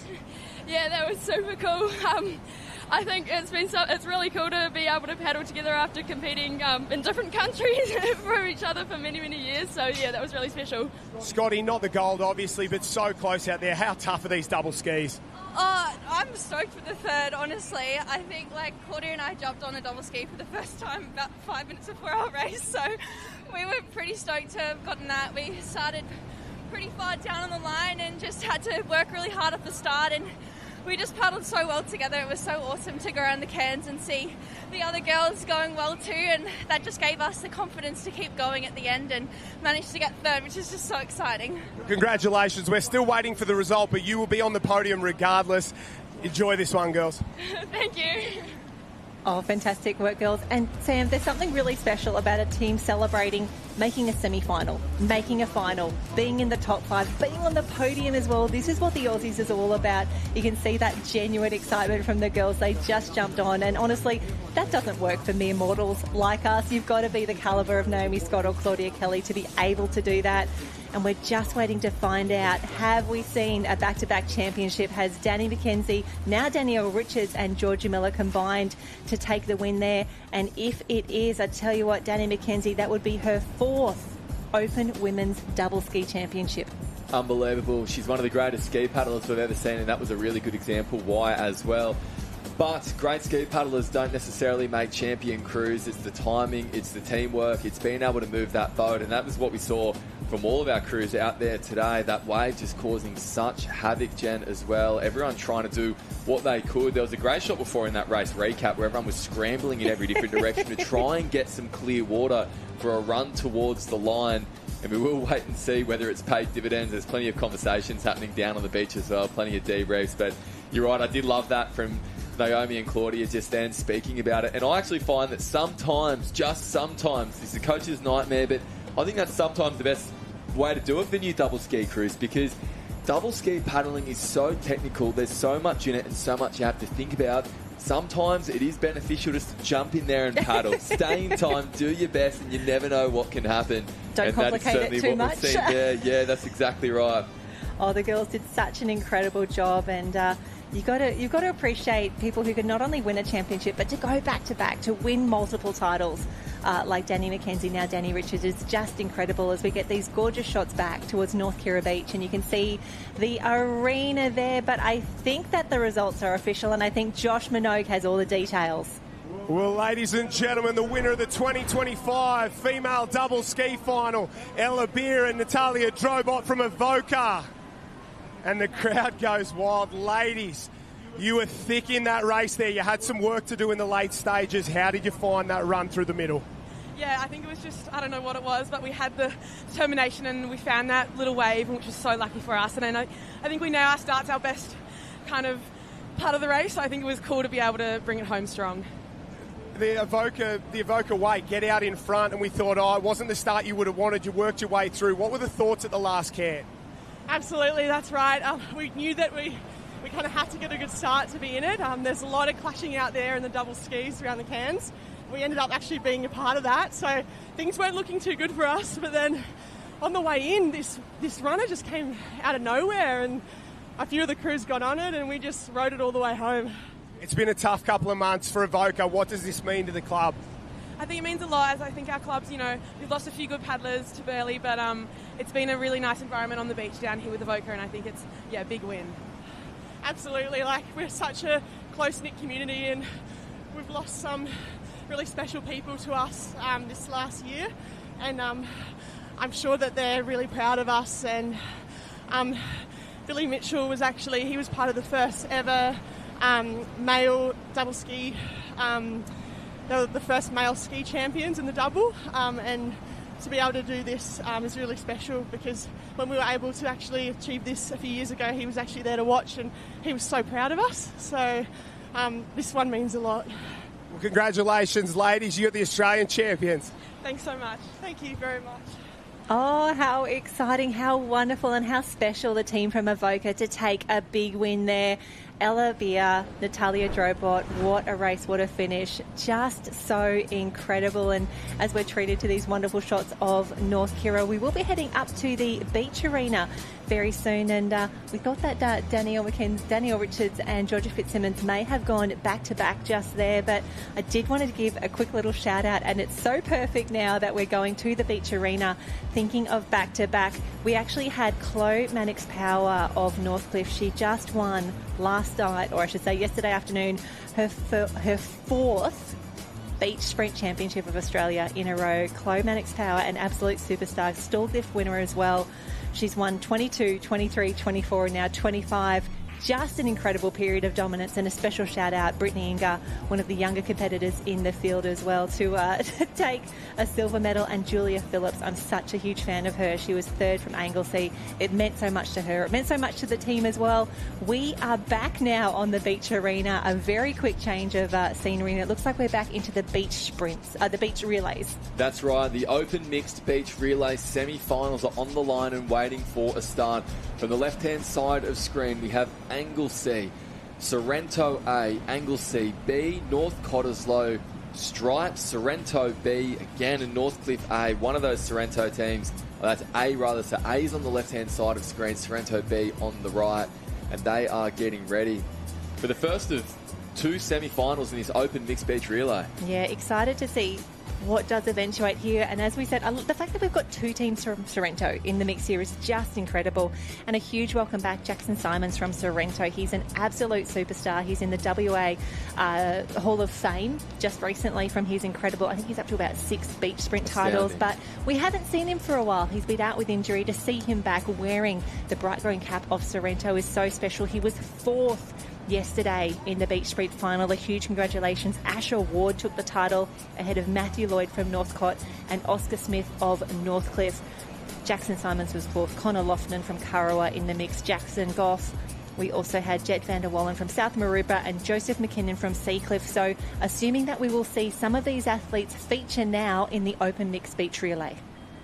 And they are away and racing already. So it's Northcliffe on the bottom of the screen. Northcliffe A sending their male runner first, and he has absolutely flown down the track. But as we know, with these mixed beach relays, the changes are all important as we get a special guest onto our coverage there as well. And it is Northcliffe still out in front, but Jen, the rest of the field's coming. Oh, I'm just looking at this Northcliffe 18. Britt Inga in the mix there. Chloe Mannix-Power. So they were 1-2 in the open beach sprint. Oscar Ward and Asher Ward 1 and 3. Like, that is the absolute dream team. But I love the work of Anglesey here. Brown, Plessinger, Scanlon and Fletcher really taking it to the champs. Yeah, that's right. So Northcliffe with a clean change, although the same can't be said for Anglesey D. It was a quick drop. They're back into the mix, but it is Northcliffe that will take out this first semi-final. Sorrento coming through on the line ahead of Anglesey B. It will be just wanting to see how many will go through to the final, but our top 3 certainly very clear at this stage, Jen, and that is where you want to be in a semi, stress-free and booking your place in the championship race. Yeah, how do you balance speed and safety in these races, especially when we've got some male-female changes as well? So you're changing with unfamiliar partners here, and that is really tough. But to see 2 from Anglesey, 2 from Sorrento in the mix, Northcliffe A, and of course the Northcott Stripes team in the mix there, wonderful to see. You'd be thinking maybe 4 through, maybe 3 if it's really tight down there, but here we go, the boys coming through. And what's really interesting here, Sam, is that it's actually up to the individual teams to choose where they send their male and female runners, and that's what we have on screen right now. Asher Ward, who took out the open men's beach sprint, racing some of our female competitors. Yeah, that's right. The tactics certainly play a huge part in determining it as well, Jen. I know that it's something that these teams spend a fair bit of time thinking about too. Those results now official. So taking out semi-final number 1, it was Northcliffe A. Sorrento A was in 2nd. Anglesey B was in 3rd. Sorrento B in 4th. North Cottesloe Stripes in 5th. And Anglesey D rounding out in 6th place. The first semi-final of this open mixed beached relay. The final, not too far away, later this afternoon as well. Absolutely. I'm actually just trying to find it on my phone. I think one of the best sprint finishes that I've ever seen at an Australian Championships, it was a few years back at Mooloolaba. It was when Jackson Simons was racing for Northcliffe, and he came home like an absolute freight train, just just pipped the other competitors on the line. It was one of the most thrilling finishes I'd ever seen, and the fact that this was when we had the beach events under lights, so we had, the whole crowd was coming through. It was really, really special for the team to celebrate that win. It was just wonderful, and I feel like this has been a season of sprint finishes. Every single major race that we've seen through the World Championships, the World Ocean Series, the Shaw and Partners Iron Series, and here we are now at the Australian Championships without a complete set of state championships behind us. It just keeps on getting better and better. And for you, Sam, even as a ski paddler, sprinting and running training is not an option anymore. It's mandatory. That's exactly right. I've certainly been feeling that over the past few months, getting ready for the Australian Championships. The Achilles feel like they're about to snap clean off, and that's just watching these sprint athletes on the track here this afternoon. So it's been an afternoon for it. Not just the season, the afternoon of sprint finishes. We've been seeing that across the board rescues, the ski relays. We saw that, a thrilling sprint finish in the open female double ski just a short time ago, and now we are building towards the open mixed beach relay championship of Australia. So still waiting on confirmation on how many of the athletes will be going through to the final. The answer is 4. So that does mean that Sorrento will have 2 teams in the final, Sorrento A and B. Anglesea B is in along with our winners of that first semi-final, Northcliffe A. So look, we're waiting for a start here. We'll run through the start list. On the far side of screen, the ocean side is Northcliffe B. Surfers Paradise A are next to them. Then we have Grange A, City of Perth, Noosa Heads A, and South Maroubra A. Jen, South Maroubra always bringing the speed. Yeah, I do love the South Maroubra cap. We don't see it too often in the water. They are in quite a few races in the juniors. We've definitely seen them running around in the opens, but this is where they absolutely shine. And if you want to jump on liveheats.com, that is where you will find the draw and the results. And that's how we knew 4 to the final, because they've already populated the random draw, 50% in the finals there. But having a look across the list now, that team from Noosa Heads, we've got Pippi Barlow, Josie Holmes, Kai Thompson and Kai Woods. The reason that I wanted to give them a shout out, because we're talking about sprint finishes, we're talking about the incredible performances over the season. A special shout out to Josie Holmes. She actually took out the World Youth Beach Sprint Championship earlier in the season. An incredible performance. Jake Hutton from South Africa took out the men's. It was a New Zealand win in the open women. Brianna Irving from New Zealand. Fantastic performance from her. And then Michael Hanna from Australia, still claiming him there. He had an incredible performance to take out the World Beach Sprint Championship. So wonderful to have Josie and her team from Noosa Heads in the mix here. And they are certainly in the mix after what was a relatively even start across the line as well. Not much separating our teams at the moment, although Surfers Paradise now starting to put the foot down and extend. They will be first into that change. But it's Grange A who comes out the other side in front. So a great change from Grange. They will lead things. Noosa Heads now starting to make their way through. And then beyond that, it is going to be very tight for those final progression spots heading into the last 2 legs. Jen, what a drone shot that at the moment is showing Grange and now Noosa Heads' dominance. Noosa Heads, that is Kai Thompson making his way through. It looks to be clean changes. Oh no, we've got to drop that, and I was so confident there. 4 are through. This is going to be tight on the finish, but it looks like Northcliffe, Noosa, Grange is going to get there, yes, and South Maroubra, we love their cap, and we are going to see it in the final. Heartbreak for City of Perth. That is the one thing that you don't want to be doing as a beach sprinter. So upsetting. You can see the sprinter just walking to the back of the track there, but he did a great job running back down the field. Unfortunately, it doesn't look like that will be enough to go through. Heartbreak, but Jen, that is why there is always so much conversation.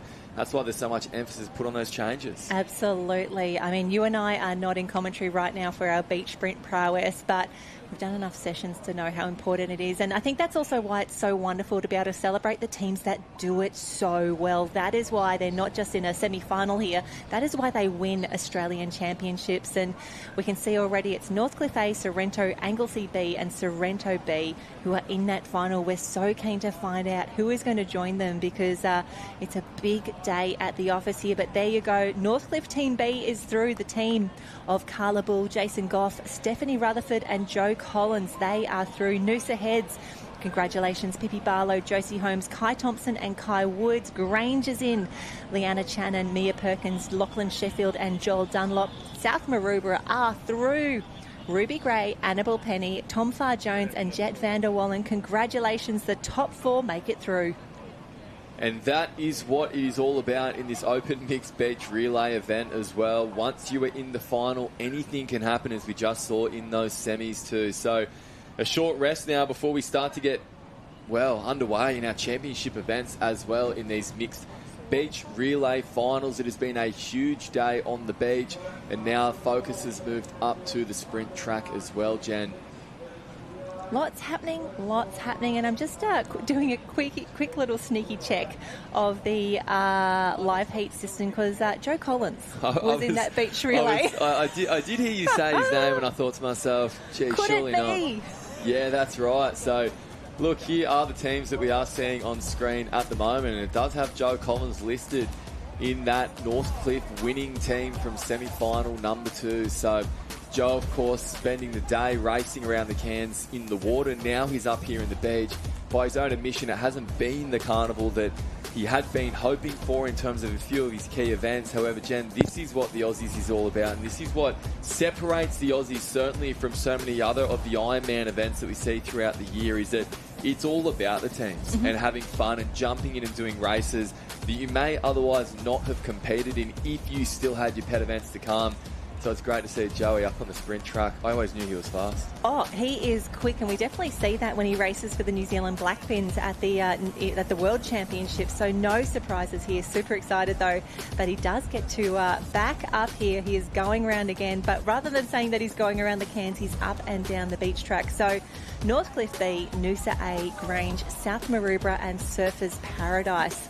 That is the first card there. Oh no, that was the semi-final. So the top 4 will be going through, and congratulations City of Perth, their City 100 team, as they celebrate 100 years of having the red and yellow flags on their beach. And I was talking to one of the City of Perth March Past competitors earlier today. Hot tip, they're looking good. They've been changing their training methods as well. They had a tough run last year, but they are back, and they are determined to put on a fantastic showing in their centenary year. It is one of the highlights of the Aussies for me. Jen, I grew up in Caves Beach. It's my hometown. I'm very proud of Caves Beach and very proud of our champion March Past team that we have there as well. Of course, they've taken out the Aussies a couple of times. They're there training every Tuesday and Thursday. They spend their time on the beach. They go up to the bar at the surf club afterwards and decompress and debrief from the session. And that is what the March Past means to so many of these athletes. And look, we've been speaking about the Aussies and the way that it brings people together. I love having a conversation with our March Past competitors about the way that the sand varies across the country as well, and how it suits their different marching styles. It'd be a great conversation that we can have with a team from Perth as well, because it's been a long way to come, perhaps different sand underfoot. We have been talking in the beach track over the past few days about just what it is like for the competitors there. With that rain, it was producing a faster track earlier in the week. Today, the sun has been out for a while, so you can see that the surface is quite undulated and it's quite soft underfoot. So these are all the things that do get spoken about at the beach arena. Jen, not normally me. I'm struggling to get up the beach out of the water, but it is so good that we can bring you these finals this afternoon, because they are thrilling championship events that are on the way. The mixed beach relay finals, under 17, under 19 and open, are not too far away. I tell you what, I've actually been reading up on the March Past as well, just in case you and I got put on Sunday morning, because you're not at a surf carnival if there's not bagpipes on a Sunday morning.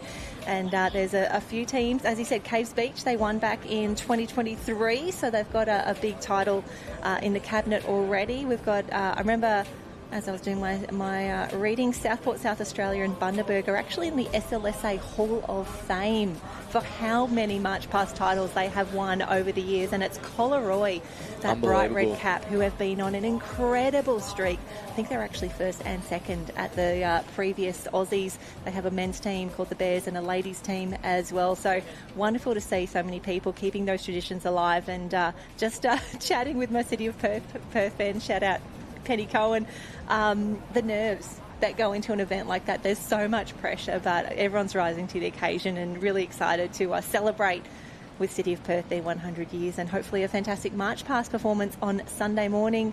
And speaking of Sunday, Sam, I can't believe we're nearly at the end of a Friday of the Australian Championships. I'm looking through the program, we're prepping for tomorrow, and then when you look at the program for Sunday, it's tiny.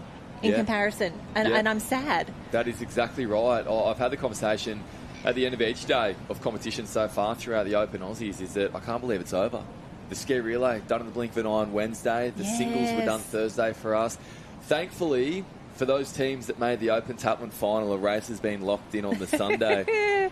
And do we have a race on Sunday, Sam? Are we getting wet on Sunday? Thankfully, I do have a race on Sunday. I was dreading the thought of not having a race on Sunday and perhaps having to celebrate a little bit early this season. But no, into a final on Sunday, and the finals mentality is what we are seeing on screen at the moment, because we are starting to get ready for the first of our mixed beach relay championships of Australia. We do understand that the under-17 mixed beach relay will be up first. We will wait for confirmation on that. Well, it looks as though we are being told the under-19 mixed beach relay is up first, so a change from the program there, but this is the teams that have qualified for it. Wanda Team A, City of Perth, Surf Life Saving Club, so strong in the Opens, they're here in the 19s. North Cottesloe Blue, Sorrento A, Anglesea B, South Maroubra A, Mordialloc, Mordi Blue, and Anglesea Team A. They are all about to battle it out for an Australian title, Jen. So excited, I forgot to unmute myself. So excited that we've got so many teams from Anglesea in the mix, and totally recommend Anglesea Beachies, a great follow on Instagram as well if you're in the mood. They post some fantastic content. They do so many races across the season, and they're really supportive of each other, so you've got to love seeing that. But here we go. It's been a big day on the beach for these athletes, especially if they've been doing every single event, and for Joe Collins if you've been heading around in the irons as well. So getting ready for a start. Lots of nerves down there on the line, and a shout out to Mordialloc. We love seeing a few Victorian crews in the mix, and a little bit of everything. We've got Victoria, we've got Anglesea from Victoria as well. Sorrento have made the trip, Trig Island as well. Yeah, that's right. Now, Jen, we speak about the workload for athletes throughout the day.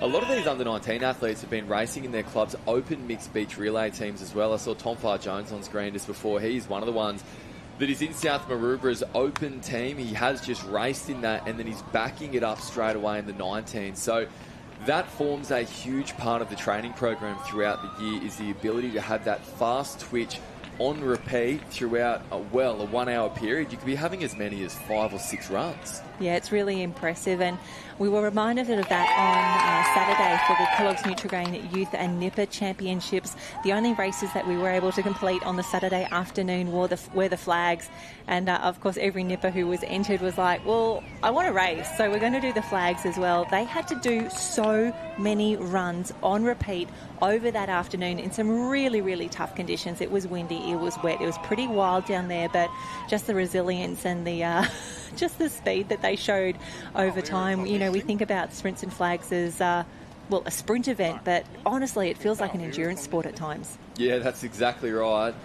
But now all of that work is going to be put to use. We're standing by for a start in the Under-19 Mixed Beach Relay Championship of Australia. Once again, to run through those teams from the left-hand side of screen, that is the ocean side of the track here at Kirra.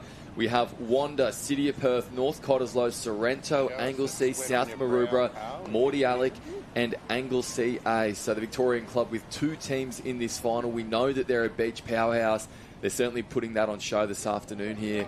Some nervous moments. The sun is starting to set as well. Jen, it's a consideration in that with that setting sun, the little bit of glare that is coming across this track, this makes it that little bit more difficult to execute the baton changes in the way that you would like. So we will see if that does play a role, because they are now away and racing, and it does look like the 2 teams from Anglesea have gotten off the mark well, Jen. At the bottom of the screen, Anglesea A flying. I think both Anglesea teams also have sent their men off first, and so 2 very, very good changes.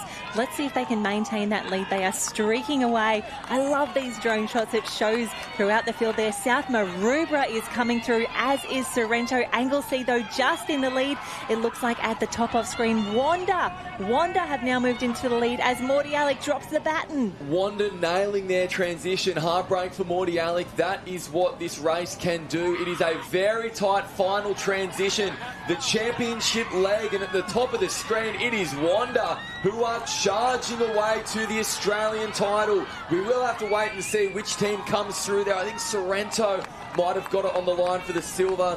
City of Perth perhaps very close to that bronze medal as well, but there is no doubting who our winners are, celebrating at the end of their lane. It is Wanda. What a performance. They really set that up absolutely perfectly. They nailed the order as well. You can see that they built so cleverly throughout that race. Solid on the changeover, solid on that start as well. Just to see them come through in that second and third leg, they just had to hold it from there. Yeah, that's right. So this is the race recap that we saw unfold. Anglesea's first two runners of their A team and their B team got away to an absolute flyer. And this is where the changes started to have a big influence on things as well. Anglesea at the bottom of the screen, that was very cleanly done. The top of the screen is where Wanda made its move. That second change, all important, and that was what got them away to a very handy advantage. Absolutely. It was that 2 to 3 changeover that was lightning fast, and you can see they held it, and this is where they just absolutely accelerated. Imagine winning an Australian Relay Championship by that much, and you're going at such speed that you can't even stop, celebrate, embrace your teammate. You've just got to burn off the last of that speed. Unbelievable. Look, it did look like on that angle that it was Sorrento who came through for silver, and City of Perth, the bronze. South Maroubra did look like they crossed in fourth. We will wait for official confirmation of those results, which you can as well at liveheats.com. That is so useful, and now they are becoming official too. So Jen, we know our champions. Oh, we do, and a huge congratulations, Wanda Team A. Take out the 19 mixed beach relay final. Mia Grayson, we've got Hamish Nesbitt, Addison Ramirez, Kirra Vincent, superstars. Sorrento, we've got Zara Buckley, Bradley Varkavisa, Tana Wesley, and Ava Yajnovic. And then City of Perth, Megan McCaffrey, Ethan Ewan, Georgia Van Pelt, and Rory Wallace. They will all be on the podium, and I love that we do the presentations at the end of competition each day. It's really special. Everyone's gathering around. The excitement builds. We know what we're there for, and it's such a special moment to be presented officially with your Australian Championship medal. So a huge congratulations, Wanda, the big winners. That was a perfect race. Yeah, it really was. Those changes, the coaches, no doubt, absolutely celebrating watching on there, because it's the small percent that does make the difference when it comes to winning an Australian title, and that is what we saw on show there. To the right of screen at the moment on our split screen setup here at the Aussies is the under-19 female double ski final of Australia making their way into the water. We are still getting ready for a start in this under-17 mixed beach relay as well, Jan. Yeah, lots happening on the sand and in the water. We can see the ladies are lining up now. Under 19 female double ski. Lots of teams in the mix. Great to see Bulli back in there as well. I have not seen enough of the Bulli cap at this championship, so super excited to see them back in the mix. Lots on offer, and if we can give a special shout out, Clifton Beach Team A is in this final as well. I have seen more Clifton Beach this Australian Championships than ever before, and they're not just here making up numbers. They are pushing into semis, they are pushing into finals, and a shout out to Natalie Eilisha and Yoni Schoenfield. They are in the mix. Yeah, Clifton that's Beach, right. Too big, too strong. So good. Outstanding, and it's great to see them here and doing well. Look at that start line of the under-19 female double ski. It is a very wide line, a starter's nightmare. One more set seems to be rolling through. I don't think we're going to be getting a start underway just yet, but on the other side of that, I think we could be getting ready. The two semi-final winners, we had Burleigh Heads Mowbray Park. That was Dakota Luke and Jasmine Raywood.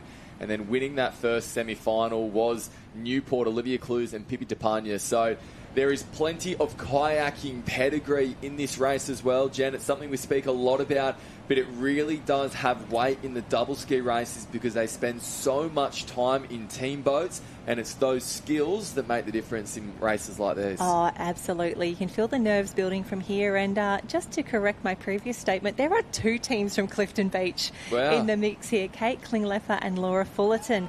That is the B team. And then we see Inoni and Natalie, the A team, in the mix. On the right-hand side of screen, we can see, well, both finals are underway at the same time. time, the under-17 mixed beach relay. It's Swansea Belmont that has the best of the early runnings, but here comes South Maroubra now as well. So South Maroubra's male runner is putting the foot down, but look at that from Wollongong City right back towards the front as well. South Maroubra and Wollongong City, it's hard to split them at the moment, but here comes Swansea Belmont. We will come back to commentary on the under-19 female double ski in just a moment with Burleigh Heads out in front. But here is the championship leg of the under-17 mixed beach relay. It is Wollongong City and it is South Maroubra head-to-head.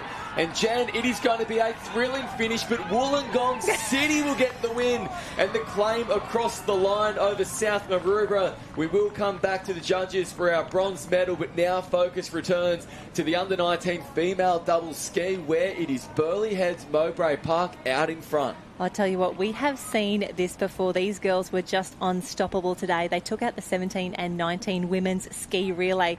To be here now, though, in the female double ski for the 19s.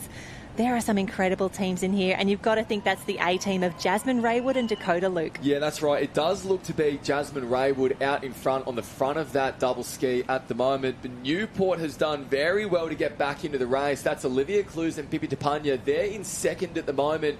It did look like we had Trig Island in there as well. That is Samantha Bridgen and Zoe Moore. And now it is all on the line. Newport making a big move around those cans, Jen. It's all to race for on the way back in. And you've got to think these ladies wouldn't have done too many female double skis before. The timing, the synchronicity is just so impressive. The girls out front look so determined. They've been practicing this one absolutely. Newport tucked in behind. And as you mentioned earlier, Trig Island is on the right, but also Sorrento is in the mix, definitely in the top six for now. The WA crew's really getting into it now. The ladies out the back.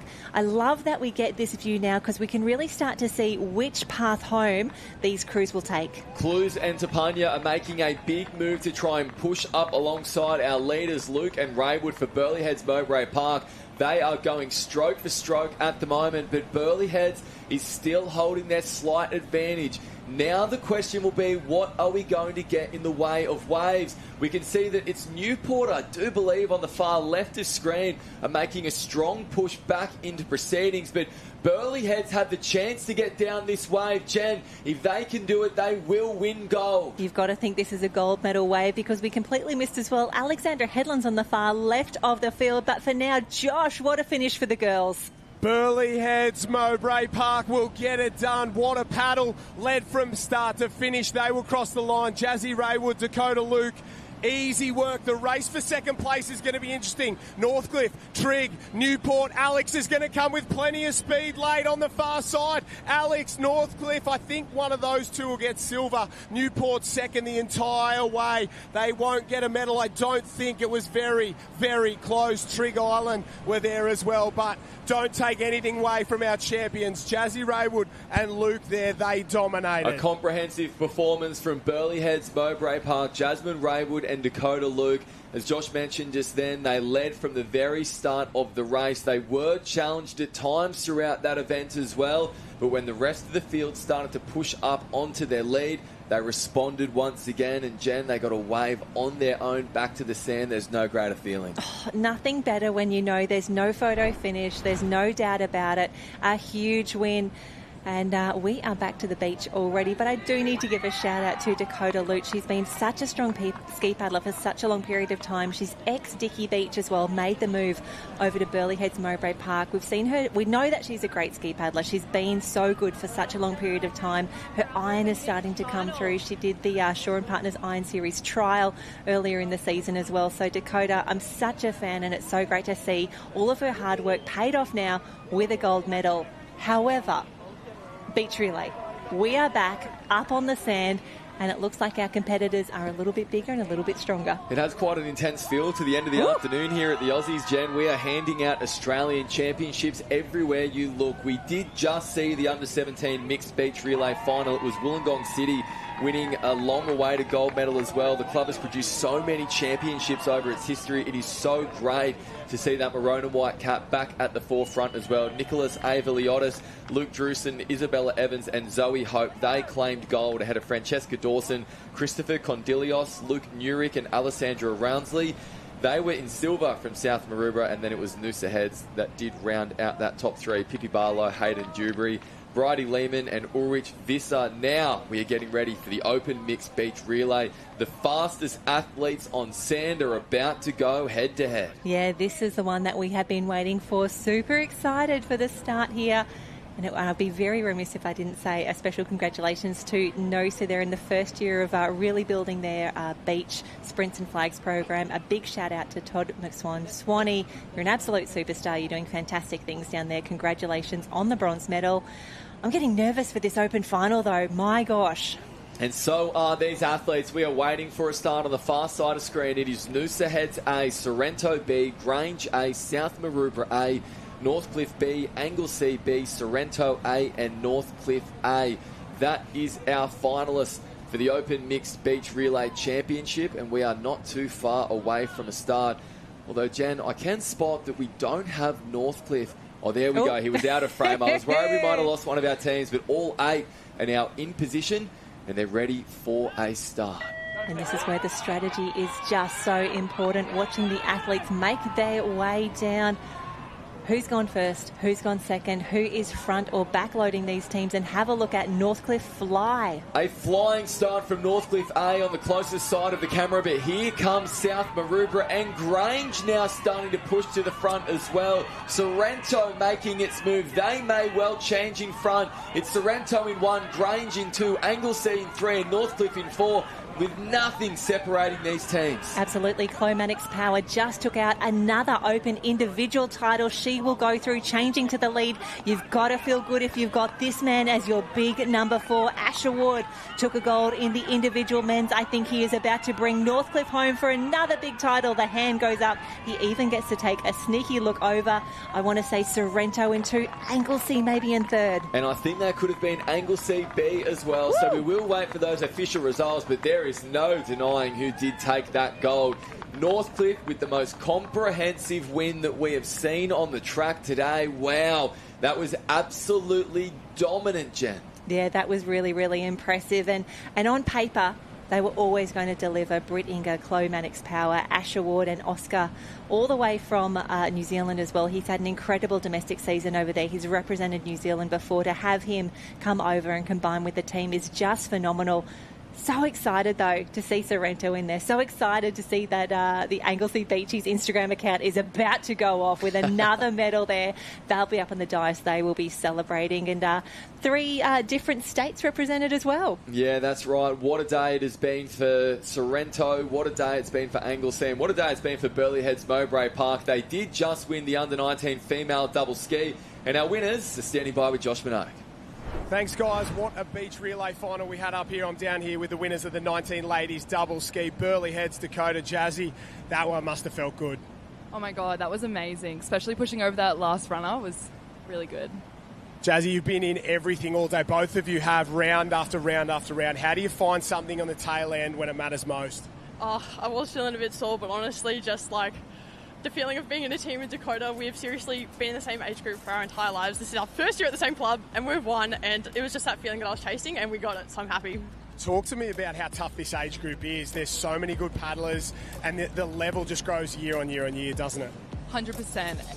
All these girls are so amazing. Like, everyone tries their best and it's like a really good environment to race in. Burleigh crew, talk to me about Kingy, everybody involved there, what it takes to put this on. You guys have been on fire all day long, but there's a massive support crew, isn't there?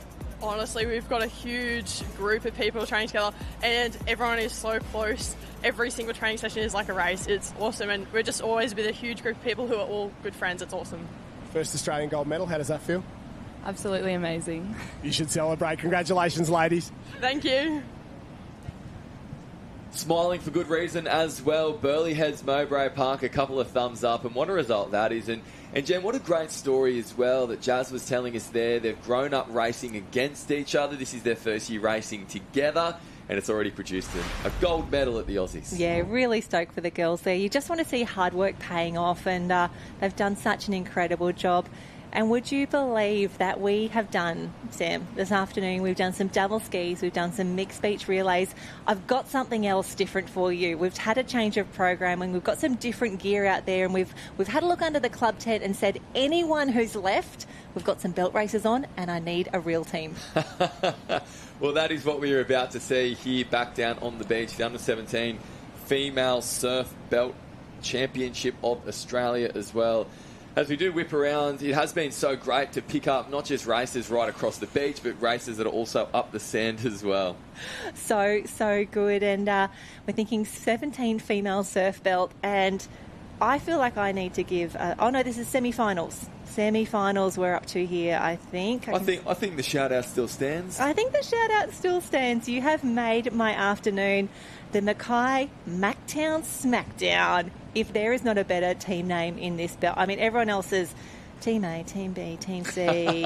I've got the North Cottesloe NC Kirras in the crew, enjoying that very much. But the highlight of the day, the Mackay Mactown Smackdown team. Zara Richardson, the swimmer for that crew. Zara, I am expecting big things, but I tell you what, Mackay always delivers.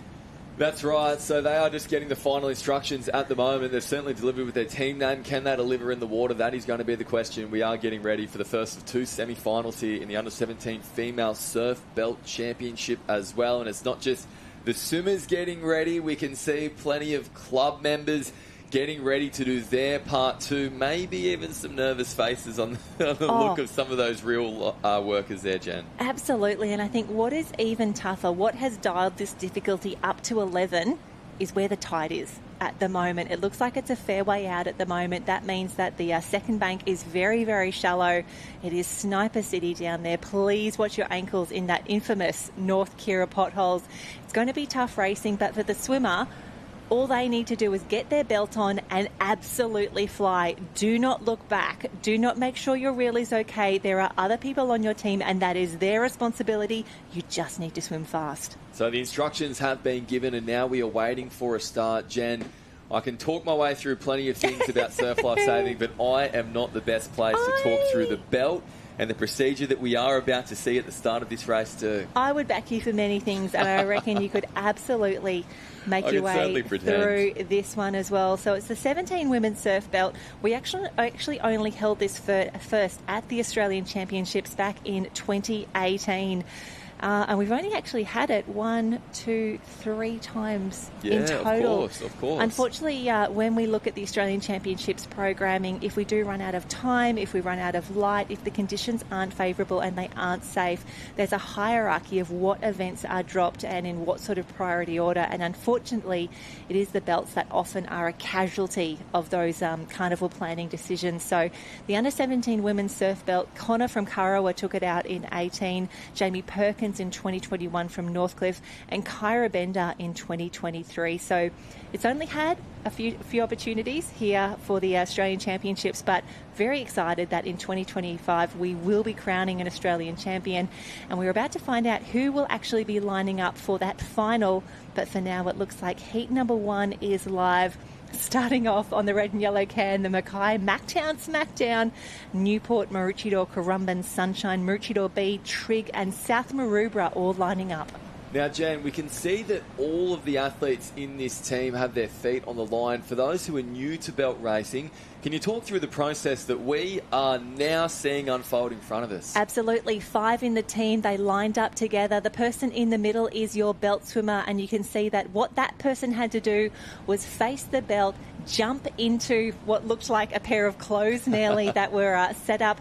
You pull the belt around your waist, there's a strap that goes over your head, and then you sprint. You have 4 other people on your team. They are working the reel. 3 of those people will practically come out into the water with you. They are paying out the line, and a very iconic position right now, the line up above the head, streaming that through your fingers, and you'll have one person who's in charge, and that is your real person, and they are just determining how quickly or how slowly they choose for that reel to be spun off the reel from there. It is a really tough job. I would never ever want it, but it just makes me appreciate so much the people who do it so well. Yeah, that's exactly right. Of course, This event is, well, a very big part of our history as a movement. This is how patients used to be rescued on the beach back before we had the use of IRBs and even boards. This is the way that it did used to happen. Jen, you mentioned there about the importance of not spending out too much line, not sending too little line out into the water. What's the result of that for the swimmers who are trying to get to the cans? And this is the really tough part, and this is why the person who, and we see in the split screen now, the person on the right-hand side, this is why their job is so important. If you send out too much reel, even though it is waxed, it will sink a little bit, and that means more drag on the swimmer. If you don't send enough out, you're effectively putting a handbrake on that poor swimmer who's trying to make their way out to the can. So this is where it starts to resemble a rescue tube rescue race, or potentially even a board rescue. The swimmer, each of them are heading to a different can. We will see now on this gorgeous shot, it is so important to get up and over the can, and she's done it so beautifully there. I think that's Newport Team C. You don't just want to be touching the can and over, you want to completely launch yourself over the can, jam it into your armpit, put your hand up high, high, high in the air. Hold it up there for a while. When you think it's been up for too long, wait another 10 seconds and then you're done. And the girls can just sit and relax now. They will release the reel from the belt that they are wearing. If you're lucky, you get an IRB ride home. Yeah, that's right. It's an important piece of advice as well. Look, we are looking for 4 to go through. We do believe that those 4 would have been Newport Team C, Maroochydore Team D, and perhaps Maroochydore B and Trig Island A. It was hard to pick up just exactly which cans were on the far side of the screen, but we will bring you those official results when you do get through them. But for now, let's go back down to the beach with Josh Minogue, who's standing by with one of our beach sprinters. Josh. Thanks, guys. I am on the beach with a beach sprint specialist, Joey Collins, part of the mixed beach relay final. How many beach relays have you done in your life, mate? Actually, that probably brings the total up to 4. Couple of worlds, couple of international challenges. It was a good event, and it's actually, I pay any surf athlete to actually go up there and have a look. They do a great job up there, and actually I think they get taken care of better than us wateries. 100%, they're better athletes, that's for sure. Talk to me about the final. You didn't have the race you would have liked. Yeah, look, our A team went off to a fly start, and it was a great relay. We had some great heats and quarters, semis, and then just didn't quite convert in the last one. But I was there, I was trying my hardest. I'm not sure I got up to 100% as the surf athletes can't, but yeah, I was giving it my all and stoked with the team there. How do you get dragged into a mixed beach relay as an Ironman and one of the best Ironmen in the sport? Where does that come about? Is Fossil looking through the tent and you're the last one there? How does it work? One of the boys pulled their hammy in the men's relay, so someone's going to call up. Zach Morris was busy winning the board rescue, so I got the lucky little spot in there. Well done. Congratulations. Good luck for the rest of the week. I'm sure you'll have plenty more things, but there are other beach flags tomorrow if you want to go and get involved. I know you can do a little bit. His nickname's the Sand Crab because he gets up there a little bit. Yeah, I think I might have to. I don't have too much on Sunday. We might see me on the beach flags, but... Forget the Ironman. Here comes the beach flags. Joey Collins doing his thing. Thank you very much, Josh, and congratulations to Joe Collins for his ability across the soft sand. That is certainly one of the highlights of the afternoon here and what the Aussies is all about as well. Helping out your club members wherever possible, no matter how painful that is to do. Absolutely, and someone who we did speak to earlier today, again from Northcliffe, also a New Zealand blackfin, Zoe Crawford, who is an incredible pool rescue swimmer. You see her with 100 tow, 100 carry, put a pair of fins on her. She absolutely flies. She did the ski relay today. It was just phenomenal. She's fresh off the plane from China, from Chengdu over that way. She was part of the World Games trial over there, which is, if you're not familiar, it's basically the Olympics for non-Olympic sports. It's run by the IOC. We know there's only so many sports that make the Olympics each 4 years. But all the other sports still get to contest the World Games, and lifesaving is a part of that. They ran the trial. Zoe and a few others from the New Zealand Blackfins teams were invited to be part of that. They laid down some really fast times for this time of season. I'm a little bit intimidated already, as I normally am, by the New Zealand Blackfins, but great to see Zoe fresh off the plane, got in an Uber down here to North Kirra, and here she is racing, as is Mariah Jones, who was part of the Australian team, who was over there as well. So no rest for our top athletes. Well, that's exactly right, especially when the calendar's congested in the way that it is as well. Talk about bad luck with the Aussies being on at the same time, but it goes to show exactly what this event means, to be able to race back from the other side of the world and compete for your club. here at, well, I'd have to say beautiful Kirra Beach this afternoon. It is you can beautiful. See It's a dramatic sky in the background. It is a dramatic sky. Thankfully, it hasn't had a lot of rain in it so far today as well. There were fears a little bit there throughout the afternoon that we were going to see some of the heavy showers that we saw earlier in the week that just left everybody absolutely soaked. But instead, it is blue skies overhead for the rest of the afternoon's racing, which does focus around the belt events, and that is where we are staying for now with the second semi-final of the Under-17 female belt race of Australia. Absolutely, and in great news, the results are starting to come through now for the Under-17 semi-final number 1. It was Newport Team C, as you had picked. That came through there. I can see either Charlie Barber maybe or Lisa Durs were the swimmers there. Sophie Clues is in the mix, Tom Doyle and Glenn Berg. Shout out to Mr. Berg. Do adore him.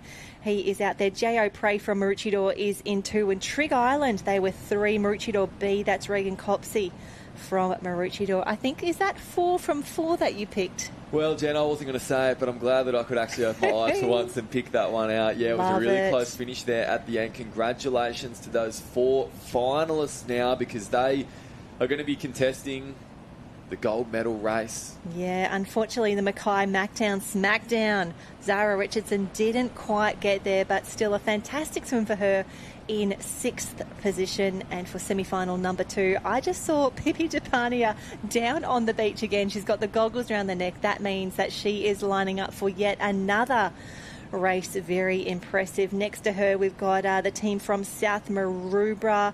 Indy Bland is racing Maroochydore Team C.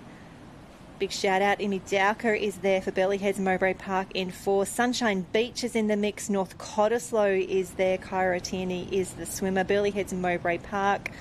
Potentially Bianca Raywood would be the swimmer in that one. And then in Currumbin, I would say Marley Clark from the Vikings there, the green and white corded cap. So a few nerves down there on the line. I would also say probably a few last-minute instructions being handed out. A very young Maroochydore team down there. A huge shout-out to those crews there, led, of course, by John Baxter. Knows his way around a belt and reel, and loving the Okanui shorts there as well. The boys are repping their team merch down there. Wonderful to see, and I think that might be also Samantha McGrath in the mix. She actually took out the 19 champion Lifesaver earlier in the carnival as well. So we talk about the strength, the diversity, the skill of these athletes. It's not just belts, it's not just swimming, it's not just Joe Collins doing a beach relay, it's our Lifesaver competition as well.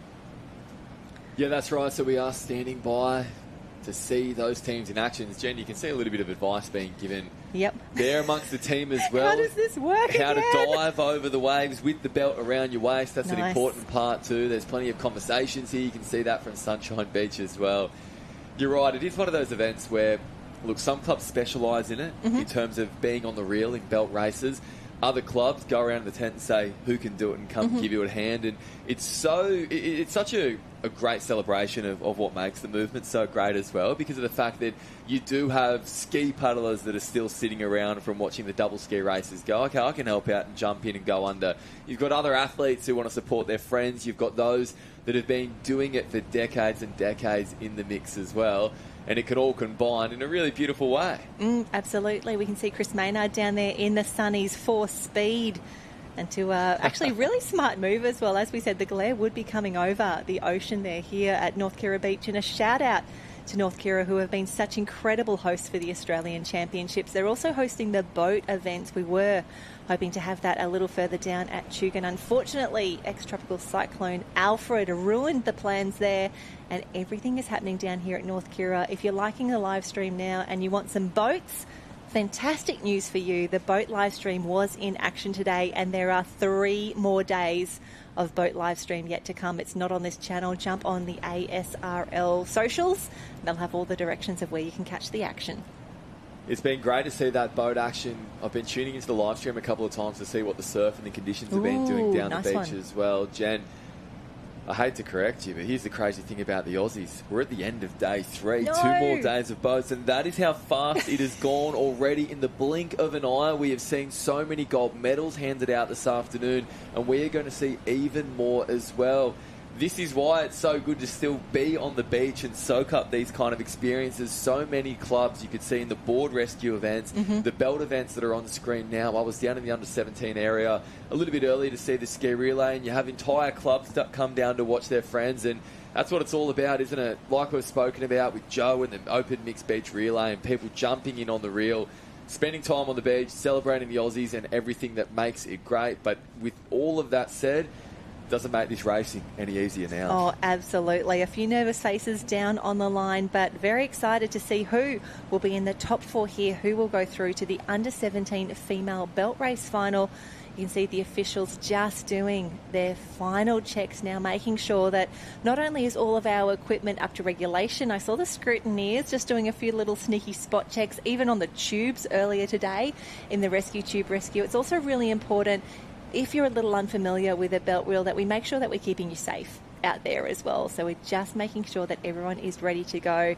And the start list here, we've got Newport, South Maroubra, Maroochydore, Burleigh Heads, Mowbray Park, Sunshine, North Cottesloe, and that's the NC Kirra team in there. So that's Kyra Tierney, who will be their swimmer, Burleigh Heads, Mowbray Park, and Currumbin Team A along the end. So you can see the starter and our competitor liaison just making sure that everything is good to go for Newport Team A. I think that will be Pippi Tapania ready for yet another race at the Australian Championships. And for our 17 competitors who are doing not only their age group, but let's face it, 19s and opens as well, it is a huge program. Great to see Dave Reese on the reel doing the 1%ers to make sure it is all good to go as well. And now we are underway, so keep an eye on Pippi Tapania, who is on the closest side of the screen at the moment from Newport. She's been a superstar already throughout these championships, with more to come as well. But it is all about finishing inside the top 4 and booking your place in that final.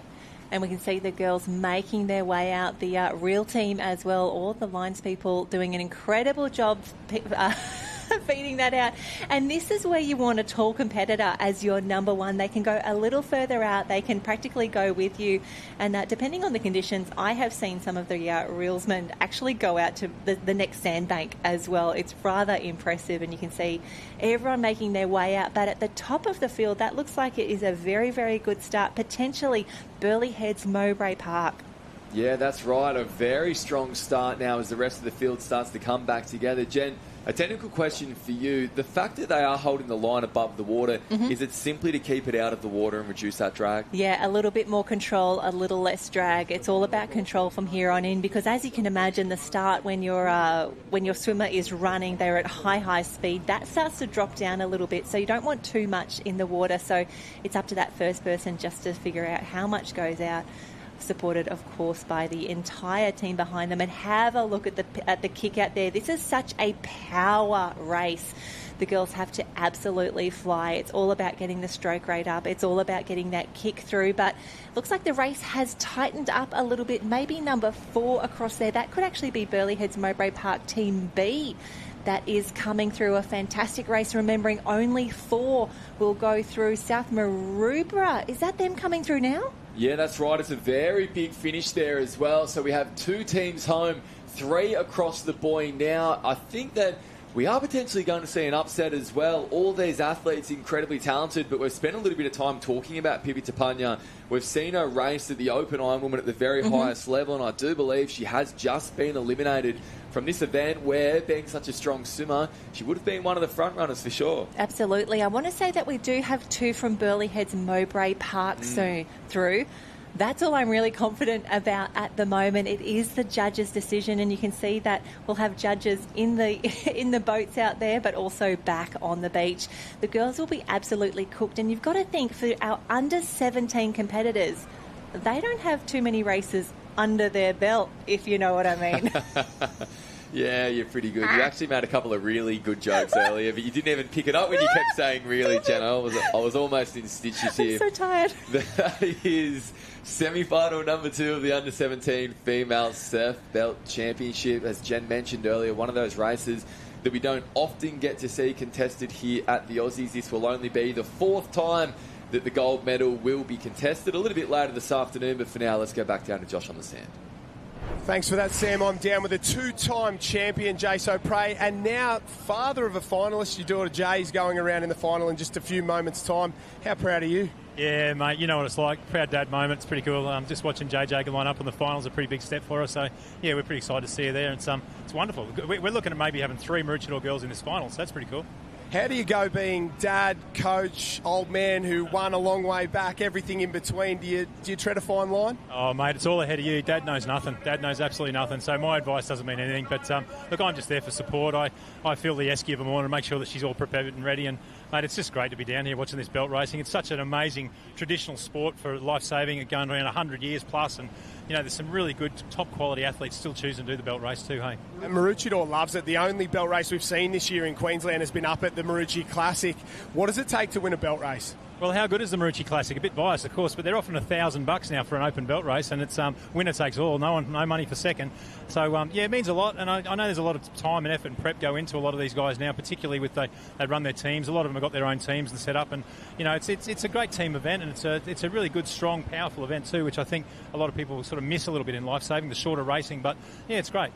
Are you on the line for Jay, or are you just standing up the back and watching? No, mate, I'm just looking for the angles. That's all I'm doing. I'm not on the line. She doesn't want me there, but I can tell you now it's really exciting. It's a very short race, a very fair race, and quite often belt racing can be quite unfair, of course, with the conditions. But looking at these conditions here, if they manage to run the finals this afternoon, I reckon it'll be a very fair final. Well, 2 gold, 2 silver in 4 years. You just told me roughly 25 years ago. We won't date ourselves there. Ladies and gentlemen, Jace O'Prey looking for turning back the clock on that O'Prey name, maybe on the top step later this afternoon. Yeah, wouldn't that be great? Anyway, good luck to all the girls. Well done, mate. Oh, fantastic. Thank you so much, Jason. Wonderful to see you back on our screens. Yes, went back-to-back in 02 and 03. And Sam, that was back when we were racing at Kirra. I remember how big the surf was in that race. And Jason, I remember talking to him afterwards, he's like, I just didn't want to do a breaststroke stroke after we went down deep under these waves, trying to come back up with the reel when the sweep's running as well. And he's like, I did a breaststroke stroke. It was so tough. And just watching, you know, second reels being brought down to the beach because there was so much drag and it was so tough for them to try and get out that they needed more reel, they needed more line to come out. So some really impressive performances over the years. If we go back in that open men's race, the last time we contested it back in 2023, it was Ruben Rees from Northcliffe who took the title. Hayden Cotter won the 2 before that, and we've seen Benny Carberry win this race, Kurt Hansen, if I go over the page, Nathan Smith, Dev Lay, Phil Clayton, Zane Holmes, Matt Freeman won 3 of these. Bo Cummins was in the mix.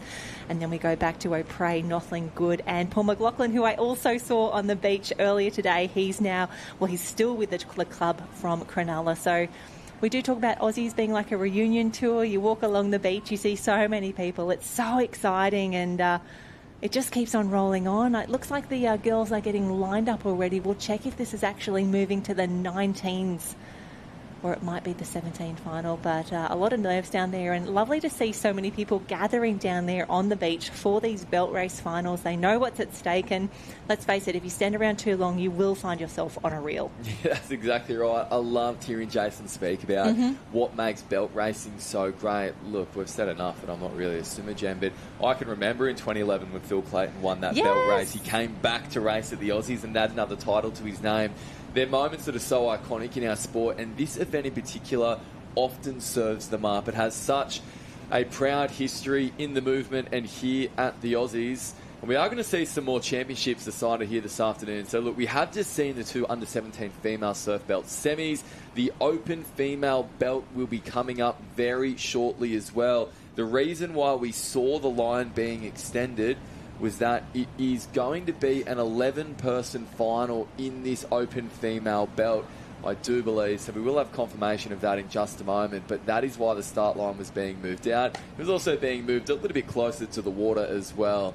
So, Jen, plenty of tactics. Jason spoke a lot there about just the line, the angle coming into the can. That was interesting for me to hear, just given the lack of knowledge. What's that about there? Oh, well, we always think about, and you'd know this from your ski paddling, you want to choose the best line out, and it's not always the straight line out as well. So especially looking at the beach as it is at the moment, loving the drone shots as well. Where is it deep? Where is it shallow? Where do you run up? Where do you run back? How do you track across a bank? And then from there, how do you start your can and then go, go, go? So it's a really technical race, which seems bizarre because it's so short, it's so tight. It's the only one-way swimming that we do here at the Aussie Championships. There's no individual tubes like you did when you were in juniors. So exciting to see so many people down there on the beach celebrating, and it will be the Open Women up next. And exciting that we are at finals time here. We can see liveheats.com that has just clicked over to live. So if you want to track all of the draws, the results, if you want to have a sneaky peek to see who's in the Open Ironman and Open Women finals on Sunday as well, liveheats.com is where you'll find all of that information. But getting excited for the final, Josh Minogue, take us through who's here. Well, ladies and gentlemen, next up in the arena is the Open Women's Surf Belt Championship of Australia. In lane number 1, Mermaid Beach Team B. In 2, Currumbin Null. In 3, South Maroubra Team A. In 4, Currumbin Team A. In 5, Grange. In 6, Northcliffe Team C. In 7, Bondi A. In 8, Sunshine Beach A. In 9, Northcliffe Team F. In 10, North Cronulla Team A. And in 11, Newport Team A. Ladies and gentlemen, this is your Open Women's Surf Belt Championship of Australia. Fantastic. Thank you so much, Josh. Wonderful to see so many athletes having a go here, and it's a quality field. A big shout out, Nat Pate making a comeback here as well. Wonderful to see her lining up with the team from Currumbin. Madeline Cook, an absolute superstar, racing the team from Mermaid there. Caprice Stokes from South Maroubra. Chelsea Jones, a long-time member of the Australian lifesaving team. She is there for Currumbin as well. The green and white corded cap. Amy Buck in the mix from Grange. And watch out, the Northcliffe Team C. It's Lana Rogers. Okay, plenty of firepower on the start line and plenty of readiness for the start. They are off and away. You can see Mermaid Beach on the closest end of the line, just taking that little bit longer than the rest, but now she's starting to catch back up as they make their way across that bank and into the water. And there goes the teams with them, Jen. All important to scramble across that bank and get that line up as high as possible. Absolutely. So excited to see Lana Rogers in the mix here. She was actually the Australian champion back in 2019. She is here to try and pick back up a title that she last claimed 6 years ago. Wonderful to have her here. The Ironwoman superstar wants another belt title, but it is quick. The middle of the field looks to have the best of it at the moment. It's just like a board rescue. Closest to us, that competitor from Mermaid Beach. They're heading to the red and yellow can, and all the way along, a gold medal, an Australian championship up for grabs. This rate is short, sharp and furious. And who else but Lana Rogers is the swimmer in the middle of the field there. She did make a flying start across that bank and does look like she has a very early advantage as a wave breaks on the far side of the screen as well. Wow, 2 waves breaking. Oh, that is no. the last thing we would expect. And right in the middle of the field, it seemed to open up, and that has allowed Rogers to extend her lead further in front as she charges towards the cans and an Australian title. Oh, I think Bondi as well is having a fantastic swim. That'll be Annabelle Patterson in the mix. We just need to wait and see. Have a look at the kick. You can see the whitewater from here. It's absolutely phenomenal. We'll try and grab the cap. We'll try and grab the can as well. How many across? And there it is, the big arm up. She is reaching for the stars. She's reaching for a gold medal. Lana Rogers, the 20... Have a look at that. The 2019 champion, we believe, is now the 2025 champion. What a performance from Lana Rogers. She has reclaimed her belt crown. It did look like it could have been Gemma Smith-Welsh from Sunshine Beach that did claim silver, but again, it was very tight across that line, so we will wait for confirmation from our judges for those results. But certainly no denying Lana out in front. Jen, She flew. a perfectly executed race. That was so impressive. And that's really the strength, and probably also where we're seeing the strength on the ski, the board, the swim, the run, all of that combining, the amount of power that she can put into a race like this. It's so impressive, and we love seeing the defending champions, the prior champions coming back in there. So keen to see. Here's the start, and as we said, Mermaid Beach closest to us, just taking a moment, and that's absolutely the right thing to do. If we're a little bit nervous, let's play it safe. But Natalie Pete, gee, she was fantastic as well on the next can over. And I do really love that we had not the red and yellow can closest to us. It was a black and white. The officials making some fantastic decisions there, meaning that we can have a few extra cans out there, a few extra swimmers, and that also means potentially a few less qualification rounds. I love that shot of Lana, that hand. Like, she has practiced that for sure. She's done some board rescues in her time. She's won this race before as well. Over, up. So impressive, but let's have a chat to her team down on the beach with Josh Minogue.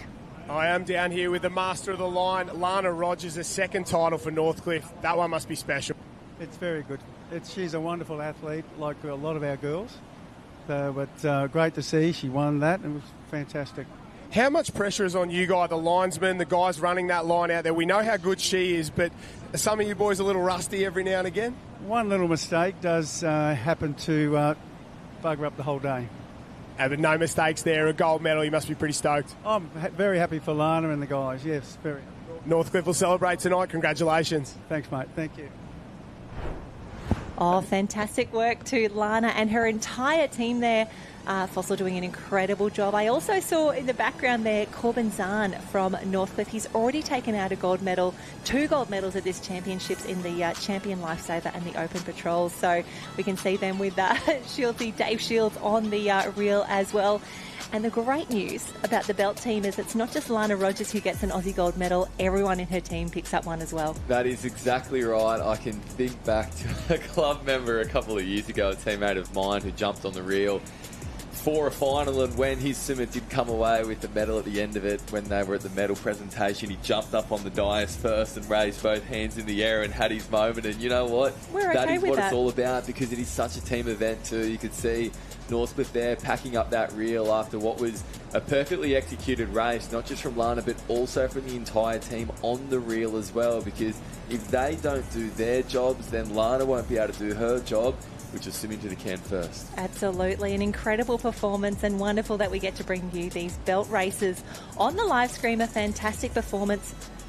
And just having a look, the shots back on the beach. I love the post-race debrief as well, when they're doing the arm motions and they're like, well, I was here and you were there and then this happened and then my hammy blew and then something else went, and fantastic to see. And unfortunately, the time-consuming part of a belt race is, as you said, the race is very short and sharp, but then you've got to bring the reel back in. You've got to bring your swimmer back home as well, which is actually quite nice when you get a little recovery swim in. We're always a big fan of that.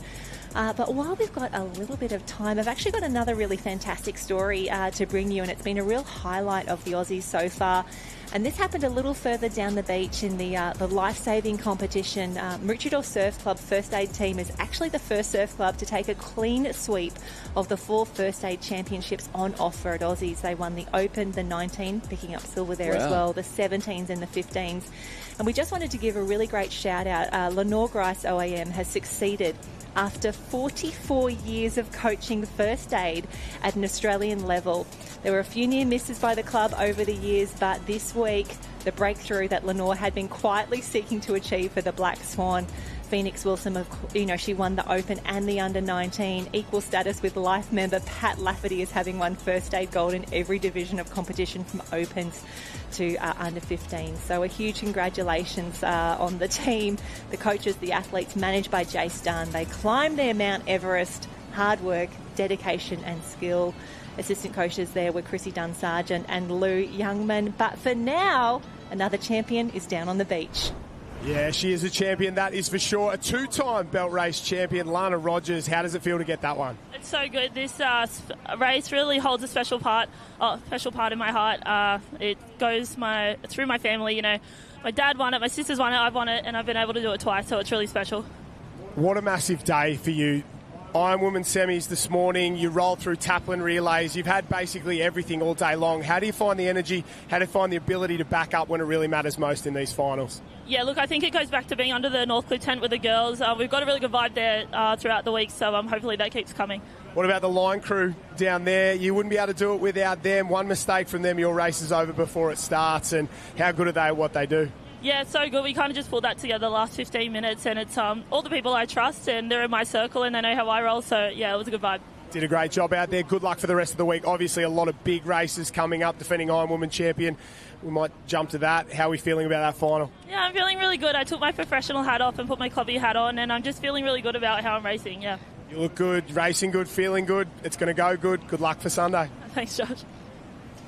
Thank you, Josh, and thank you very much, Lana, for that insight as well. It is a family affair, you know, and as she just touched on there, you know, so much of the focus can be on the Ironwoman and an event that she's made her own over the last few years too, but there is so much sentimentality when it comes to racing, not just in a team, but racing under a cap here at the Australian Surf Lifesaving Championships in an event with so much history as well. So it's so great to see her among those who are down on the beach this afternoon. That is one female belt final down. We have two more to go. The Under-19 Female Surf Belt Championship will be our next, followed by the Under-17 Finals a little bit later on this afternoon to conclude what has been an incredible day of racing here at the Aussies. Josh is standing by to introduce our finalists.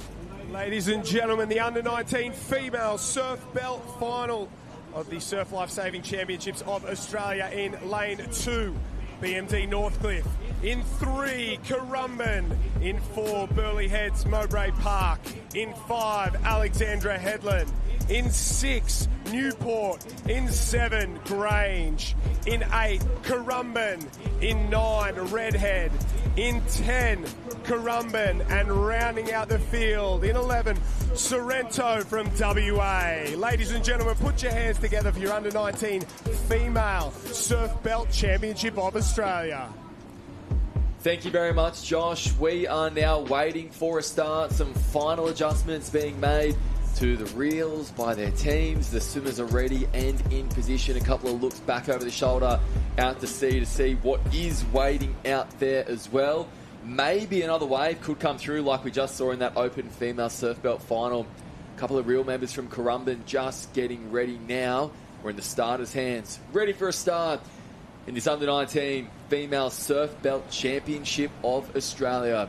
So they're off and racing, the crew's flying towards those reels, and the swimmers are already underway, although it did look like one of our swimmers dropped their belt, but they are now back into the water in a sea of bodies flying across that bank. So hard to pick out who is where, Jen. Yeah, they're doing an incredible job. Closest to us on camera there was Kirra Bender. Now, she has taken out a 17 belt race title before.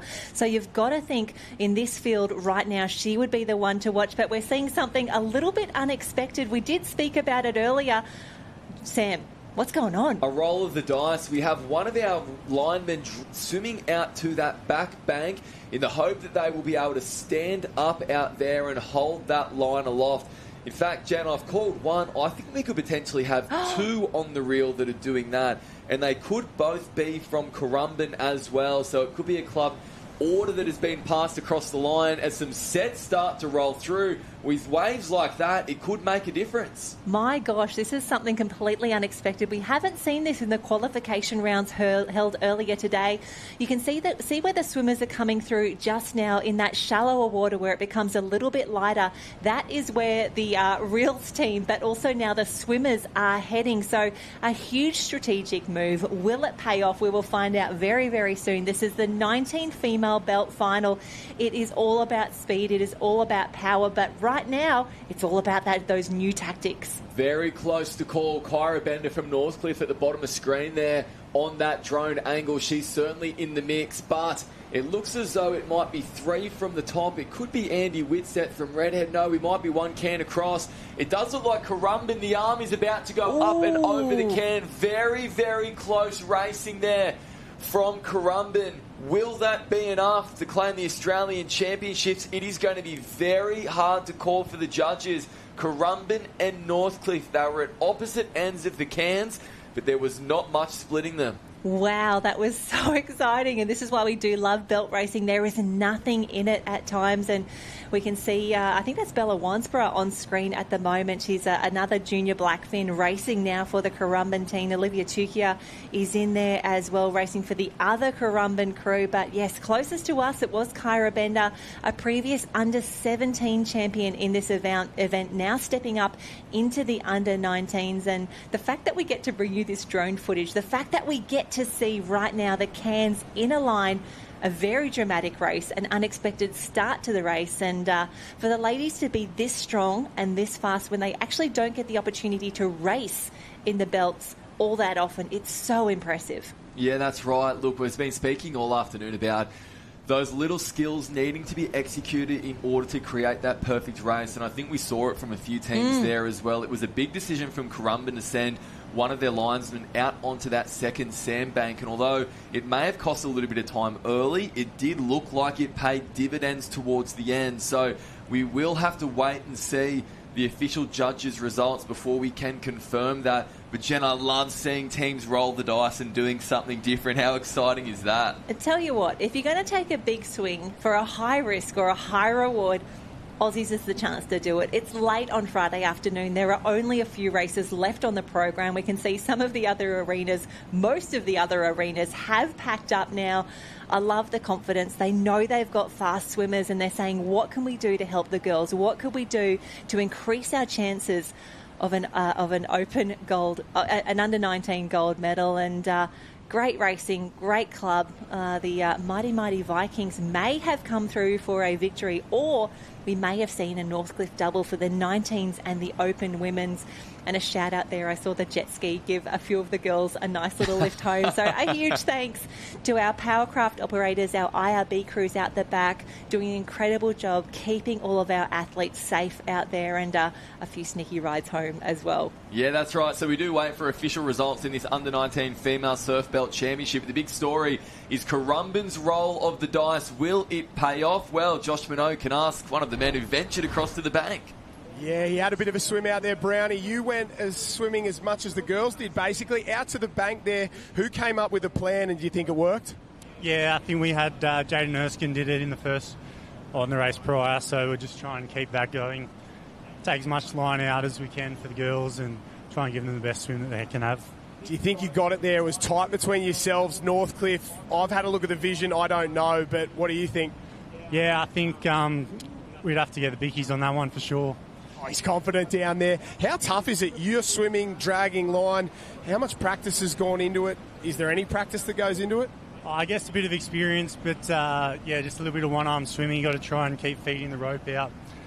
Try not to get the rope tangle up on your hand, and just make sure that she's got enough line to swim with it. Correct me if I'm wrong. Were you a junior champion yourself in the belt race, or a couple of times there, or came close? I think in the under-17s and maybe a state one somewhere, but yeah. Bit of experience down there. Good luck. We're waiting on the result down here. You're in it up to your eyeballs, and well done. You deserve a warm down. Yeah, thanks, Joshy. Thank you very much, Josh, and thank you for your time, Josh Brown, as well. He was a little bit modest there when he said that he's been in one or two belt races across his time. An incredible athlete, and it's so great to see him back on the beach as well and helping out the next generation. I'd actually call his comeback swim the winner-takes-all open belt that we held at the Murphy Homes Marucci Classic that Jason mentioned earlier. It was so exciting. We were doing our prep for the event, and Josh Brown pops up in the entry list, and we're like, this can't be the same. To see him back, to see him getting amongst it with the Vikings crew was super exciting. And Aussies is always the reunion tour. You walk along the beach, you're seeing people that you haven't seen since this time last year, or potentially those who have been out for a little bit longer. So wonderful to see him in the mix, and I love his confidence. He's hoping for a win. He's claiming a win, I should say, for the Vikings. But I am just madly refreshing live heats at the moment to confirm those results now. But I think there's only a one more race to go here in the arena at the Aussie Championships. It's going to be the 17 ladies that close us out. Yeah, that's right. And Jen, if Currumbin do come away with this result, as we do wait for that confirmation, it's the kind of story that gets spoken about around the club for years and years to come. The day that they rolled the dice and went to the second bank when no one else was doing it, and it could have a very big reward. Here we go. It has paid off. Currumbin Team A take out the under-19 female surf belt. That is the team of Bella Wansborough, Nat Pete, Josh Brown, Jacob Carl and Luke Carl. But for now, the next race is on the line. Josh has all the details. Ladies and gentlemen, the final of the day is the under-17 female surf belt championship of Australia. In 1, Bianca Raywood of Burleigh Heads, Mowbray Park. In 2, Jasmine Alexu of South Maroubra. In 3, Eleanor Flowers of Trig Island. In 4, Imogen Dowker of Burleigh Heads, Mowbray Park. In 5, Regan Copsey of Maroochydore. In 6, Neve Arthur of Sunshine Beach. In 7, Jay O'Prey of Maroochydore. And in 8, Charlie Barber of Newport. Ladies and gentlemen, your under-17 female belt race championship of Australia. And here we go. It is going to be last one, fast one for the 17 girls. They've done a semi-final very recently. They know the conditions. They've been out there in the North Kirra Beach. And Sam, the big question now, will anyone take on Currumbin's strategy here? Will the lines people go out a little bit further, or is it all up to the girls, their strength and their speed as they fly across the bank? This is so impressive. These girls haven't done too many belt races in their time, but you would not know that from the rate that they are swimming. Well, it would certainly be a huge roll of the dice, but are the teams prepared to do that? We will wait and see. Jen, they're certainly going out further than what we have seen, and at the top of the screen, it does look like we might have a few teams going out onto that bank. Yeah, this is what we wanted. A few of them just pulling up now. They're just making sure they can touch the ground from there. Closest to us, I'd say that is Bianca Raywood. She's already picked up a gold medal today in the ski relay with her teammates. But across the field, a little further up, a huge challenge being mounted. I think that is the Newport Team C. Yeah, that's right. So Newport looking like they are able to set the pace on that far side of screen at the moment as a couple of waves start to come through. It did look like Raywood had to dive underneath that wave and break her swimming style, although it hasn't held her up too much. Jen, as that tide starts to, well, change again, we're seeing more and more waves breaking out on that bank. Yeah, it looks like Raywood's recovered gorgeously from going under that wave. She is now accelerating. Have a look at the kick. Have a look at the stroke rate. She is absolutely flying. From this angle, it looks like she has got the gold medal right now, but can she hang on to it? There is a challenge at the far end of the field. Newport Team C is doing incredibly well. Neve Arthur from Sunshine Beach is still in the mix, and 2 down from her. That could be Burleigh Heads Mowbray Park Team B. That's right, so it's all to race for at the moment, but here is the winning moment. Burleigh Heads Mowbray Park has won the Under-17 Female Surf Belt Championship of Australia. We will wait for those official results to determine those minor medals. However, it did look like it could have been a Burleigh double. Burleigh Heads Team B in the middle of the field may have got there for silver, with Sunshine Beach perhaps the bronze.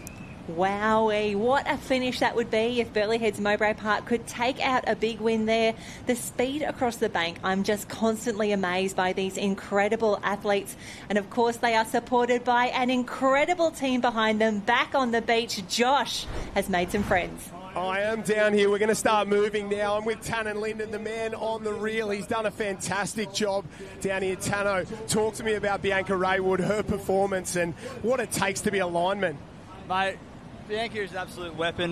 You know, she got in there really quick, and you know, did exactly what she had to do. Just get there as far out as she possibly could, as quick as possible. And you know, it's great to see. How much experience do you have running a line here? Is that your first time? Look, that's the 3rd time I've been on the reel. Normally I'm on the other end swimming out to sea, and you know, I've got myself an Aussie medal in this, so I thought I might as well give it a crack on the belt and see, on the reel and see what happened. Bianca has been in everything all day long, Taplan relays, you name it, ski relays, she's been in it. How did she find something at the end of the day? Mate, she's one incredible athlete, and you know, as an under-19, she's got so much of a future to go. So it's pretty cool, and it's pretty special to be a part of it. What about the Burleigh crew, mate? Big day for you guys. 2 more to go. You've had plenty of success so far, but the business end is still to come. What are the vibes like under the tent? Mate, everyone's in good spirits. You know, it's been a good couple of days, and obviously there's still 2 to go. So you know, just keep focused and keep energetic and make it happen. How's Kingy going? Mate, he's hanging in there. He looks a bit old and a bit weathered, but he's going all right. No, he's been old and weathered for 10 years, mate, since you hang out with us. Congratulations. Burley got it done. When Bianca hits the beach, we'll talk to her, but congratulations, mate. Oh, fantastic work. Thank you so much, Josh. And thanks so much to Tannen, who will pick up an Aussie gold medal courtesy of that incredible work there. Bianca Raywood, of course, is the swimmer. Jet Clayton, Soraya Lee and Tegan Richards, part of that crew as well. And look at her explode off the beach. Sath Marubra, Team B, just next to her, so quick as well. But it was really in that second half of the race as she got through the break, she absolutely put on the afterburners and flew away from the field. It is such a great event. It's so good. It is such a great event, and it's such a great club event as well. We're seeing someone like Tannen Linden, who was racing in the Ironman over the past few days. He's been in plenty of events, Tannen. He's here at the very end of the day as well, supporting the next generation and just trying to help out where he can. It was great to see the way that Bianca, very high, right over the top of the can, like you said, Jen. That is the secret to the success. And she will come away with an Australian championship for it as well, Bianca Raywood. What a result there, and what an incredible way to finish our day as well. We will be having a chat to Bianca once she gets back to the beach, and as well, bring those results for the podium places too, because they are not official just yet. There is a nervous wait at the moment, but we certainly do know who our winner is, and that was Bianca Raywood from Burleigh Heads Mowbray Park, who I do believe is standing by with Josh Minogue. Thanks for that, guys. I am with the winner of the under-17 ladies belt race. Talk to me about what you've done today first that's led up into this. You have been in everything. Yeah, I think this was my 12th race. I did under-17 Taplan, under-17 ski race, under-19 Taplan, and my Iron Semi. How many medals? 2. We won the 17 ski race and 3rd in the 17 Taplan. Well, now you got 3 because you're the Australian under-17 belt race champion. Congratulations. How does that feel? Feels so good. Thank you to my team that did the reel. They were so good. Yeah, they were very, very good. Have a look at them back there, celebrating, the crew loving it. Burleigh are on fire at the moment. You've had a couple of massive days. You've got a couple of big ones coming up. How are we feeling? Pretty good. Excited for Sunday for the finals. We'll see how it goes. Good luck for the rest of the carnival. Ladies and gentlemen, Bianca Raywood gets another medal today. Make that 3, 2 gold and a bronze here. She takes out the belt race. Thank you very much, Josh. Bianca Raywood, a humble champion. She wasn't celebrating too much on screen. The same can't be said for the rest of the reel. Weren't they loving it, Jen? And isn't that what makes this event so special? Oh, 100%. If I have just won an Australian gold medal in any capacity, you best bet that I am celebrating on the beach. I am going to get my medal. I'm going to wear it until Sunday afternoon. I'll probably wear it home on Monday as well because, as we say, united, inspired, iconic. It's so good to be here, and I love seeing the girls celebrate. It's been a massive season already to celebrate here at the Australian Championships. It's been a long season, especially when you consider that we started back in August, September with the World Championships as well. What a day, what a race, and it is not over yet. 2 big days of racing yet to come, but here's some highlights of the day, and what a day it was, starting off with those dramatic open iron semi-finals. Yeah, that's right. Racing does not get any harder, and you can see it right there on the faces as well. The Iron finals have been determined. There's hard luck stories, there's success stories along the way, but it is all about getting through the rounds. The open male Taplan relay races were a highlight. We brought you those a little bit earlier today as well. Some hard luck stories there too.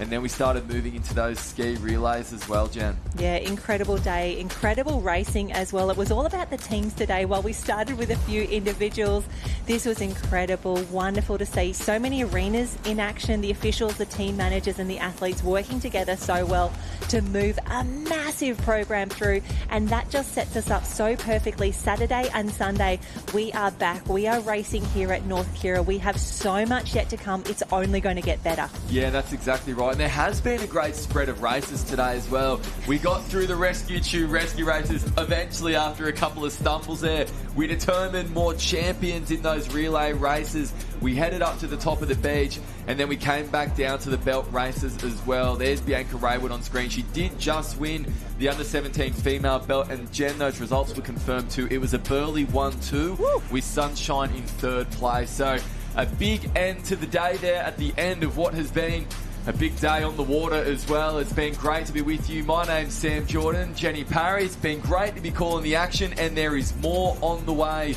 We will be back at North Kirra Beach tomorrow for another day of the Australian Surf Lifesaving Championships for 2025.